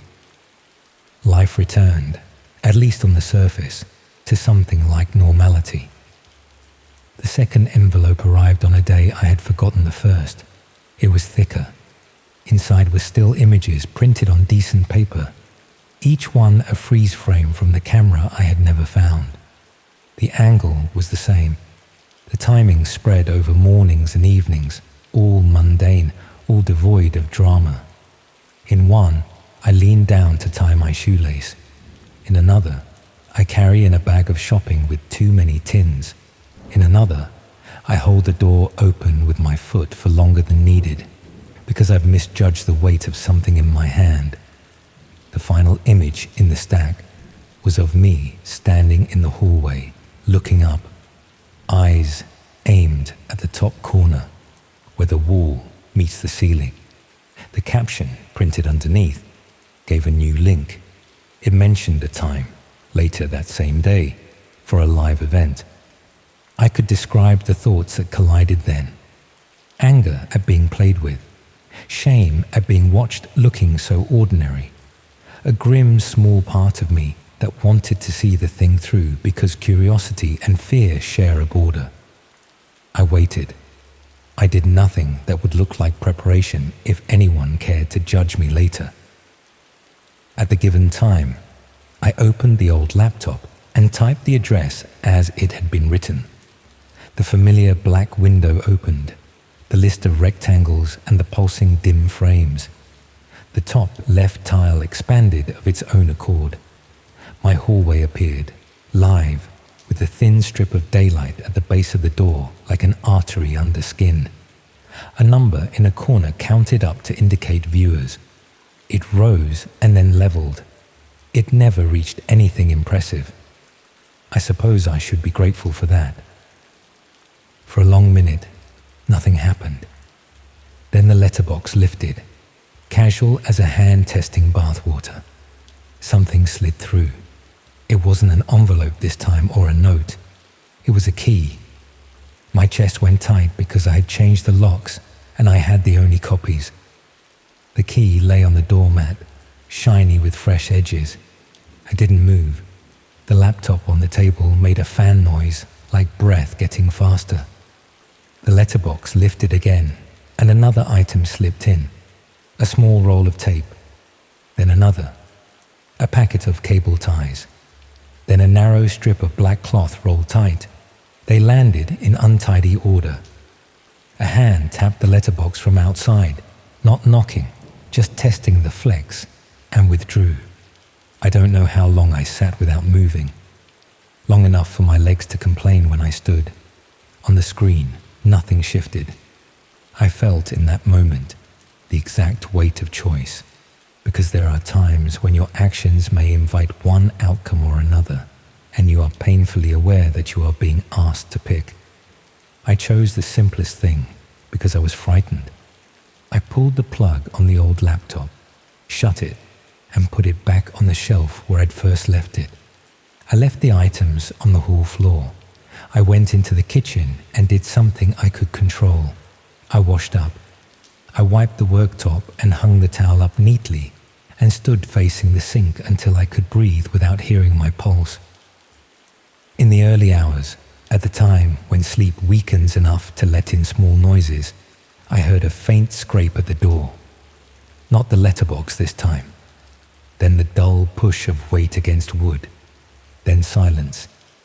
I lay on my side and counted my breaths until dawn, as if by making it to a certain number I could cross into a place where decisions were easier.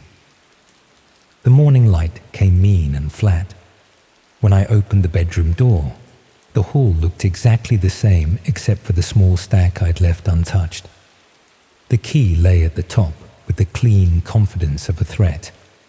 I moved out that afternoon. I packed badly, left items I liked because I couldn't bear to turn my back on the door long enough to find them, and drove to a storage unit on the edge of town, where the people at the desk are cheerful in a way that makes you want to cry. I rented a unit and dragged in boxes until I could close the shutter and lock it with a padlock that felt sturdy in the hand. I booked another cheap hotel, not the same one, and sat on the bed and stared at the fake art on the wall until my vision went soft. I didn't go back. I arranged for an estate agent to collect the keys and meet prospective tenants. I told myself I had no duty to warn anyone because I had no proof to pass on. I told myself that if I was honest about the door and the lock and the standard of the fittings, I was doing the job I had to do. I moved into a different flat across town, a newer building with a buzzer that buzzed and lights that came on when you walked past. I sat on the floor the first night and listened to the hum of the fridge like it was a friendly voice. I didn't buy a runner rug for the hallway. I picked lamps that came with fixed shades. I lasted a week before I looked again. I'm ashamed to admit that it wasn't even a week of clean abstinence. I thought about it every evening. I imagined the grid of small rectangles and the live counter in the corner and the thin strip of daylight at the base of the door. I wondered if someone else had taken my place. I wondered if not looking was a kind of cruelty, because it meant refusing to witness what might be happening to another person without their consent. On a quiet night, I gave in. I opened the old laptop where I'd tucked it into the back of a cupboard. It took its time waking, like an animal pulled from hibernation. The folder opened to the same set of text files. One had a new timestamp again, and another line, simple as ever, that referenced my new road by name. The grid appeared, a different arrangement this time, a reshuffle that told me rooms are added and removed in a pattern I didn't want to understand. The top left tile opened. I saw a hallway I didn't recognize. Not mine, not the old flat. A different door, a different configuration, a different cheap print on the wall.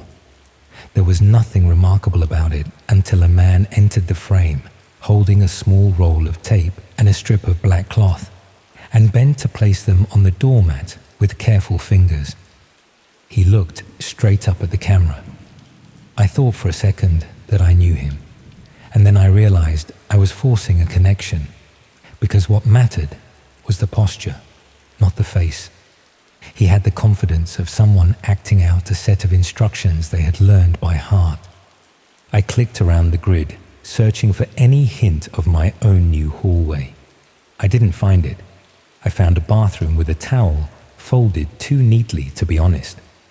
I found a living room with a TV casting a faint blue light into an empty space. I found a garage with a bike hanging from a hook and a dark stain on the floor that could have been oil or anything else that stains concrete. Then I clicked on a feed that made my throat go tight, in a way I hadn't felt since I was a child and had fallen in a swimming pool. It was a bedroom. The angle was from high near the ceiling, the bed tidy, the duvet smooth. On the bedside table was a book I owned, the same edition with the same small tear near the spine from where I'd packed it badly. The only difference was the lamp. Mine had a different shade. Everything else matched with the kind of casual accuracy that made denial impossible. I closed the laptop and slid it into a bin bag with other things I didn't want to see anymore. I carried it to my car and drove to the tip on the edge of town, where men in fluorescent jackets point you towards the right skips with a wave that never looks bored. I dropped the bag into the container labeled small electricals and listened for the clatter of it landing against other people's discarded machines. It made a duller sound than I expected. I stood for a moment and looked at the mound of anonymous plastic and metal and thought about how many lives hide in such piles, silent until someone knows where to look. Back home, I did the small practical things a person can do. I taped paper over the corners of every room where ceiling met wall. I boxed up the books I had enjoyed and placed them in a cupboard and put different ones out as decoys, as if those invisible eyes cared about what I read. I set the alarm on my phone for odd intervals at night and got up to walk from room to room, putting my hand to the coolness of the glass, listening to the stairwell for the weight of a footfall that didn't belong to me. Nothing happened. Days ran into each other. I pushed the knowledge to the edges, a trick people learn for much heavier secrets than mine. Then, one evening, I opened my front door to an envelope on the mat, thicker than the last. I picked it up and carried it to the kitchen without opening it. My stomach felt leaden. I placed it on the table with care and made tea as if the ritual would armor me. When I finally slit it open with the back of a knife, a set of photographs slid out. A new hallway, not mine. The same style of shots, the same dull fluorescent wash of light. Each one ordered carefully in a sequence that built to a picture of a door opening from the inside. A hand holding the knob without showing the person attached to it. The last image was a still of a living room I recognized from the grid. The caption was a time set for later that night, and a single word, live. I didn't watch. I couldn't. I sat at my table with my phone in my hand and thought about calling a number that would result in me speaking to someone whose job is to take statements. I tried to frame my story in a way that would make sense to a person whose day had already been full. I couldn't find the right order for the pieces. I was ashamed of that too, that I could be so controlled by the fear of sounding ridiculous. When the time on the note passed, I noticed the quiet in a way that made the hum of the fridge sound intrusive. There are nights where the street outside seems to hold its breath, a pause that feels like the city turning its face away. I waited. I slept in the chair. I woke with a stiff neck and a mouth like old coins. The envelope still lay open on the table. I slid the photographs back inside and put them in a drawer. I have made small changes since then. I keep my living space simpler than I used to. I don't buy the kind of art that looks good on a camera. I don't save empty boxes for the day they might be useful. I carry cash more often than I used to and pay in coins at places that still accept them. Not because I think it will protect me from anything, but because the feel of metal in the hand is a small, honest pleasure you can't replicate with a card. I don't go looking for the grid. I don't pretend it has gone away. I hold both truths. Sometimes I stand with my back to the door, eyes on the top corners of the room, and talk silently to the part of myself that went looking in the first place. It doesn't answer. It never needed to. It only ever wanted to look.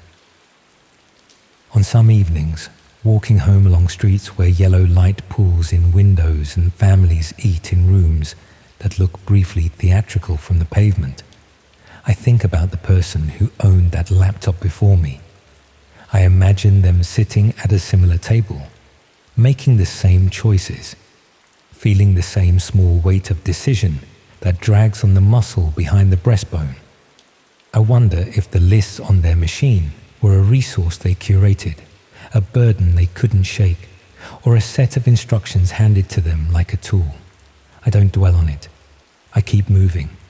I arrive at my building, press the buzzer, listen to the faint answer, and walk up the stairs with my keys ready. At my door, there is usually nothing lying in wait. Some evenings, there is a takeaway menu in a brochure that has never been, isn't, and won't be my style. A thickness that hides nothing but a discount voucher for a place that will close next year when the rent rises. Some evenings, there is a parcel for someone on the wrong floor, and I do the courteous thing and take it up. I have almost convinced myself that the envelope was a blip, an anomaly, a notch in the wood where a careless mover once banged a box against the frame and time smoothed the edge. Then, last week, I came home and saw a thin strip of light at the base of the door that wasn't mine. It should have been darkness because I always switch off the hall light when I leave. I can hear my own steps in the stairwell and don't need to see them. The strip glowed faint and unwavering. It could have been a fault. It could have been the cheap timer switching on early. It could have been anything simple.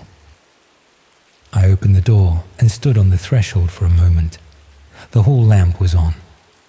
The runner rug I hadn't bought was missing because I had never bought it. The skirting board scuff was in the wrong place because this was not the same flat, not the same house. The change that mattered was smaller.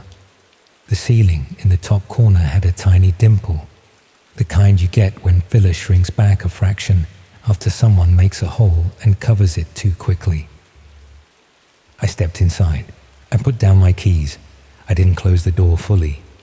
The small sounds of the building folded around me. The lights hummed. The fridge clicked. The city exhaled through the open window in the bedroom. I looked up at the corner, at the dimple no one else would notice, and I felt that quiet shift again. The concealed edge scraped, the floorboard taking weight. I stood under it for a time that would be hard to measure honestly.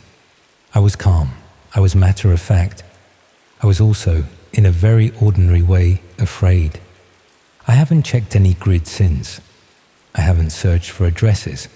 I haven't opened laptops that don't belong to me or typed in links printed on thick paper. I still walk along the river. I still buy coffee that burns my tongue because I never learn. I still go to the corner shop where the same faces nod with the same small politeness that makes English life bearable when you're trying to be invisible. I make dinner and eat it in silence and sometimes listen to the washing machine hum while I think about how many ordinary moments make up a life. When I switch off the lights at night, I always start with the hall. I stand in the doorway and look at the line where the ceiling meets the wall. The dimple is still there. It will fade over time, the way small marks do. I tell myself that if I was being watched, there would be signs more obvious than plaster that didn't settle quite right. I tell myself that it's just bad filling by a landlord in a hurry. I tell myself that the dark web thrives on people like me who go looking and then pretend not to see once they've found. All three things might be true. I've learned that truth stacks easily when you're tired. I sleep with the bedroom door open again now, because doors don't stop anything unless a person is the thing being stopped and chooses to stand behind one and hold it shut. I leave a glass of water on the bedside table and a book with its spine up. I keep my phone face down. When I wake at that thin hour before dawn and the building creaks in a way I still love, I look at the corner and see nothing move. I listen to the street outside. I breathe. I wait for the light. I get up and make tea. And that first sip is the same as it's always been, as close to peace as most of us get. I told you I wasn't proud of any of this. I told you it started small. I haven't told you the worst part because it isn't dramatic. It's as ordinary as the people who watch weather forecasts and tidy bedrooms and tape cables along a skirting board. It's the knowledge that somewhere, on a grid I will never open again, there is a small rectangle of my hallway that looks like every other hallway in the country.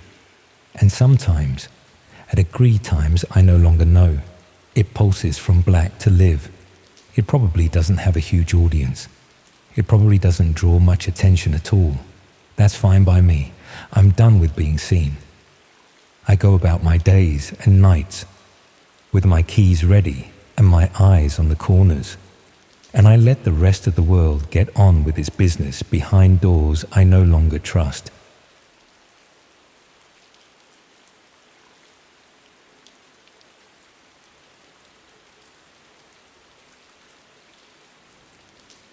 Looking back, I can't pinpoint exactly when it started going wrong. There was the form, obviously, but that was just one afternoon last year, maybe the year before.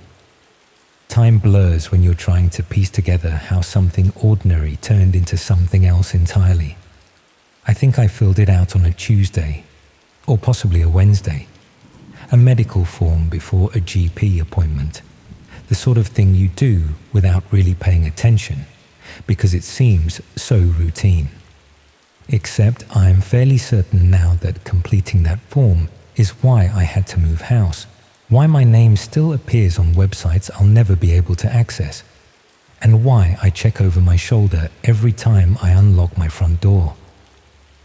I'm a secondary school art teacher in Norwich, been doing it for about 15 years now.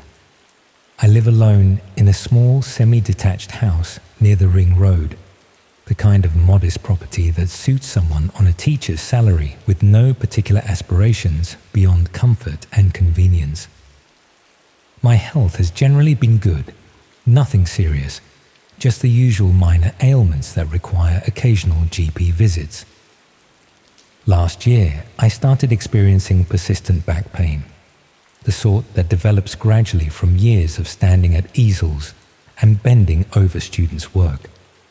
I eventually made an appointment with my GP surgery, a large practice that serves several thousand patients across the area. When I called to book, the receptionist mentioned I could save time by completing my medical history form online before the appointment, and she'd email me a link. The email arrived within a few hours. It looked entirely legitimate, with the surgery's logo and branding, professional formatting, all the hallmarks of official NHS correspondence. The link directed to what appeared to be the surgery's patient portal, asking me to log in with my NHS number and date of birth before completing the pre-appointment questionnaire. The form itself was comprehensive, more detailed than I'd expected, but not unreasonably so. It asked about my current symptoms, previous medical conditions, medications I was taking, allergies, family medical history, lifestyle factors like smoking and alcohol consumption. Standard questions that any general practitioner would need answers to before making a diagnosis or prescribing treatment. Then it asked for information I found slightly odd, but not alarming enough to stop. My home address, obviously, but also details about who I lived with, whether I had family nearby, what my work schedule was like, whether I had any upcoming travel plans. The form explained this was necessary for prescription delivery services and to ensure continuity of care if I needed follow-up appointments. There were questions about my daily routine, what time I typically woke up when I left for work, whether I had regular commitments in the evenings. The form said this helped them schedule appointments at convenient times and plan for home visits if needed. It made enough sense that I answered honestly, noting that I usually left home around 7:30 on weekdays, that I had a pottery class on Tuesday evenings, that I was generally home by 5 on most days. The final section asked about my security arrangements at home. Did I have someone who could collect prescriptions if I wasn't available? Would I be comfortable with medications being left in a secure location if I was out? Did I have concerns about package theft in my area? I mentioned I lived alone, that I didn't really have neighbors I knew well enough to collect things for me, and that packages were usually safe if left by my back door since it wasn't visible from the street. I submitted the form feeling I'd been thorough and helpful, exactly the sort of engaged patient that surgeries appreciate. The confirmation message thanked me for completing the questionnaire and said my information had been added to my medical records ahead of my appointment. When I attended the appointment 3 days later, I mentioned the online form to the doctor. She looked confused and said that they didn't have any record of me completing a pre-appointment questionnaire. She checked my file on her computer and confirmed that there was nothing new added since my last visit 18 months earlier. When I showed her the email on my phone, she immediately called the practice manager. The practice manager explained that they didn't send pre-appointment forms via email. Their patient portal existed but required in-person registration with photo ID, and they certainly didn't ask patients to complete medical histories online. The email I'd received was fake, designed to look like official surgery correspondence, but actually sent by someone with no connection to the practice. They took copies of the email and the form link, saying they'd report it to NHS security and the police. They'd seen similar scams before, usually fishing for personal information that could be used for identity theft or insurance fraud. They advised me to monitor my credit and watch for any unusual activity, but they seemed to think it was a relatively standard phishing attempt. I changed my passwords and kept an eye on my bank accounts, but nothing unusual happened immediately. No fraudulent transactions, no attempts to open credit in my name, no suspicious activity at all. After a few months, I largely forgot about the incident, assuming I'd been lucky to catch it before any real damage was done. Then, about 6 months after I'd completed that fake medical form, my house was broken into on a Tuesday evening whilst I was at my pottery class. The burglars had entered through my back door. The one I'd mentioned wasn't visible from the street. They'd taken electronics, some jewelry, and prescription medications from my bathroom cabinet. The police noted it was a clean, professional job with no forced entry, suggesting they'd picked the lock or had a key. The timing felt unfortunate, but not impossible.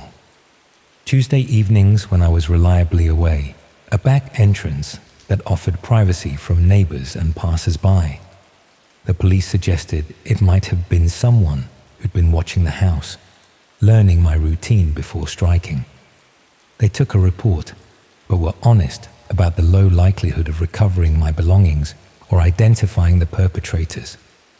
I upgraded my locks and tried to move on, though I felt violated in a way that lingered uncomfortably.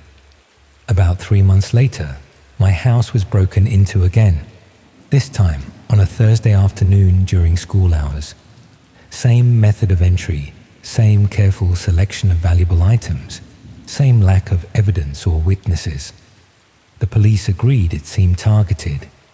but they couldn't identify any obvious connection to me or reason someone would specifically be focusing on my property. Then I started receiving strange deliveries, packages I hadn't ordered, addressed to me but containing items I'd never purchased. Medications, mostly. Things like painkillers and sleeping tablets, ordered from online pharmacies I'd never heard of.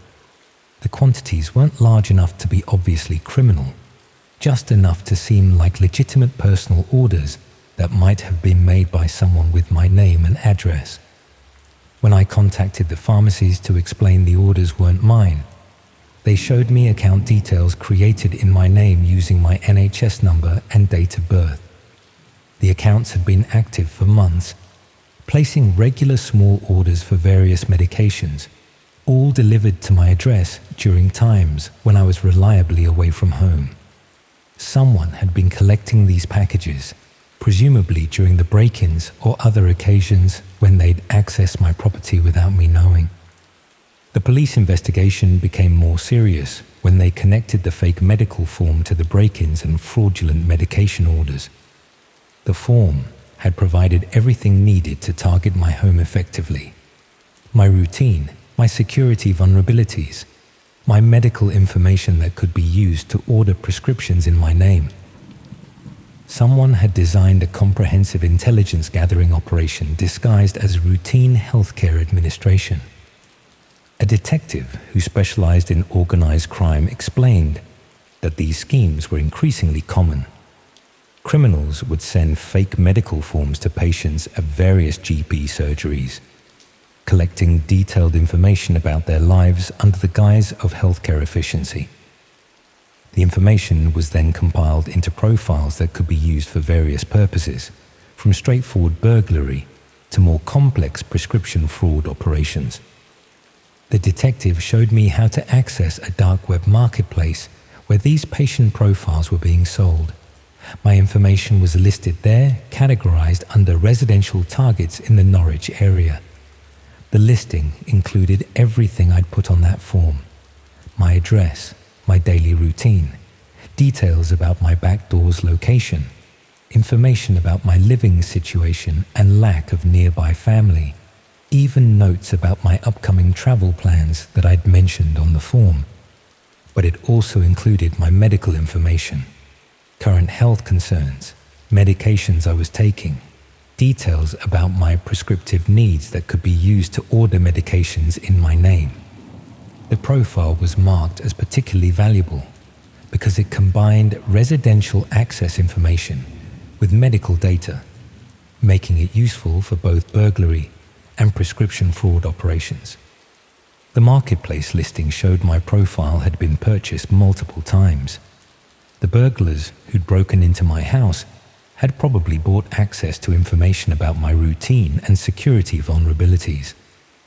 The people ordering medications in my name had purchased my medical details and prescription history.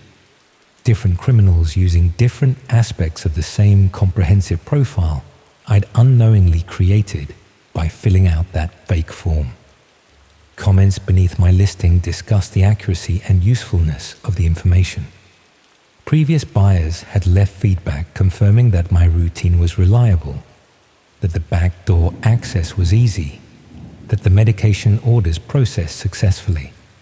It read like product reviews on any commercial website, except the product being reviewed was detailed instructions for violating my privacy and committing fraud in my name. The investigation revealed that the scam had targeted thousands of patients across the east of England. The fake emails were sent to people who'd recently booked GP appointments, suggesting the criminals had access to surgery scheduling systems, or had found ways to identify patients who'd be expecting medical correspondence. The forms were sophisticated enough that most recipients assumed they were legitimate, especially when they arrived around the same time as genuine appointment confirmations. The collected information was organized into detailed profiles and sold on multiple dark web marketplaces. Some profiles were purchased by burglary operations, others by prescription fraud networks. others by people interested in identity theft or insurance fraud. The same data could be sold repeatedly to different buyers, generating ongoing income from a single initial contact with the victim. What made it particularly insidious was how the medical context encouraged detailed honesty. People completing healthcare forms tend to provide accurate information because they understand that medical treatment depends on doctors having complete knowledge. The criminals had weaponized that instinct for honest disclosure, using medical authority to gather intelligence that had nothing to do with healthcare.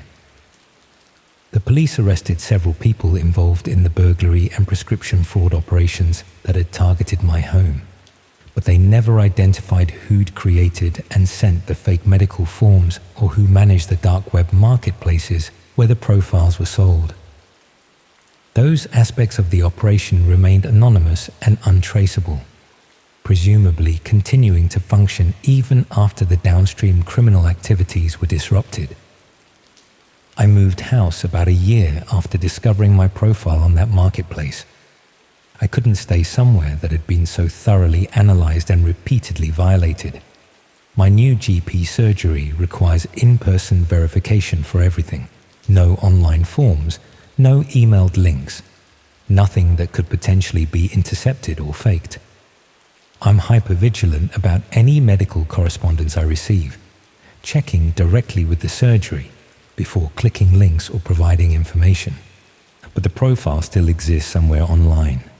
My old address, my routine from that period, my medical information from when I completed that form. It's been marked as outdated since I moved, but it's still available for reference, still being viewed by people planning similar operations against other targets.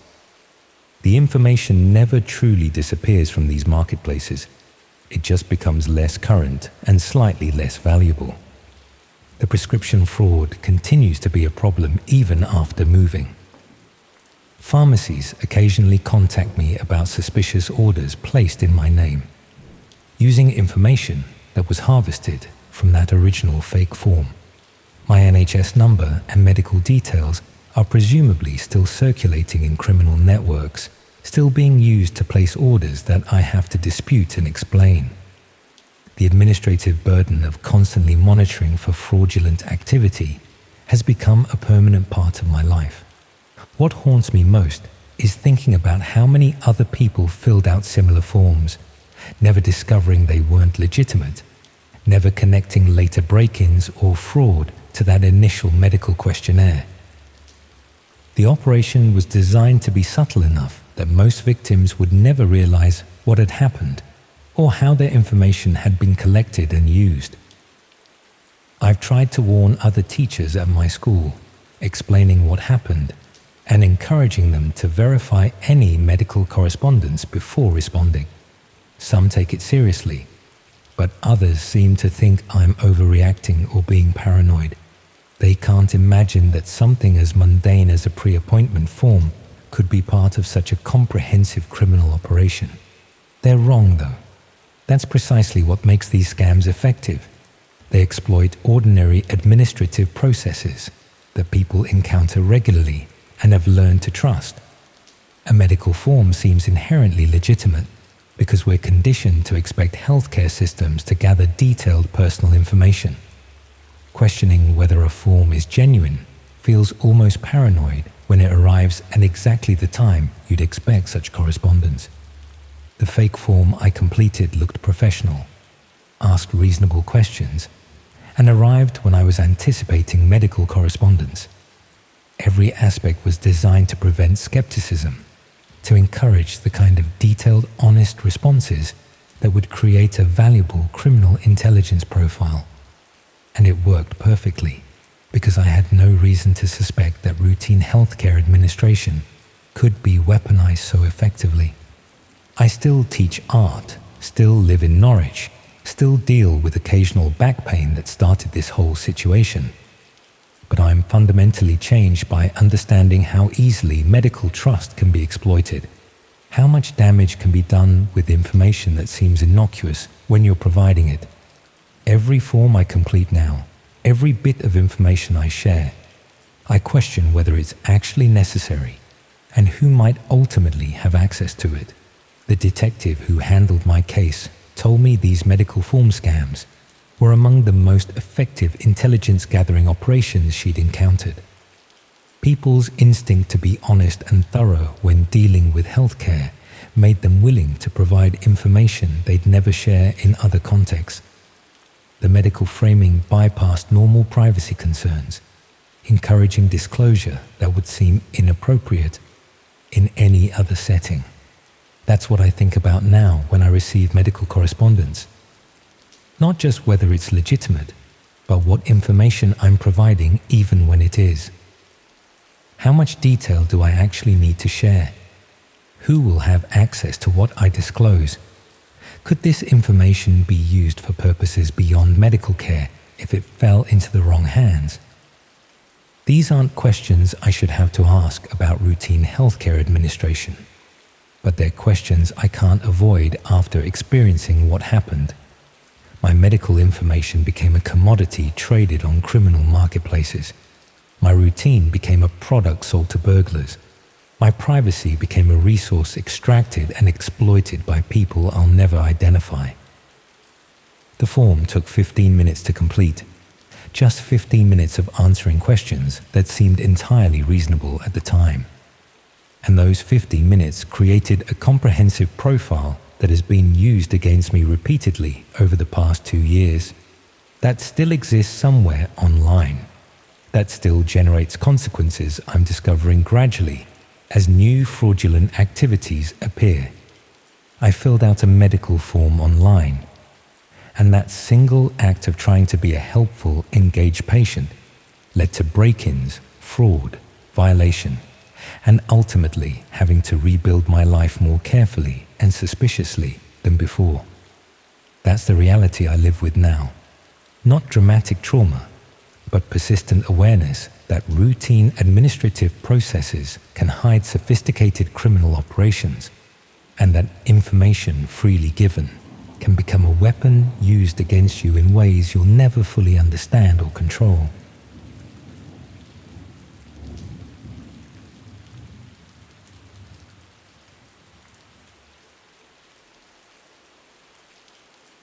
I always thought dating apps were meant to help you meet people, not to reveal that someone had been stealing your photographs to lure strangers into something far darker than a bad date. When my divorce finally came through, I figured I'd give online dating a try. I wasn't looking for anything serious, just a few drinks here and there, maybe some company that wasn't my ex-husband's solicitor, or the checkout woman at Sainsbury's who'd started recognizing me from my daily wine habit. Setting up the profile felt weird enough, choosing photos that made me look attractive, but not desperate, writing a description that seemed interesting without revealing too much personal information. The whole process made me feel like I was marketing myself, which I suppose is exactly what online dating is. I used a few recent photos that friends had said were flattering, mentioned my job as a primary school teaching assistant in Leicester, and listed some basic interests that might appeal to potential matches. I didn't reveal too much, but I did enough to give people a sense of who I was. The matches started coming through within hours, which was flattering even though most seemed to be men, whose profiles suggested they hadn't read mine properly. I encountered the typical group of individuals seeking relationships, some who demonstrated genuine interest in dialogue, and a handful who made me thankful for the instant blocking feature. After a week of disappointing coffee dates and text conversations that went nowhere, I noticed something odd when I searched my own name online out of curiosity. There were references to me on websites I'd never visited, using photos that were clearly mine but attached to profiles I hadn't created.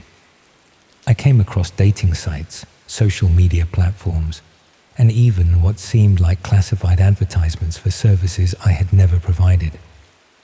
Someone had taken my photos and personal information from my legitimate dating profile and was using them to create fake accounts across multiple platforms, for purposes that went well beyond simple catfishing. Some of the fake profiles presented me as someone offering companionship services that were clearly more than casual dating. Others suggested I was available for various types of personal assistance that seemed designed to attract people with specific requirements that normal dating sites wouldn't accommodate. But most disturbing were profiles on platforms I'd never heard of, using my photos and information to advertise what appeared to be specialized services for people whose interests couldn't be discussed on mainstream websites. I tried to research some of these platforms and found they were accessible only through specific methods that required technical knowledge I didn't possess. People arrange various types of transactions and services on hidden websites, maintaining anonymity and discretion. My photos and identity were being used to facilitate activities I knew nothing about, potentially putting me in danger from people who believed I'd agreed to arrangements I'd never consented to participate in. When I tried to contact the dating app where I'd originally posted my profile, their customer service was unhelpful beyond suggesting I enable additional privacy settings and consider changing my photos to prevent further unauthorized use. But the damage was already done. My images and information were circulating through networks that were designed to be difficult to trace or remove, and I had no way of knowing how extensively they'd been distributed or what purposes they were being used for. I hired a company that specialized in removing personal information from the internet, hoping they could eliminate the fake profiles and prevent further misuse of my identity. But the process revealed that the problem was much larger than I'd initially realized. My information had been systematically harvested and distributed through multiple networks that specialized in creating false identities for people who needed them for various illegal activities. The fake dating profiles were just the visible surface of an operation that created comprehensive false personas using stolen photos and personal information from legitimate dating sites and social media platforms. These false identities were then sold or provided to people who needed convincing backgrounds for criminal activities, fraud schemes, or other purposes that required established online presence and credible personal histories. The removal company explained that this type of identity theft was increasingly common, with criminal organizations systematically harvesting information from dating sites to create databases of false identities that could be used for various illegal purposes. People seeking legitimate romantic connections were unknowingly providing criminals with everything needed to impersonate them in contexts that could result in serious legal and personal consequences for the identity theft victims. But the most concerning part was that the fake profiles were used for more than just fraud. Some appeared to be facilitating arrangements that could put both the criminals using my identity and potentially me in physical danger. People who believed they were communicating with me through these fake profiles might eventually attempt to contact me directly, expecting to participate in arrangements I'd never agreed to and knew nothing about. The identity theft that began with someone stealing photos from my dating profile evolved into systematic impersonation, which could lead to dangerous people showing up at my home or workplace, believing I owed them services or cooperation promised through fake accounts. I realized that online dating had made me vulnerable, not just to romantic disappointment, but to criminal exploitation that could have serious consequences for my safety and reputation. The personal information that dating sites encouraged users to share was being systematically harvested by people who understood how to monetize stolen identities through networks that operated outside normal law enforcement oversight. Meanwhile, other people were probably experiencing similar identity theft through dating platforms, with their photos and information being used to facilitate criminal activities while they remained unaware of the ongoing misuse of their personal details. The removal company's efforts were only partially successful, managing to eliminate some fake profiles while others remained active on platforms that were inaccessible through normal reporting procedures. I was forced to change my phone number, increase security around my home address, and constantly monitor for new instances of identity theft that continued appearing, despite my efforts to prevent further misuse. The dating experience that was supposed to help me meet someone compatible had instead made me a target for ongoing criminal exploitation that affected every aspect of my daily life. But the most disturbing realization was that the people behind these identity theft operations were probably continuing to harvest information from dating sites, with new victims being added to their databases every day through platforms that encourage people to share exactly the types of personal details that were most valuable for creating convincing false identities. Every person who created an online dating profile was potentially providing criminals with the raw materials needed to impersonate them for purposes they would never willingly support, while believing they were just trying to find companionship through legitimate social platforms. The cycle of identity harvesting and criminal impersonation was probably accelerating as more people turned to online dating, providing an ever-expanding supply of personal information that could be exploited by people who understood how to monetize stolen identities through hidden networks.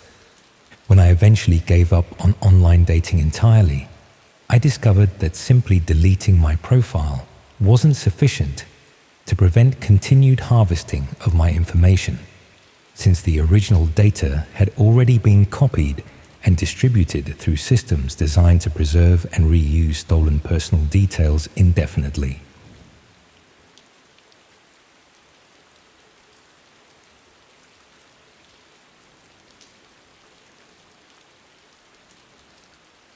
My hands still shake sometimes when I think about all the conversations I translated, all the messages I helped people understand when they couldn't communicate with each other directly.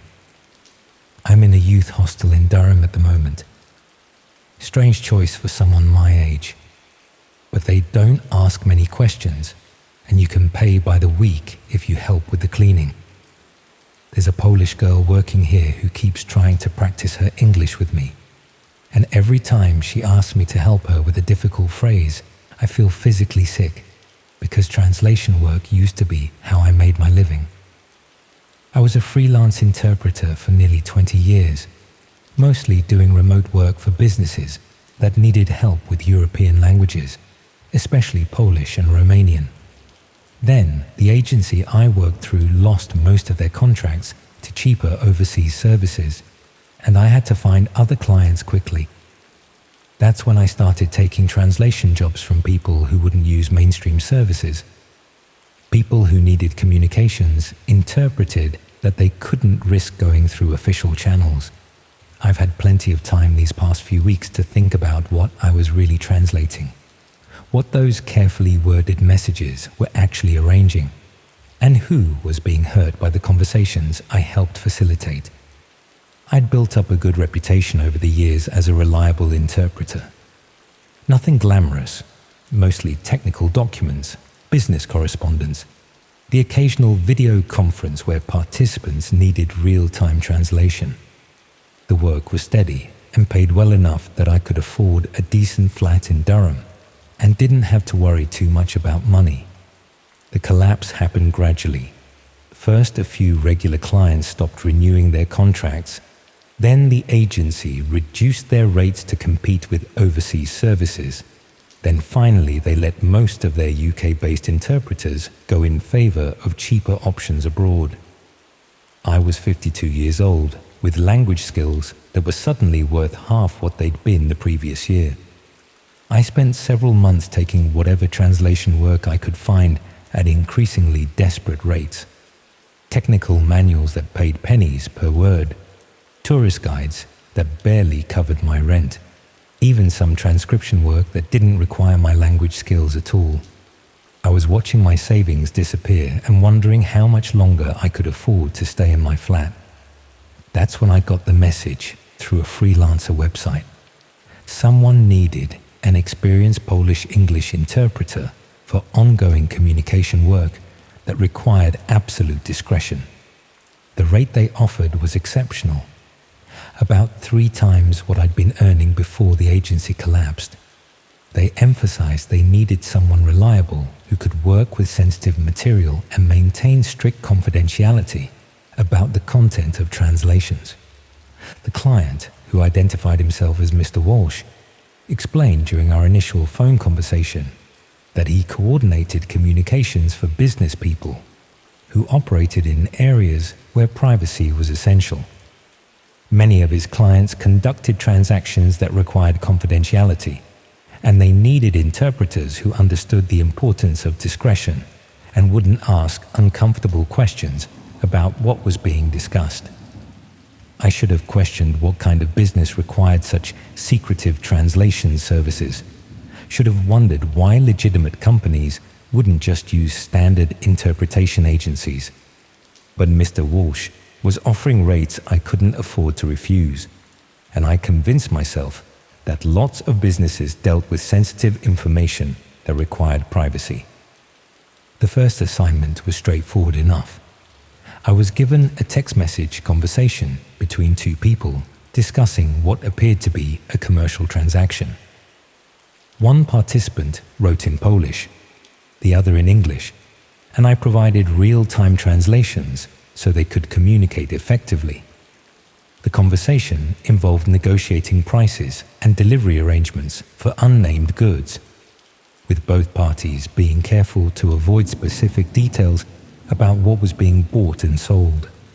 The vague language made me uncomfortable, but I told myself I was just facilitating communication, not endorsing whatever transaction they were arranging.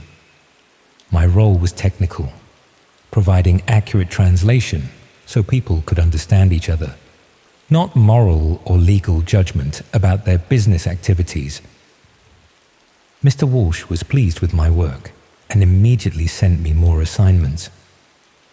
Over the following weeks, I translated dozens of conversations between Polish speakers and English speakers, all discussing commercial arrangements in deliberately vague language, quantities, prices, delivery schedules, but never specific details about what goods or services were actually being exchanged. The work fell into a comfortable routine. I'd receive notifications about new conversations that needed translation, provide real-time interpretation as messages appeared, and collect payment for the hours I'd worked. The money was keeping me financially stable for the first time since the agency had collapsed. But I started noticing elements of the conversations that troubled me. Some discussions included references to people rather than goods, talking about availability and suitability in ways that suggested they were arranging some sort of service rather than product delivery. Others mentioned timing that needed to coordinate with school schedules or work shifts, details that seemed unnecessarily specific for standard commercial transactions.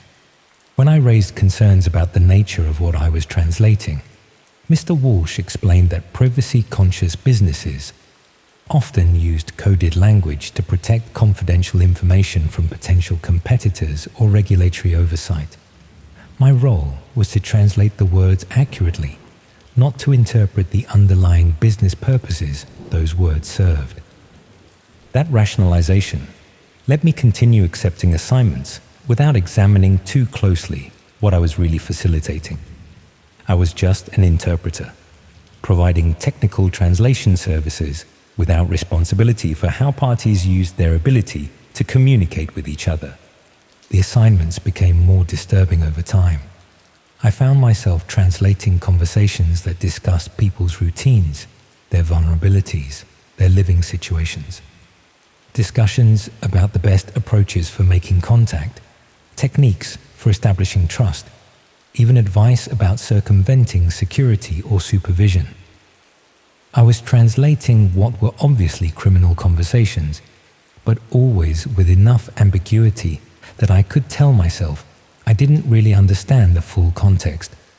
Maybe these were private investigators conducting legitimate surveillance.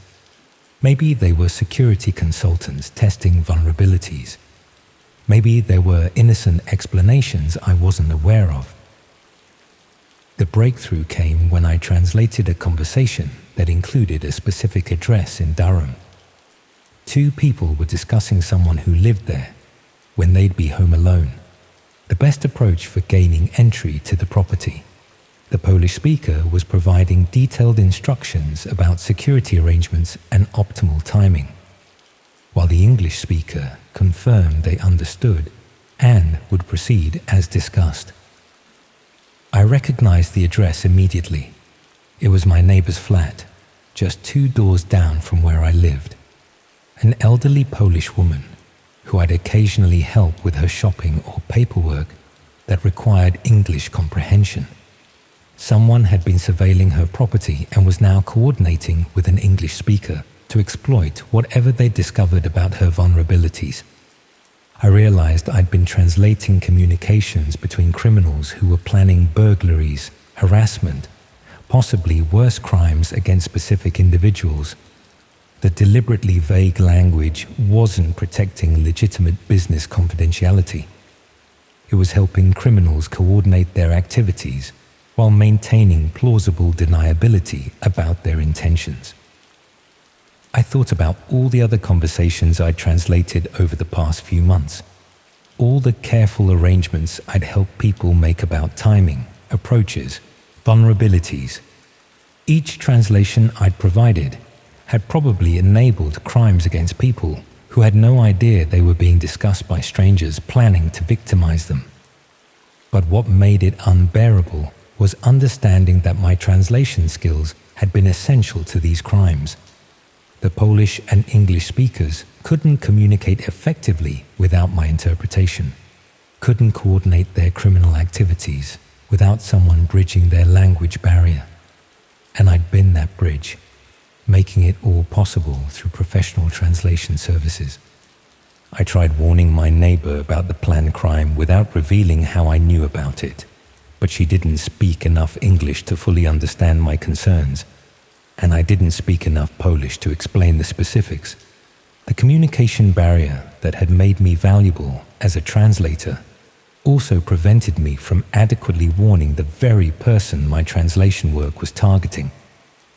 2 days later, her flat was burgled while she was visiting friends. The thieves had known exactly when she'd be gone and had targeted specific items she'd mentioned in conversations I'd translated months earlier. She'd been discussing her valuables with relatives in Poland, never knowing that someone was intercepting those conversations and using an interpreter to understand what she was saying. That's when I realized the full scope of what I'd been part of. I wasn't just translating conversations between criminals coordinating their activities. I was translating private communications between innocent people and their families, helping criminals understand conversations that were never meant for anyone else to hear. I started investigating the technical aspects of how I received translation assignments, trying to understand how Mr. Walsh was obtaining these conversations. What I discovered was that I was working with people who intercepted private communications between Polish speakers and their families or friends, then used interpreters like me to understand what was being discussed so they could identify opportunities for exploitation. The victims weren't willingly participating in conversations with criminals. They were having private discussions that were being secretly monitored and translated to identify vulnerabilities that could be exploited. Someone discussing their work schedule with family members might find themselves burgled during those specific hours. Someone mentioning health problems might be targeted by people offering fake medical services or financial assistance. I found records of hundreds of conversations I'd translated over the past few months, all between Polish speakers discussing their personal lives with people they trusted, family conversations about daily routines, friends discussing concerns about security, elderly people talking with relatives about their health or finances, all intercepted and translated to identify people who could be targeted for various types of exploitation. Some conversations I translated had led to burglaries like the one targeting my neighbor. Others had enabled harassment campaigns against people who discussed fears or vulnerabilities with loved ones. A few had facilitated worse crimes that used intimate knowledge of people's lives obtained through intercepted and translated private conversations. But what disturbed me most was discovering that my translations weren't just enabling individual crimes. They were being sold to multiple people through hidden marketplaces, where criminals purchased intelligence about potential targets. The conversations I translated would be packaged with my interpretations and sold to anyone interested in targeting Polish speakers in specific areas or with particular vulnerabilities. I found marketplace listings offering translated intercepts organized by location, age group, and vulnerability type. My careful translations were presented as professional intelligence products that enabled efficient targeting of people who had no idea their private conversations had been compromised. One listing offered a package of translations I'd done involving elderly Polish women living alone in the Northeast, complete with my interpretations of their routines, health situations, and valuable possessions they'd mentioned to family members. Another focused on Polish families with young children, selling translated conversations that revealed school schedules, childcare arrangements, and times when children might be unsupervised. I was looking at evidence that my translation work had enabled systematic exploitation of vulnerable people, and that my professional skills had been weaponized to turn private conversations into commercial intelligence products sold to criminals. The worst part was understanding that the victims would never know how they'd been targeted.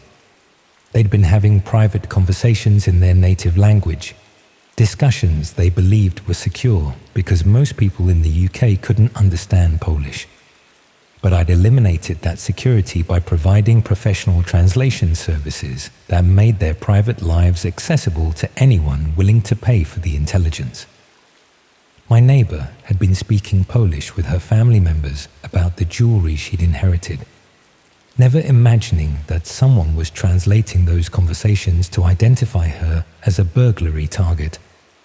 Other people I'd unwittingly helped victimize had discussed their fears, their routines, their vulnerabilities in Polish, believing they were safe because their conversations weren't in English. I'd destroyed that safety by providing the translation bridge that made their private lives understandable to criminals who treated non-English communications as an untapped resource for identifying potential targets. I tried contacting the police about what I'd discovered, but explaining my role without admitting extensive complicity proved impossible. I'd been translating intercepted communications for months. Accepting substantial payment for work I should have recognized wasn't legitimate. The translations I'd provided had enabled serious crimes against real people. The officer I spoke to was professional but frank.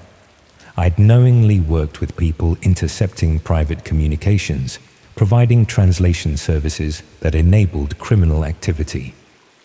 The fact that I claimed not to have fully understood what I was doing wouldn't protect me from prosecution for my role in systematic exploitation of vulnerable people. I was advised to stop translating immediately and refuse further contact with Mr. Walsh, but he'd already anticipated that possibility. I started receiving messages in Polish, obviously using a different interpreter now, warning me that people who cause problems would face serious consequences. The messages included details from my own private conversations, things I'd discussed with family and friends that I'd assumed were secure. They'd turned their interception and translation services on me, demonstrating that I was just as vulnerable as all the people whose conversations I'd been translating. Then I found my own details listed in the marketplace where they sold translated intercepts. Someone had packaged information about my life, my routines, my vulnerabilities, all obtained through monitoring and translating my private communications. I was now a product in the same marketplace I'd been supplying with translations. That's when I left Durham entirely, abandoning my flat and most of my possessions to hide in this youth hostel where nobody knows my background or understands why someone my age is staying in budget accommodation meant for backpackers. But I know the interception and translation services continue without me. Other interpreters have probably been recruited to translate intercepted Polish communications. People who'll make the same rationalizations I did about just providing technical language services without responsibility for how their translations are used. The marketplace is probably still selling translated intercepts to criminals who use them to target vulnerable people. And somewhere in those listings, translations I provided months ago are probably still being purchased and used to enable crimes against people whose only mistake was having private conversations in a language they thought would protect them. I keep thinking about my neighbor, about all the other people whose private conversations I translated without understanding I was betraying their trust and security. They'd been speaking Polish, believing it gave them privacy, never knowing that professional interpreters were being paid to eliminate that protection and make their private lives accessible to anyone willing to pay for the intelligence. The translation work taught me that language barriers can create false security, that speaking in your native language doesn't protect you if someone's willing to hire interpreters to understand what you're saying. That professional translation skills become weapons when applied to intercepted private communications. And that once you've spent months translating conversations you should have recognized weren't meant for you to interpret, you become too compromised to report it without facing prosecution for your role in enabling systematic exploitation. I suppose that's why I'm hiding in this youth hostel, rather than helping police shut down the interception and translation operation.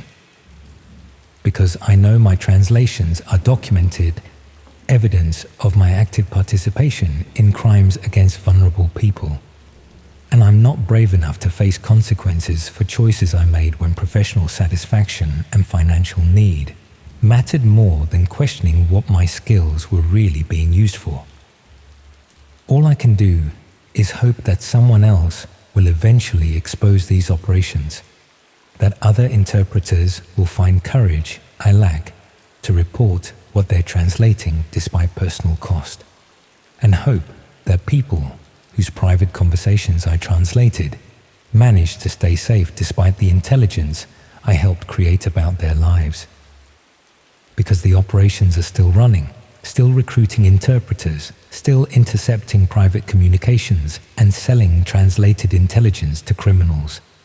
And I helped prove that professional translation services make interception more valuable, helped establish that non-English communications are exploitable resources, helped create an industry that treats people's private conversations as raw materials for criminal intelligence products. I just wish I could undo it all, could warn every person whose conversations I translated, could restore the security they thought they had when speaking in their native language. But I can't, so I just avoid the Polish girl who works here and try not to think about how my professional skills were weaponized against people who trusted that speaking Polish would keep their private lives private.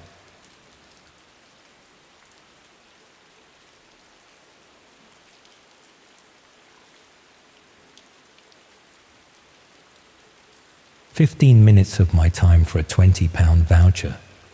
It's the sort of thing you do on a slow afternoon without thinking twice. It seemed completely harmless, just a phone survey. Another bit of market research that companies are always conducting. Except those 15 minutes are the reason I had to move house, change my routine entirely, and now check over my shoulder every time I unlock my front door. I work as a florist in Exeter, running a small shop near the cathedral that's been in my family for 3 generations. It's modest but steady work, the sort of business that survives on repeat customers and word-of-mouth recommendations rather than any dramatic growth strategy. I'm there 6 days a week, usually opening around 8 in the morning and closing by 6 in the evening, with Sundays off for the market reset and personal time.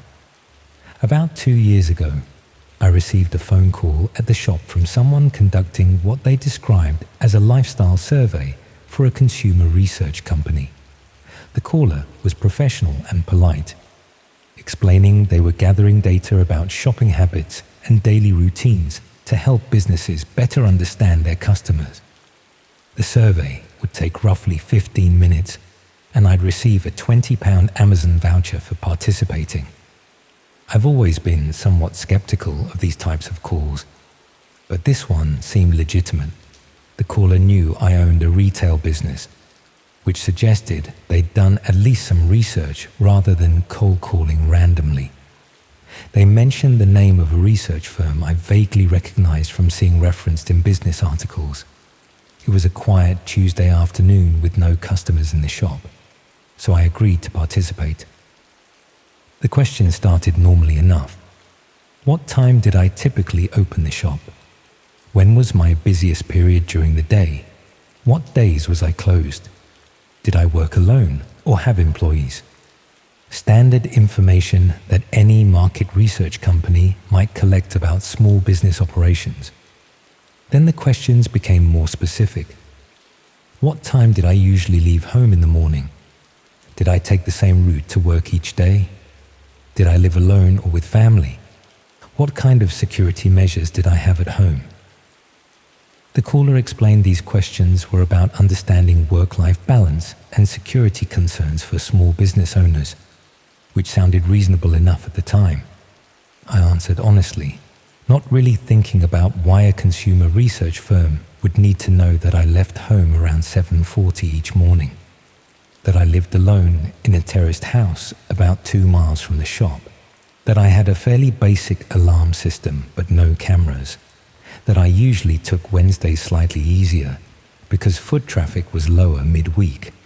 The caller asked about my evening routine as well. What time did I typically get home?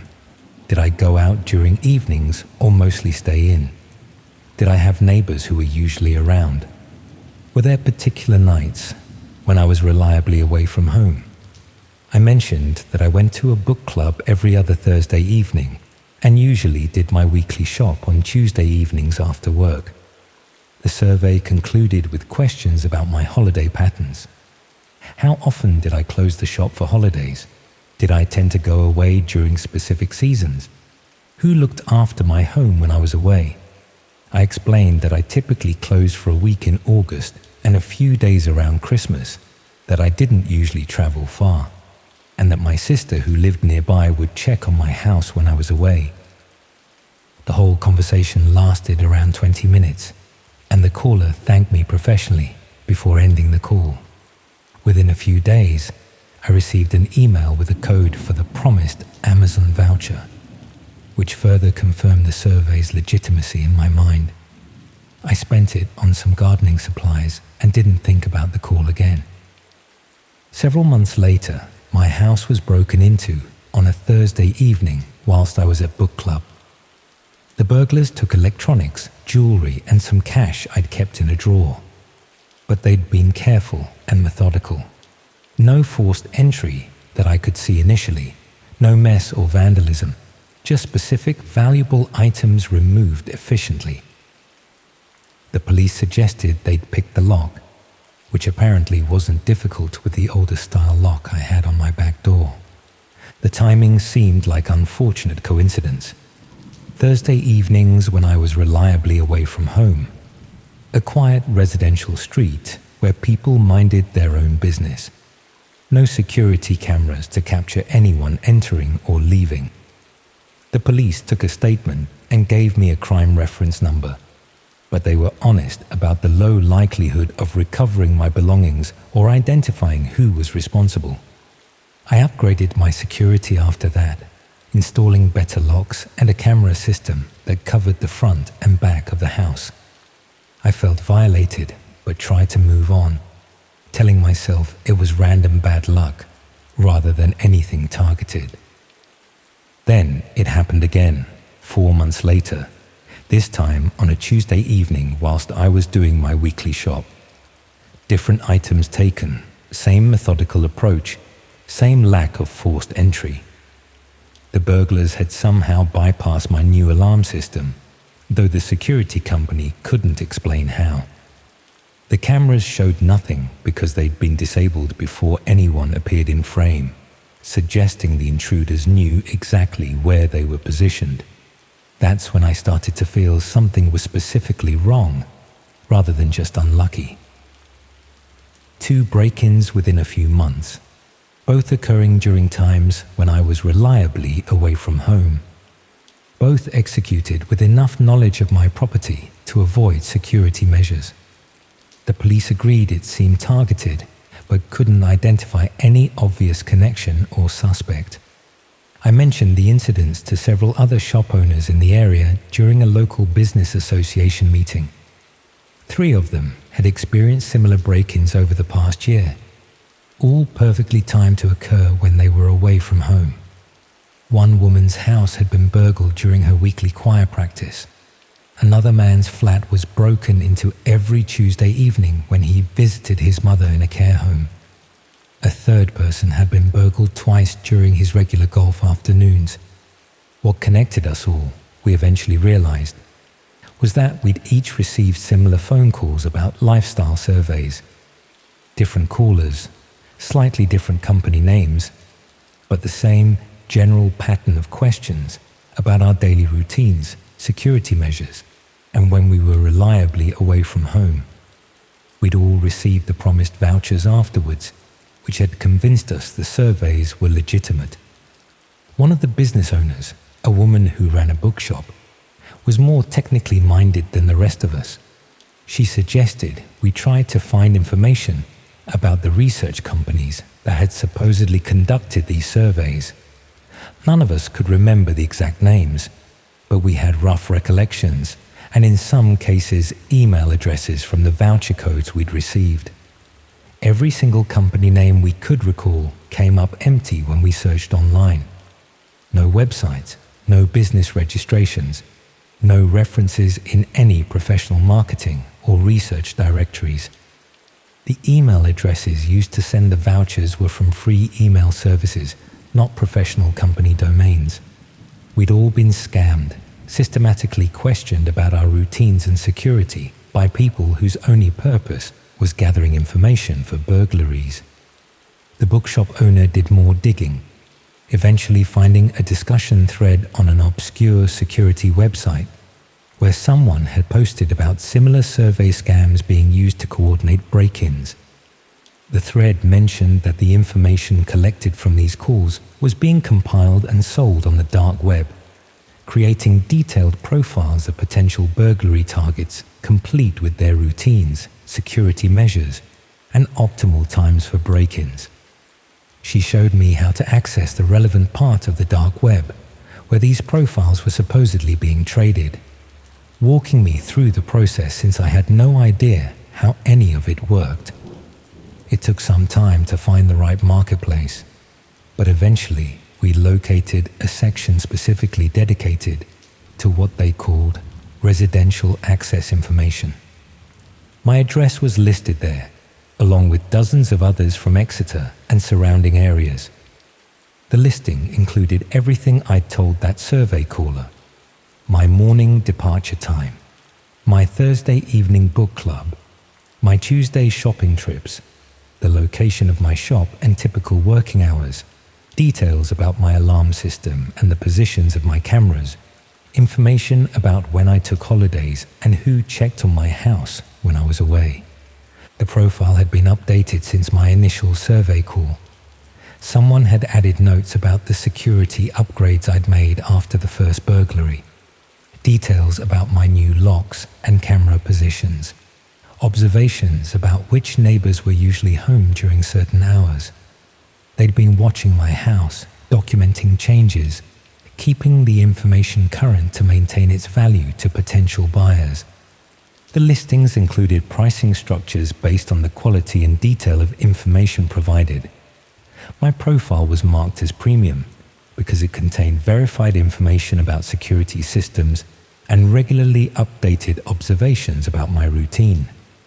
The price for accessing my full profile was around £50, cheap enough to be impulse purchase for someone planning a burglary, but expensive enough to generate significant income when multiplied across hundreds of similar listings.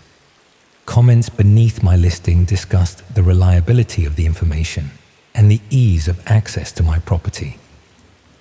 Previous buyers had left feedback like reviews on any commercial marketplace, rating how accurate the timing information was and whether the security details matched what they'd encountered. Several comments mentioned successful entries during my Thursday book club sessions and Tuesday shopping trips. I felt physically sick reading through it all, understanding that my home had been treated as a product, my routine analyzed and packaged for sale to criminals who viewed breaking into houses as a straightforward business transaction. The survey I'd answered so casually had created a detailed instruction manual for violating my privacy and stealing my belongings. The bookshop owner and I documented everything we found and brought it to the police. They took it seriously this time, involving detectives who specialized in organized crime. The investigation revealed that these survey scams were part of a much larger operation spanning multiple cities across the southwest of England. The people conducting the surveys worked for someone coordinating burglaries across the region. They'd target small business owners specifically because that demographic tended to have predictable routines, lived alone or with minimal family, and had possessions worth stealing but not enough wealth to afford extensive security systems.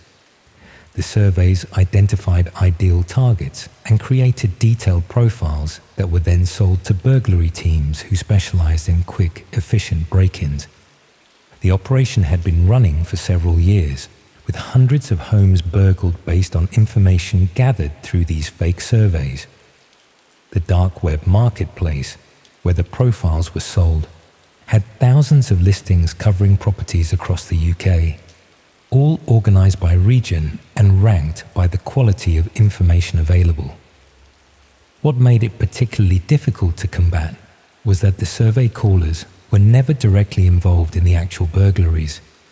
They just gathered information and passed it along to whoever managed the marketplace.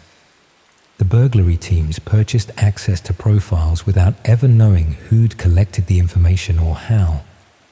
Everyone involved had plausible deniability about the full scope of the operation. The police eventually arrested several people involved in the burglary teams, but they never identified who was conducting the surveys or who managed the dark web marketplace. The site was shut down temporarily, but apparently resurfaced under a different address within weeks. The model was too profitable and too difficult to police effectively. I moved house 6 months after discovering my profile on that marketplace. I couldn't stay somewhere that had been so thoroughly analyzed and categorized, knowing that even with security upgrades, the basic vulnerability of my routine had been permanently documented. My new address isn't listed yet, but I know that doesn't mean it won't be eventually. I'm hyper-vigilant about phone surveys now, refusing to participate in anything that asks about my routine or security measures. I've warned everyone I know about these scams, explaining how innocent-seeming market research questions can actually be intelligence gathering for criminal purposes. Some people take it seriously, but others think I'm being paranoid, that surely legitimate research companies also ask similar questions. They're right, of course. That's what makes these scams so effective. The questions seem reasonable, the callers sound professional, the promised compensation arrives as promised. Nothing about the interaction raises immediate red flags because it's designed to mimic legitimate market research, closely enough that most people never question it. The other business owners whose houses were burgled have had mixed experiences since discovering the marketplace. Some moved like I did, unable to feel safe in homes that had been profiled and traded online. Others stayed but invested heavily in security systems, though we all know that information about those systems is probably being gathered and updated somewhere. One person closed their business entirely, unable to maintain predictable hours, knowing that routine was precisely what made them vulnerable. The psychological impact has been worse than the financial losses from the burglaries themselves. It's the knowledge that strangers had studied my life in detail, that my daily patterns were documented and analyzed, that my home's vulnerabilities were mapped out and sold to whoever wanted to exploit them. The violation isn't just that people broke into my house, but that they were invited by information I provided willingly, never understanding how it would be used. I still think about that survey call sometimes, wishing I'd been more suspicious or less accommodating. But I know that's pointless. The operation was designed specifically to target people like me, people who run small businesses and answer phones professionally, people who are used to participating in legitimate market research as part of understanding their customer base. My mistake wasn't unique or particularly careless. It was predictable, and that's why the scam works so effectively. The marketplace listings continue circulating somewhere in the hidden corners of the internet. My old address is probably still there, marked as outdated but available for reference. The information never truly disappears. It just becomes less current, less valuable, but still potentially useful to someone planning a burglary in that neighborhood. I've developed new routines that are deliberately unpredictable. I vary my shopping times, skip book club occasionally, take random routes home from work. I never answer survey calls anymore, even ones that seem completely legitimate. I've installed security systems that I modify regularly so their configurations aren't static. I'm constantly aware that information about my routine has value to people with bad intentions, and that awareness has fundamentally changed how I live. The worst part is knowing how many other people are being surveyed right now, answering seemingly innocent questions about their daily patterns, providing detailed information about when they're home and when they're vulnerable. The operation I fell victim to was shut down, but others like it continue operating because the model is so effective and so difficult to trace. Every time I hear about a burglary in the area, I wonder if it was coordinated using information from another fake survey. Every time someone mentions participating in market research, I want to warn them about what those questions might really be gathering, but I also know that sounding too paranoid undermines the message, that most people won't believe these sophisticated scams exist until they experience them personally. That's the reality I live with now. Not the dramatic trauma of a violent crime, but the persistent unease of knowing my personal information was weaponized against me, that my willingness to be helpful was exploited by people who understood exactly which questions to ask and how to make them seem legitimate. The knowledge that somewhere online, detailed instructions for violating my former home are still available for purchase, and that similar instructions for countless other homes continue being compiled and traded by people I'll never identify. I answered a survey about my daily routine, and that single decision led to break-ins, violation, fear, and ultimately having to leave my home. That's what keeps me cautious now. What makes me question every request for information, no matter how innocent it seems. Because I've learned that the most effective violations are the ones you invite yourself, never realizing what you're actually providing until it's far too late to take it back.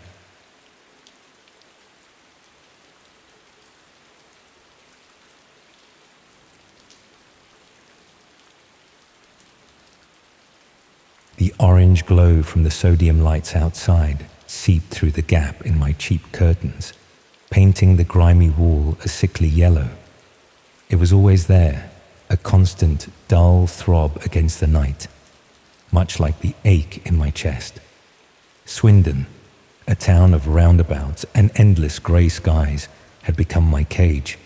The hum of the nearby electrical substation vibrated through the floorboards, a low, persistent drone that had long since burrowed into my skull, a soundtrack to my quiet desperation. I was Martin, 34, and the sum total of my existence could be measured in the growing stack of overdue bills on my kitchen counter and the ever-present gnaw of a failed relationship that had left me with less than nothing. My fingers, stained faintly with the grease of a forgotten takeaway, hovered over the keyboard. The screen, a harsh blue rectangle in the gloom, displayed a website I'd stumbled upon a few weeks prior. It wasn't the usual eBay or Gumtree. This was different, darker, an echo of the internet's underbelly, whispering promises of easy money. Shadow Market, the banner proclaimed in a stark white font, a name that felt both illicit and alluring. I'd told myself it was just curiosity, a morbid fascination with the digital fringe.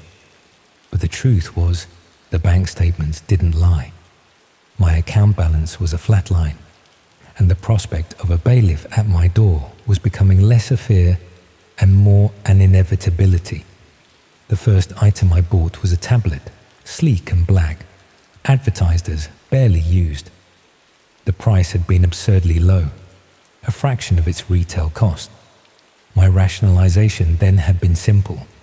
Someone probably dropped it, damaged the box, and couldn't return it. A simple resale, a quick profit. I'd listed it on a mainstream site, added a modest markup, and it sold within hours. The surge of adrenaline, the satisfying ping of the notification, had been intoxicating. It wasn't much, but it was enough to cover a utility bill, a tiny reprieve from the suffocating pressure. This small success had opened a door. The website became my secret addiction, a clandestine marketplace where I could momentarily escape the reality of my failing life. I started small, a smartphone here, a smart speaker there, always cheap, always quick to sell. The money trickled in, enough to keep the wolves from the door, to buy another tasteless ready meal, to keep the electricity flowing. Each successful transaction, each anonymous buyer, chipped away at the thin veneer of my conscience. I wasn't stealing, I reasoned. I was just a middleman, an entrepreneur in a digital age, navigating the grey areas. The laptop I bought next was a high-end model, practically brand new, for a price that made my heart pound. It arrived in plain packaging, no discernible return address, just like all the others. I booted it up, planning to wipe it clean before reselling. But a flicker of curiosity, a rare indulgence, made me pause. The previous owner hadn't bothered to erase their files. A photo opened, a young woman smiling, her arm around a man with a booming laugh. They stood before a brightly painted carousel, their faces alight with joy. I felt a prickle of unease. It wasn't a family portrait, not exactly. It was a holiday snap, vibrant and full of life, a stark contrast to the sterile, anonymous transaction that had brought the machine to my desk. I quickly deleted the files, wiping the hard drive with a professional-grade program, telling myself it was simply good practice. No loose ends. Weeks bled into months, marked by the arrival of packages and the satisfying chime of payment notifications. My flat, once a shrine to my own melancholic isolation, began to fill with a transient inventory. Boxes stacked in corners, devices charging on every available surface, a silent testament to my burgeoning illicit enterprise. The hum from the substation seemed to grow louder, or perhaps it was just the ringing in my ears, a constant reminder of the tightrope I walked. Then came the tablet. It was another top-of-the-range model, still in its original sealed box, listed for an unbelievably low price. The seller's handle was a string of random characters, as most were, offering no clue to their identity.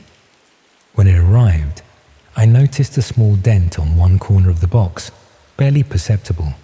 Inside the tablet was pristine. I powered it on, intending to factory reset it immediately.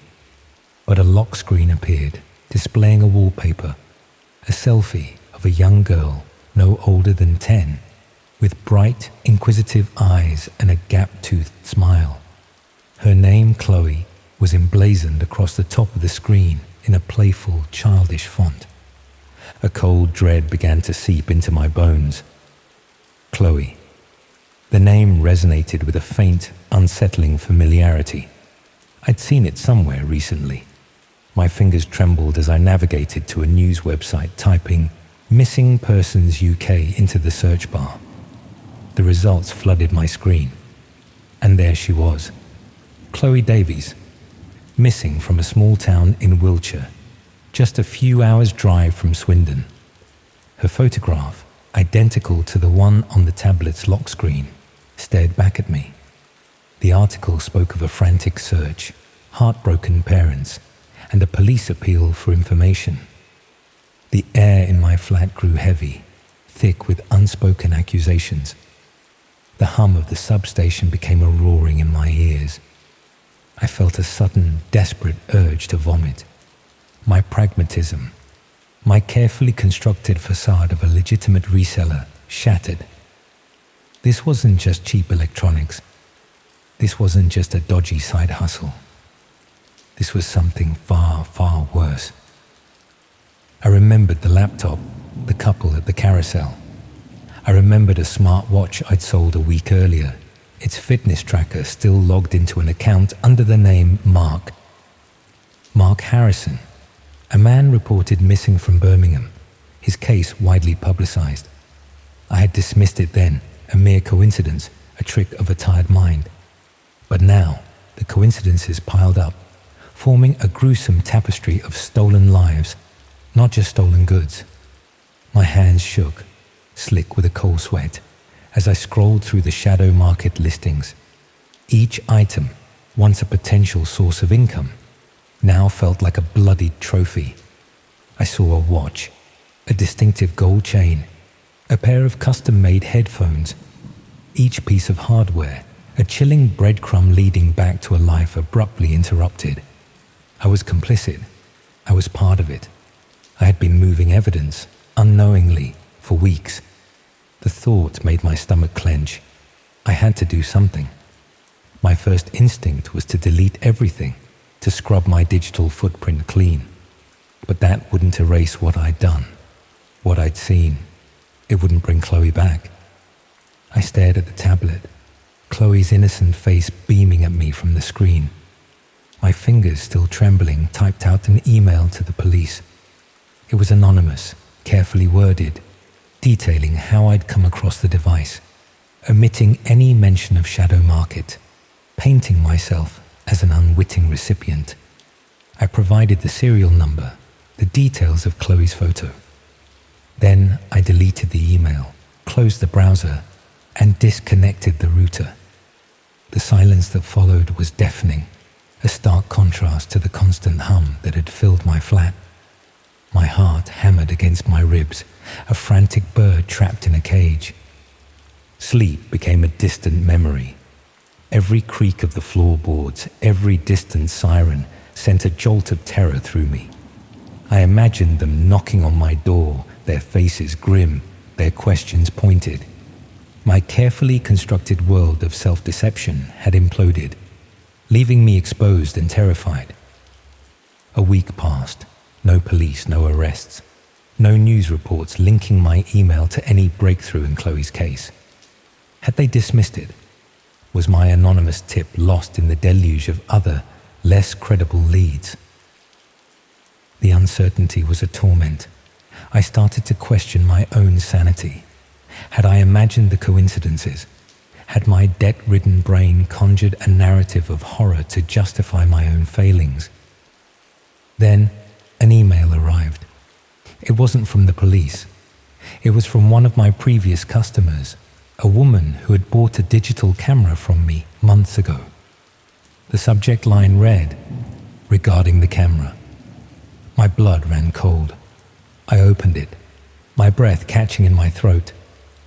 "I need to speak to you urgently about the camera you sold me," the email began.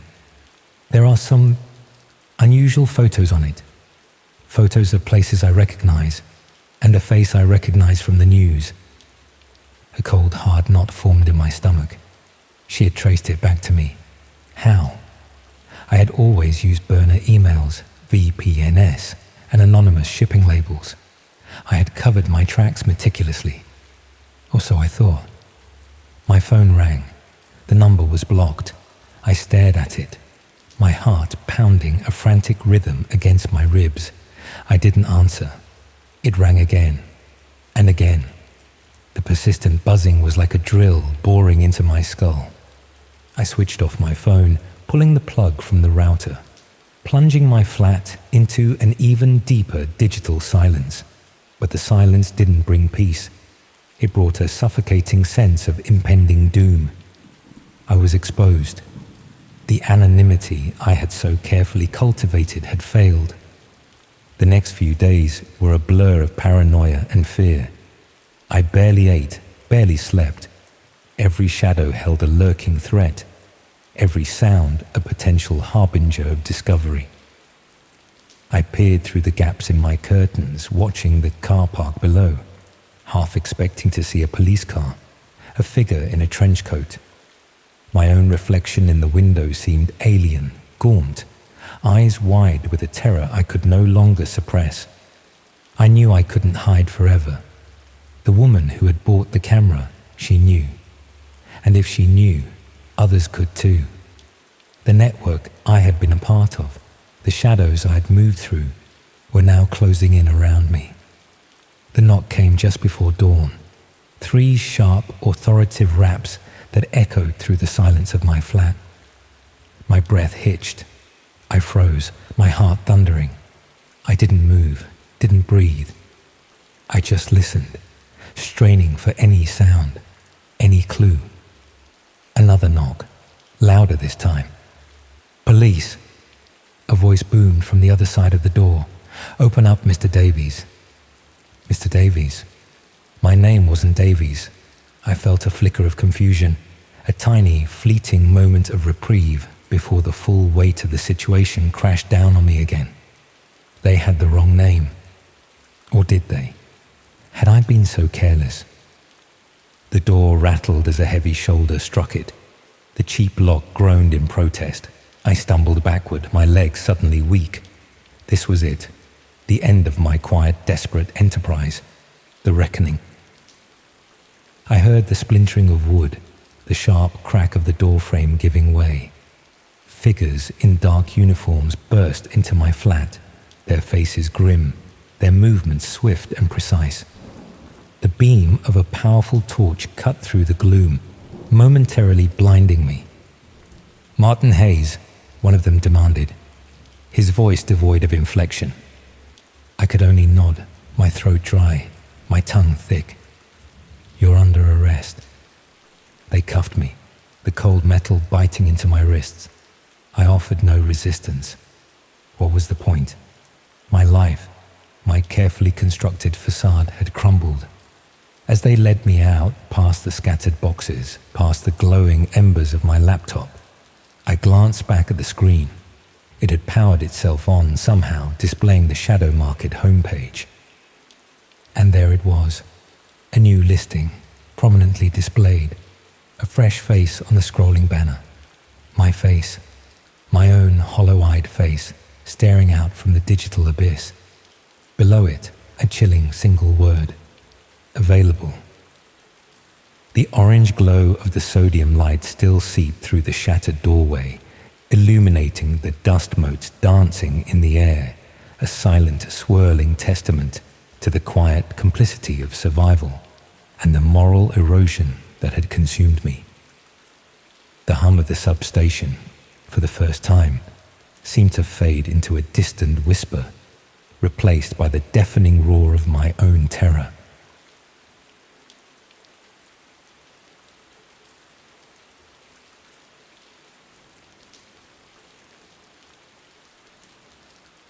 There's a video of me online that I never knew was being recorded, and finding it changed everything about how I understood my own life.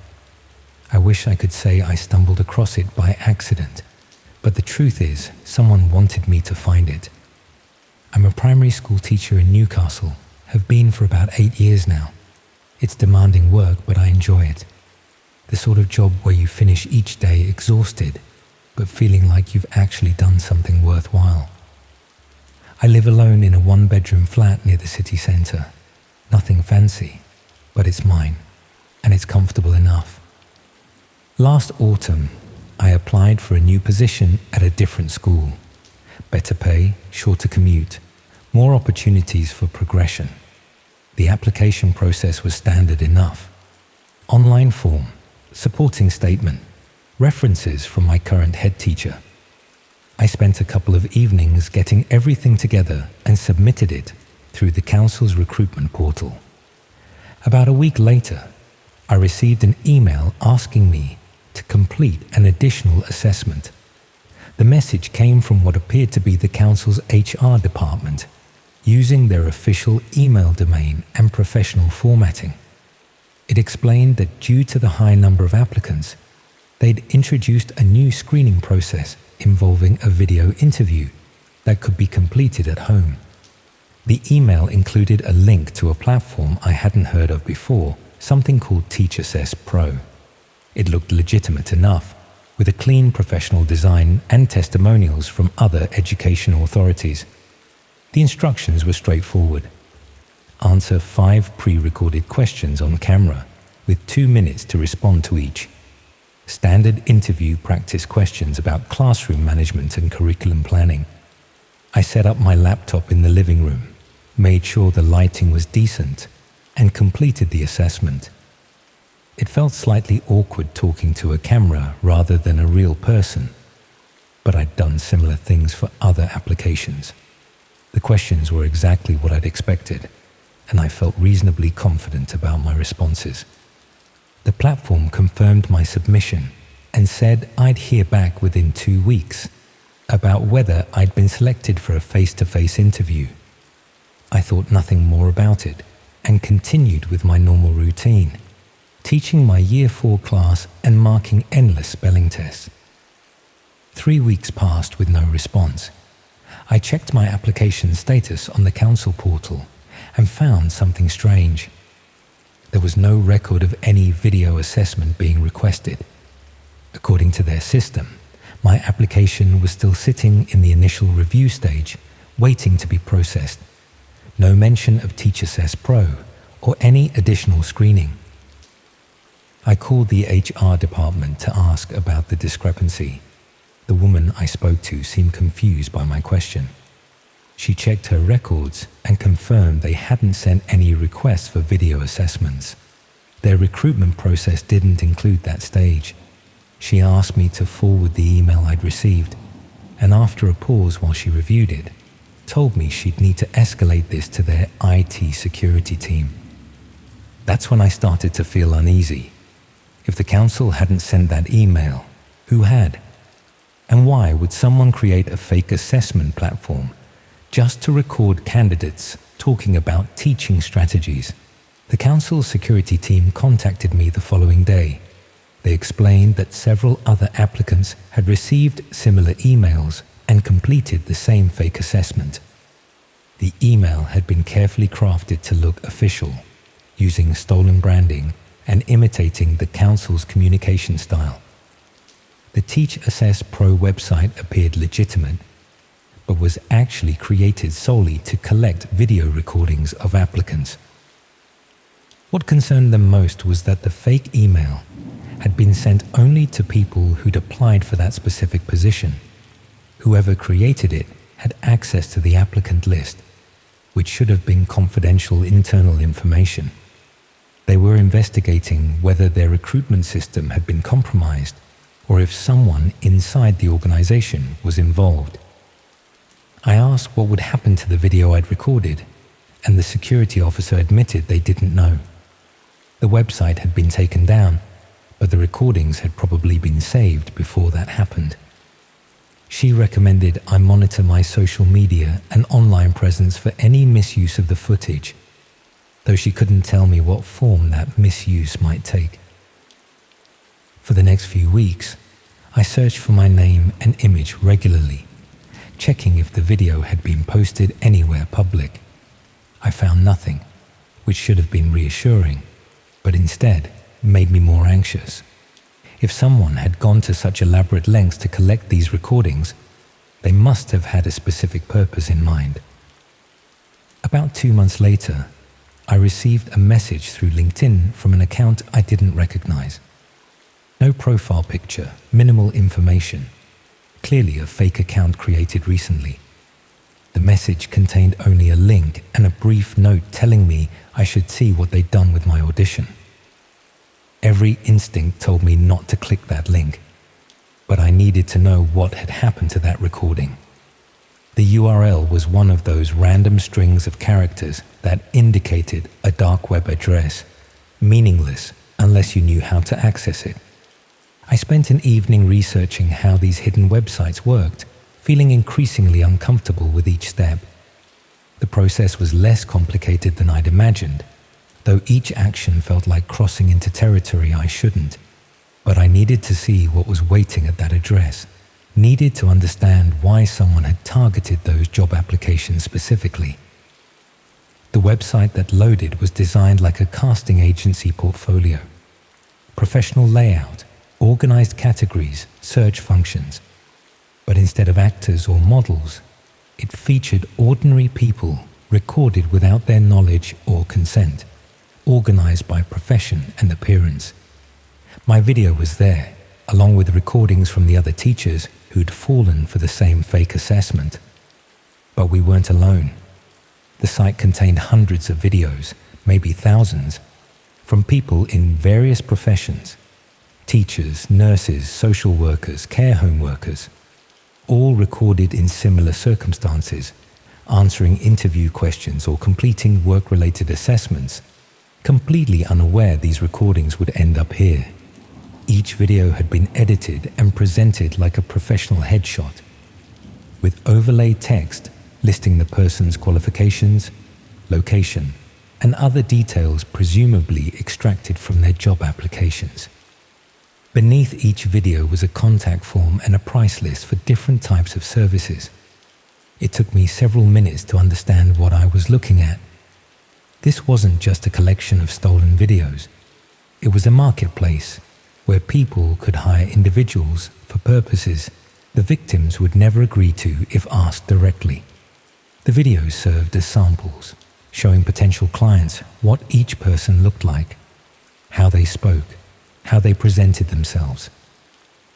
The listings made my stomach turn. Teachers available for private tutoring sessions that would never actually be tutoring.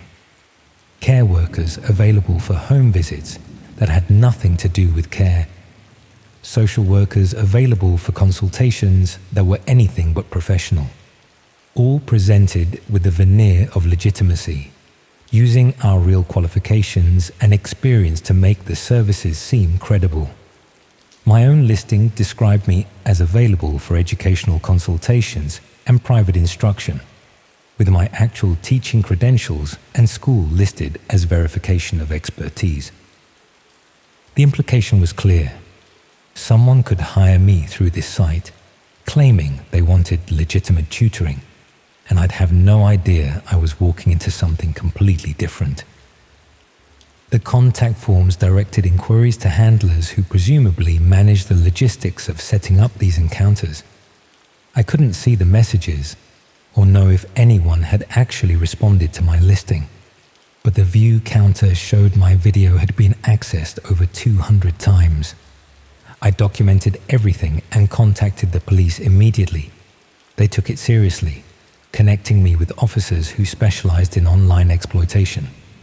They explained that these schemes had become increasingly sophisticated, using targeted job applications as a way to collect detailed information and professional quality recordings of specific demographics. The fake assessments served multiple purposes. The videos themselves became marketing material.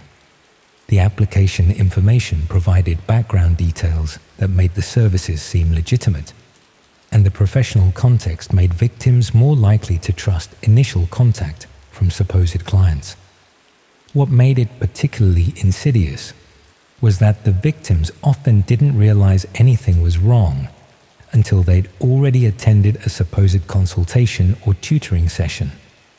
They'd receive what seemed like a legitimate inquiry through proper channels, meet someone who claimed to need their professional services, and only discover the truth when the situation became dangerous.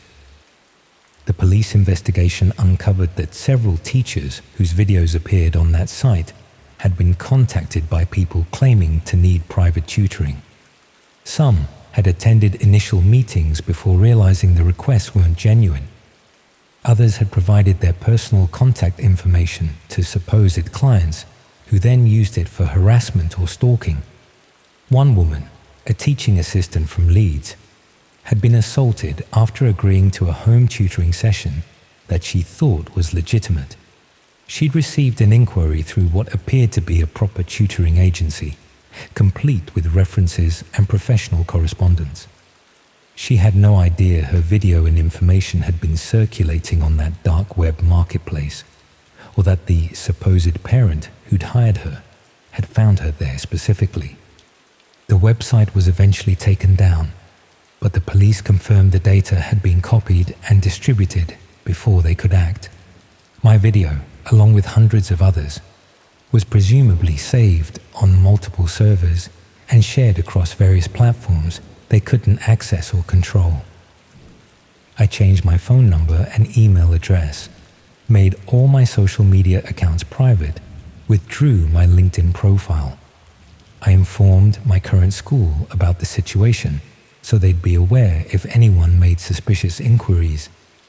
I started varying my routine, taking different routes home, being hyper-aware of anyone who seemed to be paying too much attention. But the worst part was not knowing if someone had already contacted me. I reviewed months of emails, looking for any requests that might have come from people who'd seen that listing. A parent asking about private tutoring, who'd seemed slightly off during our phone conversation.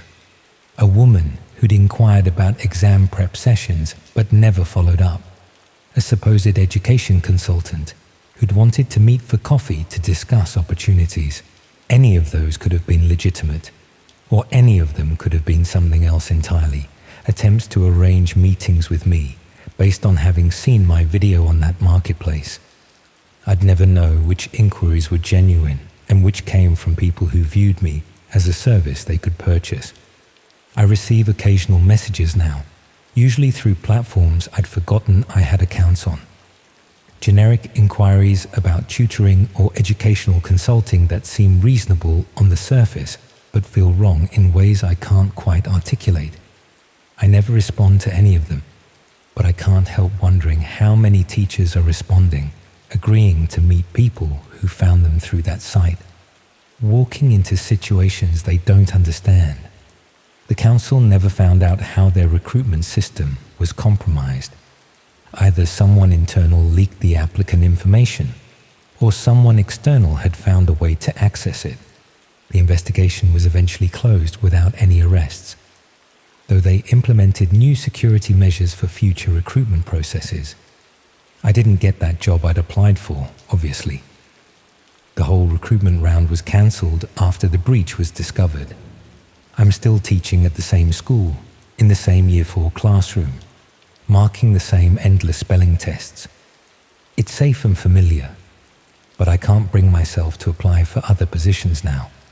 The thought of submitting an application, not knowing if it will lead to another fake assessment, another video circulating in hidden corners of the internet, is too much. Sometimes I search for my name, checking if that video has surfaced anywhere public. I've never found it, which means it's probably still circulating in spaces I can't access, still being viewed by people I'll never identify, still marketing services I never agreed to provide. That uncertainty is worse than knowing, the constant awareness that somewhere online, I'm still listed and available What haunts me most is thinking about all the other teachers on that site, the nurses and social workers and care workers whose videos were collected and distributed. How many of them know what happened? How many have received suspicious inquiries they dismissed as awkward but harmless? How many have already attended consultations or sessions that turned dangerous? I wanted to warn them, to somehow contact everyone whose videos appeared on that marketplace. But I don't know who they are, and reaching out to strangers to tell them their videos have been stolen and distributed would probably seem like another suspicious message from someone who'd found them through that site. So instead, I just live with the knowledge, checking my messages carefully, questioning every professional inquiry I receive, wondering if the person I'm talking to is someone who's seen that video and thinks they've hired me for something I'd never consent to. The paranoia has become part of my routine now, as automatic as locking doors or checking windows. My video is still out there somewhere, and there's nothing I can do about it except hope that whoever has it loses interest, that the marketplace stays shut down, that no one else contacts me claiming they need a tutor. But I know that's probably wishful thinking. Once something exists on the internet, particularly in those hidden spaces most people never see, it exists forever, available to anyone who knows where to look, and somewhere someone is looking.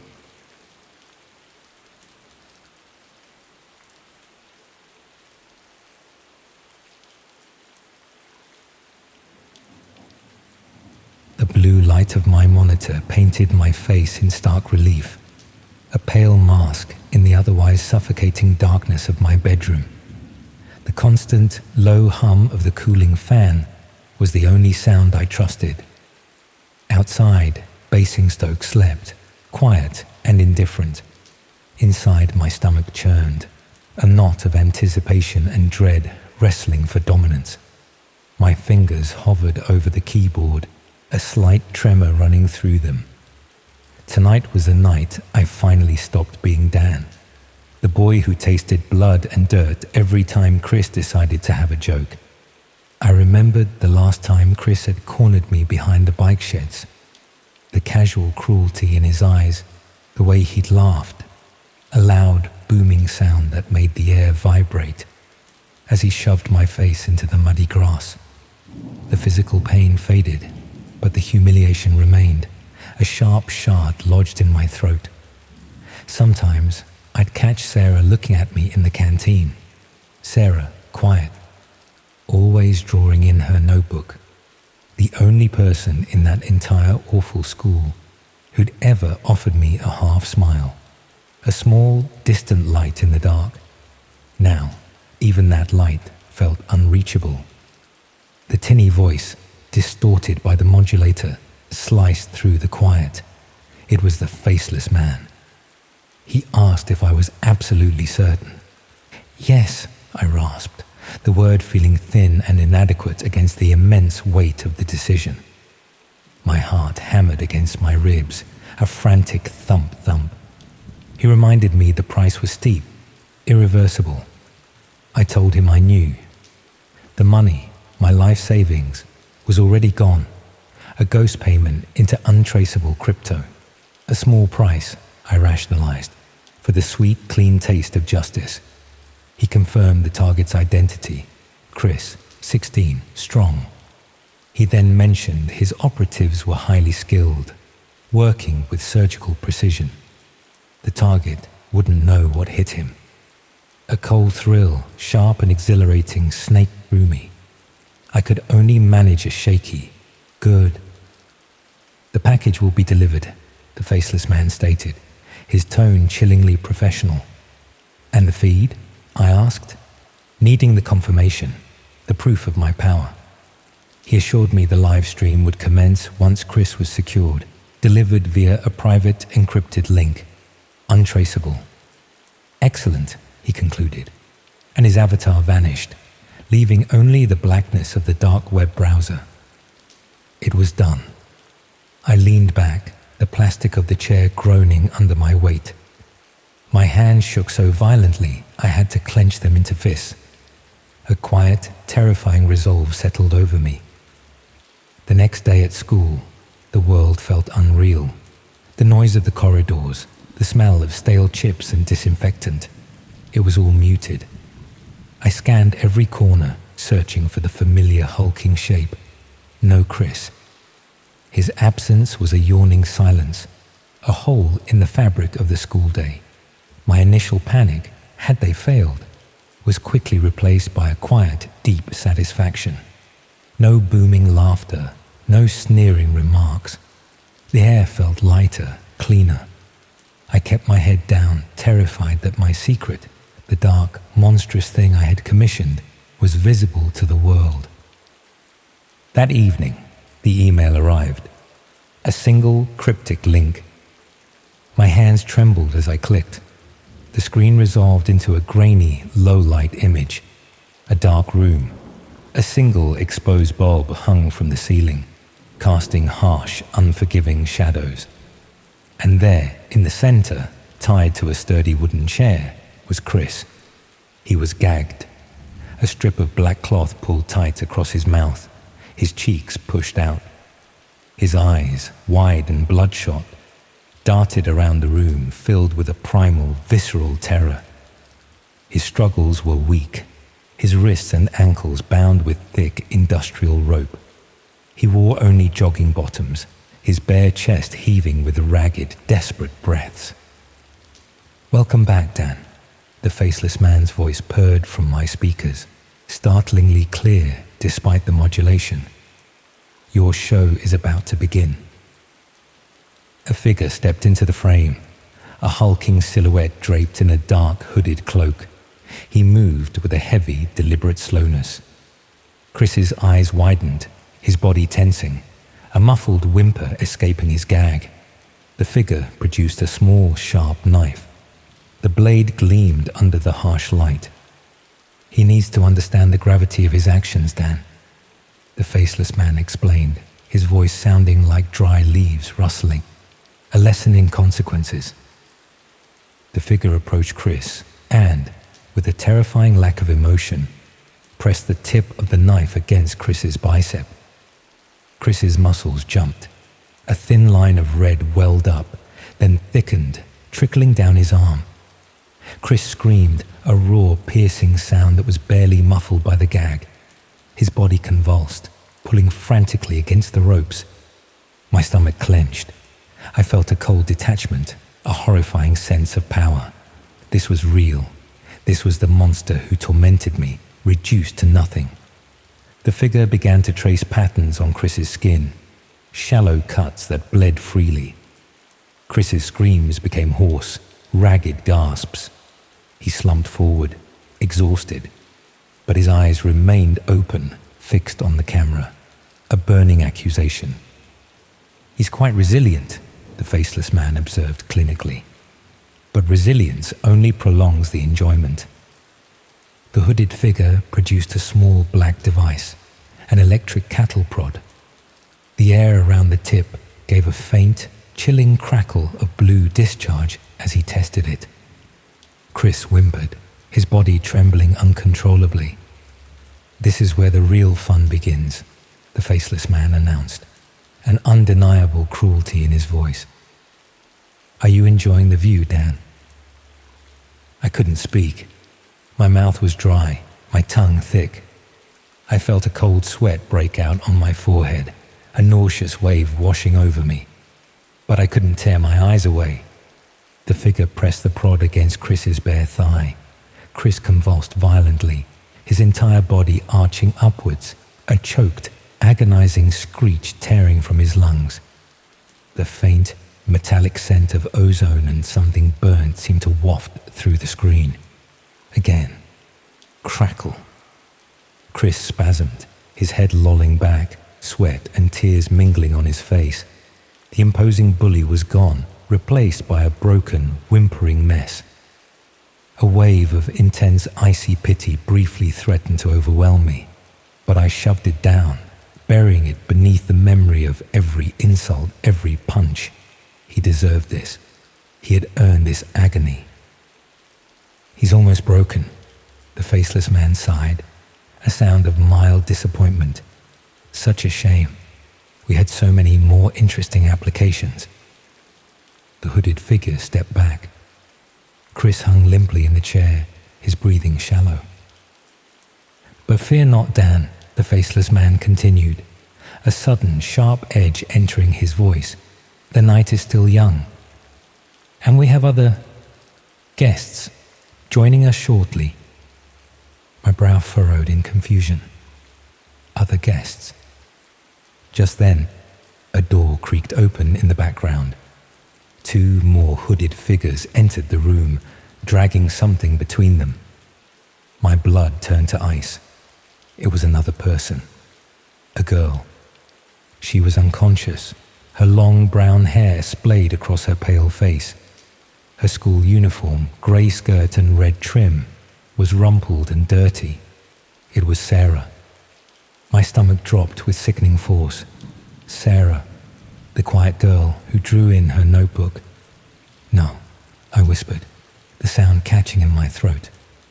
Ah, yes, Sarah, the faceless man purred, confirming my worst fear. A lovely addition, wouldn't you agree? Chris's little friend, perhaps? Or merely a convenient symbol? She's not involved, I choked out, my voice rising in a desperate plea. Leave her alone. She has nothing to do with this. But Dan, my dear boy, the faceless man's tone was laced with mock surprise. You commissioned an experience. And what's an experience without a little emotional leverage? The new figures tied Sarah to another chair, positioning her directly opposite Chris. Chris, despite his weakened state, stirred. His eyes flickered open, focusing on Sarah. A fresh wave of terror, mingled with something that looked like anguish and self-loathing, twisted his features. We believe in a holistic approach, Dan, the faceless man explained, a pedagogical drone now. Chris needs to understand the full outward impact of his life choices, and what better way than to involve those he cares about. He doesn't care about her, I screamed, my voice raw. He barely knows her. She was just kind. But I think he does now, the faceless man countered, a sinister chuckle. Look at his face, Dan. That's not indifference. That's pure, beautiful despair. One of the new figures produced a syringe. He approached Sarah. What are you doing? I demanded, my hands slamming uselessly against my desk. Just a little something to ensure she's awake for the grand finale, the faceless man said, dripping with malice. We wouldn't want her to miss out. The figure injected Sarah. Her body twitched, her eyelids fluttering open briefly, revealing glazed, confused eyes before she went limp again. No, stop it. I was sobbing now, hot, stinging tears blurring my vision. This wasn't revenge. This was pure, indiscriminate malice. The plan, Dan, was to provide you with a memorable experience, the faceless man corrected, impatience creeping in, and we are delivering. Beyond your wildest, most pathetic dreams. The hooded figure who had tortured Chris now approached Sarah, holding the cattle prod. Chris thrashed in his chair, a strangled, desperate cry of protest escaping his gag. His eyes fixed on Sarah were pleading, begging. The true torment isn't always physical, Dan, the faceless man lectured.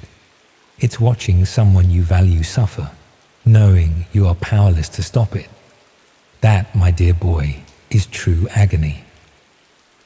The figure pressed the cattle prod against Sarah's arm. She screamed, a raw, piercing sound that cut through the silence of my room. It wasn't the muffled scream of Chris. It was clean, sharp, and utterly devastating. Chris roared, a guttural, animalistic sound, his struggles renewed with terrifying ferocity. He pulled against the ropes, muscles straining, his chair scraping loudly. Screech! No, I screamed, my voice tearing. Stop it! Leave her alone. Take me instead. I'm the one who paid you." "Oh, Dan," the faceless man sighed, a sound of feigned disappointment. "Such chivalry. But alas, the show must go on, and you, my friend, are the audience of honor." The figure continued to torment Sarah, each jolt sending her into spasms. Chris watched, his face a mask of pure, self-immolating horror, his own pain utterly forgotten. "What do you want?" I choked out, sinking in my chair. "Just stop." "We want entertainment," the faceless man replied. "We want to see the breaking point, and you, Dan, have provided us with an exquisite opportunity. We are always looking for new talent, Dan. You have a certain aptitude for this, don't you? The desire to inflict pain, the hunger for control. It's a powerful motivator." "No," I whispered, shaking my head violently. I just wanted him to understand. "And he does, Dan," the faceless man chuckled. "But now, the question is, do you understand the true nature of power?" The hooded figure raised the prod again, aiming for Sarah's face. "No, stop," I shrieked, my throat raw. "I'll do it. I'll join you. Just don't hurt her. I'll be one of yours." The figure paused, the prod hovering inches from Sarah's cheek. Chris slumped forward, his breath ragged, the immediate threat averted. "An excellent choice, Dan," the faceless man purred, a note of ultimate triumph in his voice. "Welcome to the family. You've made a very wise decision." The screen flickered and the feed cut out. The room was plunged into darkness, save for the faint blue glow of the monitor. The silence that followed was deafening, suffocating. I sat there, hunched over my desk, my body trembling, my mind a maelstrom of horror. My breath came in shallow, painful gasps. The images, the screams, the smell of burnt flesh, they were seared into my brain. I had wanted revenge. I had wanted Chris to suffer. But I had never wanted to destroy the only shred of goodness I knew, nor had I wanted to become this thing. The faceless man's words echoed in the terrifying vacuum. Welcome to the family. I had crossed a line, a dark, irreversible chasm. I had traded my soul for a moment of twisted satisfaction, and now I was trapped, bound by a contract written in blood and fear. I was no longer Dan, the bullied nerd. I was a collaborator, a conspirator, a new monster waiting to be deployed. My phone buzzed, a new email. I stared at the notification, my heart convulsing in my chest. It was from the faceless man. The subject line read, "Your first assignment. Acquisition protocol attached." My fingers, still trembling, slowly moved towards the mouse. The blue light of the monitor reflected in my tear-filled eyes, a silent witness to the darkness that had consumed me. I clicked the link,